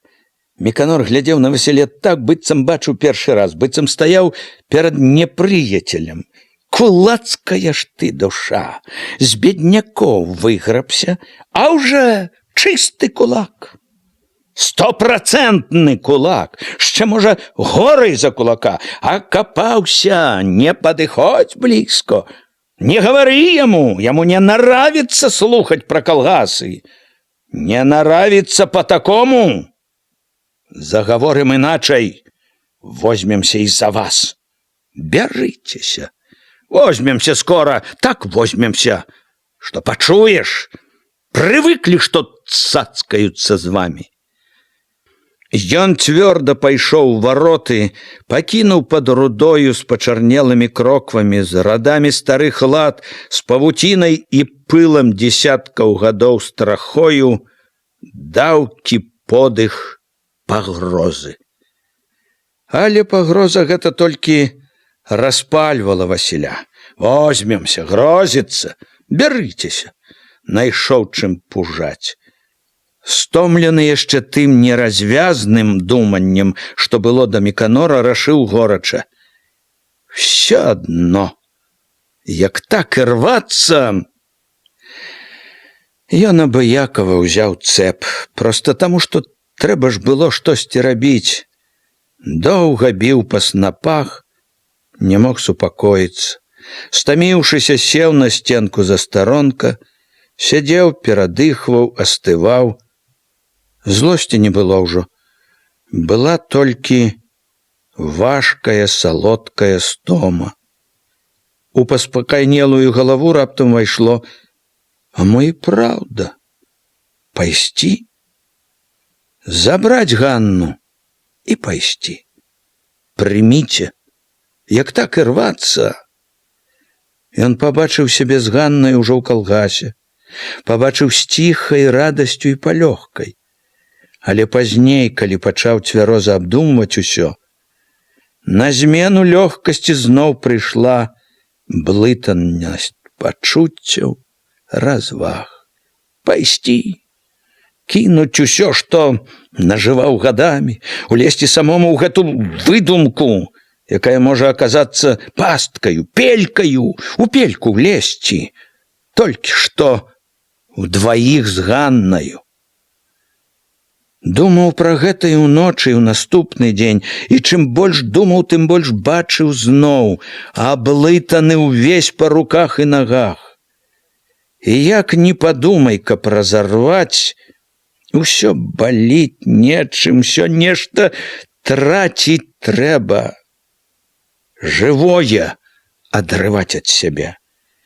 Сярод халаднаватага ветранага дня, ідучы з бярэзніку, нарэзаў бярозавага вецця на мятлу, сутыкнуўся з Ганніным бацькам. Чарнушка ішоў нечага ў бярэзніку, світцы, сякераю за поясам. Сутыкнуліся пры самым канцы бярэзніку. Праз рэдкае голае галлё дрэваў праглядвала ўжо сяло. Убачыў блізка Чарнушку, Васіль разгубіўся. Адвёў вочы, як бы баяўся сустрэцца з яго позіркам.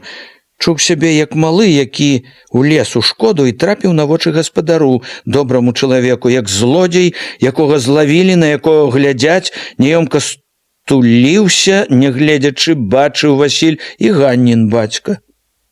Прыпыніўся, клыпаў так, быццам думаў, ісці бліжэй ці не.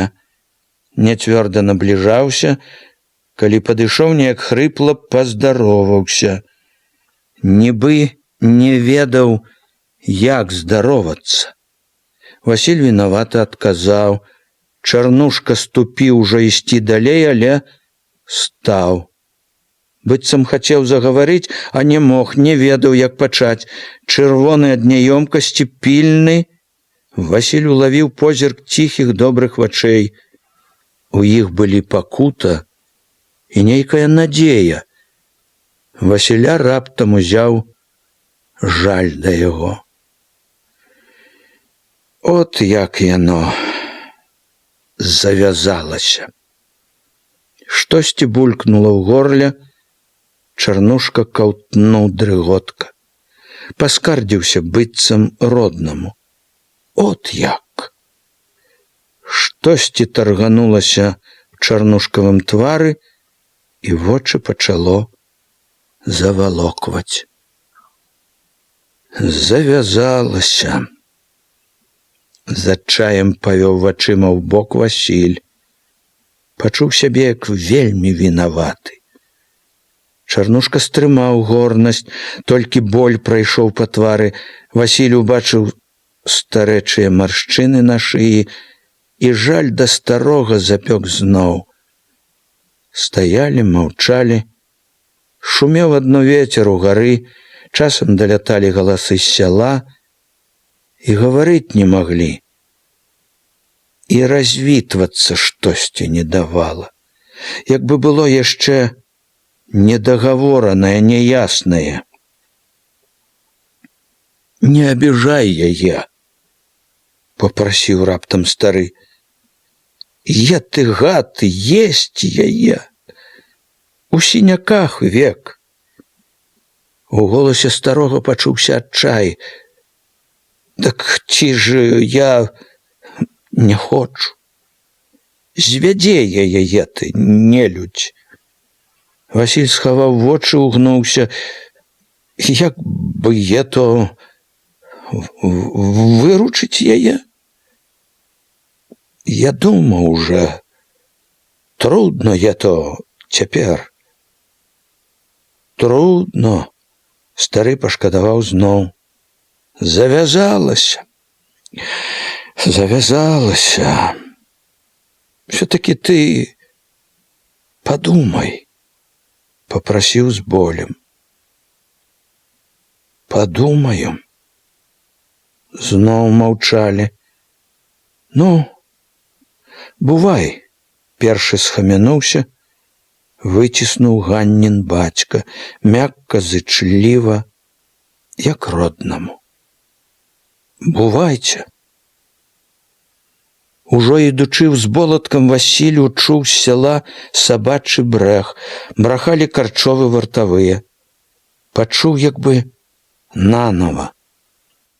Цераз пажоўклае куп'ё, цераз голы агарод з вязкай вецці на плячы даплёўся да гумна, да поцемкаў малаціў, падмятаў на таку, веяў, быў у клопаце, і ўвесь час пяклі яго і вінаватасць, і жаль да Ганны, да бацькі яе, і турбота, што ж рабіць?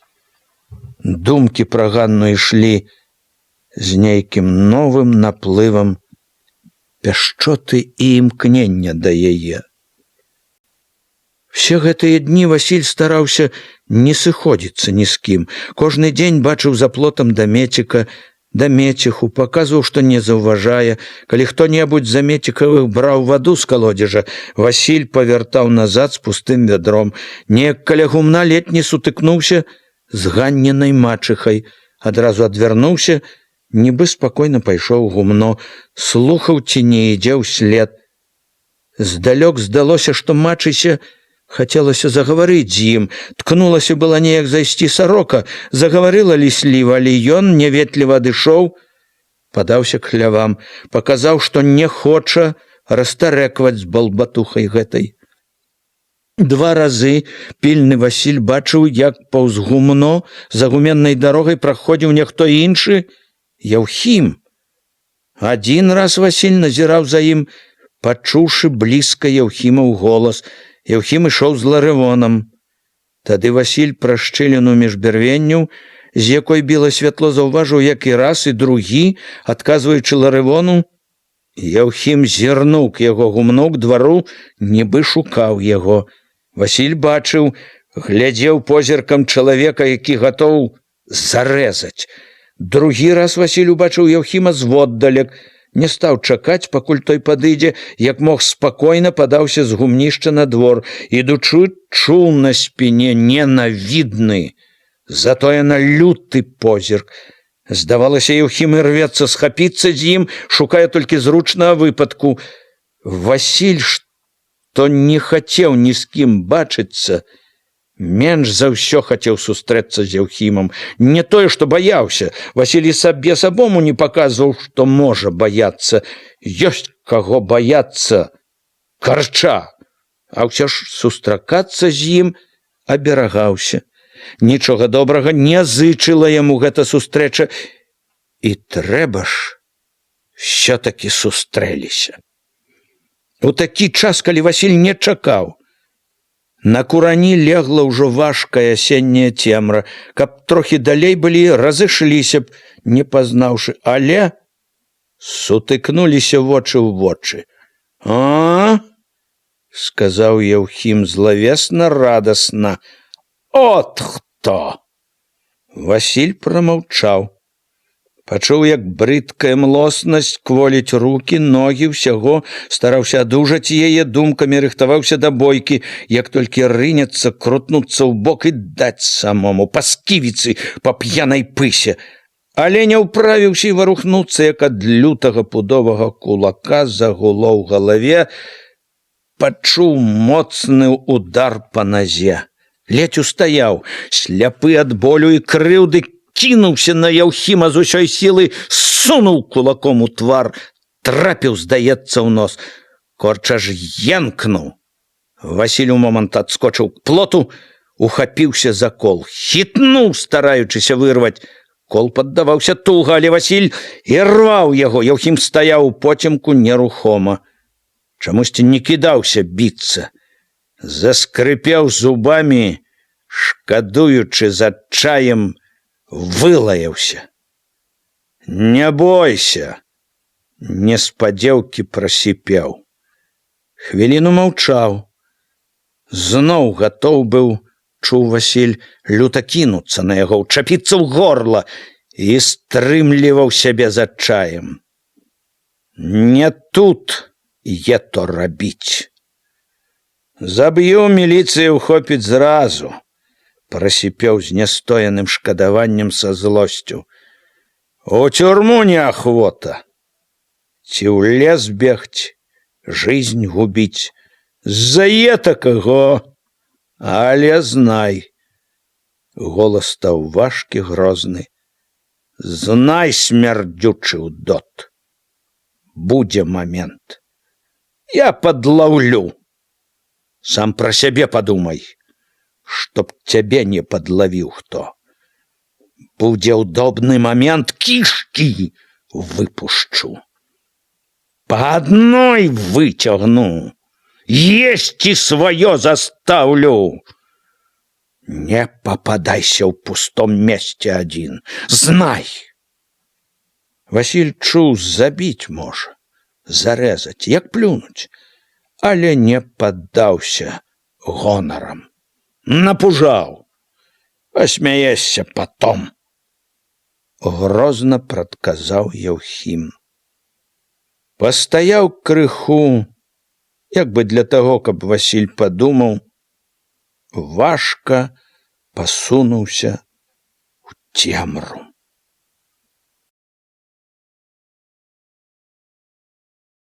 Раздзел 6. Усе дзятлікавы пільна сачылі за тым, што рабілася з Васілём і Маняю. Між іх не было чалавека, якога б гэта не трывожыла. У гэтым быў цяпер самы вялікі клопат і самы вялікі неспакой. Ні на адзін дзень не ўціхаў неспакой у Валодзе. Всё, што ён лавіў слыхам, што бачыў, чула вярэдзіла яго, узварушвала важкія, непадсільныя думкі. Як і тады, калі ўпершыню даведаўся, што Васіль хоча жыць з Ганнаю, тайна згаварыўся з ёю, калі пабачыў маніны слёзы, свет мучыў яго нядобрай, нязменнай нязладнасцю. Гэтая нязладнасць не толькі не прападала з днямі, а яшчэ нібы больш паказвала, якая яна вялікая і моцная. Колькі Валодзя не думаў, усё не выходзіла так, каб усім было добра. Всё ішло да таго, каб жыць утраіх і з Маняю, і з Ганнай. Але цяпер, відаць, ужо было, што калі б узяўся Васіль карміць абедзвюх, дык всё адно нічога б не склеілася. Маня толькі і ведала, што клясці Ганну. Доўга Васіль цярпеў бы, слухаючы век гэту кляцьбу? А то ж, пэўне, кляцьбою адною і не абышлося б. Канешне ж, пры такім жыцці ці адна, ці другая век чаплялася б за косы.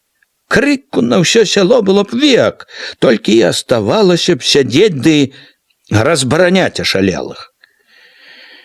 Не было ніякага ладу і ў Валодзевых думках і пачуццях.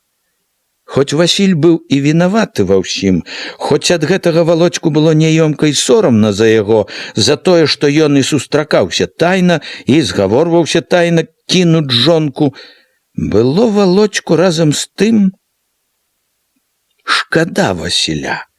Што не кажы, а Васіль всё ж такі брат. І хоць бывала, брат гэты не вельмі ласкава абыходзіўся з Валодзькам, а ўсё ж такі не вельмі добра на душы. Калі бачыш, што брат твой сам невясёлы, можна сказаць, няшчасны. Што там не казала Маня, Валодзьку часта шкада было Ганну, якая таксама ж мучылася з паганым сваім карчом і не з радасці ж вялікай хацела к Васілю жыць перайсці. Шкада было і заўсёды чамусьці няёмка і сорамна, хоць Валодзя і сам толкам не ведаў. Чаму? Мабыць, таму, што Ганна ўсё ж чужая жонка, венчаная ў царкве з другім, што бегала к Васілю тайна, хоць Васіль венчаны з другой. Сустракаліся тайна, не па закону цалаваліся, хоць чужыя. З гэтым зноў і зноў улазіла спакуслівая. Всё ж добра было б, каб Ганна перайшла, стала сваячкай, каб сваяком стаў і Хведька. Яны, праўда, і так амаль ужо сваякі з Хведькам, калі ўжо ў Васіля з Ганнаю было такое. А ўсё ж такі лепей было б, каб парадніліся са ўсім, па закону. Шкадаваў Валодзька і Маню. Маню дык ён толькі шкадаваў. Што не думае, яна самая няшчасная. Васіля ўсё ж любіць Ганна, і Васіль Ганну таксама любіць. Яны могуць пашкадаваць адно аднаго, а Маня як сірата. Васіль і глядзець на яе не хоча, гаварыць не хоча. Шкада Маню. Ад таго маркота і жаль бяруць, калі бачыш, як яна горбіцца іншы раз пры калысцы. І хочацца неяк суцешыць, каб ёй не было так горка, неяк памагчы ёй. Володька не адкручваўся, як раней, калі матка загадвала пазабаўляць малое, якое само чамусьці ляжаць ціха не магло. Калі ў хаце нікога не было, а Алёшка пачынаў гарланіць на ўсю хату, то Володька і без чыіх там загадаў падыходзіў да калыскі, забаўляў ці гушкаў хлопчыка. Не тое, што кніжку, а і забавы цікавыя свае кідаў, каб супакоіць Алёшку. Іншы раз ён агукаў, як матка, і крывіўся смешна, паказваў рожкі, і калі Маня была ў хаце. калі ёй было не да Алёшкі. Володьку хацелася, каб яна пахваліла яго. Вось які ён, сказала б, добры, як памагае ёй. Але яна нібы і не заўважала. І нават Володька здзівіўся, зіркнула неяк нелагодна, быццам і недовольна была, што ён памагае. Знарок падышла да калыскі, адштурхнула яго, стала карміць малога, хоць той і не хацеў есці. А то вось, калі Володька узяў забаўляць Алёшку, раптам кінула паласкаць пялёнкі ў начоўках, ды так злосна рынулася да Володькі, што таго страх узяў. «Чаго лезеш?» Закрычала, аж трасучыся ўся. Вочы яе былі чырвоныя, круглыя, рот шчэрыўся. «Чаго чапаеш?» Володьку здалося, што яна зараз ухопіцца за віхор яму ці ўчэпіцца злымі зубамі. «Я пазабаўляць хацеў». Ён з асцярогі адступіўся ад калыскі, не зводзячы з мані вачэй. «Пазабаўляць! Ідзі забаўляй сучак па завуголлях!» «Забаўляка! Пазабаўляць хацеў!» закрычала грозна. «Чтоб не чапаў! Чтоб блізко да яго не падыходзіў!» «Не буду! Я толькі...» Хацеў ён растлумачыць, апраўдваючыся, але яна перарвала. «Чтоб блізко не падступаў! Не буду!» З таго разу Володю было і шкада яе, і боязна. Дзед Дзяніс не кідаўся так, як Володя. Не было ўжо ў дзеда і збянтэжанасці і абурэння, якія гналі яго з поля першы дзень, калі на дзеда абваліў неспадзяваную навіну Андрэй Руды. Дзед не кіпеў ужо. Быў аж надзіва стрыманы і роўны. Быў ён яшчэ нібы больш строгі і разважны. Худы, касцісты, з важкім чырвоным носам, хадзіў ён у дублёным кажусе і па двары, і па хляве ўжо нібы не так старэча, з нейкай дужасцю ў хадзе. З асаблівай годнасцю даваў загады найбольш матцы, паводзіў сябе не як якая-небудзь 10-я спіца ў коля, а як першы ў сям'і гаспадар. Матка, беручы яго загады, хоць іншы раз і аглядвалася асцярожліва на Васіля, ківала дзеду згодна, слухалася. Васілю дзед амаль не загадваў, рэдка казаў і заўвагі, але гэта не мяняла значэння. Дзед нібы паказваў, што не хоча звязвацца з гэтым неслухам, і што яму мала клопату, што думае гэтае дзіця. Трэба сказаць, што Васіль, хоць і не бегаў па дзедавых загадах, нічым не пярэчыў, што дзед, праўда, старшы. Не так сабе ўзяў гэта кіраваць усімі. Такое было не першы раз. І раней, калі ў сям'і ці ў гаспадарцы ішло што-небудзь крыва, дзед не глядзеў ціха са свайго сціплага месца ззаду. Дзед выходзіў наперад і браўся за лейцы сам.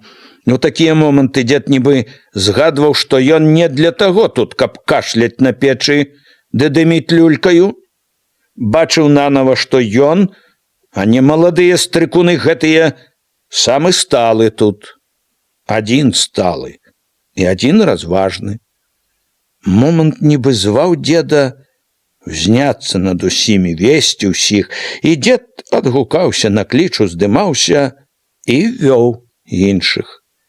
Ці дзіва, што дзед станавіўся такі раздумлівы і паважны, што і хадзіў, і дзейнічаў з такой годнасцю. Дзед Дзяніс не таіў, а знарок паказваў, што яму не падабаюцца ні Васілёў учынак, ні непарадак у гаспадарцы ў хаце. Ён амаль не гаварыў пра гэта, не дакараў Васіля словамі. Тое, як недовольны дзед выказваў моўчкі.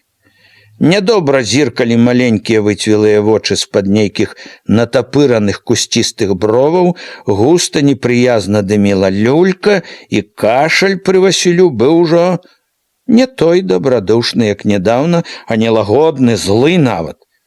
Яшчэ больш пра тое, што думае дзед пра Васілёў учынак, гаварылі сур'ёзнасць і строгасць, з якімі дзед гаспадарыў на двары ў хляве.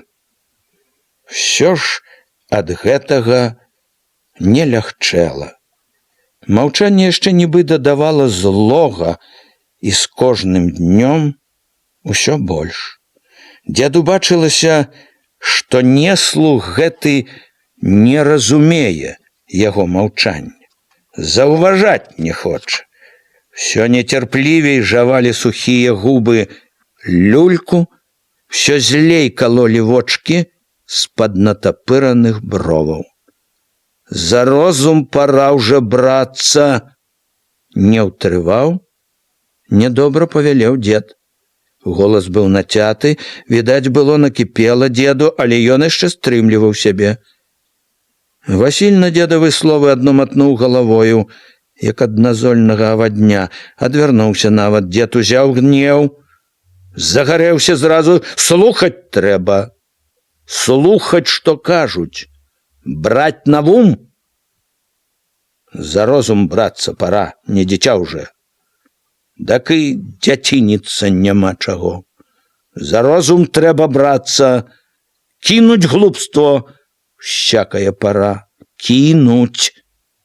Дзед некалькі разоў запар цягнуў дым з люлькі, абурана закашляў. Разумны вельмі стаў. Разумнейшы за ўсіх. Болі багато ўзяў сабе. Як жарабя, што на выган вырвалася, всё яму ніпачом. Заявіў цвёрда. Разбалуваўся. Дзеда ўжо не стрымаць было. Хоць Васіль словам не запярэчыў, слухаў цярпліва, дзед доўга не ўціхаў, кіпеў яшчэ. І потым, калі Васіль асцярожна сышоў, ледзь не цэлы дзень у хаце на двары шумеў, бурчаў сам сабе. Нагаварыў злога дачцэ, Васілёвай матцы, якая трапіла на вочы. Не пашкадаваў Маню. Насеў так, нібы з-за яе ўсё выйшла. Больш за ўсіх кідалася матка. Яна не кіпела гневам, як дзед. Яна адно бедавала, ціха, турботліва. Усіх ірвалася супакоіць, улагодзіць, прымірыць, ірвалася ўвесці мір у хату. Асабліва старалася дагадзіць яна Мані, з якой абыходзілася так ласкава, нібы хацела адплаціць за ўсё гора, якое даў яе сын. З твару яе не сыходзіла вінаватасць, чулая, добрая вінаватасць. Матка нібы прасіла быць незласлівай, дараваць. Калі Васіля не было блізка, матка штодня уводзіла ў галаву нявестку, чаго ў сям'і не бывае. Усяго пабачыць даводзіцца. Я то толькі збоку здаецца, што ў другіх ціха ды гладко. Штодня цярпліва, неадступна угаворвала, каб тая, не дай Бог, не рабіла глупства, праз якое век будзе каяцца, не ішла да сваіх. Каб не забывала пра тое, як будзе потым дзіцяці без бацькі. Каб не рабіла няшчасным сіратою. Бяда была з ёй з Васілём. З Васілём яна не ведала, што рабіць, як падступіцца да яго. Іншы раз яна завіхалася каля яго, спрабавала ўлагодзіць, змякчыць яго, але Васіль нібы не заўважаў яе. Ці недавольны адыходзіў. Ёй балела ад таго, што бачыла. Ён не хіліўся ні да кога. Ён цураўся ўсіх, не толькі Мані. Все, і дзед, і яна, і Володька былі яму нібы чужыя. Сярод сваіх ён жыў асобна, адзін, сам з сабою, і блізка не падпускаў нікога да сябе, і яе разам з іншымі. Яе, дык, здавалася, горш за іншых цураўся. Толькі можна было здагадвацца, што робіцца ў душы яго. Ад гэтых здагадак, ад невядомасці матчыны грудзі яшчэ болей ціснула скруха. Балела асабліва таму, што ведала ж, не такі ён каменны, як мог бы падумаць хто-небудзь іншы. Бачыла сумны, разгублены ён, сам не ведае, як з бяды выбрацца. Бачыла, што трэба яму і лагоды, і парады, а ніякай падмогі не дапускаў. Калі яны ўвайшлі ў гумно, Васіль азірнуўся.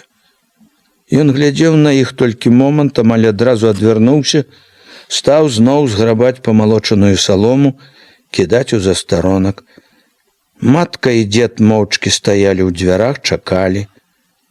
Згробшы салому, Васіль пастаяў трохі, тварам да застаронка, у зрэбных сподніках і зрэбнай сарочцы, за сцюкамі ў расчухранай чупрыня. Сарочка каля пахі разлезлася, і ў дзірку была відаць жаўтаватая паска голага. Ён трохі гарбаціўся, не то думаў пра нешта, не то чакаў, што яны скажуць. Яны маўчалі. Ён зноў азірнуўся. Па тым, як ён з-пад лба уважліва, дапытліва глядзеў, было відаць, ён здагадаўся, што яны прыйшлі не так сабе. Але яны не сказалі нічога. Зноў стаялі моўчкі. Дзед у кажусе, ў кучомцы, строгі, з тварам рашучым, важным. Маці ў каптане, як бы спалоханая, вінаватая, з апушчанымі зморана рукамі. Яна трывожна сачыла за кожным Васілёвым рухам. Васіль стаяў, схіліўшы галаву, схаваўшы вочы, хмурны, насцярожаны. Было чуваць, як пад страхою зацята верашчаць, пра нешта спрачаюцца вераб'і. Як недзе цупае цэп, як крычаць, гуляючы дзеці. Дзед пакашляў, пачаў першы. Па абавязку старэйшага. Дык што ж ето будзе? Васіль варухнуўся, зіркнуў іх бок, не сказаў нічога. Дзед памаўчаў зноў, пайшоў далей. Як жыць будзеш? Васіль зноў варухнуўся, не падняў вачэй. Так і буду. Дзед пачакаў трохі. Як я то? Так. А так? Дзедавы вочкі пад натапыранымі брывамі павастрэлі. Дзятліха спалохана зірнула на старога, молячы маўчаць. Ён недавольна, нязгодна адвёў вочкі, але стрымаў сябе. Сох саўсім, лагодна пашкадавала матка. У Васілёвым твары смыкнулася нешта кволае, сумнае. Яна пасмялела. Чтоб на сухоты не пайшло. Ён не зірнуў на яе. Але матка заўважыла, слухае. З трудных думак можа пайсці. Трудныя думкі да ўсяго давесці могуць.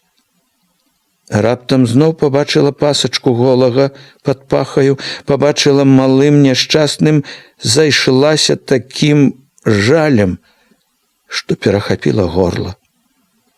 Всёй душой раптам падалася да яго і тады сказала самае цяжкае, самае важнае: не думай нічога.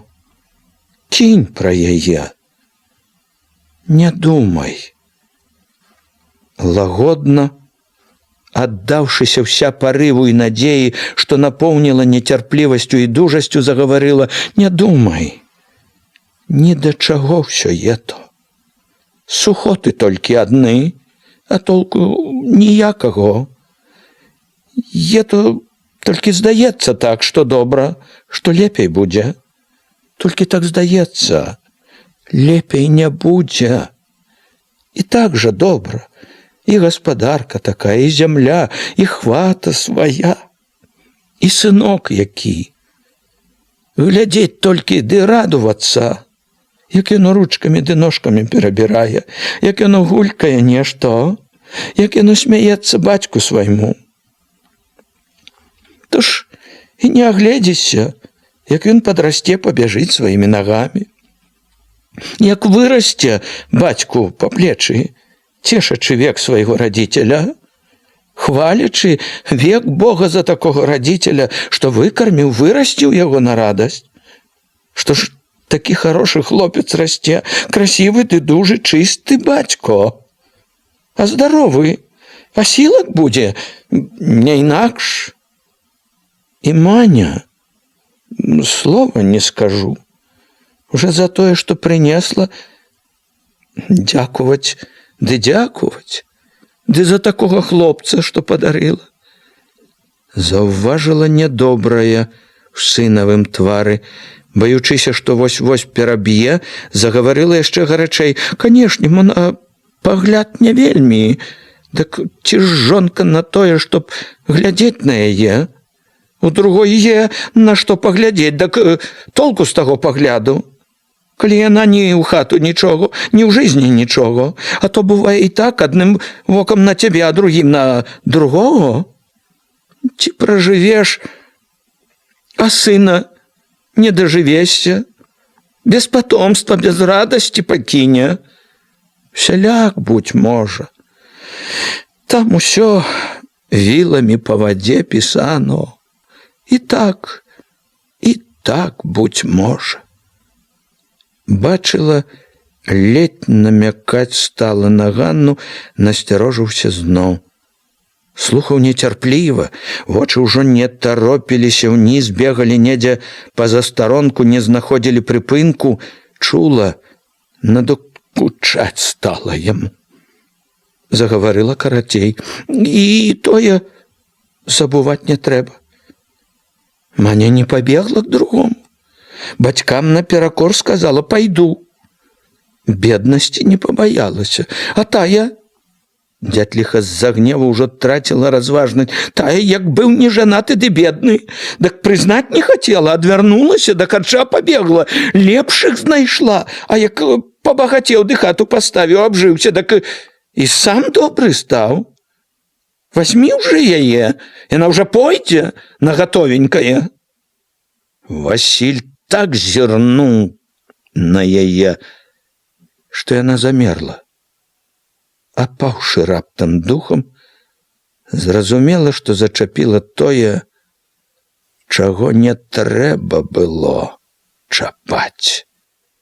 Бачыла ўжо, што ён напружыўся ўвесь. Шыя ўжо не гнецца, пачырванела, жылы напяліся, плечы неспакойна варушацца пад сарочкай, слухаць яе не хоча, двума словамі сапсавала ўсё. Асцярожна паспрабавала паправіцца. Я нічога, і проціў яе, і яна, канешне, нічога не скажаш, і ёй не соладка, і калі на тое, дак і не па ахвоце сваёй яна, мачыха, ўсё, зноў жа хто не хоча добра сабе, не са зла яна, апяклася яна, хто ж, кажа, проціў яе, яна няшчасная. Матка перавяла дыханне.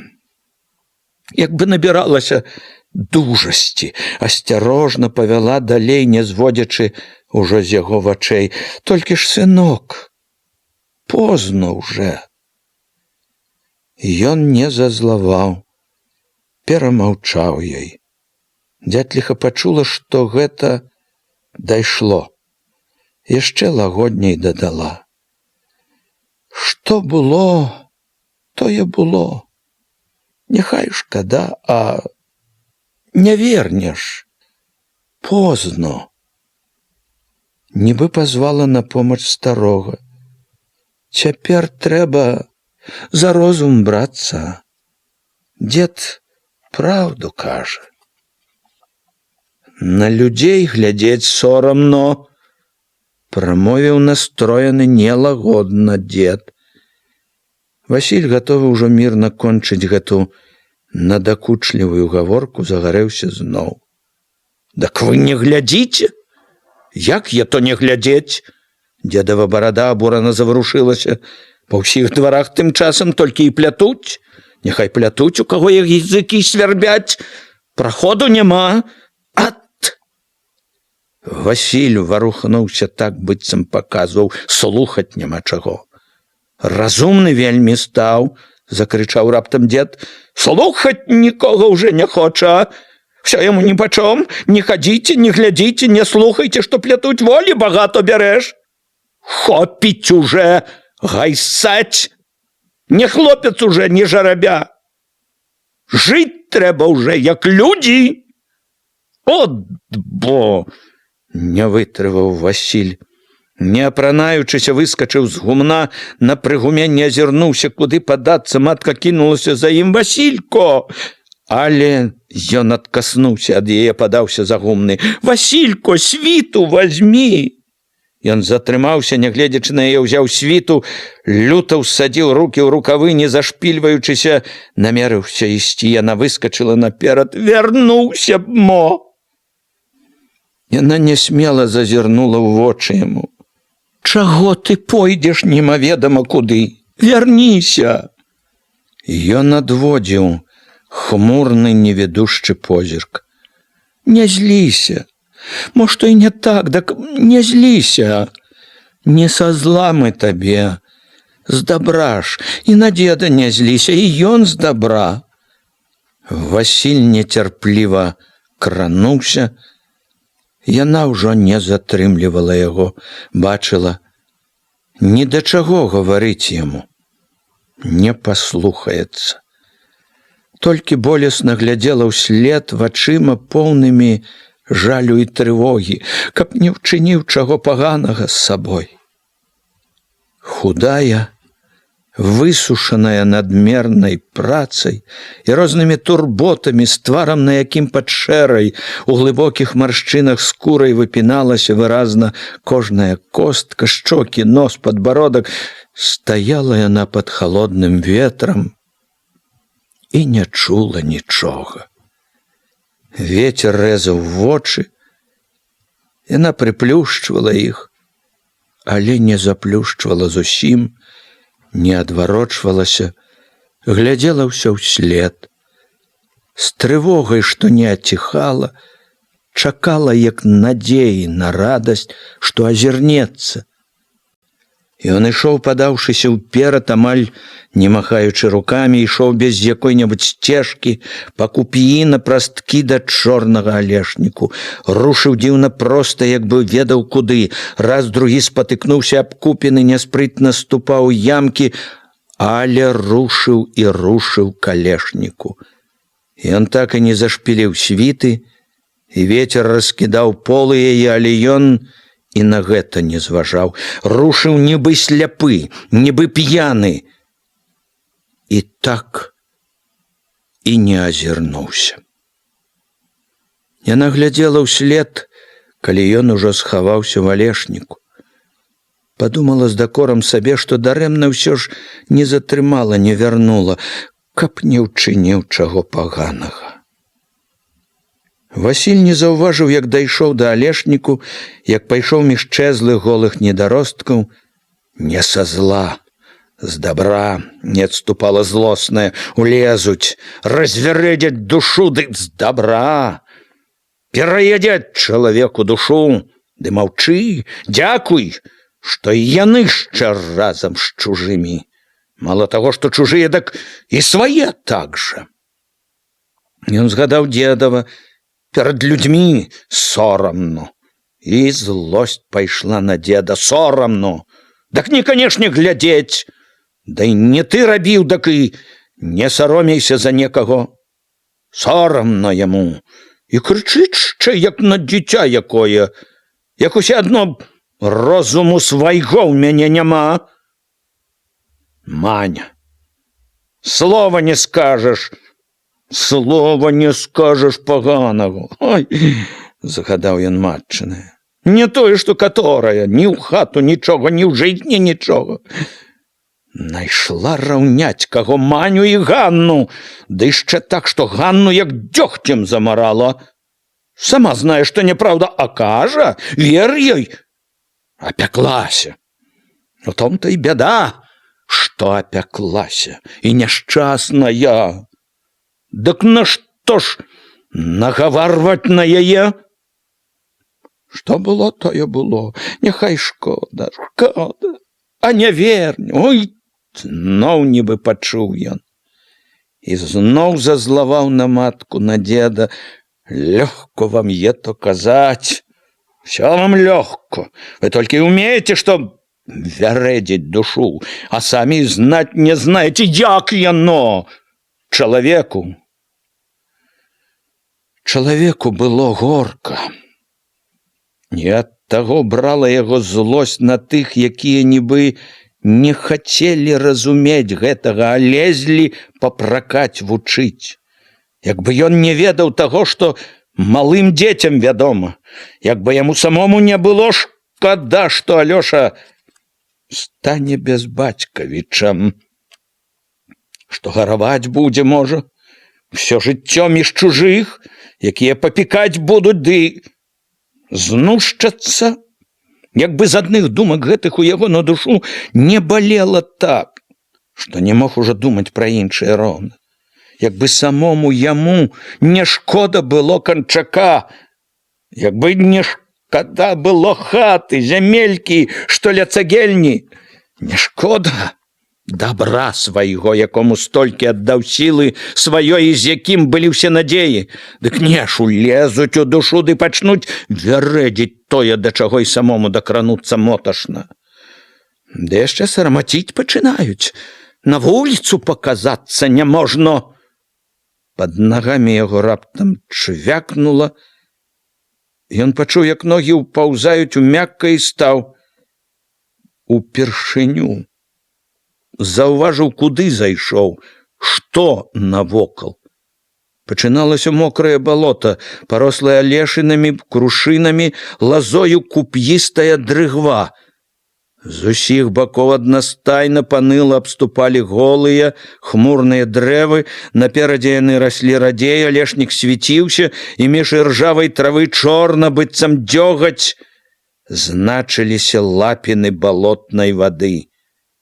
Ён пачуў, як анучы працінае вада, і падаўся назад. Ён цяпер бачыў рудую траву, пасохлае бадылле балотных раслін, глядзеў, як абыходзіць дрэвы, кусты, чуў, як хлюпаюць вадой лапці, як мокрыя анучы сціскаюць ногі. Выкруціць трэба, прайшло ў галаве звыклае, але ён не стаў, рушыў і рушыў, як бы яго гналі. Нажа не ўзяў. Мятлу трэба б зрабіць, падумаў ён, заўважыўшы бярозку, падумаў і адразу забыў. Гавораць у сяле. Няхай гавораць, толькі і бяды з тыя гаворкі. Тут свету не відно, не знаеш, як разарвацца, ім адно гавораць. Узяў амаль адчай. Да куль жа яно ўсё ето будзе, што круцішся на адным месцы, што ніяк не набярэш цвёрдасці, чтоб павярнуць ці сюды, ці туды, што прашыць цвёрда, і чтоб не аглядувацца, чтоб не шкада было ці таго, ці другого. Калі ж ето стане жыць так, што на душы лёгко. Ужо на ўзлесе, калі за дрэваў завіднеліся платы, гумны, хаты, ён спыніўся. Не толькі ісці, а і глядзець не хацелася яму на курані цяпер. Ён і не глядзеў на іх. Стаяў, вадзіў, як лось, што трапіў за гароджу, сумотнымі вачыма. Не ведаў, куды падацца. Блізка аказаўся ўчарнелы пянёк. Васіль сеў, пачаў хапатліва, нібы радуючыся, што знайшоў клопат, развязваць аборы, раскручваць анучы. Разуўшы адну нагу, краем палы світкі выцер на суха гарачыя пальцы, пятку, расцёр, сагрэў всю нагу, дакуль намокла, выкруціў анучу, старанна абуўся. Разуў другую нагу, абуўся. Ён борздаў стаў, от адно зрабіў, што зараз поле паглядзець. Як там яно? Нагадаў сабе. Ужо намерыўшыся ісці, павёў позіркам па гумнах, хатах, спыніўся на сваім гумне. У грудях заныла. Ганна. Уміг пачуў пах саломы, яе плячо, яе адданы шэпт. Адзін ты ў мяне, адзін быў і адзін цяпер. Вочы знайшлі той плот, каля якога пабачыліся апошні раз Не жыць жа век не любячы. Ён павёў вачыма туды, дзе яна цяпер пакутавала, нахмурыўся, адарваў позірк. Як без яе аднаму? Думаў ён, ідучы ўзлессем к полю. Канешне, без добра свайго не чалавек. Канешне, гаспадарка є то гаспадарка, аснова, є аснова і ты є. Берагці ўсё, канешне, трэба. І коня, і хлявок, і хату, і землю нашаму брату-гаротніку нялёгко. Это наживается. Да, распетрить можно в мент, а нажить попапяться, жилы подорвать трэба, это правда. Але што ж это за жыццё? Калі не радасць у хаце, калі не бачачы Ганну, як не жывеш, все одно, што не жывеш, і робіш, і глядзіш все, што трэба, як не жывеш. Ды і яна, як адна будзе, з гэтым дурным карчом, якому яна папалася на бяду сваю.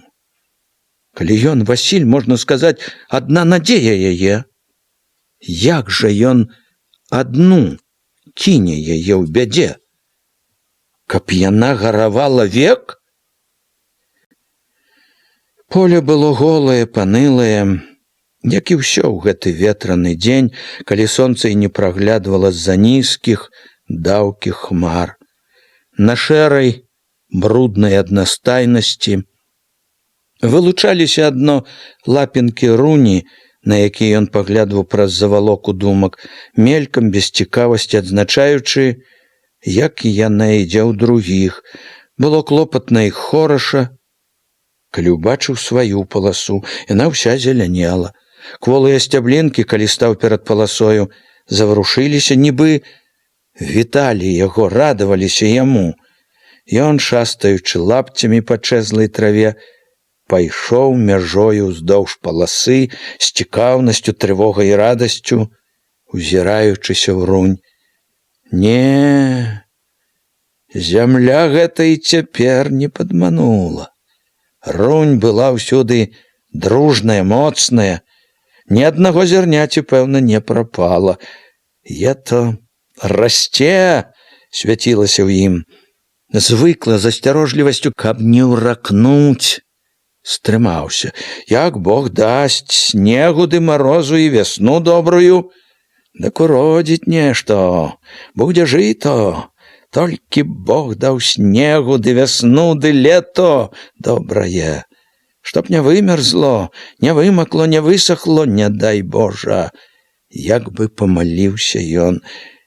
А зямля, болей бы такой зямлі, всю такую зямлю.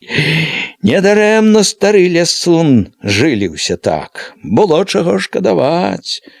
А ўсё ж такі не ўбярог, аж плакаў, як аддаваў. А ўсё ж такі аддаў. Добрая, ды адно мало, каб шчэ хоць столькі. Прыйшоў на памяць той незабыты перамер, калі біўся з Еўхімам. Адрэзалі б тады тут ля цагельні, а жыла даўняя бяда. Дык удзялілі кавалак, скруціў корч хітры. У лес, казалі, ў душу самога упаўнаважана, у лес такі, пэўне, бо вельмі ж ужо абрэзалі выгадно. І Міканор, справядлівы такі, перарабіць не мог. Маладзец сяротавец, а з карчом не справіўся. Нічога, ще можа справяцца. Он як за кулакоў взяліся, тот-то дрыжыць стары хітрона. Лістам стеляцца, толькі цяпер не выкруціцца. Не выкруціцца, падумаў з уцехай. От бы тады прырэзалі б ад іхняй карчоўскай. Блізко ж совсім. Мог бы аддаць всю тую, што пад Міхалевым. Возьмите, скажу, всю тую, отдайте тут, чтоб, маўляў, в адным месцы, чтоб зручно было. Аге, Дадуць табе, пабачыш, як свае вушы. Дадуць, не дадуць, а папробаваць, канешне, трэба. Згадалася апошняя гаворка з Міканорам пра калгас. Капаешся ў гразі, дабра свайго бачыць не хочаш. Дабро. А бачым, якое то яшчэ дабро. Прыдумалі, аддай усё сваё, памяняй на чужое, аддай сваё поле, дзе кожную сцяблінку, здаецца, сагрэў быў сам. Ішоў бы ад адной да другой, ды хукаў бы, каб не мерзла. Аддай чужому, якому на яго напляваць. І сам не рабі немаведама на каго, немаведама за што. Ідзіце, як вам так хочацца, а мы як-небудзь і так пражывём. Ды пабачым, хто шчэ лепей. Аддай поле, абагуль, аддай поле, это ўсё адно, што аддай душу. Папробуй, адарві душу, як бы казаў ён Міканору. Потым кінуў гаварыць яму. Абабегшы позіркам паласу, падумаў ужо сам сабе. Вся сила чалавека в зямлі. Сила вся і радасць. Няма зямлі, няма лічы і чалавека. Ганна зноў варвалася ў яго думкі. Ён мімаволі стаў. Нібы зачапіўся за штосьці. Ну от, зноў жыло знаёмае, нязбытнае. Зноў, як спутаны. Дакуль жа я то будзе? З вінаватасцю перад Ганнай взяла злосць. Не хацела тады, як можна было. За карчом пагналася. Цяпер думай тут. А што я думаю, што? Калі нічого прыдумаць не можна. Не можна уже. Ён растрывожана павёў вачыма па полі. Яно, здавалася, глядзела, чакала, спадзявалася. Тысячамі сваіх сцяблінак, што варушыліся, хваляваліся, як жывыя. І раптам ён адчуў, як нязбытны цяжар спадае. Як вяртаюцца даўно незнаныя дужасць і яснасць. Поле, бяда яго і радасць. Яго сіла і надзея яго. Быў ён з імі і астанецца з імі. З імі толькі і жыць яму. Не кіне ён ніколі поле гэтае, якім не нацешыўся, хату, якой не жыў яшчэ, не кіне, каб і хацеў. Не можа кінуць, як не можа сам сябе загубіць. Ганна згадалася зноў, але так, як бы разышліся ўжо. Разышліся, ведаючы, што сустрэцца ўжо не давядзецца. Взяла маркота жаль аб страчаным назаўсёды. Не суджано. Нібы сказаў ён сабе, суцяшаючы. Не судзілася тады, дак цяпер няма чаго думаць, кончылася. Пра дзело трэба думаць, пра гаспадарку. Ідучы зноў мяжою, чапляючыся лапцямі за чэзлае бадылле, тлумачыў сабе: мабуть, так уже век, што не можна, чтоб усе было аднаму, што трэба нечым паступацца. Дак і трэба паступіцца. Не малы, не стрыкун, хваціць уже балувацца, мала што да ўпадобы, прайшла пара, пра дзело думаць трэба. Цераз палосы спожняю, цераз узараныя, цераз межы ён падаўся к узлесю бліжэй да сяла, зрэзаў вялікі кут, той жа хуткай дужай хадою з болаткам, поплавам амаль на прасткі пайшоў к загуменню. Абінуўшы сяло, выйшаў к свайму гумну. Да самых поцемкаў, не аддыхваючыся, цупаў і цупаў цэпам. Ужо ў цемры зачыніў вароты гумна, але не пайшоў вячэраць. Доўга гаспадарыў у хляве, цешыўся канём. Усхапіўся зноў на золаку. Яшчэ і не ўднела добра, з сякерай кінуўся к новай хаце. Лёгка адкінуў ад другіх адну калоду, уладзіў, каб не круцілася, замахаў сякерай. Матка ледзь адарвала, каб паснедаў. Да паўдня часаў, дрэва аж звінела пад сякерай, а пасля полудня ўхапіўся зноў за цэп. І цэп бегаў спрытна, ахвотна, не стамляючыся. Як перамяніўся чалавек. Ганне ніяк не ўдавалася пабачыцца з Васілём. Некалькі разоў праходзіла яна па загуменні паўз яго селішча, чакала, але яго не было. Не было Васіля і на тых вячорках, куды хадзіла яна з Кудзеляю. Як надзеі на радасць узарадавалася Ганна чутцы, што прыехала кіно. Кіно было ўжо ў Куранях 2 разы, але першы раз Ганна даношвала дзіця перад родамі, а другі малое было на руках.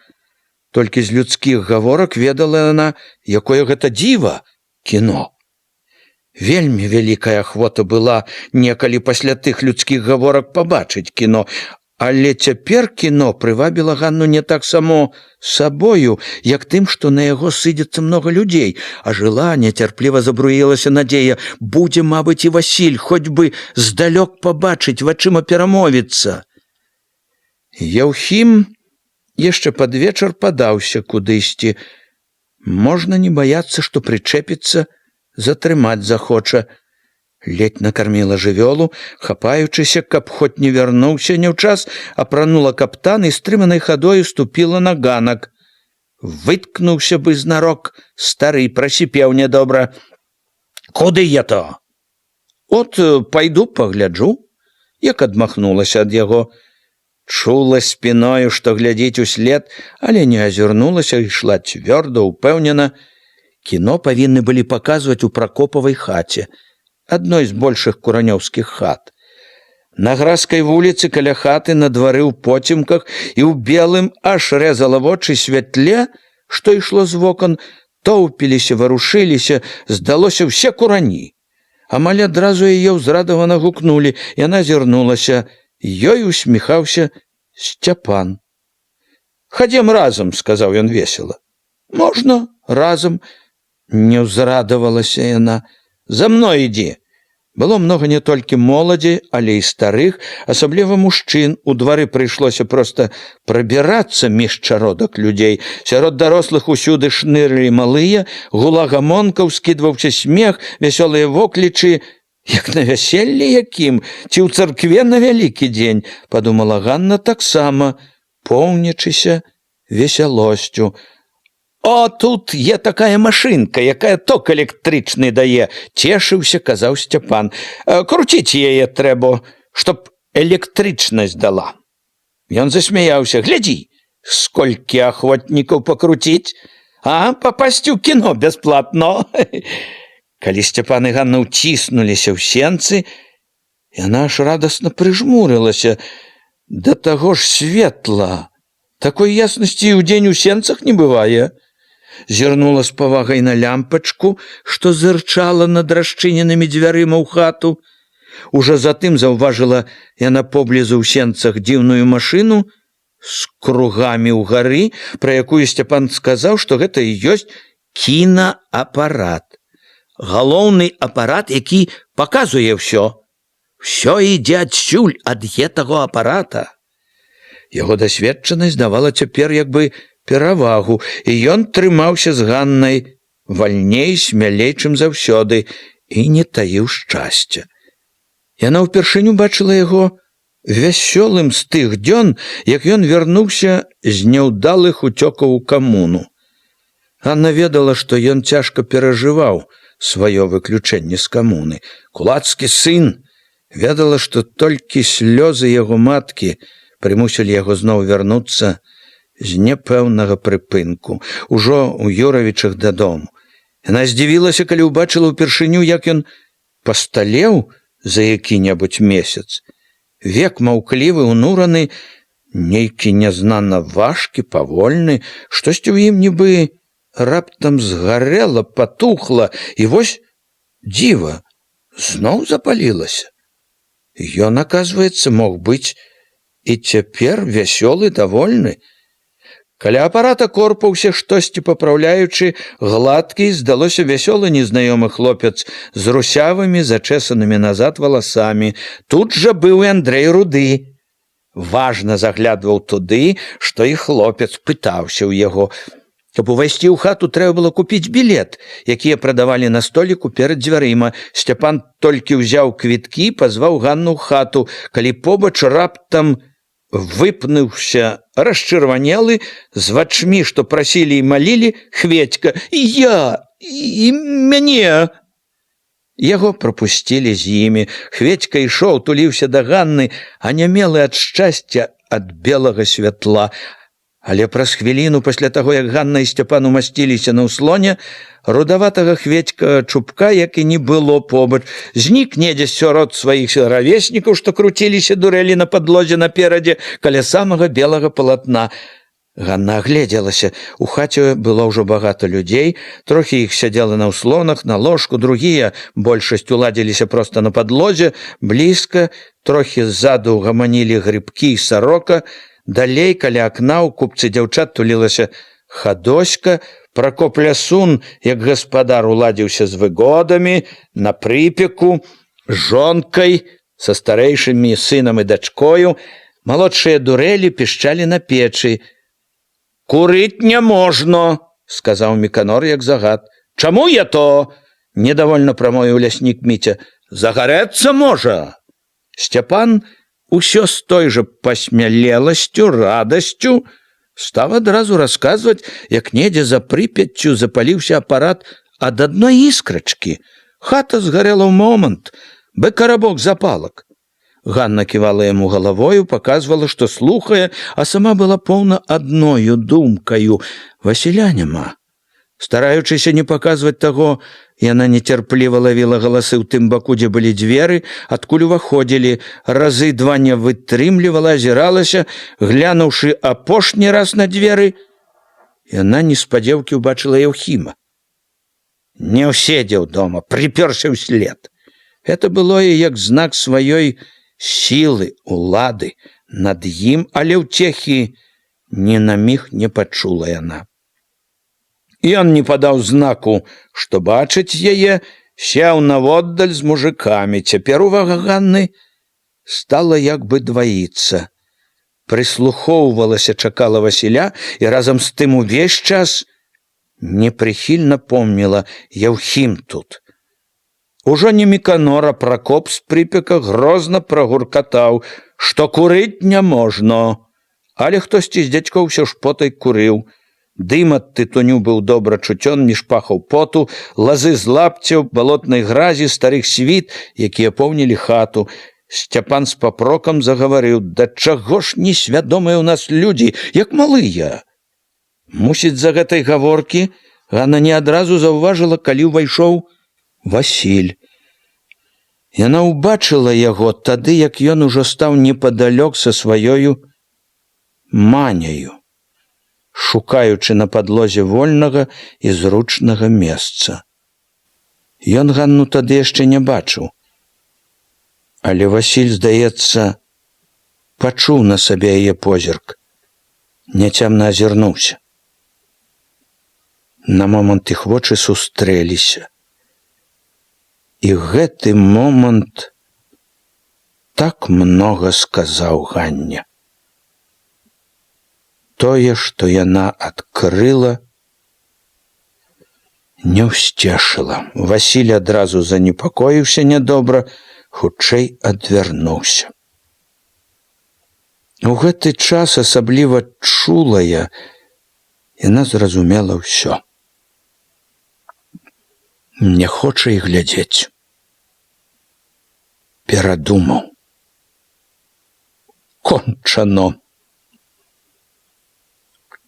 У грудях яе стала раптам тужліва, пуста. Перадумаў. Ну і няхай. Перадумаў. Паспрабавала супакоіць сябе яна. Канешне, павінен быў перадумаць. Жонка ў яго і малое. І сама яна, Ганна, хіба ж вольная? Яна хваліла як бы з палёгкай. І добра, што так. Не вярэдзіць душу абы чаго. Але туга не адыходзіла. Ганна чула, разумела, яшчэ адна ўцеха, надзея яе прапала. У момант раптам не стала таго, чым цешылася, аб чым днямі і начамі трызніла, марыла, да чаго рвалася душою. З гэтым так цяжка было згадзіцца, што яна ухапілася зноў за мару сваю, не паверыла таму, што так добра ўбачыла. Не перадумаў. То так здалося толькі. То ён толькі перад людзьмі так. Кеб не плялі лішняго. Туга, трывога ўсё ж не ападалі. Ганна чула душою адно, адумаўся, адступіцца рашыў. Ёй зрабілася так прыкра. Быццам яна знарок сама сябе ашукала. Напляла, настроіла сабе, Бог ведае чаго, дурніца, сама напляла і сама паверыла. Яна зноў адчула сябе адзінокай, чужой, сярод чужых. Нявесела было цяпер слухаць бесклапотны са смехам гоман людзей, падумала горка. Трэба было перціся сюды. Сядзела б лепей дома. З гэтым настроем яна амаль не слухала, што казаў Міканор, які выйшаў к сталу. Знайшоў, калі ўгаворваць, каб уступалі ў калгас. Самы час людзям думаць пра гэта. Нарэшце пачуў, што попусту гаворка, перастаў лезці ў душу людзям. Абыякова глядзела, як пад усхваляваныя воклічы дзяцей і покрыкі дарослых, якія загадвалі сціхнуць, на палатне заварушыўся, нібы уладжваючыся ямчэй белы квадрат. Ён то лез на столь, то апаўзаў так, што на палатне тырчалі нечыя неслухмяныя віхры, чарнялі шапкі, нават галовы. Гэтыя абрысы весялілі таго-сяго, асабліва малых, якія адзін за адным сталі высоўваць рукі, паказваць чорцікаў, дулі. Яны ўраз апалі, калі Андрэй Руды ад апарата пагразіўся: «Чтоб селі ў мент, а не дак выганю ўсіх!» Белы квадрат пакоўзаўся, супакоіўся, стаў. Амаль адразу, калі святло ў хаце пагасла, белае акно на сцяне паявілася зноў ужо ярчэйшае, і ў цікаўнай цішыні ззаду ад дзвярэй пачулася стракатанне. У белым акне задрыжалі, заскакалі, як бы ў поліцы, нейкія плямы, пісягі, нібы жывыя, выскачылі літары. «Абрэк-заур», прачытаў голас Сцяпан. Яна не зразумела нічога з гэтых слоў, ды і не дабівалася зразумець. Праз бяду сваю Ганна без якога-небудзь захаплення, зусім інакш, як усе, што аж нямелі, зачараваныя, глядзела на дзівы, што паяўляліся, мяняліся і мяняліся ў белым дрыготкім акне. То лезла крыва, потарч зямля з камянямі, пра якую Сцяпан казаў, горы, то ляпіліся адна на адной дзіўныя хаты, без трэх, то імчаў на чорным жарабцы адчайны чорны чалавек у вялікай кучомцы, ён так грозна ляцеў са сцяны, што наперадзе нехта закрычаў ад страху. Да і Ганне было не вельмі добра. Всё здавалася выскачыць са сцяны, з акна паляціць на жарабцы па людскіх плячах ды галовах. Непрыкметна спакваля туга ціхла, але зусім не забывалася. Всё ж бачыла ўжо наперадзе няхай дзіўнага, але чалавека, жывога нібы і знаёмага, і чым больш уведвала пра яго, тым больш цікавіў ён, больш спачувала яму. Цікавасць і трывога аб ім дзіўна спляталіся з тугой аб сваёй бядзе, з тугой пра нейкае нязнанае і заваблівае жыццё в нязнаных дзівосных кутках, куды каб магла паляцела б з радасцю ад бяды, ад няпраўды, ад няўдачы сваёй. З гэтым неспакоем сядзела яна, і калі акно наперадзе зноў чыста забялела, і запалілася ў хаце святло. Мара туга паляцець, уцячы кудысьці, яшчэ пабольшала, запаліла. Калі згадала Васілёў позірк, зноў вярнулася душою да таго, што з гэтага позірку зразумела. Яна, аднак, пастаралася адагнаць тугу сваю, стала прыглядацца, прыслухоўвацца да таго, што дзеялася вакол. Было відаць, багата хто быў як бы аглушан бачаны, не мог ачомацца. «Ядры яго маць!» – выказаў захапленне зайчык. «Зямля ў небо лезе!»